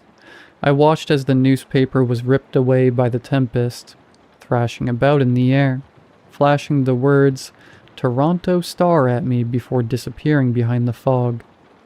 "Don't look inside. Keep the lid shut." "I don't want this. I can't take it on the train," I stammered, and I looked up towards him, but he wasn't there. My head swiveled left and right. I couldn't spot him, but I could feel that the ugly man's gaze was on me, his figure obscured by the sheet of falling water. My glasses were of no use, streaked with rain. Crack. A thunderclap sounded, and a bolt of lightning illuminated the street, so I broke out in a run for the metro without another word. I was at the turnstile. I tried to fetch the fare that was tucked in my pocket. I couldn't reach it, I realized, because my hands were full with the box. A curt "hello" attracted the attention of the ticket inspector, and I passed the chest to him as I slotted the change into the machine. Clink, clink. The gate opened. For a moment, a few seconds at least, I thought I might leave the box with the attendant. The wet trunk had begun to soak his crisp white shirt sleeves. He gazed at it intently, his face revealing a mixture of confusion and interest. He was inspecting it in more depth than I had, and I became curious of it myself, so I snatched it back from him. I stepped onto the platform and didn't meet his eye as he watched me depart. While I sat on the train, I tried not to stare at the obtuse, cumbersome thing. I thought that, the less attention it received from me, the less it would receive from other nosy commuters. I glanced around at the weary expressions worn by the train car's passengers, explained by a quick check of my digital watch. 7:34 a.m. Some of their tired eyes twitched towards my box. My head had begun to ache. I was clenching my jaw. I watched the dreary cityscape slide by as the train surfaced. The wet window concealed the finer details, but I was familiar with the view. This was my usual route, of course. Slick concrete littered with colorful graffiti filled the foreground. Mirrored high-rises spiraled towards plump, rain-filled clouds and echoed the harsh gray of the overcast sky. Lake Ontario could be glimpsed where a crumbling brick wall had been hastily replaced by a chain-link fence. Without the sun to illuminate its rippling waters, the Great Lake resembled a slab of smooth stone. The window was consumed by darkness as the subway dipped back beneath the street. Reflected in the black glass was me, my box, and the man who had silently taken his place next to me. "I'll take that from you," he said to me. His voice was a low grumble. He was a large man. His hulking figure occupied 1.5 seats, and though one sat vacant to his right, his bulk encroached upon my space. He dwarfed me in height. Where I was a measly 5 feet and 4 inches, his sturdy frame surely exceeded 6 feet. I tore my eyes from his reflection and did not look at him. I shook my head. No. "Please?" He stretched a thick, meaty hand towards the box, caressing the damp wood. I slapped it away. "Mine." As he recoiled, I rose from the bench. The metal doors creaked open shortly after I stood. I scurried off the train, several stops before my own, to thwart the would-be thief. I walked the rest of the way to work, 1/2 of a mile pelted by the steady downpour. My rubber boots squelched on the elevator's carpeted floor. Drip, drip. Water slid off of my drenched suit jacket and trickled onto the rug. I pressed 9 with my elbow. I had a meeting, some hubbub about an upcoming project, but I wanted to visit my office first. Numbers flashed on a red 7-segment display as the elevator rose slowly. 1, 2, 3, and then the elevator stopped. The door slid open. There was a scoff. "Gee, look at you," Deuce said. He lifted his arm to his face, covering his mouth, and disguised his mocking laughter as a cough. I couldn't stand Deuce. I did not offer any pleasantries in response. He gripped his suitcase firmly and entered the elevator without another word, though I could see the edge of his lips tightening into a smirk. His boss, Helen, stood behind him. Her gaze was fixated on him, a scowl forming on her face. She nodded to me in greeting. I nodded back. The elevator began up, 6 floors until mine. But just 2 floors had passed when I began to feel uneasy. Deuce and Helen's eyes were on me. I could feel it. On my box. I squeezed the chest so tightly that a wooden splinter lodged in my pointer finger. It burned red. Painful. Ouch. To protect me and to protect my box, I turned around. I tucked my head and huddled around the trunk. I stared at the blank metal panels that decorated the elevator walls and the thin black seam between them where they met in the corner. The two shifted. They shuffled their feet, and their heads turned to me, but I shielded the box with my shivering body. 6, 7, 8, and then 9. I sprinted into my office. I locked the door.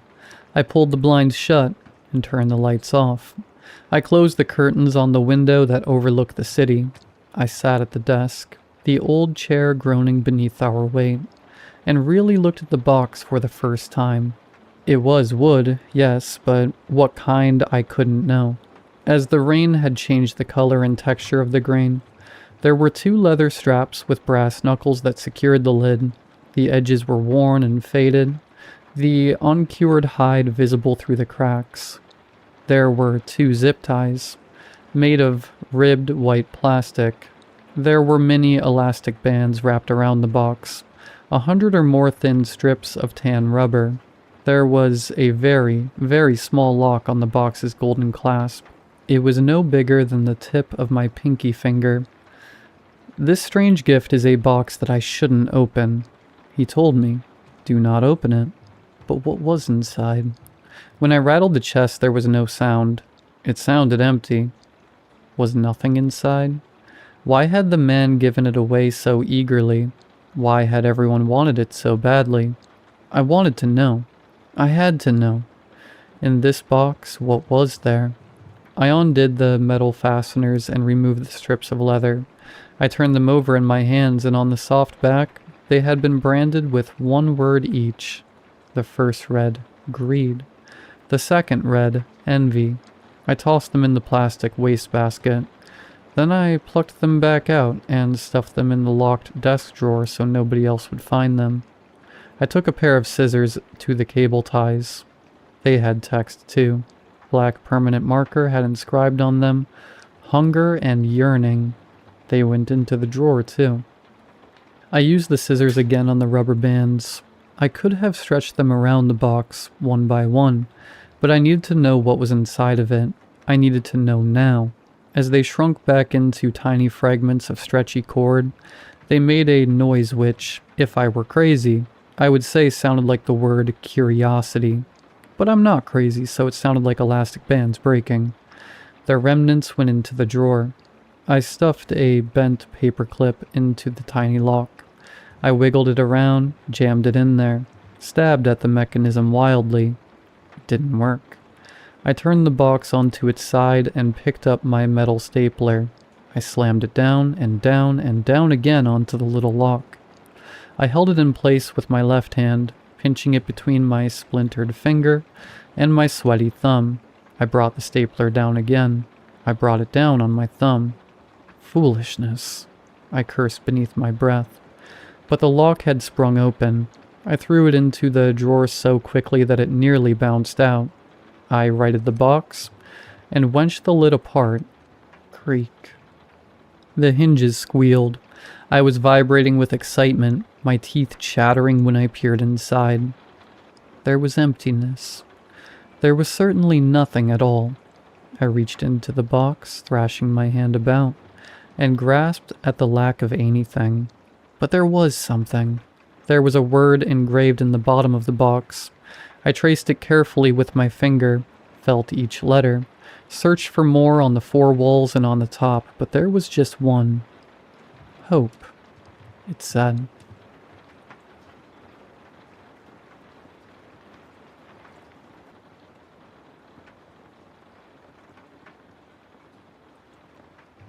I started working the night shift at an old factory in 2019.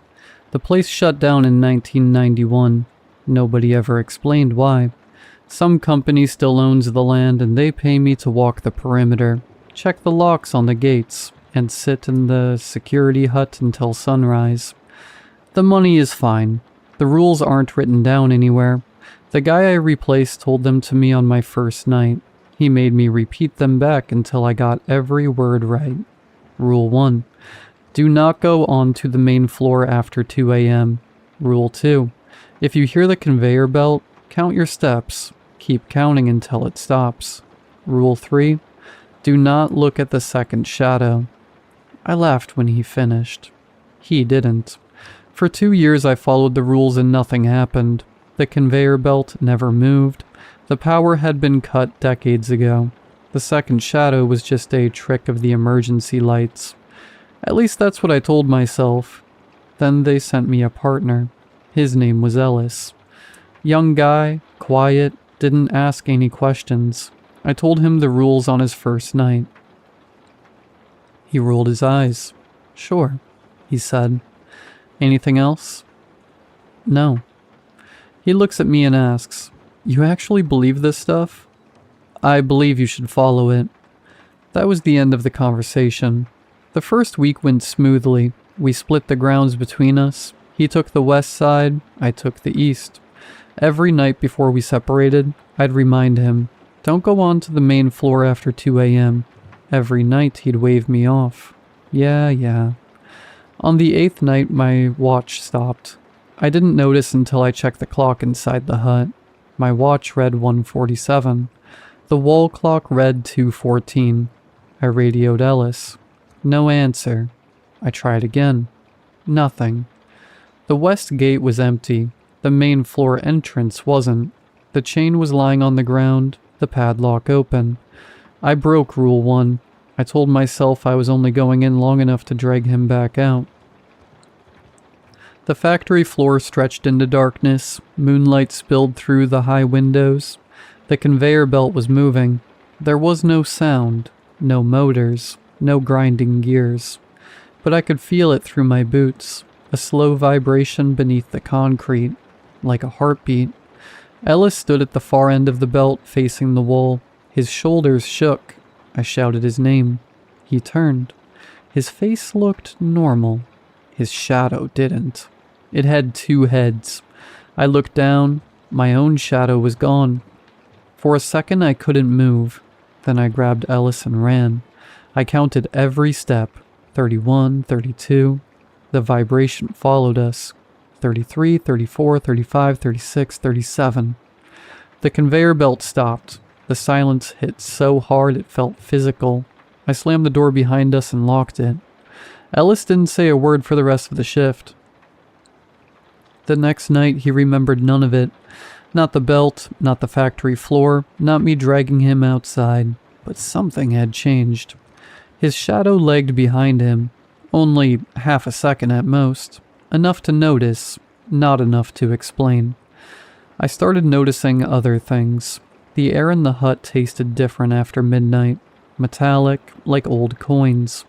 The lights flickered sometimes, not only in my peripheral vision. When I looked directly at them, they were steady. The floor of the west gate room was always warm, even in winter. No heat source, just warm. After that, the nights stopped behaving properly. Patrols that should take 20 minutes took 3 hours. The clocks never agreed. My phone showed different dates, depending on which room I checked it in. Sometimes the sun rose too early, sometimes it didn't rise at all. The sky would just go from black to gray and stay there. One night Ellis went to check the west gate alone. He was gone 5 minutes by his watch, 7 hours by mine. When he came back, he was crying. He said he'd walked the same hallway over and over. Every door led back to the same door. The only way out was to count his steps backward. He wouldn't tell me what was in the hallway. He just kept saying, "I don't know," over and over. I stopped sleeping, not because I wasn't tired, but because every time I closed my eyes, I dreamed about the conveyor belt. In the dream, it was silent, but I could feel it, and my feet were already counting. After that, the conveyor belt started moving more often. Sometimes we'd hear it while standing outside. Sometimes we'd hear it inside the hut. Whenever it started, we'd count. Neither of us questioned it anymore, especially Ellis. He followed the rules perfectly. He never looked at shadows, never approached the main floor, never missed a count. But his shadow kept growing. Every week it stretched farther. No matter where he stood, it pointed toward the main floor. I stopped looking at my own shadow. I don't know what it's doing anymore. I tried leaving. I took the company truck and drove down the access road. The road bent left, then left again, then left a third time. I passed the same rusted sign 3 times. I stopped the truck and turned around. The sign was still there, but the words weren't. "Welcome back." The letters looked wet. I drove back. I haven't tried leaving since. Now I'm sitting in the security hut writing this. Ellis sits across from me. The wall clock says 1:47. It has said 1:47 for 3 days. Neither of us mentions it.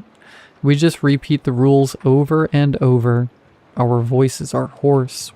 I can't remember the last time we drank anything. A few hours ago, a truck came down the access road. A young guy stepped out. Clipboard, badge, company uniform. He asked if this was the factory. Ellis looked at me, then back at him. "Yeah," he said. "You need to listen to the rules." The man smiled. "I wrote the rules." Then he walked past us towards the main floor. The conveyor belt started moving. I felt it through the floor of the hut. Ellis's shadow stretched across the room, past the door, past the wall, out of sight. The man never looked back. The conveyor belt stopped. The clock still said 1:47. Ellis turned toward me. His face was calm. Too calm. "That's the fourth one," he said. "The first three were me." Then he walked after the man. The door shut behind them. The padlock clicked closed on its own. The chain twisted itself into a knot. I've been trying to undo it ever since. My fingers are bleeding. The knot doesn't change. I'm alone now. The rules are still written on the wall. I don't remember writing them, but the handwriting is mine. There are 4 rules. I swear there used to be 3. Rule 1. It's forbidden to go onto the main floor after 2 a.m. Rule 2. If the conveyor belt is heard, count steps. Rule 3. It is forbidden to look at the second shadow. Rule 4. When the next one comes, do not speak. You are the new guy now. I just heard the truck engine start outside. Then stop. Then start again. Then stop. Footsteps on the gravel. Someone is coming up the path.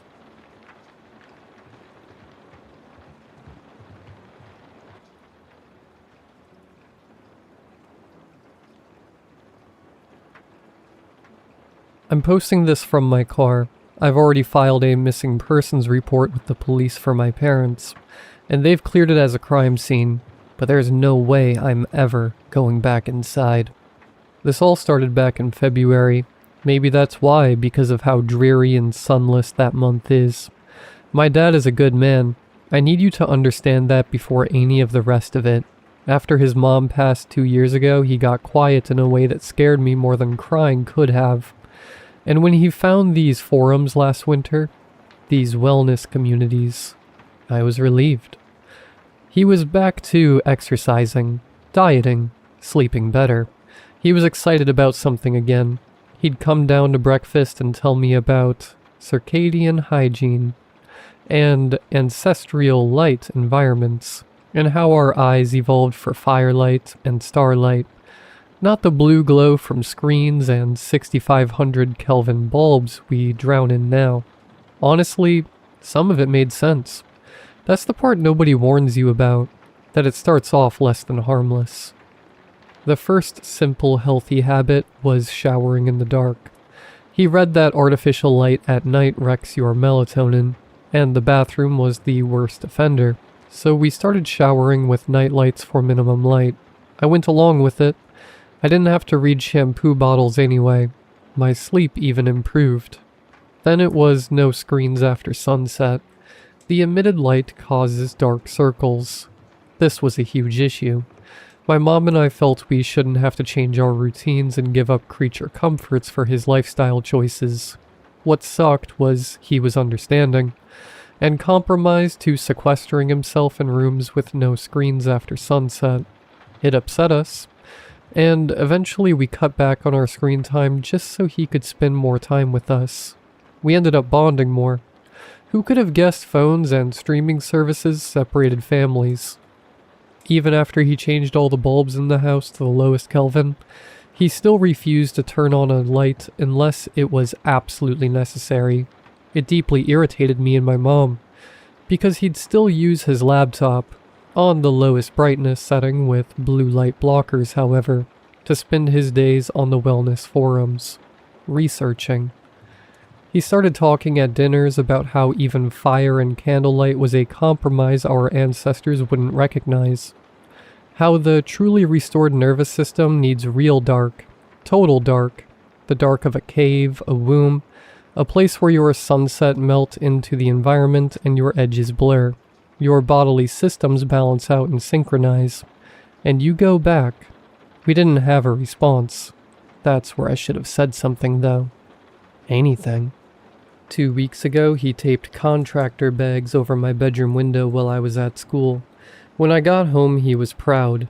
He showed me the seams, how he'd gotten it so that there wasn't a single pinhole. "Cassie, I'm getting a 2 on the lux meter." 2? The guys on the forums are gonna love this. Staring at his phone, posting it. 3 days ago I came downstairs and tried to flip the kitchen switch. No 2000K melatonin improving infrared bulb. Gone. Every light bulb in the house was gone. He'd gone around with a stepladder and a trash bag and collected all of them. Even the one in the oven. Even the little one in the fridge that you'd have to break the door mechanism to reach. The bag was filled with shattered bulbs in the bin outside. I came back inside and found him reading the forums. Before he could open his mouth, I screamed at him. Thank God Mom had already gone to work. I screamed and cried and begged him to just please be normal. Please stop looking at his laptop while I talk to him. He just looked sad. Like I had hurt his feelings over something he was proud of. He looked normal. He said he would fix things and put everything back to how it was originally. He promised and hugged me. I went to school worried for him and Mom all day. A part of me truly believed I'd come home and the house would be bright, with clear windows and televisions blaring. During the day I tried to call my mom, hoping to prep her on the latest piece of insanity, but kept getting sent to voicemail. My vision stung driving into the sun on the way home, my eyes all too well chronically adjusted to the dark. I kept thinking about being so exposed in the light, and how my dad was right, that being in the dark made you lose your sense of bodily self. I wish I could have crawled under my blankets in bed, and let the feeling of sensory deprivation dissolve the knot in my stomach. When I got home, Mom's car was already in the driveway. The house looked like a bad dream, a perfectly normal exterior with flat black windows. I went inside, and even leaving the front door open did nothing to pierce the all-encompassing darkness. I went to the front window to tear the contractor bags with my nails, and winced as I scraped something hard and gritty. I shined my phone light and saw he had painted some kind of truck bed liner over the windows in thick layers. I turned to the interior. Dad? Mom? The phone flashlight was all I had. Living in darkness made it feel less like a beacon, and more like a trespasser. I checked all upstairs, calling for them. As I made my way back down near the kitchen, I froze. The basement door was open. I hadn't checked the basement yet. Dad? Mom? Please say something. Nothing. The stairs go down into the unfinished part. Bare studs, concrete floor, the furnace ticking. I was imagining that. No need for a furnace when it has that pesky pilot light. He had disconnected it and snuffed it out before. The basement was huge. At the far end, there's a little room Dad always meant to finish. Just concrete with a shallow alcove in the back where all the previous owners had a safe flush to the wall. Pitch black. My flashlight couldn't find the back of it from where I stood. Something about the room was oppressive. I didn't cross past the threshold. I just did my best to shine the light in. That's the part I keep snagging on. The light went in and didn't come out, like the alcove was deeper than the house. And from inside it, my father's voice, calm, close. Cassie. I couldn't see him. I want to be precise because the police asked me 4 times and I gave the same answer every time. I was pointing my light directly into that room and there was no one in it. Cassie, Mom's in here with me. Come here. I started crying. I asked him to come out. I begged him. I told him I'd take him anywhere. I'd stop fighting him about the lights. I'd beg every window myself. Just come out, Dad, please. If you come in here, he said, everything will go back to how it was before it all began. I asked him what he meant. I asked him how. I stood there in the dark, asking the alcove how, and there was no answer. There was never an answer again. I walked in. I did. I pointed the flashlight into every corner of that concrete room, and it was empty. No alcove deep as a well. Just a shallow dent in the wall not even a foot deep. No father, no mother. Concrete and dust and the smell of cold concrete in my own breathing. I searched the whole house. Both floors, closets, the attic crawl space, under beds, the backyard. I checked the alcove again and stared at the wall. I screamed myself hoarse. I called the police. They were kind. They were thorough. 6 officers swept that house with real flashlights. Not a phone, and a canine. And they found nothing.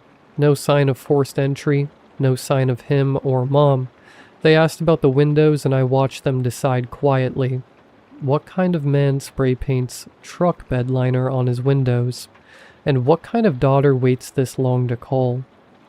The part I can't explain, why it's being posted here and not a news source, is the center of this. I explained why I took so long to call, that my dad started off getting better rather than worse. I went to show them the forums on his laptop, his reasoning for altering the house, and they were gone.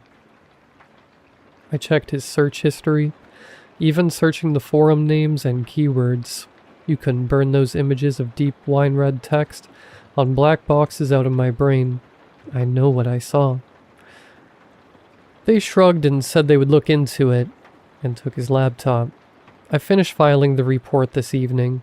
2 missing persons, house clear and safe to enter again. No signs of intruders. So that's everything. That's the whole thing, start to finish in order. The way I needed it down before the doubt finishes settling in. If you are just finishing this, scroll up to where it all began, where my dad was still just a grieving family man getting too into a wellness trend, where the worst thing in the house was no Netflix after sunset. I want you to read it knowing how it ends. I've started sleeping with the dome light of my car on. Never any dark. I think about what he said the dark would help undo, how it would feel like a return to a womb, something where you would blur and meld with the universe in desensitized harmony.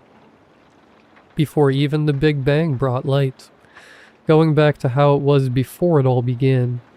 And some nights I lie in that careful light, and I find myself wondering what would happen if I'd walked into the dark a little faster. I think about it more than I should.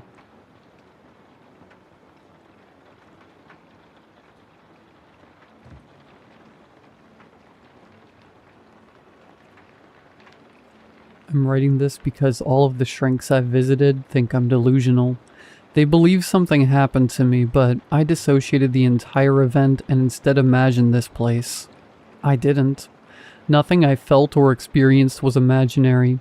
I don't know how I caught its eye, or if it will come back for me, and I live in fear of that simple thought every day. So here I am, writing this down to warn others, to tell them of the nightmare I experienced. Though honestly, I don't think this is really a warning, so much as it is a victim statement. On my 21st birthday, I disappeared for 3.5 years. I only know this because I've been told nearly 1,000 times. I've been poked and prodded with so many needles that I've made voodoo dolls jealous. No one understood what happened to me.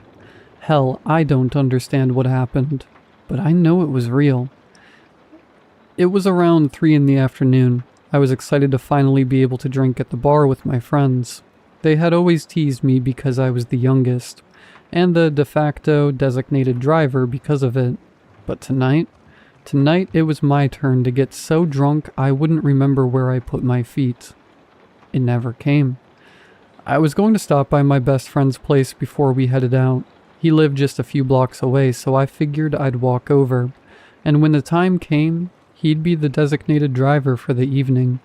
As I rounded the corner to his street, things changed.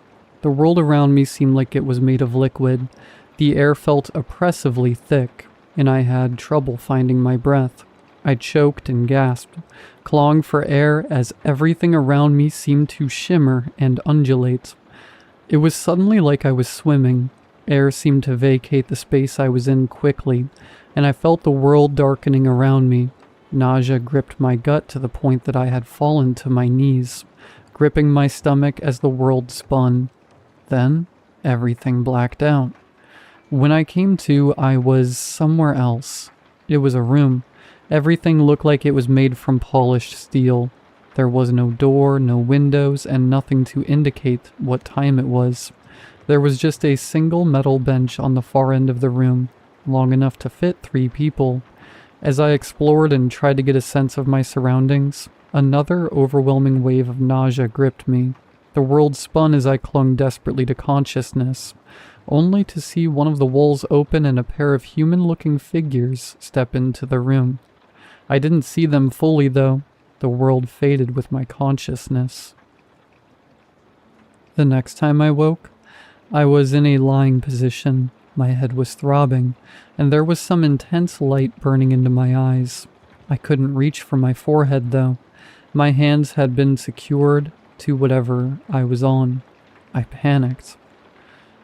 Desperately, began to thrash and pull at my restraints, but I couldn't move. I wanted to cry out, but something was covering my mouth. "Relax," a voice said from somewhere I couldn't see. "We understand there may be some confusion, but that is part of the experiment." I struggled against the bonds, cries for help muffled by whatever was over my face. "This will go far more smoothly if you just relax," the voice spoke again. "We cannot accurately determine the level of stress you are under if you are already under so much of it." It was cold, clinical. Finally, something entered my vision. I wanted to scream when I saw it. I wanted to deny it was real, but I couldn't. It had no face to speak of, just a mass of flesh with what looked like a long, thin line traveling from top to bottom. The top of its head was crowned with strange, fleshy tendrils that opened to small rolls at the end of each. I counted 5 on the thing's head as it seemed to regard me. This will, unfortunately, be quite painful. However, it is of utmost importance to us that in the end you answer honestly. Hampering our experiments will only lengthen the process. For this reason, we recommend you comply. There was a click, and whatever covered my mouth was removed. "What are you? What is this place? I didn't sign up for whatever your experiments are." "Most test subjects don't volunteer to be tested upon." The thing spoke, but it had no face. There were no moving lips. I think it was at this point that I realized it wasn't talking to me. It was thinking at me. "Let me go, just let me go, and we can forget this happened," I begged. "That would yield unsatisfactory results," it replied. "Now, I would recommend preparing yourself, but we are unsure how prepared you will be able to make yourself." The soft electrical hum of machinery filled my ears as I felt my arm beginning to move on its own. The machine extended it outward at first, so that it was parallel with my shoulder. It conducted a few more experiments, testing this range of motion in my arm. Then the machine started to bend downward. Before I could call out, before I could tell this thing to stop, my arm snapped, broken in two like a branch, the bone spiking from my flesh. I screamed. Agony flooded my system. Adrenaline flooded my veins. My breath was suddenly ragged in my chest as I fought back tears, groaning in absolute anguish. "Please, explain what you are experiencing," the entity demanded. I could only scream. Pain flooded my system, and all I could think about was how much it hurt. "On a scale of 1 to 10, please rate your pain." It kept going, completely ignoring my screams. Eventually, shock started to settle in. The pain was still there, but I could think. "It's an 11. Is that what you wanted me to say? Will you let me go now? You broke my arm. You have your data." The creature tilted its head as it looked at me. "We have only just begun our experimentation. You are already unable to continue." Yes, for the love of God, I cannot keep going," I begged. "Please, please, please just let me go." There was another click, and soon my other arm snapped, sending agonizing jolts of electric pain through my body again. Again I screamed. Again I was racked with agony. "Please, please, for the love of God, let me go." The entity regarded me the same way. Cold, methodical, like a scientist taking notes on a lab rat. Because that's all I was. I was a lab rat, a toy, and this thing was gauging what it felt like when it broke me. My leg was next, and again the pain was excruciating. I passed out at this point. The world went white around me as my body tried to cope with the sheer amount of trauma it was being put through. Evidently, though, these things had something for that too. I snapped back awake as it broke my other leg, the creature watching with some sort of bizarre fascination. At least, I think it was. There was no real way for me to determine what this thing was doing. At this point, your body has suffered severe trauma. The levels of pain you are experiencing will have flooded your body with extreme levels of adrenaline. If it weren't for the fact that this thing was talking in my head, I wouldn't have heard it through the haze of suffering it cast over my thoughts. Another click. Another whir. I felt my head being pulled upward. The pain in my neck was growing more intense as the machine continued to pull. Then suddenly there was nothing. No pain, no voices, no anything. The world around me faded and there was black. That was the first time I died. I woke on the ground an indeterminate amount of time later. No broken bones, no bruises, no cuts, nothing. It was as if the brutal agony I had just gone through never existed. The problem with that mindset, with those thoughts, was that it did happen. I remembered every second of it vividly.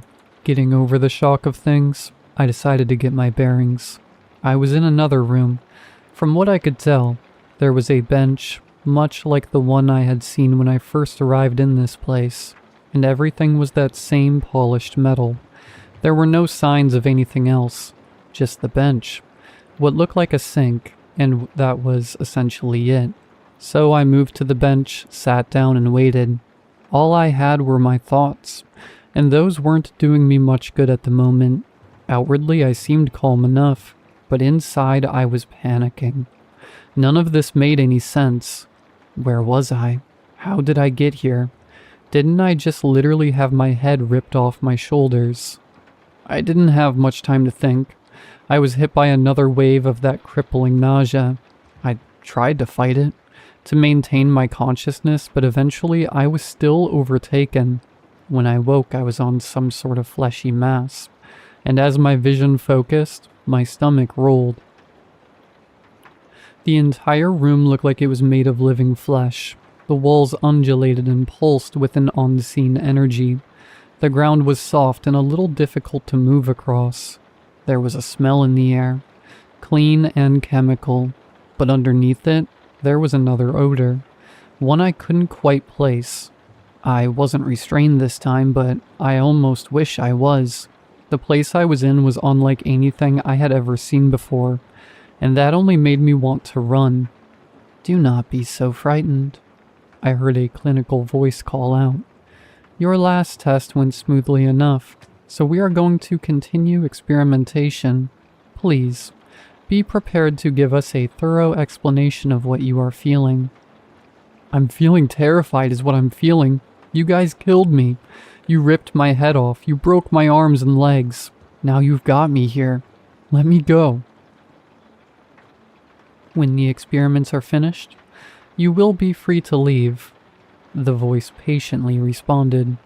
"Remember, compliance drives progress. The more information you give us, the less you will have to endure."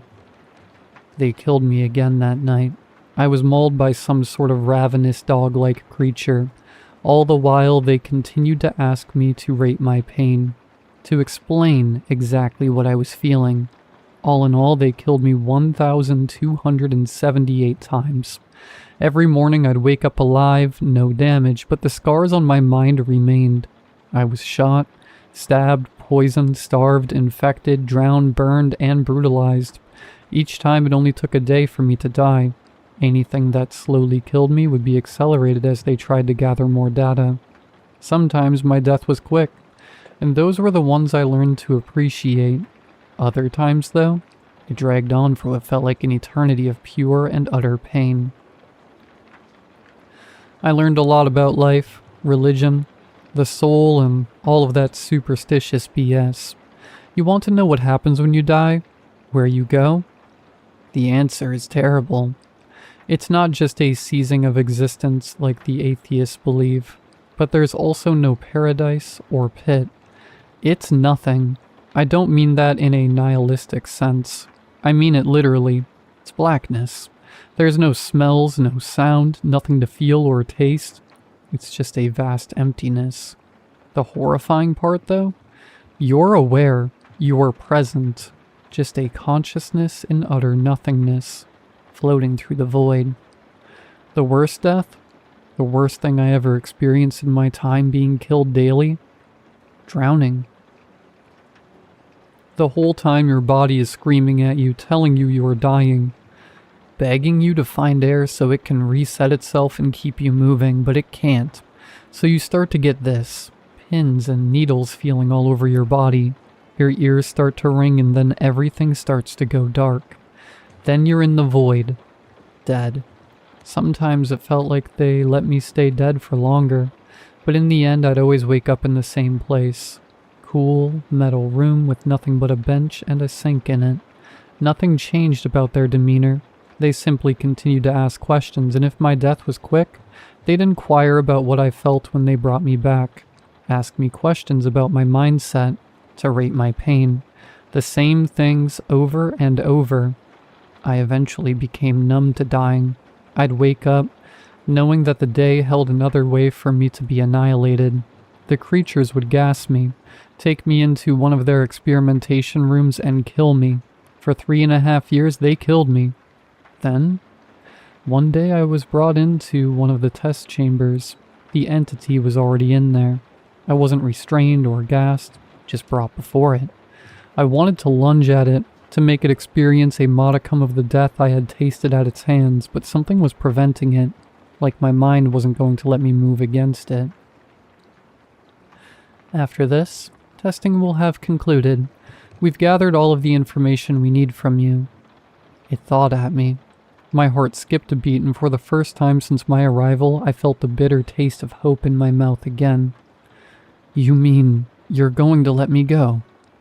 You will be released when testing is concluded. We had promised this when testing began. I couldn't believe it. All right then, let's get this over with. The entity said nothing else. It turned to me. It wore no clothes. Its body was this mixed hue of light purples and pinks, almost like bruised flesh. Its skin wrinkled in strange places and its arms were too long. They nearly touched the ground. Its knees bent in the opposite direction, but that didn't seem to slow it as it bent and moved forward at an alarming speed. I felt it place a hand on my shoulder, felt the familiar agony of a vice-like grip lifting me into the air to meet its face. I had seen what was hidden behind that slit in the head once. I never wanted to again. One of the tendrils on its head moved into my view, and I watched as a long, bone-colored needle slid from the hole in it. I slit my throat with that needle, and I bled out on the ground in front of it. My last thought hearing, "Thank you for your cooperation." I woke on the ground the same place I had disappeared, the corner of the street near my buddy's house. I didn't know how long I'd been gone at this point, or how many times I had died, only that it was over. The relief I felt was overwhelming. I couldn't believe I was free. I laid there in the road staring at the sky and not a chrome ceiling. For the first time since I had been taken, I began to weep.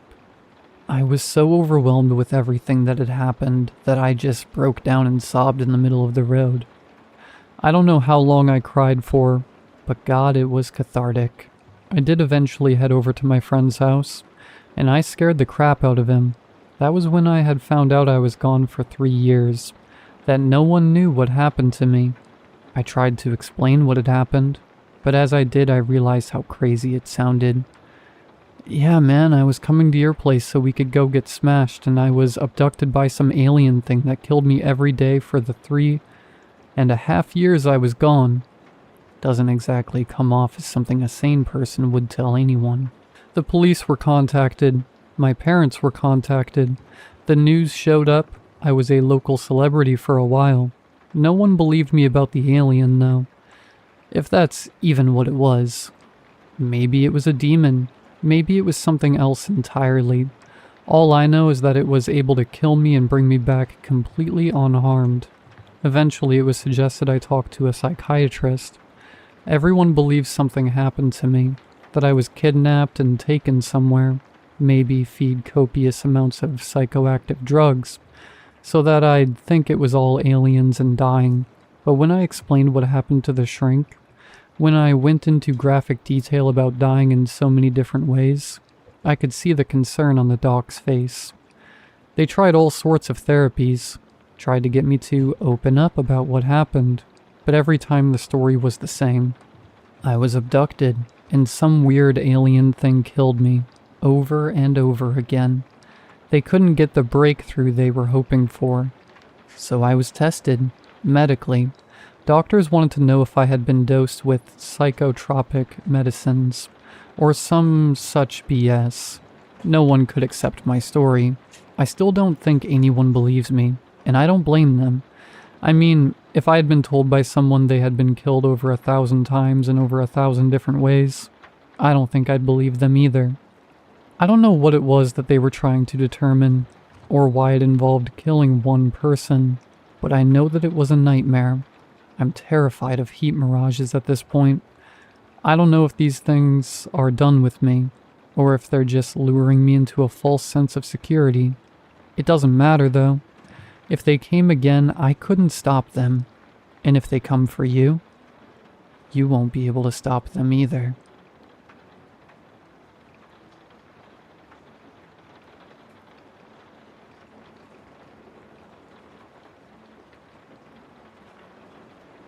If you are camping in Baxter State Park and you see trees marked with red paint, please pack your bags and leave before it's too late. Let me preface this by saying I'm not the one who believes in cryptids or supernatural stuff.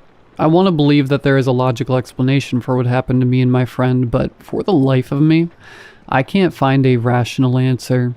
I've been camping since I was a kid, but now I can't find the courage to go back into the wilderness ever again. I'm a pretty experienced camper.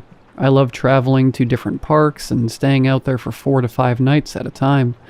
My friend Aaron and I had planned on staying 5 nights in Baxter State Park in Maine. Aaron is also very experienced and has gone with me on countless previous trips. He knows these particular woods better than I do, so when he picked a spot pretty far off from any trails, I didn't question his decision. We chose a spot near a tree that was marked with red spray paint. We planned to leave the site every day to go hiking, so the paints made it an easy landmark that would help us locate our campsite. The campsite was in a small open field about 30 yards north of the tree with red paint. The first night was completely fine. We hiked out to a nice fishing spot and then headed back to camp when the sun was setting. I distinctly remember passing the painted tree on the way back.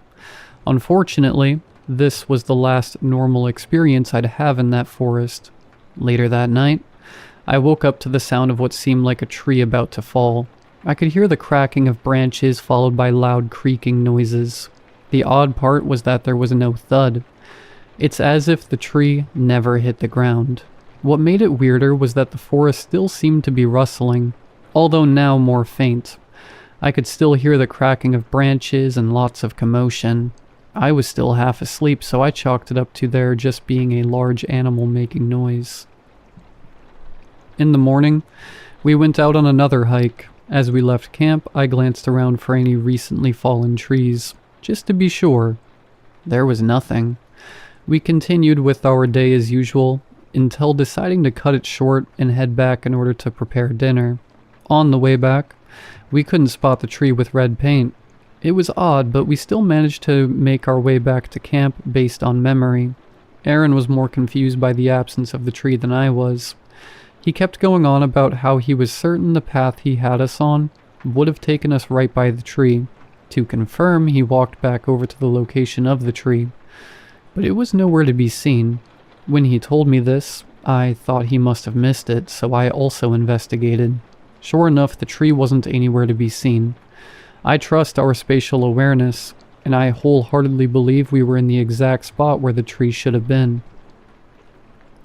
I remembered the sounds from the previous night having come from the direction of the tree, so I thought that maybe it was the one that had fallen over. However, after scanning the area, there was no sign of a fallen tree. It's as if the tree had just completely vanished. Although we were confused, we didn't keep looking for much longer and returned to the campsite and went to bed. Later, in the middle of the night, I was once again awoken by the same sounds. It sounded like the forest was moving. The sound of trees breaking and snapping was unnaturally loud. It was much louder than small branches snapping.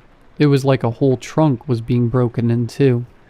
I still told myself that it was just a large animal, most likely a bear. I should have investigated it to be sure, but it sounded distant, and I didn't want to risk an encounter with an animal. That morning we went hiking to another fishing spot nearby. This is when things got really strange.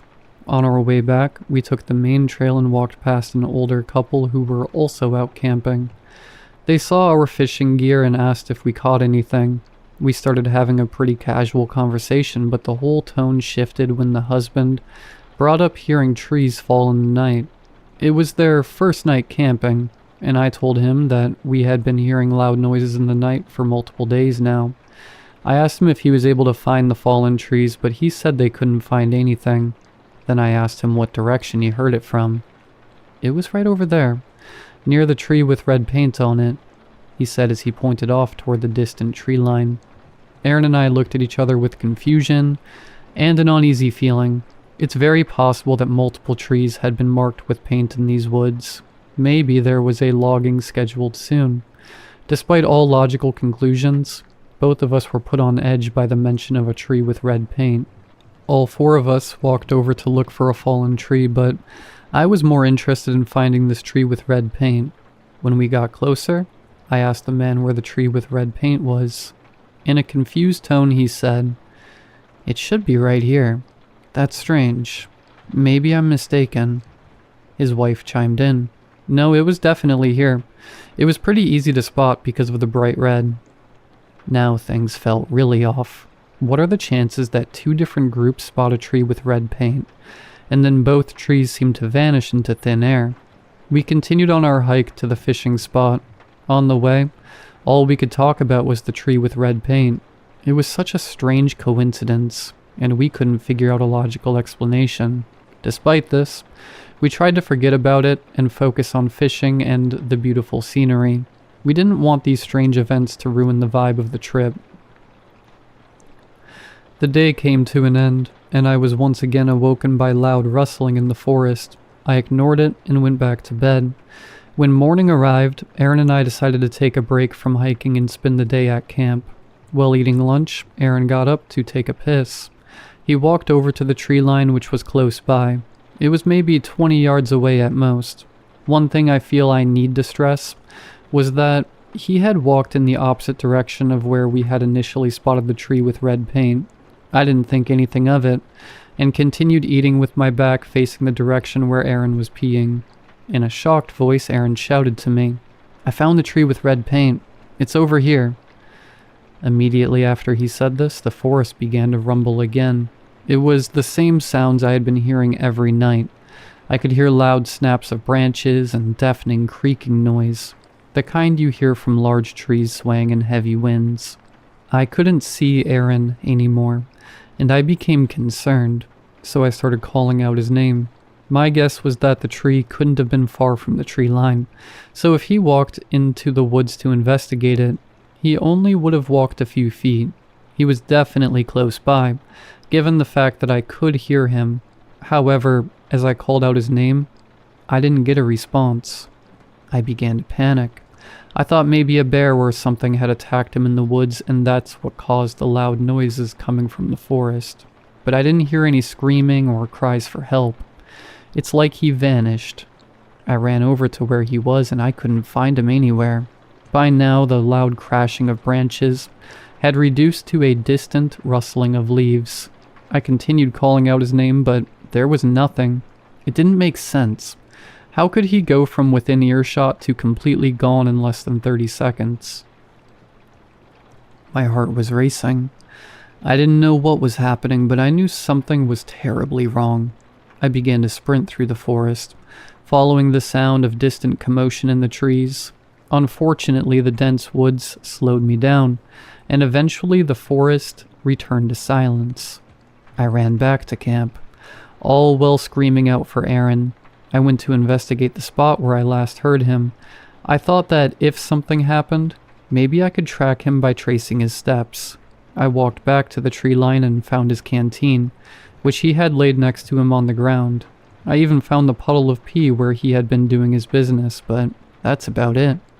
His footprints were only a couple more feet before coming to an abrupt stop. What made it stranger was that I couldn't even find the tree with red paint. It's a very bright red and it's easy to spot, so if he spotted it while peeing, it must be extremely close by. I circled the area multiple times but found nothing. No tree, no Aaron. In all the confusion, my heart was racing, but I tried to stay calm and called 911. I didn't sleep for the next 72 hours. A search and rescue operation started 30 minutes after I dialed 911. I tried to help as much as I could. I gave a description of Aaron and described where I last saw him and what had occurred just moments before his disappearance. I felt crazy for doing it, but I even brought up the tree and tried to stress that I believed it had something to do with his disappearance. As I expected, the police disregarded the whole tree thing. Under normal circumstances, I would have as well, but something felt deeply wrong in my soul. I don't know what it was, but I know that tree had something to do with Aaron's disappearance.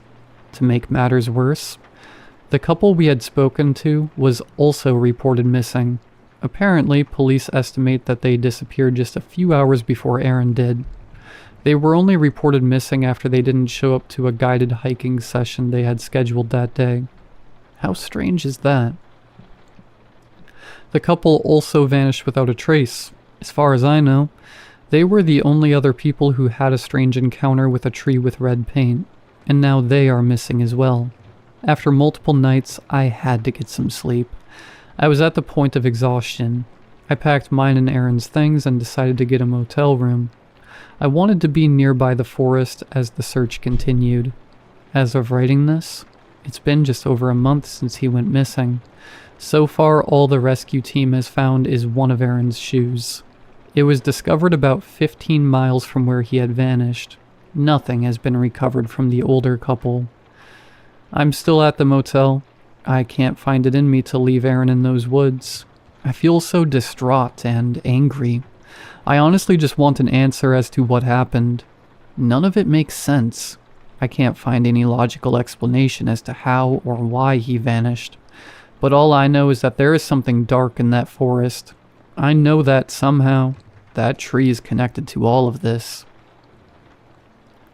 It tears me up inside knowing that Aaron may never come back, and I'll have no rational explanation as to why this happened to him. All I can do now is warn others from experiencing the same fate. If you're out in the woods and you find a tree with red paint, please, for the love of God, turn around and go home.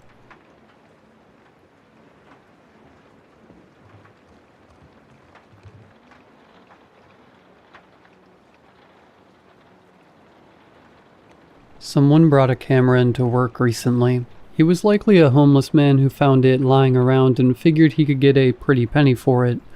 For being 10 years old, it was in decent shape. So, we agreed I'd pay $30 for it. While taking it apart, I realized the SD card had never been removed. It didn't seem out of the ordinary, but it was enough to spark my curiosity. You see, I'd like to believe that I'm the type of guy to keep my head down and stay out of people's personal lives. But business has been slow recently. I have to keep my mind occupied somehow, don't I? One night, I plugged it into my laptop and was quite taken aback by what I had found. Hundreds, if not thousands, of videos were on this thing. Not just any videos.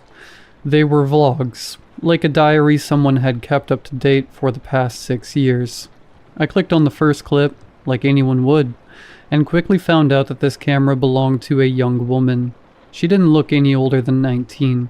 She had blonde curly hair, bright green eyes, and a smile that radiated innocence and kindness. She had a factor that made her addictive through the screen. It wasn't just her face or her voice. There was something else that made it nearly impossible for me to look away. For the next 3 weeks, I would watch her recordings daily.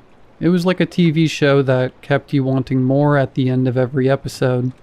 Every evening, I'd close the shop, crack open a beer, and watch for hours while she talked about her life in medical school, this guy she found cute, and her hobbies as a painter. I felt guilty though. I wouldn't get home until almost 11 o'clock. By that time, my wife had already gone to bed. One night she prepared a nice meal with candles and everything, but by the time I was home, everything was cold and the candles had burnt out. It was our 10-year anniversary. Oh well. As I kept watching, things became odd. What started off as innocent vlogs turned into footage of yelling and screaming. It was like she was arguing with somebody, except nobody was in the room with her. In one video, she just sat in her dorm filming herself crying for over an hour, followed by footage of her laughing like nothing had happened. Her smile seemed a bit different, maybe a bit wider than usual. I couldn't put my finger on it.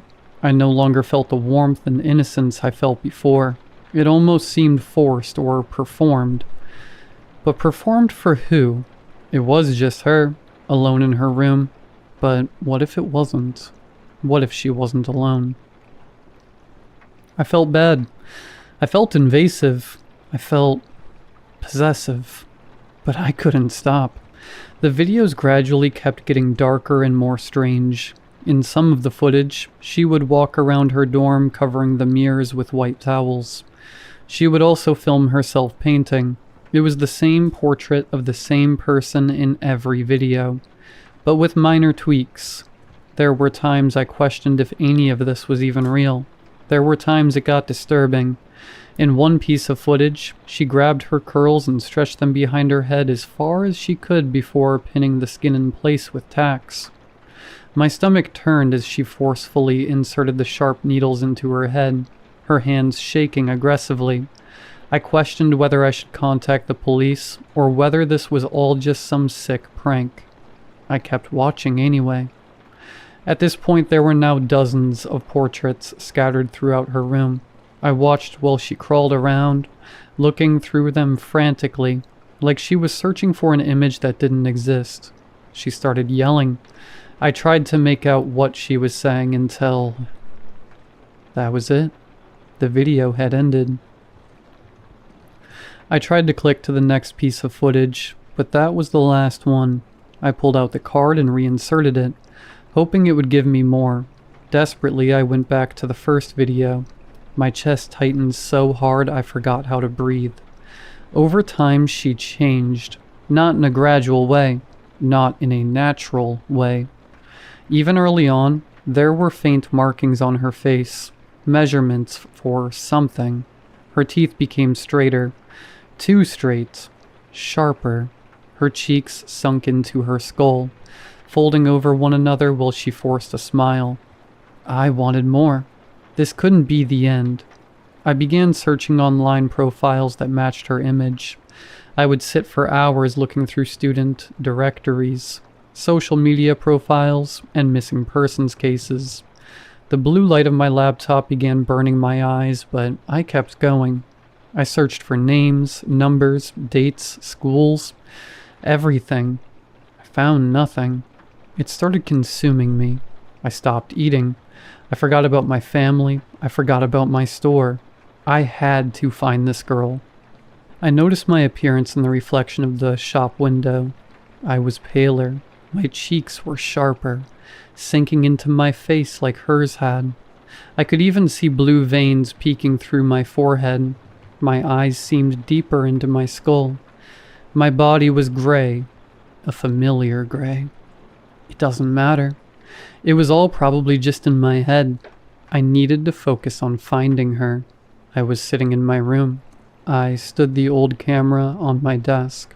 The blonde wig sat awkwardly on my head. Not perfect, but close enough. My name is... I paused for a moment. What was my name again? I heard a faint call from upstairs. It was my wife.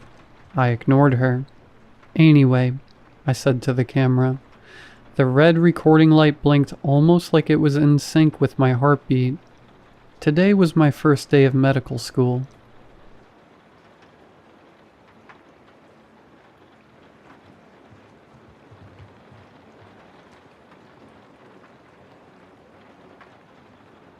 On a laminated A4 sheet, there was a logo on the upper corners. Some kind of bird or something similar. But that wasn't what caught my attention the most. What really caught my attention was... God, what a nuisance. There was a hellish amount of text. Are you kidding me? How the hell did they manage to fit so much text into this thing? And here I was thinking Manuel knew how to write small and make use of space when taking surgery notes. Let's see. What does this thing say? In impeccable print, golden and ridiculously large letters headed the document. O Market Family Rules. Omni Market Branch. Night Shift. What the hell? Rule number 1. During the night shift, all employees must be inside the facilities before the designated time. 10 p.m. Note: Joel recommends arriving 30 minutes before 10 p.m. What the hell? That is a very curious way of encouraging employees to arrive way earlier than the legal starting time. Rule number... I'm already bored. Yep, I'm definitely not planning to read all that. Could it be that the idiot who hired me gave me this thing as a joke? Because if it was a joke, well, yeah. It was pretty funny. I had to give him that. But if he thought I was going to swallow such an obvious troll and follow all those absurd rules, then the joke was on him. I wasn't going to do it. So I grabbed my bicycle and headed to the supermarket. I ended up arriving 10 minutes before my shift. One of the perks of being obsessed with punctuality, I guess. That means I followed rule number 1. So scary. Jokes aside, I walked through the automatic doors which announced my arrival with a cheerful ding-dong. The store was practically empty. There was only one person. The security guard, a pretty ordinary man. He didn't seem particularly fit, nor was he tall. That was a relief. I wouldn't want to run into someone intimidating. His name tag read, Joel. So this was the famous Joel mentioned in the ridiculous recommendations on the paper.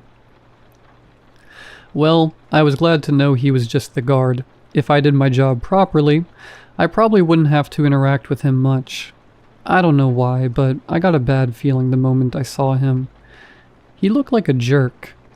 Wait, thinking that about someone I didn't know made me the jerk, didn't it? Whatever. I walked over to him. It's better to know who you'll probably be spending so many hours with several times a week, and to find out whether he was mean or not. Hello, Mr. Joel. How are things going? Normal. By the way, just call me Joel. Right, I almost forgot. They told me your uniform is in the back. The boss's?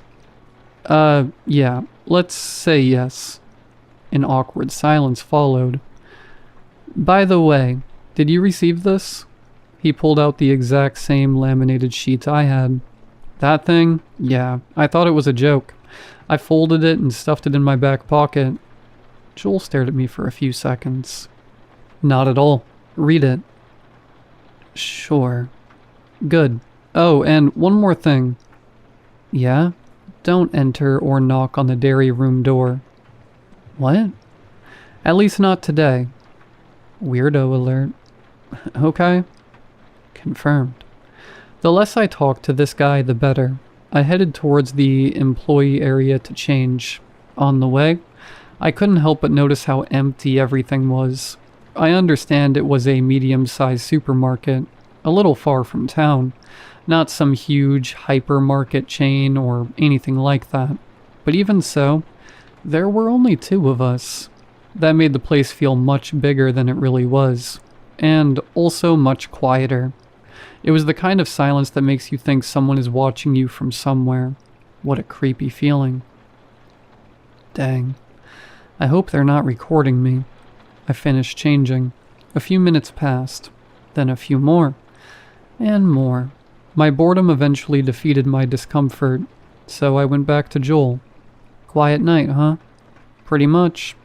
It's usually like this on the shift. That's a good thing. You should be grateful, like I am. What? The day shift has worse rules. I laughed. Again with that? Do you seriously think those things are real? You don't believe them? He asked, tilting his head and scratching beneath his cap. Of course not. Come on, man. They're just jokes, right? I mean, yeah, I'll admit this all sounds suspiciously similar to those weird internet stories. But that's all they are. Internet stories. Joel remained silent. Could you come with me? Huh? Let's go to aisle 6. Why? Joel seemed to think about it for a few seconds. I can't think of a good reason. Because I'm your boss? He said it like a question. Why the hell did he say it like a question? What a weird guy. Wait, are security guards the bosses of cashiers? I had no idea. But I didn't want to make enemies on my first day. Fine, let's go. Good. We headed to aisle 6. During the walk I confirmed something. Joel was even stranger than I had imagined. It wasn't just because he barely talked. I wasn't exactly sociable either. It was something else. Something difficult to explain. I feel like he's a very apathetic person. Yeah, that was the word. He seemed incapable of caring about anything, as if absolutely everything meant the same to him. Eventually we arrived. Stand here.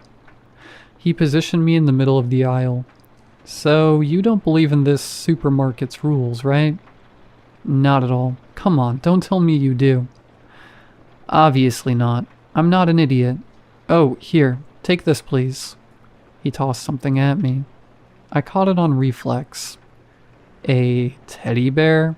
Wait, did you call me an idiot? Joel ignored me. He walked over to a shelf and grabbed a package of salt. Joel? He tore it open. Joel? He started pouring the salt onto the floor. He was drawing a circle around me. An uncomfortable knot formed in my stomach. What the hell are you doing? Joel answered without looking at me. Rule number 22. Avoid destroying any stuffed animals, especially the bears in aisle 6, after 10:30. Joel, what the hell?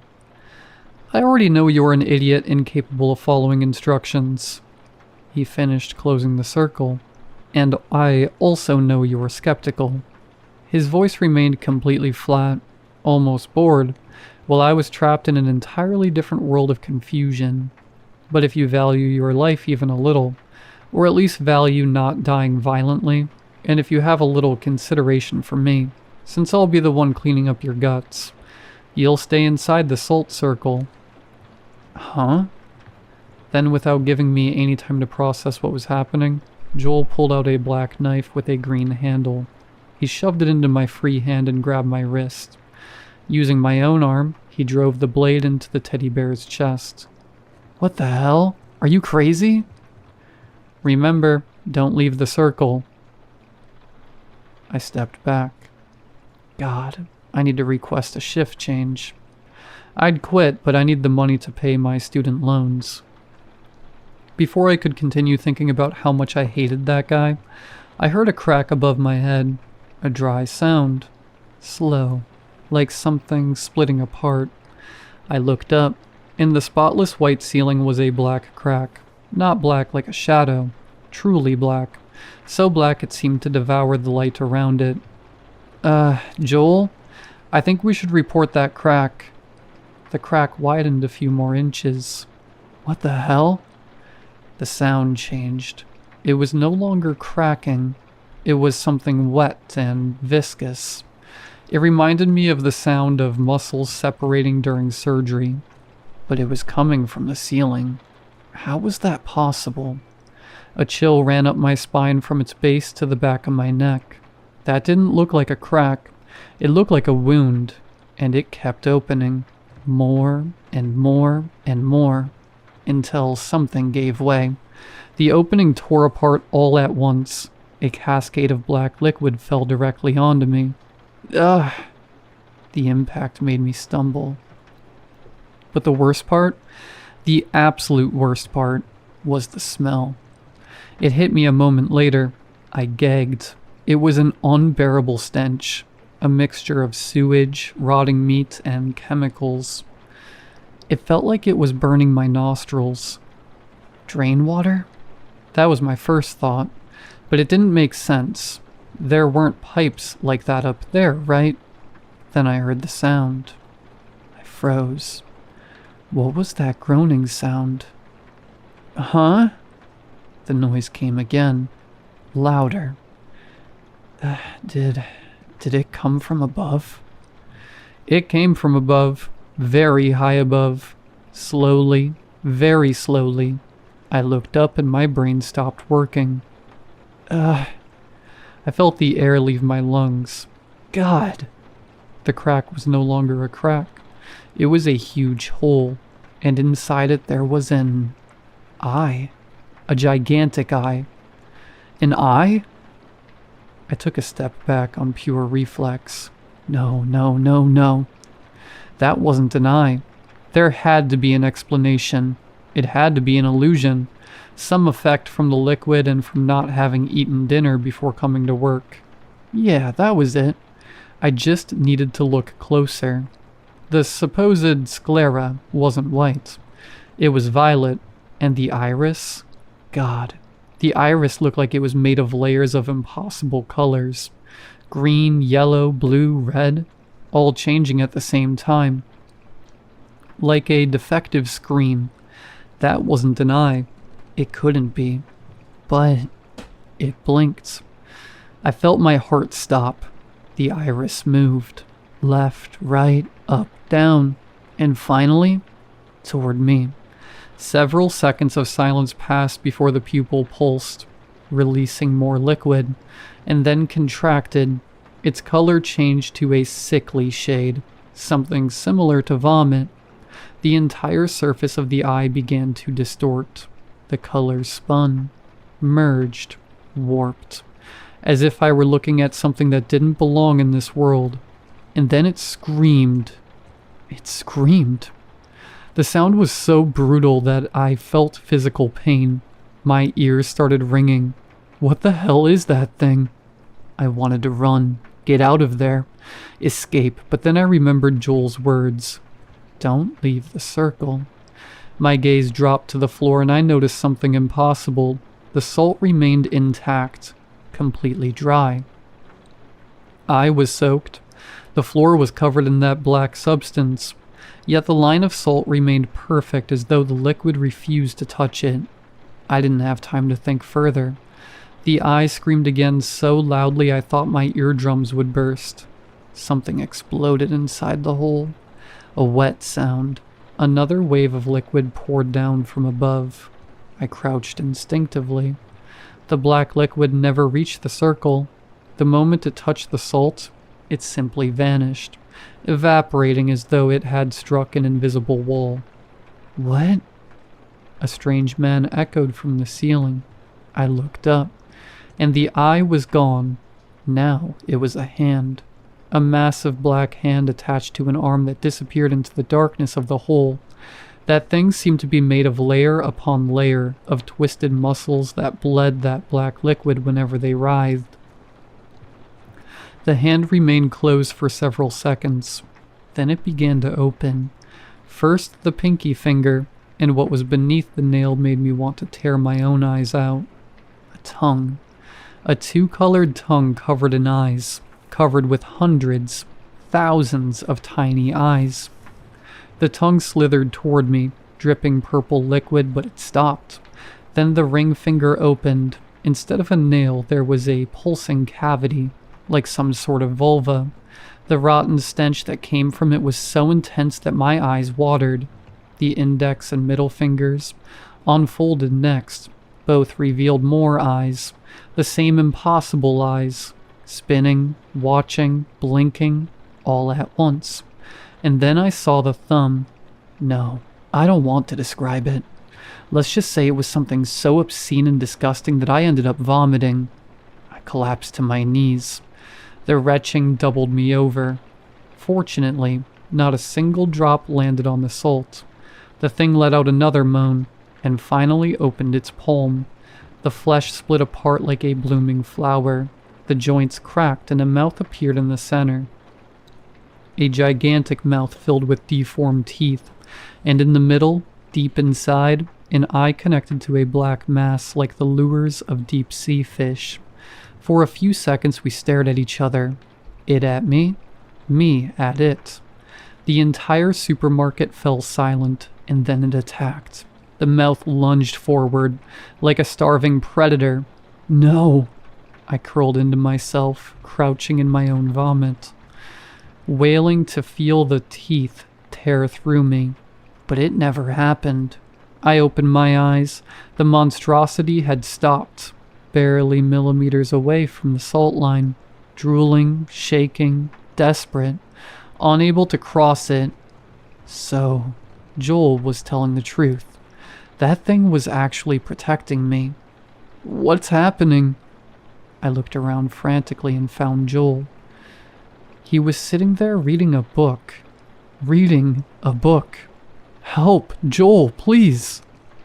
Huh? He looked up. Oh, right. He turned a page. I'd forgotten you were there. I wanted to murder him. Seriously, I wanted to murder him. But before I could say anything, Joel sighed, cleared his throat, and shouted with an intensity completely at odds with his apathetic attitude. Oh my god, is that Beyonce?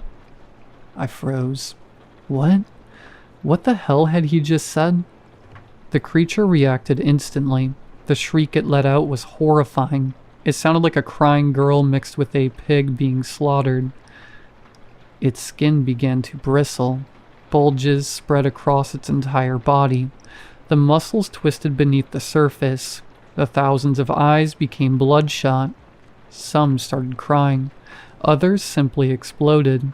The creature shuddered and then fled. Its entire arm melted into a bubbling mass. It retreated into the hole and disappeared, sealing the opening as though nothing had happened. The smell left behind was acidic, like laboratory chemicals. I collapsed to the floor, my knees giving out from fear. What the hell was that? Oh, that?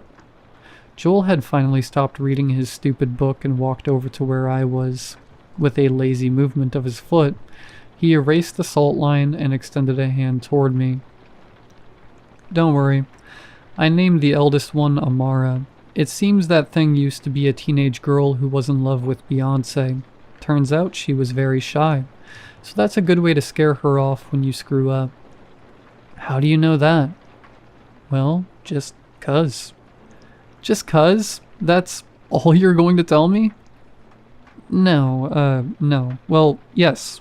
Actually, yes. That's all. His attitude made me forget all the fear I felt. My body kept shaking, but not from fear. From anger. I have an overwhelming urge to punch you. Go ahead. I blinked. What? But if you do, I'll take it as a formal acknowledgement that you understand something important.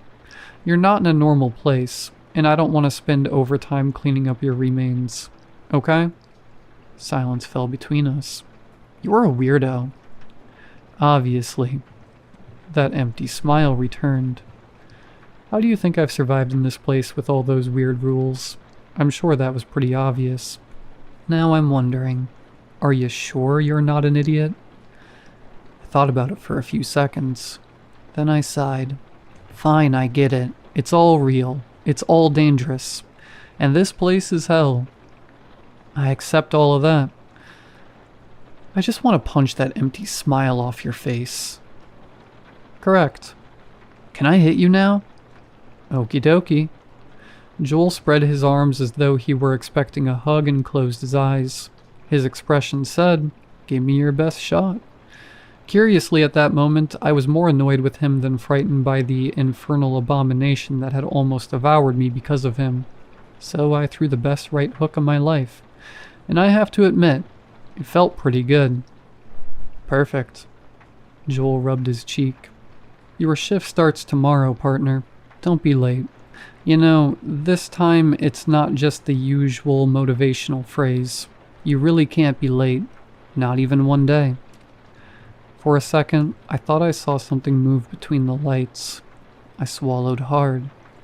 I ran a hand over my face, still covered in that black substance. I think I already regret accepting this job.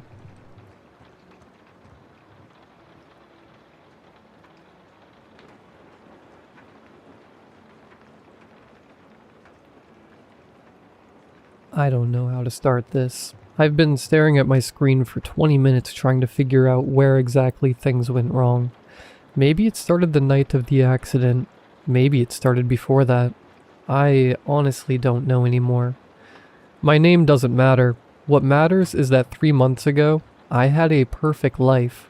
Sarah and I had been married for 6 years. 6 quiet, boring, beautiful years. We lived in a small house in Denton Street. She worked at a school. I worked from home doing accounting stuff. We had a cat named Biscuit. We watched movies on Friday nights. We argued about who left the kitchen light on. Normal. Everything was so normal. Then came October 14th. I was driving home from my cousin's place around 11 p.m. Rain was coming down heavy that night. I remember the wipers going like crazy and the road looking like a black mirror. I don't remember the exact moment it happened. 1 second I was driving, next second a flash of white light, a sound like the world cracking open, and then nothing. I woke up in the hospital. Sarah was sitting right beside me, holding my hand so tight her knuckles were white. She had clearly been crying for hours. Her mascara was all the way down her cheeks. "You're okay," she kept saying. "You're okay. You're okay." I had a cracked rib, a gash on my forehead, and a concussion. The doctor said I was lucky to be alive. A truck had drifted into my lane. The car was totaled. I spent 2 days in the hospital. Sarah stayed both nights, sleeping in that horrible chair beside my bed. She was the most caring person I had ever known, and I loved her more in those 2 days than I ever had before. Things felt normal when I got home. For about a week, the first thing I noticed was the smell. Sarah always smelled like this vanilla body lotion. She'd been using it since before we even got married. It was one of those small things I loved about her. Whenever she walked into a room, there was this soft, warm smell. About a week after I came home from the hospital, she walked past me in the hallway and I smelled something else. Something cold, like wet earth. Like a basement that hadn't been opened in years. I didn't say anything. I thought maybe it was something she'd picked up outside. Maybe from the garden. I let it go. But it kept happening. The second thing was the way she slept. I've slept next to Sarah for 6 years. I know how she sleeps. She always curls up on her left side facing away from me, with one hand tucked under the pillow. Always, without fail. About 10 days after the accident, I woke up at 2 a.m. for no reason. Sarah was lying flat on her back, completely straight, arms at her sides, eyes closed. She wasn't snoring, she wasn't shifting, she wasn't doing anything. She looked like she was laid out in a coffin. I told myself people sleep in weird positions sometimes.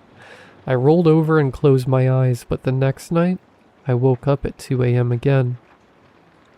Same position, flat, still, arms down. I put my hand near her mouth to feel if she was breathing. She was, but just barely. Tiny little shallow breaths. I didn't sleep the rest of that night. I want to say something here because I know how this sounds. I was not going crazy. I had no history of mental illness. Yes, I had a concussion, but the doctors had cleared me completely. I was not imagining things.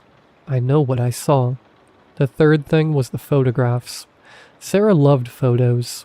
Our house is full of them. Framed pictures on every wall. Our wedding, our holidays, random Tuesday afternoons she found beautiful enough to capture. She's always been like that. One evening I was dusting the shelves in the living room and I stopped in front of our wedding photo. It's a big one, right above the fireplace. The two of us outside the church, me in my gray suit, her in her white dress, laughing at something one of the guests had said. I looked at it for a long time, then I felt my stomach drop.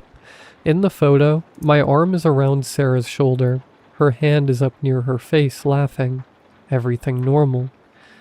Except, Sarah's shadow on the ground behind her was pointing in the wrong direction. My shadow stretched behind me away from the sun. Normal. Her shadow pointed toward the sun, toward the light. Shadows don't do that. Shadows can't do that. I took the photo off the wall. I stared at it for a long time under the kitchen light. I told myself it was a camera trick. A lighting thing. Something with the way the photo was printed. I put it back on the wall and I never looked at it again directly. But sometimes from across the room, I could feel it, like it was wrong in a way I couldn't explain with words. I started watching her, not in a crazy way, just paying attention. She never ate much. I noticed that. She used to love food. She could finish a whole pizza by herself on bad days. Now she moved food around her plate. She drank water, but I never once saw her actually swallow a bite. She stopped going to bed before me. She used to fall asleep on the couch by 10 p.m. Now she sat in the chair in the corner of the bedroom just waiting until I got into bed. Then she would lie down. Her phone? Sarah used to be on her phone constantly, texting her sister, scrolling through cooking videos. One day I picked up her phone while she was in the shower. No messages, no call history.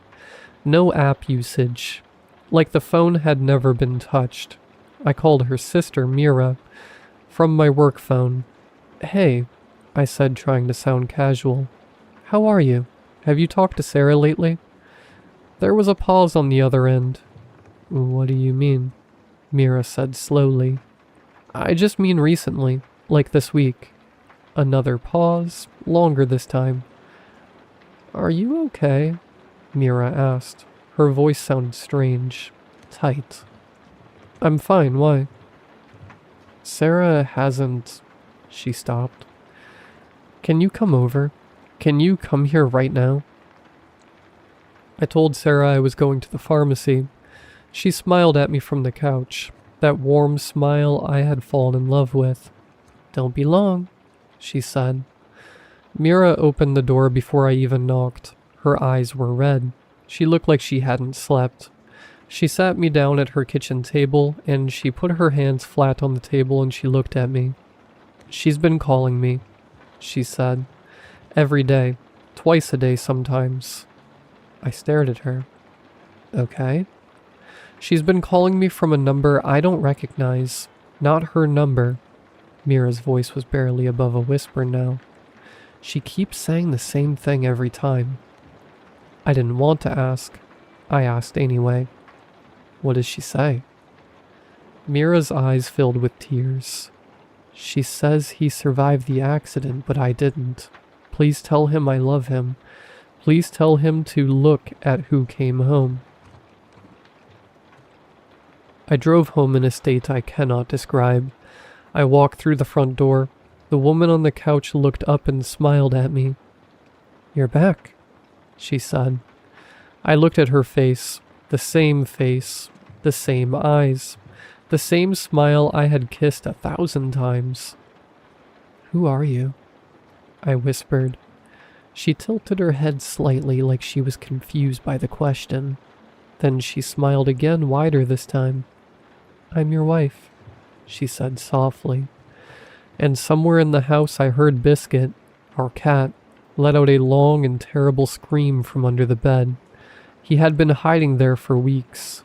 He never hid from Sarah, not once in 6 years. I'm writing this from Mira's house. I haven't gone back.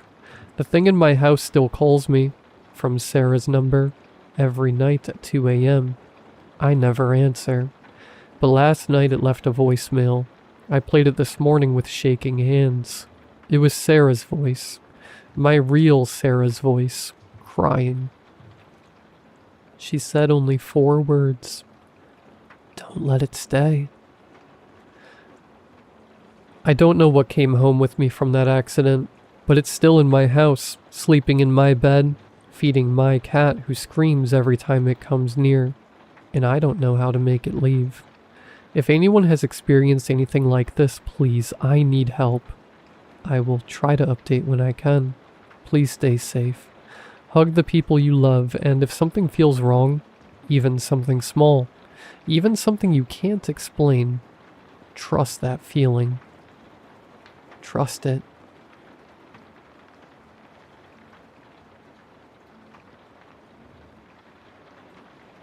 My husband is the perfect man. Every woman I know has told me so. I just found out why. We met 3 years ago. He was everything. Attentive, funny, remembered the name of my childhood dog on the second date. My friends were almost annoyed at how good he was. Nobody's that perfect. My best friend Kara said. I laughed. I should have listened. The wedding was beautiful. The house came next. A Victorian fixer-upper in a small town 2 hours from the city. His idea. We need space, he said. Away from all the noise. I agreed. I was in love. I would have agreed to anything. The first year was good. He cooked, he cleaned, he left notes on my pillow. He planned surprise trips. He never raised his voice. He never forgot an anniversary or a birthday or a random Tuesday he declared us day. My mother adored him. My coworkers envied him. Kara stopped warning me and started saying she wished she could find someone like him. I noticed the first thing about 6 months ago. It was small. So small I almost didn't register it. He was chopping vegetables and I saw him switch the knife from his right hand to his left. I said something like, I didn't know you were ambidextrous. He smiled and said, I'm full of surprises. I let it go. But I'd known him for 2.5 years at that point. I'd watched him write, eat, drive, throw a football, open jars, brush his teeth. He was right-handed. He had always been right-handed. Now he was left-handed. Like a switch had flipped. I started watching. His handwriting changed. Not dramatically. The slant was slightly different. The pressure was lighter. If you weren't looking for it, you'd never notice. I was looking. He started sleeping on the other side of the bed. He started taking his coffee black instead of with cream. He started humming songs I'd never heard him hum before. Old songs. Songs from before he was born. Small things. Tiny things. A dozen tiny things that each meant nothing on their own. I asked him about the coffee one morning. Since when do you drink it black? He looked at me with this expression I'd never seen before. Not anger, not confusion. Something else. Something circulating. Like I'd asked a question he'd been expecting, and he was deciding which answer to use. Trying something new, he said. New year, new me. It was June. I started keeping notes in a private document on my phone. A list of changes. The handedness, the handwriting, the coffee, the sleeping position, the humming. I added to it every time I noticed something. By August, the list had 47 entries. 47. I know what the number means now, but I didn't then. The dog knew first. We have a golden retriever named Gus. I've had him since before I met my husband. Gus loved him from day one. Would sleep at his feet, would bring him toys, would whine when he left for work. Around the time I started my list, Gus had stopped doing any of that. He wouldn't enter the same room as my husband. He'd freeze in doorways, he'd growl in his throat, a sound I'd never heard him make. At night he'd press himself against my side of the bed and stare at the bedroom door. All night, every night. My husband said Gus was getting old.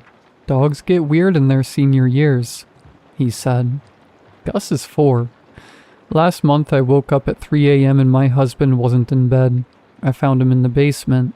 He was standing in the dark facing the wall completely still. Not moving, not speaking, just standing there like someone had paused him. I said his name. He turned around and his face was wrong. For just a second, less than a second, his features were slightly off. The eyes a little too far apart, the mouth a little too wide, like someone wearing a mask that had slipped. Then it was gone and he was my husband again. Smiling. "Couldn't sleep?" he said. "Came down here to think." He kissed my forehead and went back to bed. I stood in the basement for 10 minutes after he left, trying to convince myself I'd imagined it, trying to unsee what I'd seen. I couldn't. That night, I added entry 48 to my list. Face slipped. The next morning, I called Kara. I hadn't talked to her in months. He'd slowly separated me from everyone. Not dramatically, not with rules or demands, just with suggestions. Kara's kind of negative, don't you think? Your mom stresses you out. Maybe we skip this visit. Your coworkers don't respect you. You should look for something remote. One thread at a time until I was alone in a Victorian house 2 hours from anyone I knew. Kara didn't answer. I tried my mom. No answer. I tried 3 other friends. Nothing. I checked my texts, my calls, my emails. I'd been reaching out. I had the sent messages to prove it. But nobody had responded in weeks. I checked my husband's phone while he was in the shower. I found a blocked numbers list. Kara, my mom, my dad, my brother, every friend I'd ever had, every coworker I'd ever mentioned. Blocked. Not on my phone, on his. He'd been intercepting. He'd been responding to them as me, telling them I needed space, telling them I was going through something, telling them not to contact me. There were hundreds of messages, months of them. He'd been both of us, the perfect husband and the wife who was pushing everyone away, building a cage out of my own voice. I didn't confront him. I pretended everything was normal. I smiled at dinner. I kissed him goodnight. I waited until he was asleep and then I went to the basement. I don't know what made me look behind the water heater. Some instinct, some part of my brain that had been putting pieces together while the rest of me was playing wife. There was a door. Not a real door. A hole in the wall covered by a piece of drywall that had been cut to fit. Behind it was a space. A small room, maybe 6 feet by 4 feet. Concrete floor, no windows. A single light bulb hanging from a wire. And on the floor was a phone. My phone.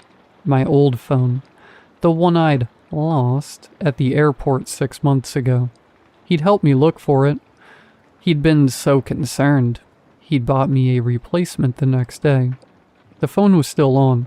It was plugged into a charger that ran through the wall. The screen showed a messaging app, open to a conversation with someone named Collector. The last message was from 3 hours ago. Specimen 47 is fully integrated. Subject has not detected the transition. Recommend proceeding to harvest phase. Estimated yield, 94% compatibility. Previous specimens, 46. Success rate, 100%. Above that were photos. Dozens of photos. All of women. All taken without their knowledge. Sleeping, showering, reading, crying. Living their lives while something documented them. One of the photos was of me. From last night, asleep in my bed. Taken from the doorway of my bedroom. I scrolled up. The conversation went back years. There were 46 previous specimens. Each one had a name. Each one had photos. Each one had a final message. Harvest complete. Specimen number processed. Replacement deployed. I looked up the names. My hands were shaking so hard I could barely type. Every single one was a missing woman. Different states, different years, all unsolved. All last seen with a boyfriend or husband who was described by everyone as the perfect man. I heard footsteps above me. He was awake. I'm in the bathroom now. The door is locked. He's knocking, softly, patiently. The way he does everything. Babe, come out. Let's talk about this. His voice is exactly right. Exactly the voice I fell in love with. Warm, concerned, loving. But I can hear something underneath it now. Something I never noticed before. A second voice. Quieter behind the first one. Like two people speaking at the same time, but one of them is farther away. Babe, I'm not going to hurt you. You know me. You know I'd never hurt you. The door handle is turning. Slowly. The lock is holding, but I don't know for how long. I'm posting this because I need someone to know. If you're reading this and you're in a relationship with a man who's perfect, too perfect, if he remembers everything, if he never gets angry, if he's slowly separated you from everyone you used to know, if your dog won't look at him, if you've noticed small things that don't add up, check his phone, check the basement, check behind the water heater, and count the changes. If you've noticed exactly 47 of them, run.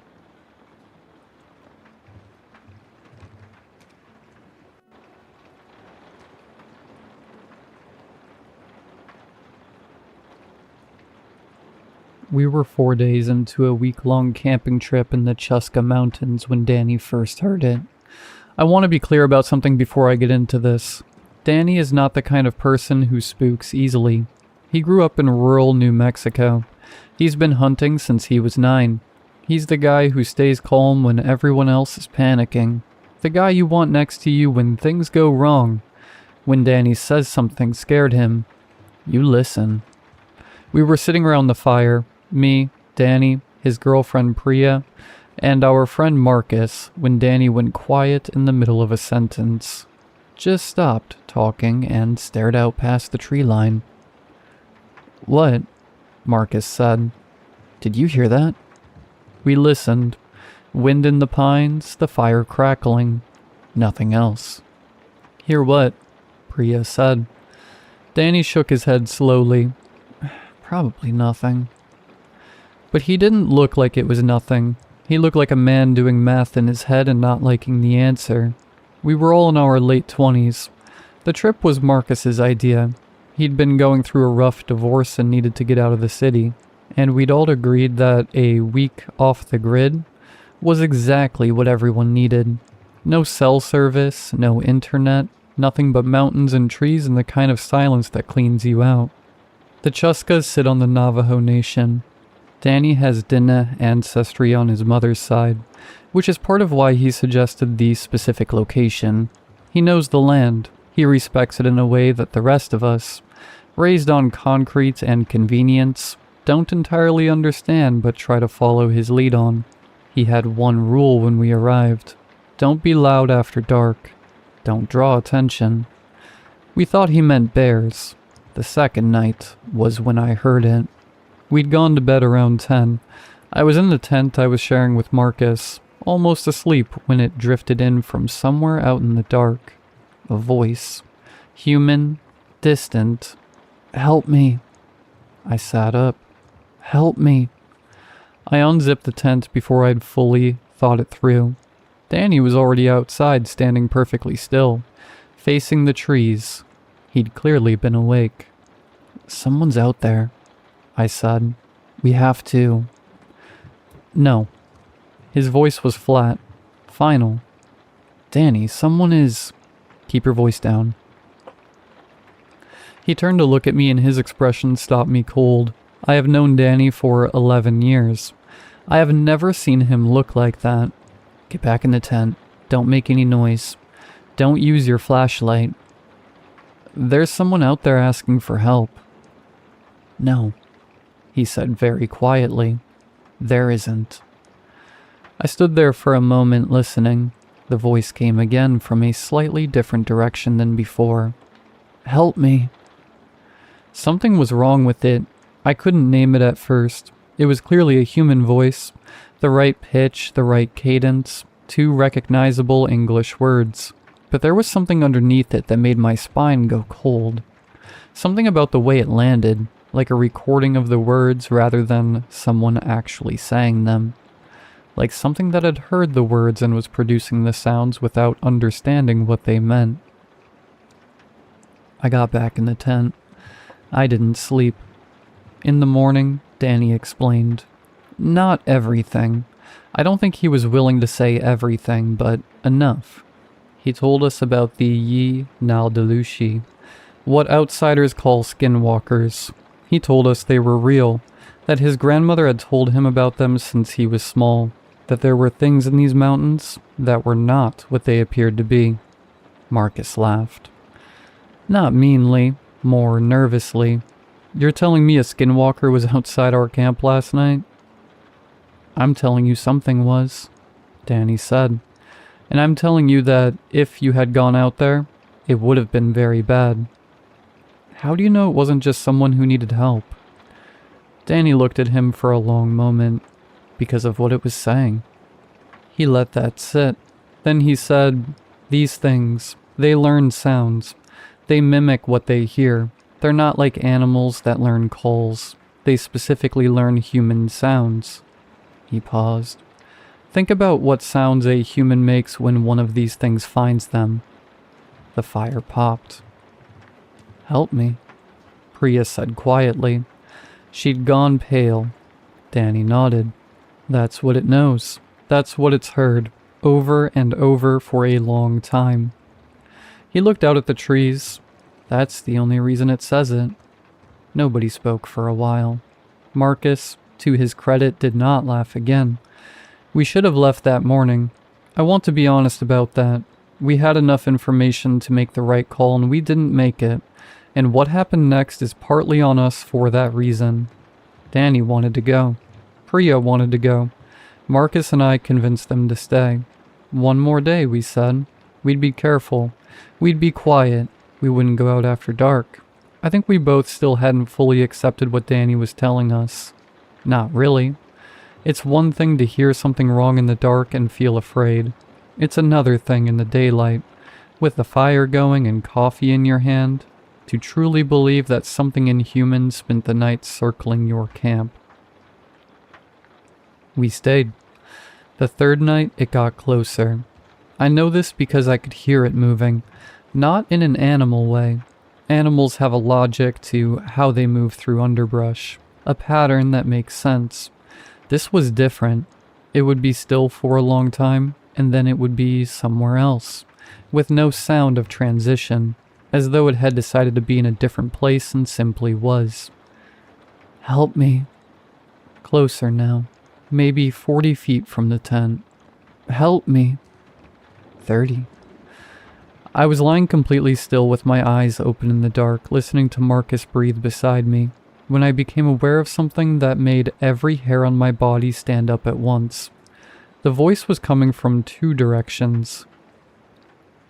Not alternating, simultaneously. Two voices, identical, both sang the same words, slightly out of sync with each other. Help me. Help me. I grabbed Marcus's arm. He was already awake. Neither of us moved. It stayed outside the tent for what felt like an hour. Probably wasn't.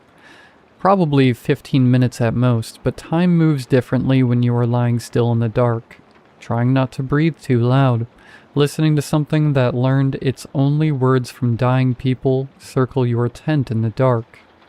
Then it was gone. Not gradually, just gone. We left before dawn. Danny had us packed and moving while it was still dark, which felt wrong. I wanted light. I wanted to be able to see, but he said movement was safer than anything. He let us out with one small flashlight, keeping the beam low, and none of us spoke the entire 2-mile walk to the trailhead.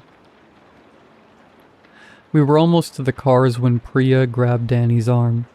At the edge of the tree line, maybe 60 feet away, something was standing in the pre-dawn gray. It was tall. Too tall. The proportions were almost human, but not quite. The limbs a little too long, the head sitting at a slight angle on the neck, like something that had learned the shape of a person from a description rather than observation. It was still. It was watching us. Danny kept walking. Slow, steady. He didn't look at it directly. He said quietly, without turning his head, "Don't look at it. Don't stop walking. Get in the cars." I looked anyway. I wish I hadn't, because in the moment before I forced my eyes away, it moved. Not toward us, just shifted its weight. A small adjustment, and I heard it very softly from across the 60 feet of gray morning air. "Help me." And the thing that will stay with me, the thing I can't stop thinking about even now, weeks later, safe in my apartment with the lights on, it sounded hopeful. Like something that had been saying those words for a very long time, to many people, in many situations, and had learned that the words worked, had learned that those words made people come closer. We've talked about it since, the four of us. Danny more than anyone. He told me something a few days after we got back, when we were alone, that he hadn't said in front of the others. He said his grandmother told him that the reason they learn those words, specifically those words, is because of frequency.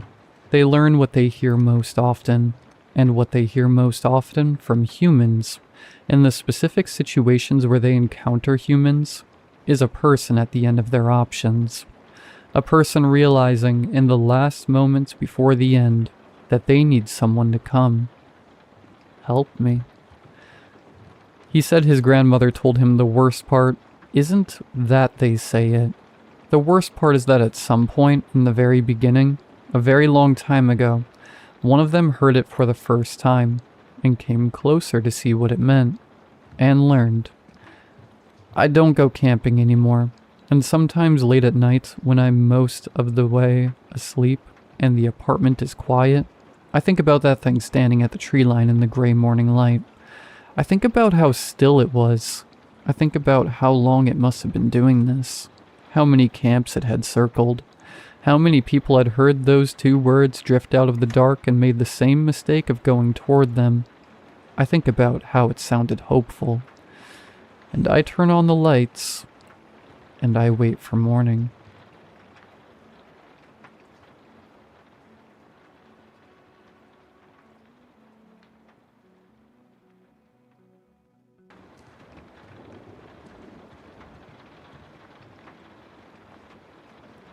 I want to start by saying my daughter is a completely normal kid.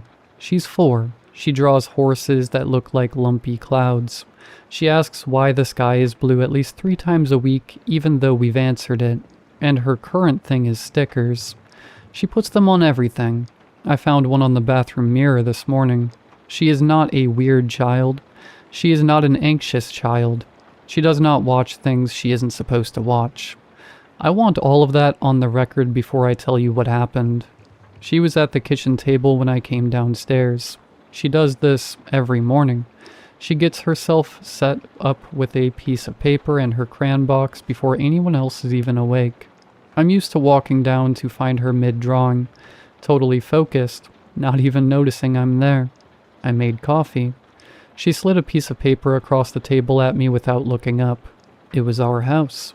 She draws it the same every time. Same boxy shape, same lopsided chimney in the corner that she's weirdly proud of. Our family lined up in front of it in a row.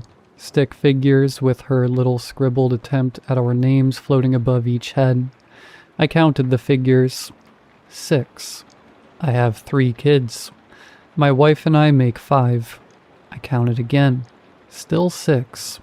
The extra figure was at the back, half tucked behind the house like it was leaning out from behind the wall. It was taller than all the others. She'd drawn it in black crayon and pressed down hard enough that the paper had torn slightly along some of the lines. She hadn't put a name above it. I sat down across from her. "Hey," I said, "who's this one?" She didn't look up from what she was working on. "That's the one who watches from the yard," she said. I kept my voice even. "What do you mean, watches from the yard?" "At night," she said, like it was obvious. "When you turn the lights off, she stands out in the yard and watches the windows." I asked her what the figure looked like. "She," I said, because my daughter had said she without hesitating. My daughter looked up at me then. She does this thing when she thinks you're being slow about something, where she tilts her head a little to the side. "She looks like Mom," she said, "but her eyes are wrong." I picked up the drawing and went upstairs. My wife was still in bed. I sat on the edge and handed her the picture without saying anything. I watched her look at it, watched her face. She went quiet in a way that wasn't normal quiet. "I had a dream last week," she said, her voice slower than usual. "I was standing in the backyard. It was nighttime. I was looking up at the house, at the windows, looking in at all of you." She stopped for a second. "I don't think it was a dream." We haven't said anything to the kids. I've been checking the locks at night. I don't know what else to do with this. I don't know how my 4-year-old knew what my wife dreamed, or whether she did know somehow, or whether there's something else going on that I don't want to think about too hard. The drawing is still on the kitchen table. I haven't moved it. I don't really want to touch it again.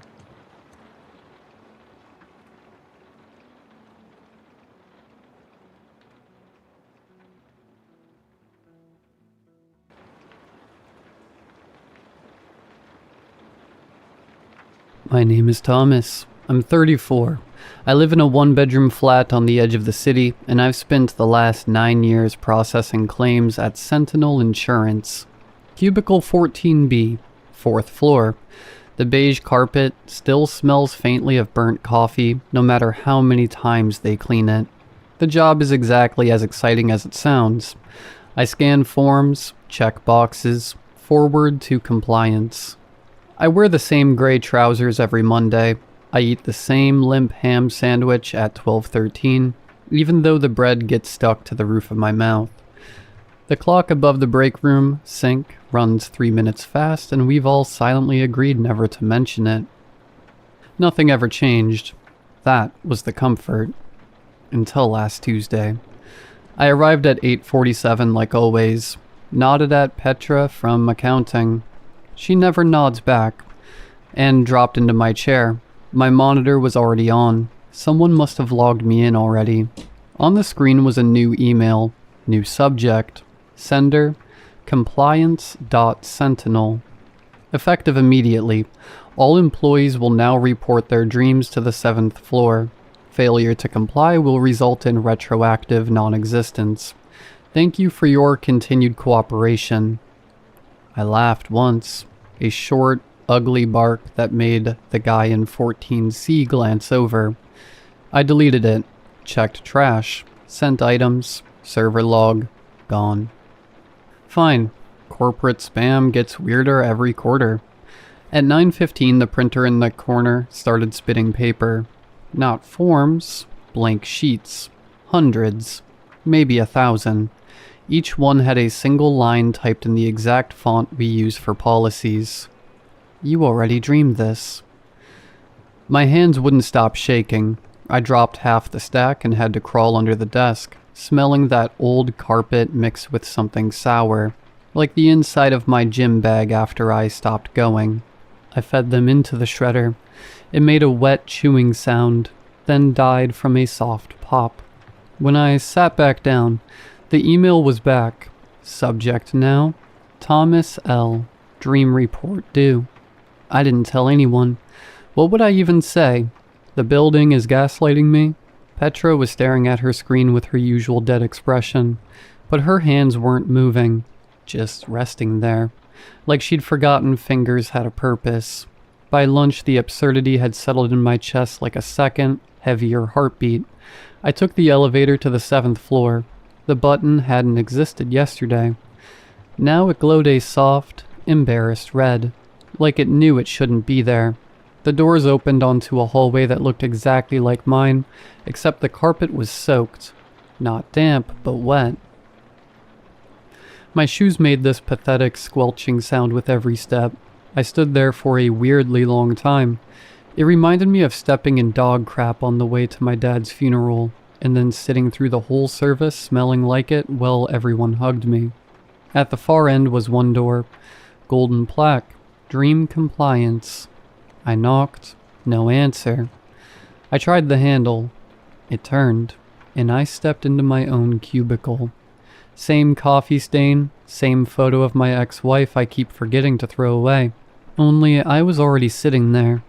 The other me looked up, smiling the way I smile when I'm pretending everything is fine, and said, "You are late with your report." I bolted, heart hammering, breathing loud in my own ears, shoes squelching all the way back to the elevator. The hallway walls started to look soft, like they might cave in. Then suddenly I was back on 4, standing in front of the printer.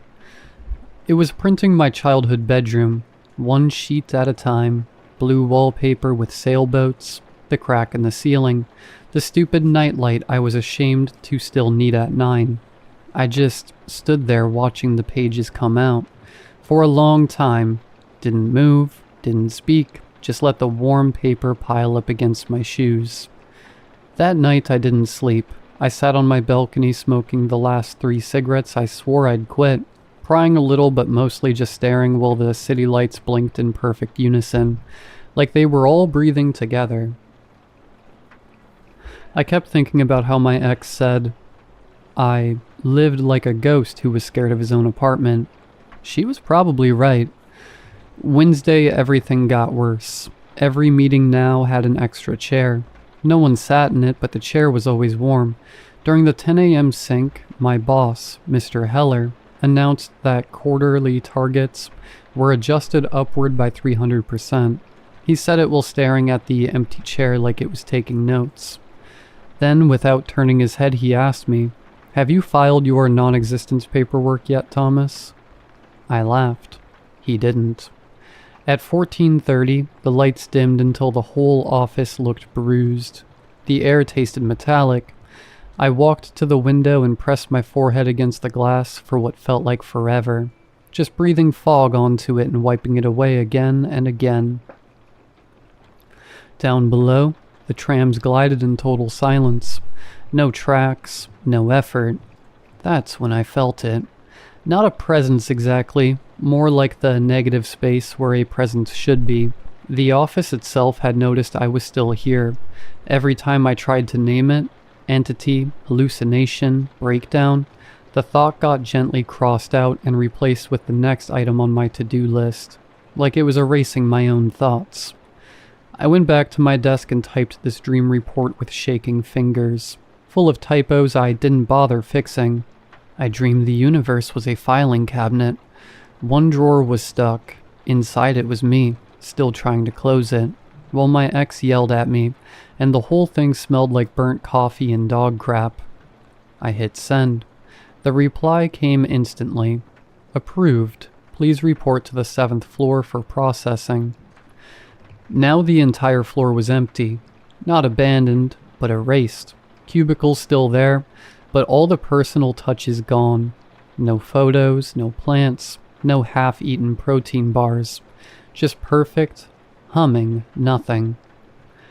I took the elevator again. This time the button for floor 7 was the only one that worked. The door opened into my childhood bedroom, wallpaper and all. The crack in the ceiling had become a river of stars. The nightlight was a black sun that somehow still glowed. The other me was waiting on the bed, legs crossed, holding a single sheet of paper. "You're the last one," he said. His voice was mine, but older. The rest filed their non-existence weeks ago. They're happier now. No more sandwiches, no more clocks. I sat down beside him. The mattress didn't sink. "What happens if I don't file?" I asked. He shrugged like it was normal. "Then you keep rolling. Forever. Conscious, aware. The only employee who still shows up." I looked at the paper in my hands. It was blank except for my signature. Already there. Already dry. Outside the window, somehow both my childhood window and the 4th floor office window at once. The city kept breathing. Lights in perfect sync. Trams without tracks.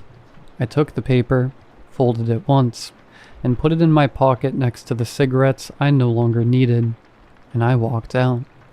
The elevator is still going down. I can hear it humming. I haven't decided yet whether I'll get off on 4, or keep riding until the doors open onto whatever comes after non-existence. Either way, the report is filed. See you at the 10 a.m. sync.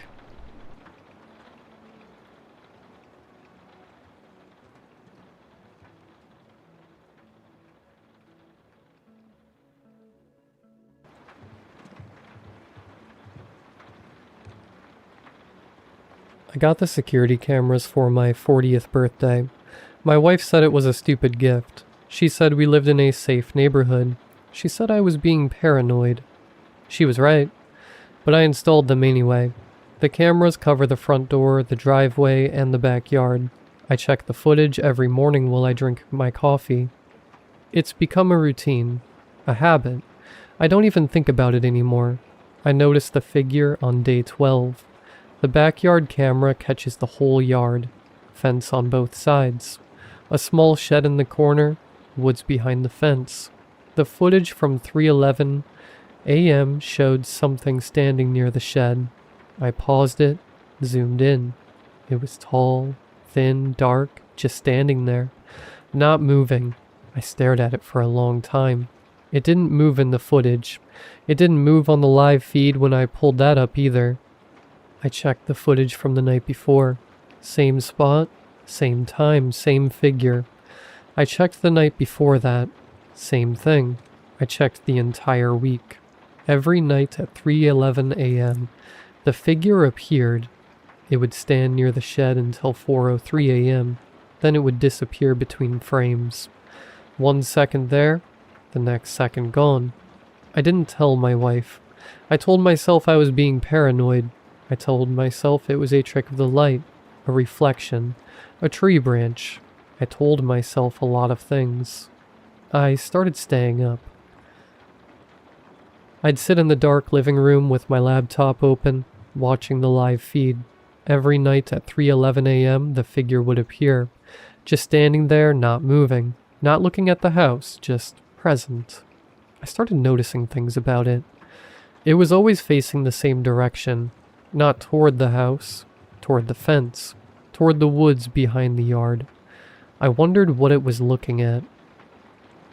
I checked the footage from the other cameras, the front door, the driveway. The figure never appeared on those, just the backyard, just near the shed, just facing the woods. I asked my neighbor about it. He's lived next door for 20 years. He said he'd never seen anything unusual. He said the woods had always been quiet. He said it with a look on his face that made me think he was lying. I asked my wife if she'd ever noticed anything in the backyard at night. She said I was spending too much time on those cameras. She said I needed to relax. She said it with a tone that made me stop asking. I didn't stop watching. I started marking the dates. Every night it appeared. Every night it faced the woods. Then I started noticing the changes. Small at first. Almost unnoticeable. On night 23, it was a foot closer to the fence. On night 27, its head was slightly tilted, like it was listening. On night 31, its arms were stretched towards the woods. Both of them. Fingers extended, almost reaching. On night 39, it was standing at the fence line, right up against it, still facing the woods. I took a walk out there one afternoon. The woods were quiet, too quiet.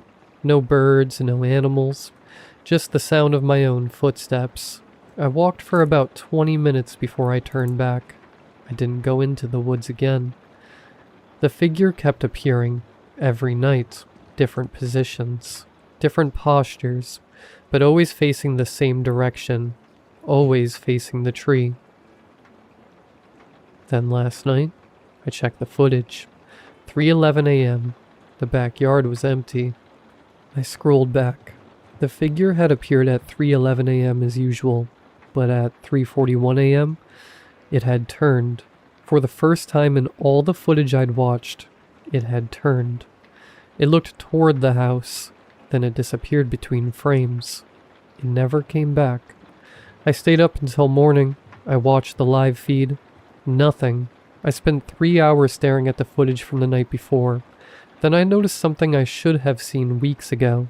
The figure never once looked at the house, not even when the porch light came on, not even when I walked into the yard one night, stupidly brave, and stood 20 feet from it, not even when I shouted at it. Whatever it was watching wasn't here. I don't know why it left. I don't know what made it turn. I told myself it was a good thing. It was gone. The thing that had been standing in my backyard every night was finally gone. I should be relieved. I'm not relieved. I woke up this morning and checked the footage from last night. Something was standing near the shed, facing the house, standing exactly where the other one used to stand. The first creature is gone. Something else took its place, and now it's looking directly at the room I'm sitting in. I rewound the video to see when it appeared.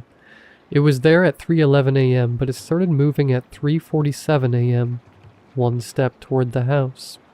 Then another at 3:48, another at 3:49. I kept watching. The camera never showed it reach the house. It just disappeared between frames. I checked the front door camera. Nothing. The driveway cam. Nothing. Then I checked the backyard feed again. The shed was empty. The yard was empty. But something was standing directly in front of the camera, close enough that all I could see was a dark shape, looking into the lens, looking past it, looking at me. And for the first time since I bought these cameras, the image wasn't recorded footage. It was live.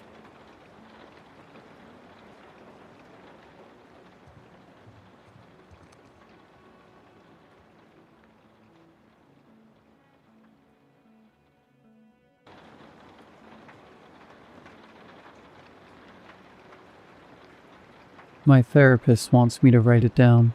She's been patient about it, more patient than I deserve, but last week she said that sometimes the story needs somewhere to live outside of you, and that maybe I should find it a place.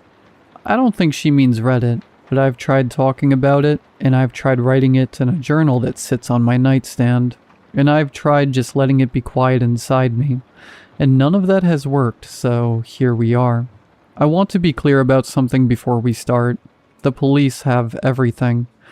Once I could write it down, I wrote it down, and they have all of it. This isn't about that. This is for me, and maybe for my therapist, if she ever goes looking.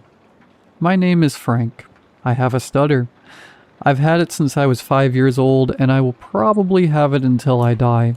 And for most of my life, I have treated that fact like a verdict. Like something a jury handed down about who I am and what I'm worth. I know that's not healthy. My therapist has a lot to say about it, but knowing something isn't healthy and being able to stop doing it are two different things. And anyone who stutters will tell you the same. Rob and Stephanie were the first friends I'd had who just waited. Not in a performative, look how patient I am way. They just waited. The way you wait for a sentence to finish. Because that's what it was.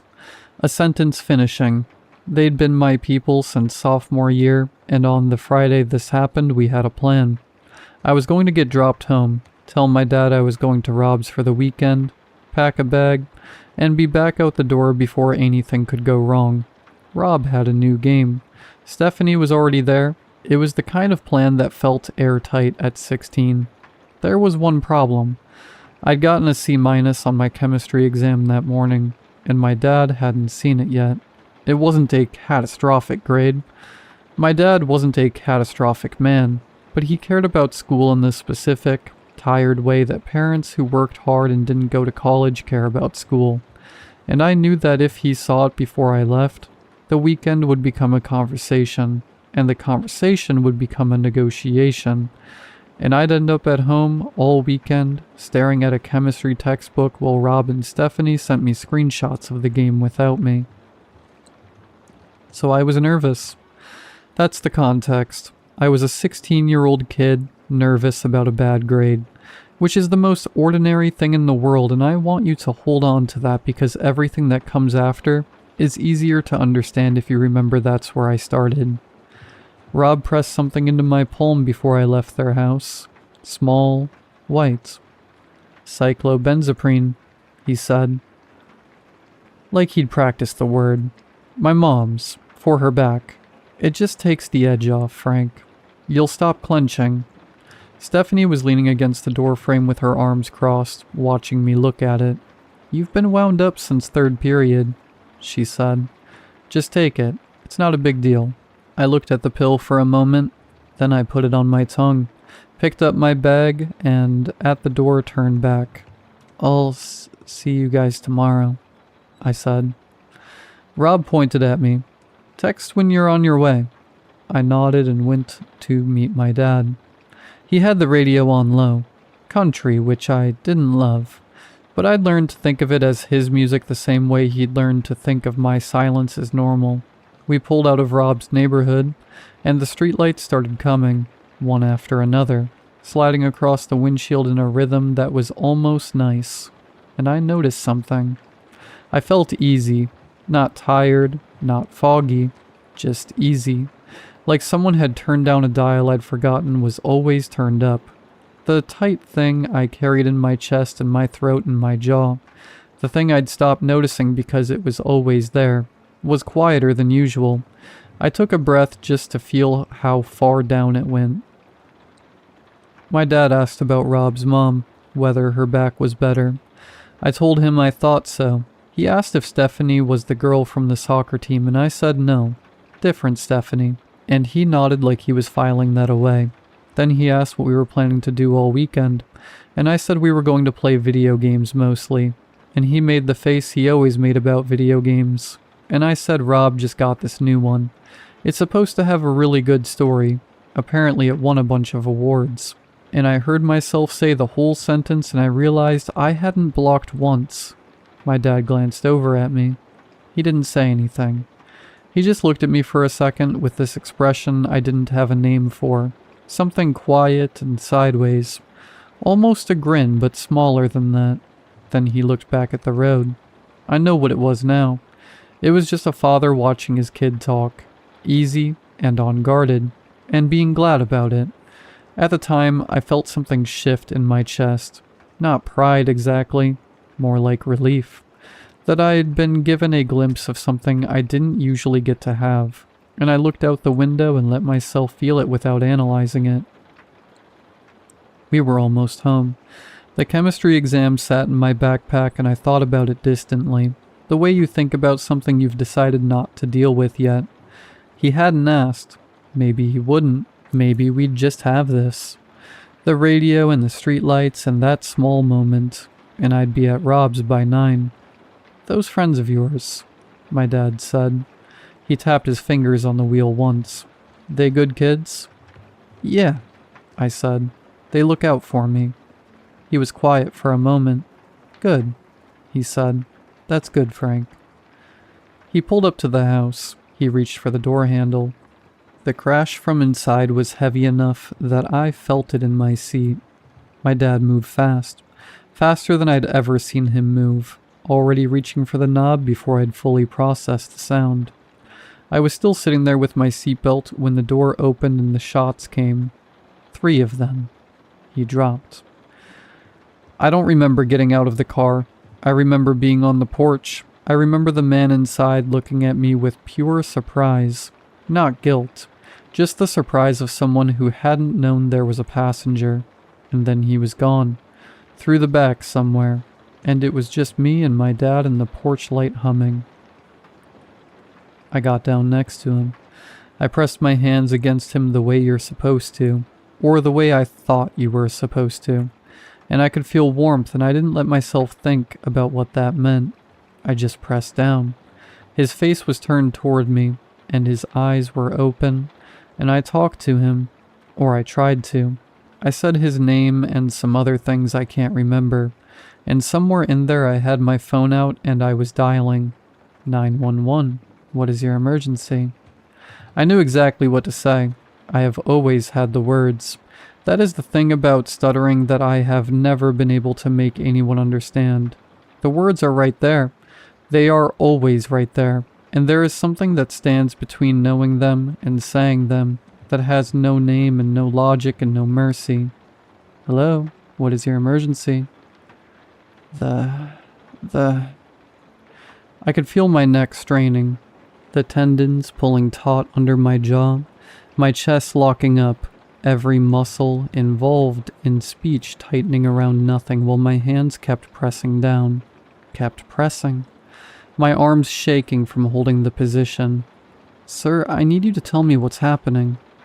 My father. Sir, is someone there? Are you okay? The muscle relaxer was still in my system. I know that now. I've read enough about it since. The adrenaline was fighting it and losing in certain places and winning in others. And one of the places it was losing was my throat. My tongue. The muscles that were supposed to push words out into the air. My body was doing everything it could and my voice just wouldn't. I kept pressing my hands down. I kept trying. A neighbor called it in. Sirens came about 4 minutes later and I was still on the porch, phone to my ear. Hands where they were, still trying. Long past the point where I knew help was coming. I don't entirely know why. Maybe because stopping felt like admitting something I wasn't ready to admit. Maybe because trying was the only thing left I could do for him, and I wasn't ready to stop doing it. They found us like that. I've been in therapy for 3 months. I've read about stuttering under stress, about muscle relaxers and adrenaline, about how none of what happened was my fault. My therapist's words, attributable to no failure on my part. I understand the argument, I can follow the logic, but I keep coming back to that car ride. How easy it felt. My dad's face when I finished that sentence without blocking. That small sideways thing that wasn't quite a smile. And I think about how I was sitting there in the warmth of it, quietly relieved about a chemistry exam, thinking maybe the weekend was going to be okay. He was going to find out about the grade eventually. I know that. We would have argued about it, or not argued. And either way, we would have gotten past it. There was time for all of that. There was supposed to be time.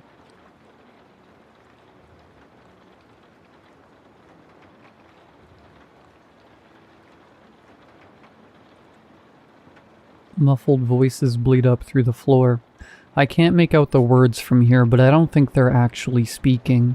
It's just sound. I can imagine my family sitting in a circle, blank-faced, the sounds of laughter and nonsensical speech flowing from their mouths. Their jaws wrenched open wide. My family isn't real anymore. I don't know when it happened. Maybe today, maybe a year ago, but they aren't in there anymore. The bathroom is dark except for a candle on the counter. My skin barely registers the lukewarm bath water I'm soaking in. I still feel dirty, like my not family is sticking to me. I rise from the tub, careful to not make a sound. Towel off and press my ear against the floor. The things that replaced my family try to keep up appearances, but whenever I've been out of the room for long enough, their voices begin to slur and jumble together. That's what I hear now. Incoherent noise. It still sends chills down my spine, listening to their idle voices chatter on like this. They overlap one another, laughter interjecting at random. As bad as it is hearing this, their behavior when I am around is 1,000 times worse. They're all smiles and pats on my back, making sure I'm okay or that I've eaten enough. They don't seem to want to let me out of their sight. A couple hours ago, when I came upstairs to take my bath, they stood outside the door with hushed voices for several minutes until they finally decided to go back downstairs. I decided I'm leaving. I don't drive yet, I'm just 15, but I have a friend about 2 miles away whose parents are on vacation. I don't have a long-term plan, but this'll be fine for now. In my bedroom I pack light, 2 changes of clothes, phone charger, the pocket knife my dad gave me when I turned 13, a water bottle. David will have everything else. My heart is in my throat. If I breathe too loudly, my not family will be at my door, forcing me to pick what we're eating tonight. I shoulder my backpack and slide open the window. The screen pops out easy enough. I toss my bag to the grass below and lower myself out the window before dropping to the ground. The side gate would be too loud to use, so I creep across the lawn toward the back fence. I can use the neighbor's gate on the other side. Peter?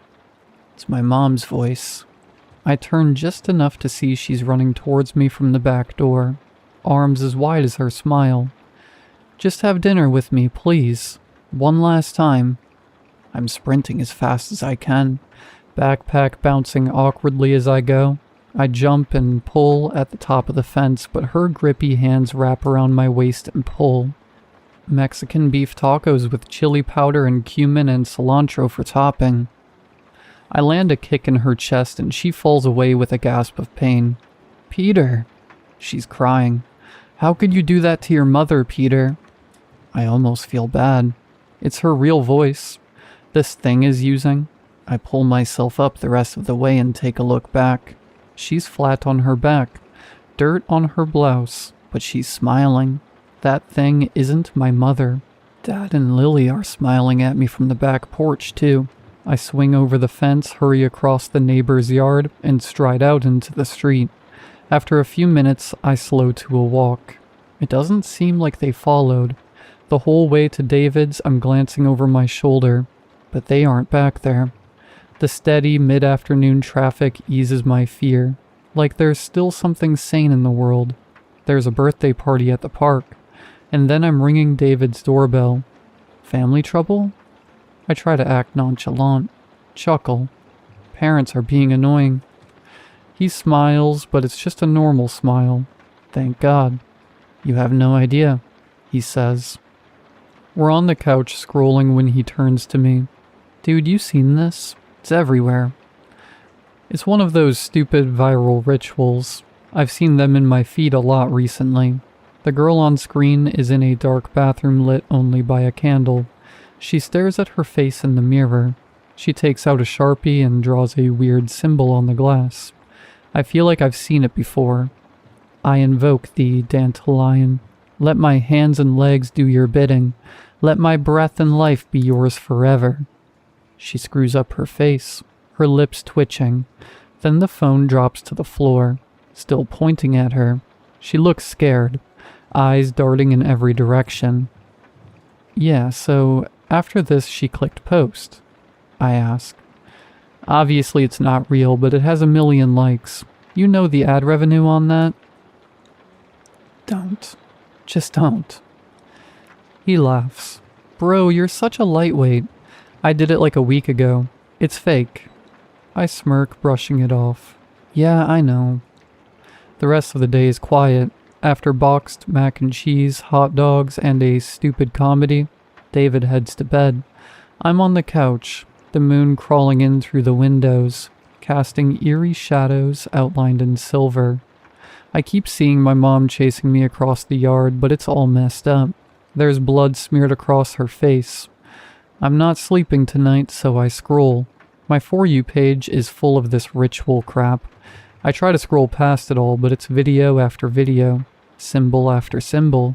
One comment stands out. Don't do this. My family is hunting me down now. I close the app and get up to go to the bathroom. I splash my face with water. I almost don't recognize myself in the mirror. Then I see the symbol scrawled in Sharpie before me. I'd forgotten I'd done it. David whispers from his bedroom door down the hall.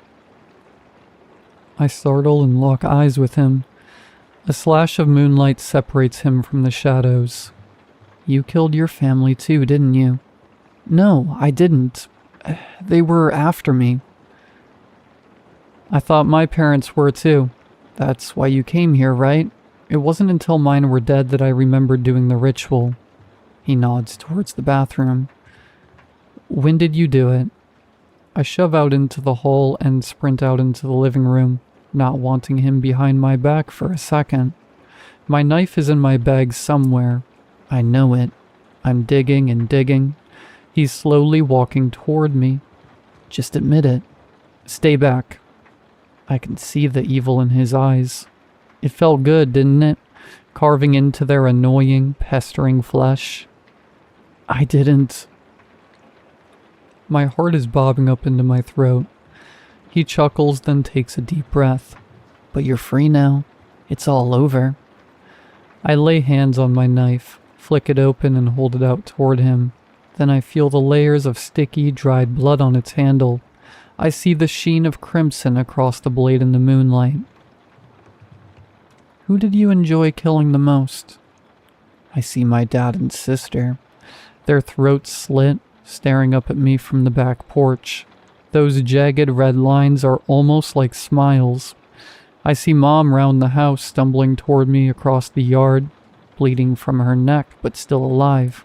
Peter, just have dinner with me, please. One last time. She's crying when I kick her in the chest. I see the symbol still scrawled across my bathroom mirror before I bathe their sticky blood from my body. I didn't enjoy any of it.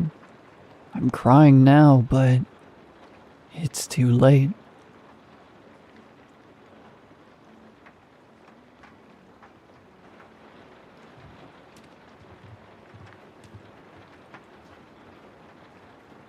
I run a paranormal blog.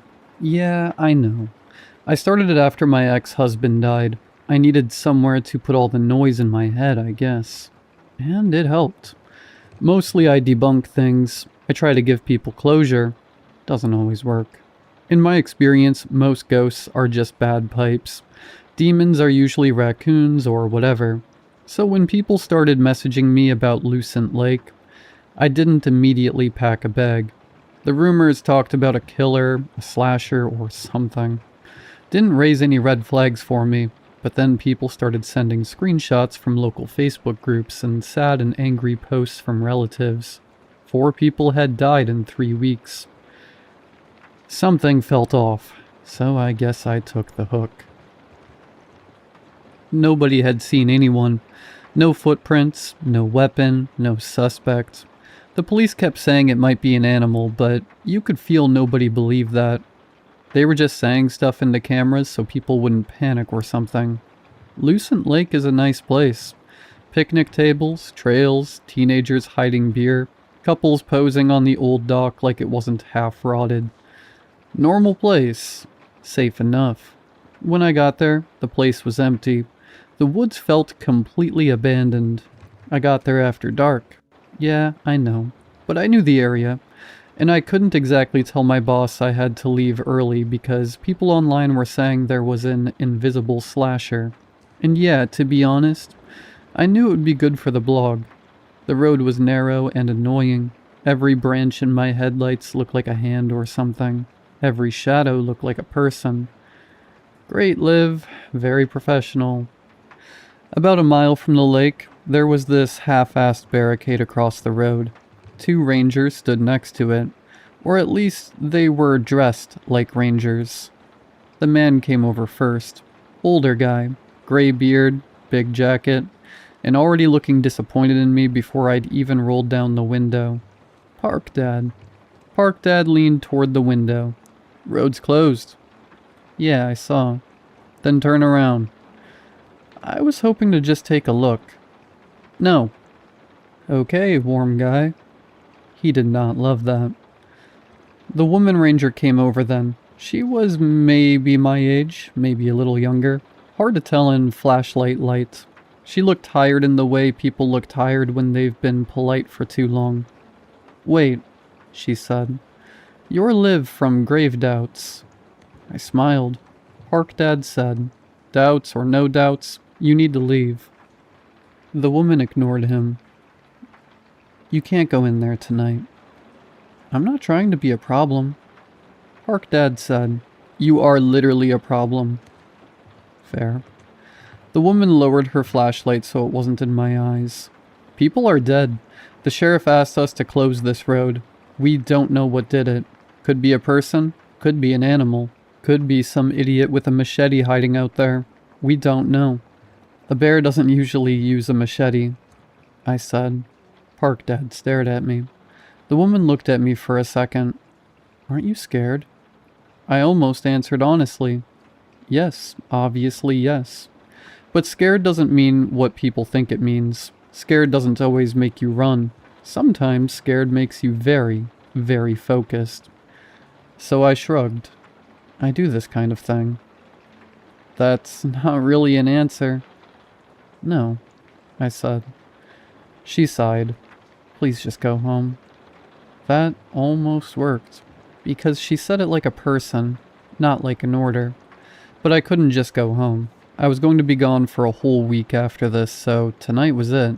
So I turned the car around like a normal adult. I even gave them a little wave. Then I drove half a mile back, parked in a muddy little clearing, and walked into the trees.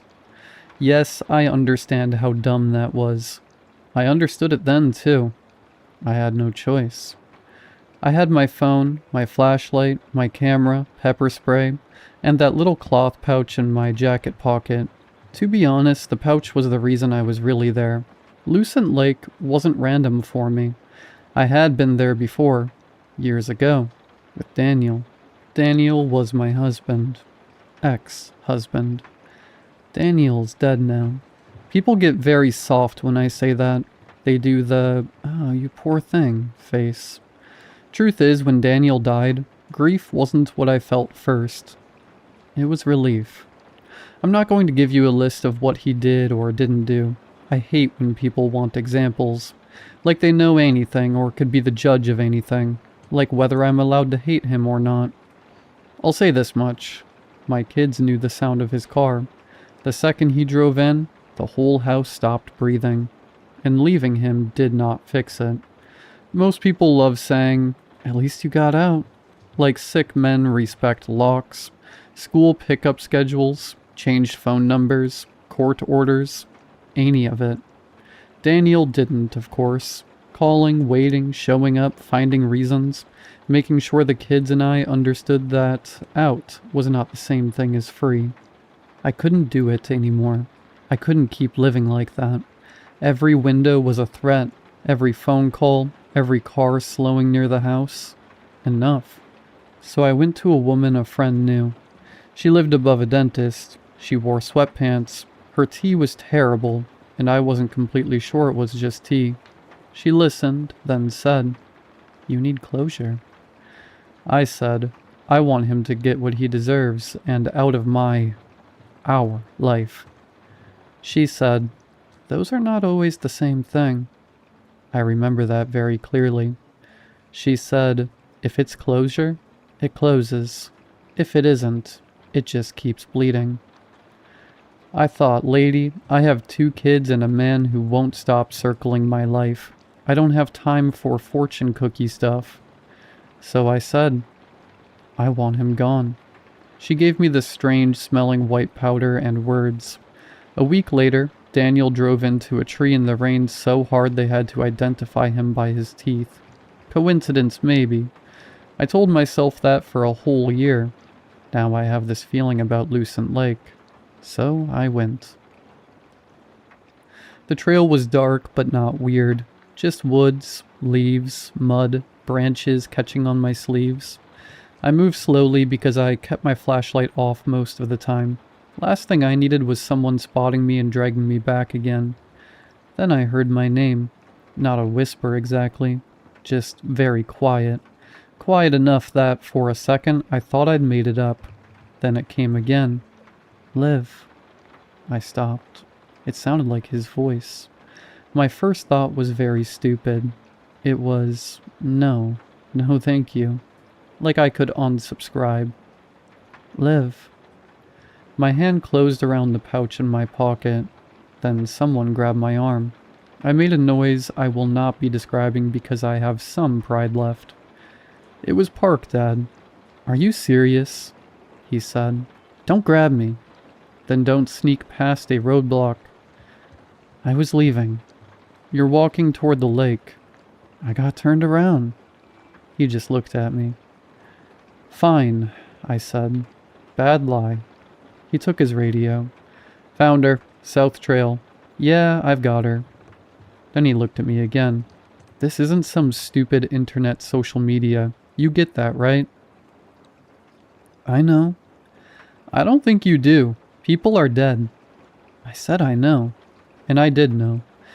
Better than he did, probably. He still had my sleeve. Then his expression changed. Not scared. Confused. He looked down at his chest. His jacket opened. Just opened.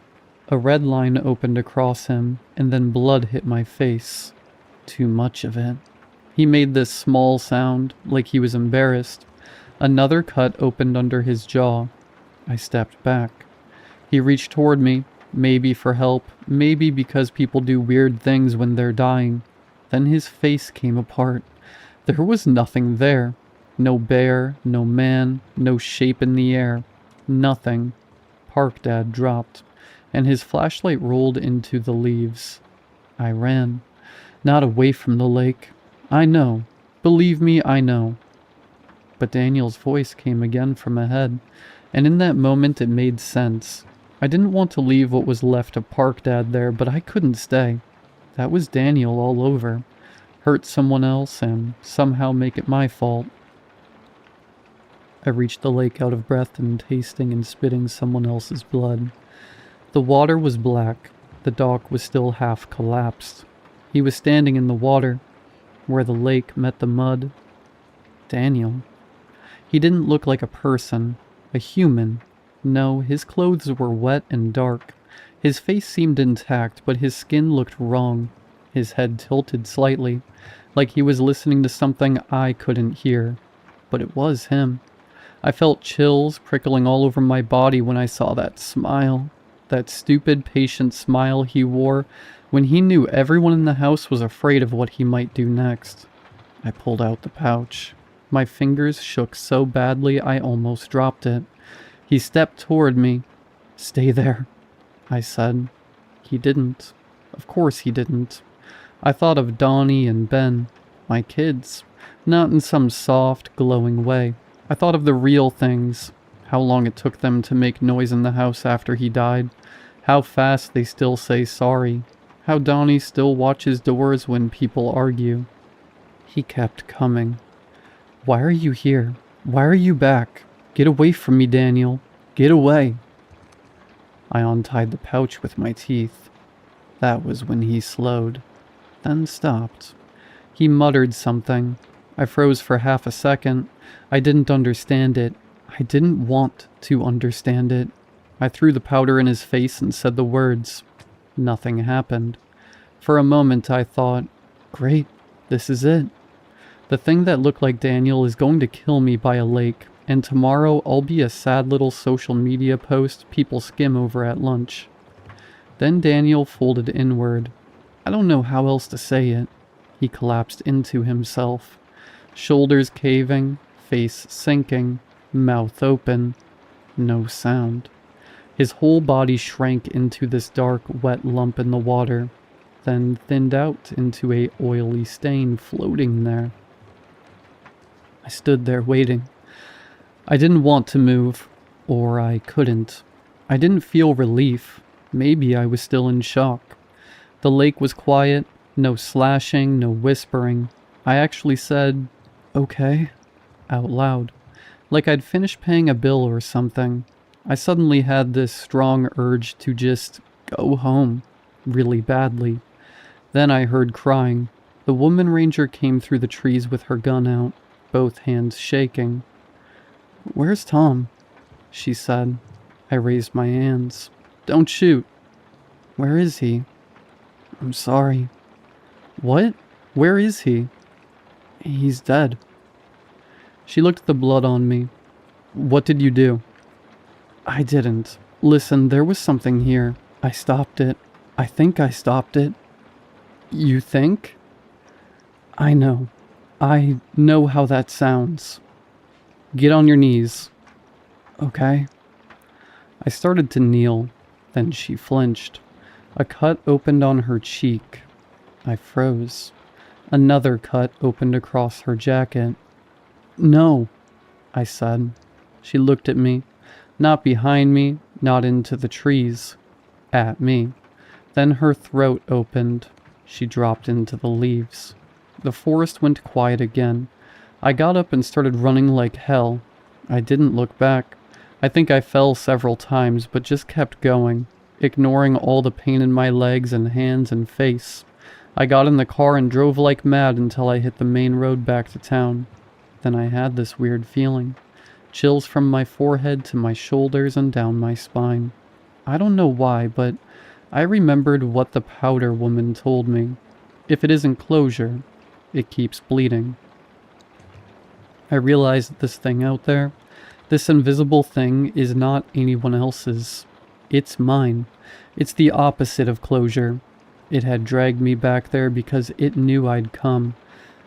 It knew I wasn't going there to forgive him, or let go, or any of that clean, pretty BS people say when they've never had to go through what I did, what the kids did. And I knew I was right because the second I thought it, I felt something for it. I knew it wouldn't hurt me. Not me. I'm home now. I desperately need a shower. It's 3 in the morning. My kids are at my sister's.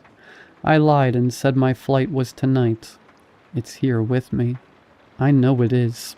There are scratches on the inside of my front door. They weren't there before, and that's the part I can't handle. Not that it followed me, that it thinks it's helping. Then someone screamed outside. A real scream, short and wet and cut off too fast. It sounded like Jerry, the old guy next door, the one who watches me from his porch when I'm sunbathing in the yard, and sprays neighborhood kids with his hose if they get too close to his grass. Oh, God.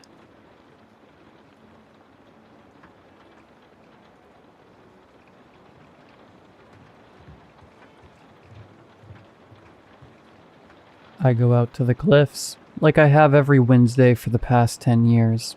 The gravel crunches under my boots, the wind catching my hair with rough fingers. I keep pulling strands out of my mouth as I climb, my thighs aching. The path up to the top of the cliffs was steep when I was 16, and every year it's felt steeper.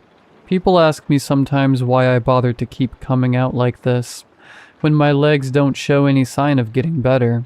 But it's worth it for the vantage point. There's a few signs up at the top warning people to stay away from the very edge of the rocks. There's even a picnic table, although it's weathered and worn from lack of use.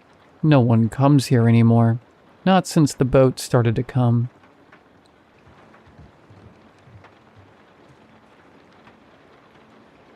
My reflection in the bathroom mirror stole my wife 3 days ago. I know how that sounds. If someone else posted those words, I'd assume they were insane. But before you decide if I'm crazy or not, let me tell you what happened. I'd been standing in the bathroom admiring the progress in my weight loss journey. 30 pounds gone. My torso looked tighter, my shoulders broader. Everything was looking good. Maybe not my face. I had a strange look. I remember thinking it was judgmental. Not what I thought my normal face looked like. It was more like I was looking down at someone. Anyway, just then my wife came into the bathroom behind me and wrapped her arms around my waist. She told me I looked good. She started kissing my neck and running her hands slowly up my thigh. She started guiding me toward the bedroom. Before I followed her, I turned back to turn off the bathroom light and glanced back at the mirror. My reflection was screaming. Its mouth stretched wide, eyes bulged and angry, fist pounding against the glass. There was no sound, just the reflection trying to rip through the mirror. I closed my eyes and shook my head real fast, trying to rattle something loose in my brain. I opened my eyes again. The reflection was normal. I laughed it off. Blood wasn't exactly flowing to my brain at the moment. I turned off the light and closed the bathroom door. The next morning, I nearly died trying to shave. I still shave the old-fashioned way, scalding hot water in the sink, a brush with cream and a straight razor. When I finished, I leaned down to rinse my face. Suddenly my head slammed into the sink. Scalding water flooded my eyes. I tried to pull back, but something forced me down. The underside of the faucet smashed into the back of my head. The air escaped my lungs in an underwater scream. Panic exploded through me. I crawled blindly through the water until I found the drain stopper and yanked it free. The water finally began to drain. I staggered backward, gasping for air. My face felt like it was on fire. The mirror above the sink was fogged from steam, but through the haze, I could have sworn my reflection was smirking, like it knew exactly what had happened. I splashed cold water from the faucet on my burning face and eyes and looked up at the mirror again. The expression on my reflection was gone. It was just me. It had been my imagination. Or that's what I kept telling myself anyway. Later that afternoon, I decided to prove it. I locked myself in the bathroom and stood in front of the mirror. The reflection looked immediately angry. It wasn't me, though. It was the thing in the mirror. Its face wasn't burned like mine, which was red and blistered. Then it raised its hand and gave me the middle finger. I froze. The reflection started shouting and gesturing like it wanted to fight. Still no sound, just a pissed-off version of me. So in typical angry me fashion, I returned the gesture, flipping it off. That was not a good idea. Its face filled with rage. It began slamming its fists against the inside of the mirror. Crack. A spiderweb of fractures exploded across the glass. At the same instant, pain shot through my hand. I looked down. My hand was balled into a tight fist. Blood dripped from my knuckles. When I looked back up, there was a bloody smear across the mirror. The thing behind the glass held up its hands. They were clean. No blood. I don't remember deciding to remove the mirror. I just remember running to the garage for tools. When I returned, the reflection looked afraid. It pressed its face against the glass, desperately watching me unscrew the mounting bolts. It hammered against the inside harder and harder, creating new cracks. I finally removed the last bolt. The mirror came free. The reflection screamed silently as I carried it outside. I threw it into the dumpster. The glass, and the reflection with it, shattered. For a few days, we went without a mirror. My wife hated it. Eventually, she convinced me to install a new one, which I finally did a couple of days ago. I never told her why I'd gotten rid of the first mirror. Who would believe me? Hell, I barely believed myself. This morning, after my workout, I found myself standing in front of the new mirror, admiring my progress. The exact same thing I had been doing when this all started. This time, however, my face carried a bit of disappointment from all that had happened, not to mention the pain from the burns. My wife walked into the bathroom. I saw her reflection before I felt her touch. Her hand slid around my waist. Her lips brushed my neck. I smiled. Then something felt wrong. I turned around. The bathroom was empty. My wife wasn't there. My stomach dropped. I looked back at the mirror. Inside it, my wife was still kissing me. My reflection turned and smiled. The two of them began walking toward the bedroom. I started screaming, banging on the glass, yelling at them to stop. My reflection reached back toward the bathroom door, toward the side of the mirror I was standing on.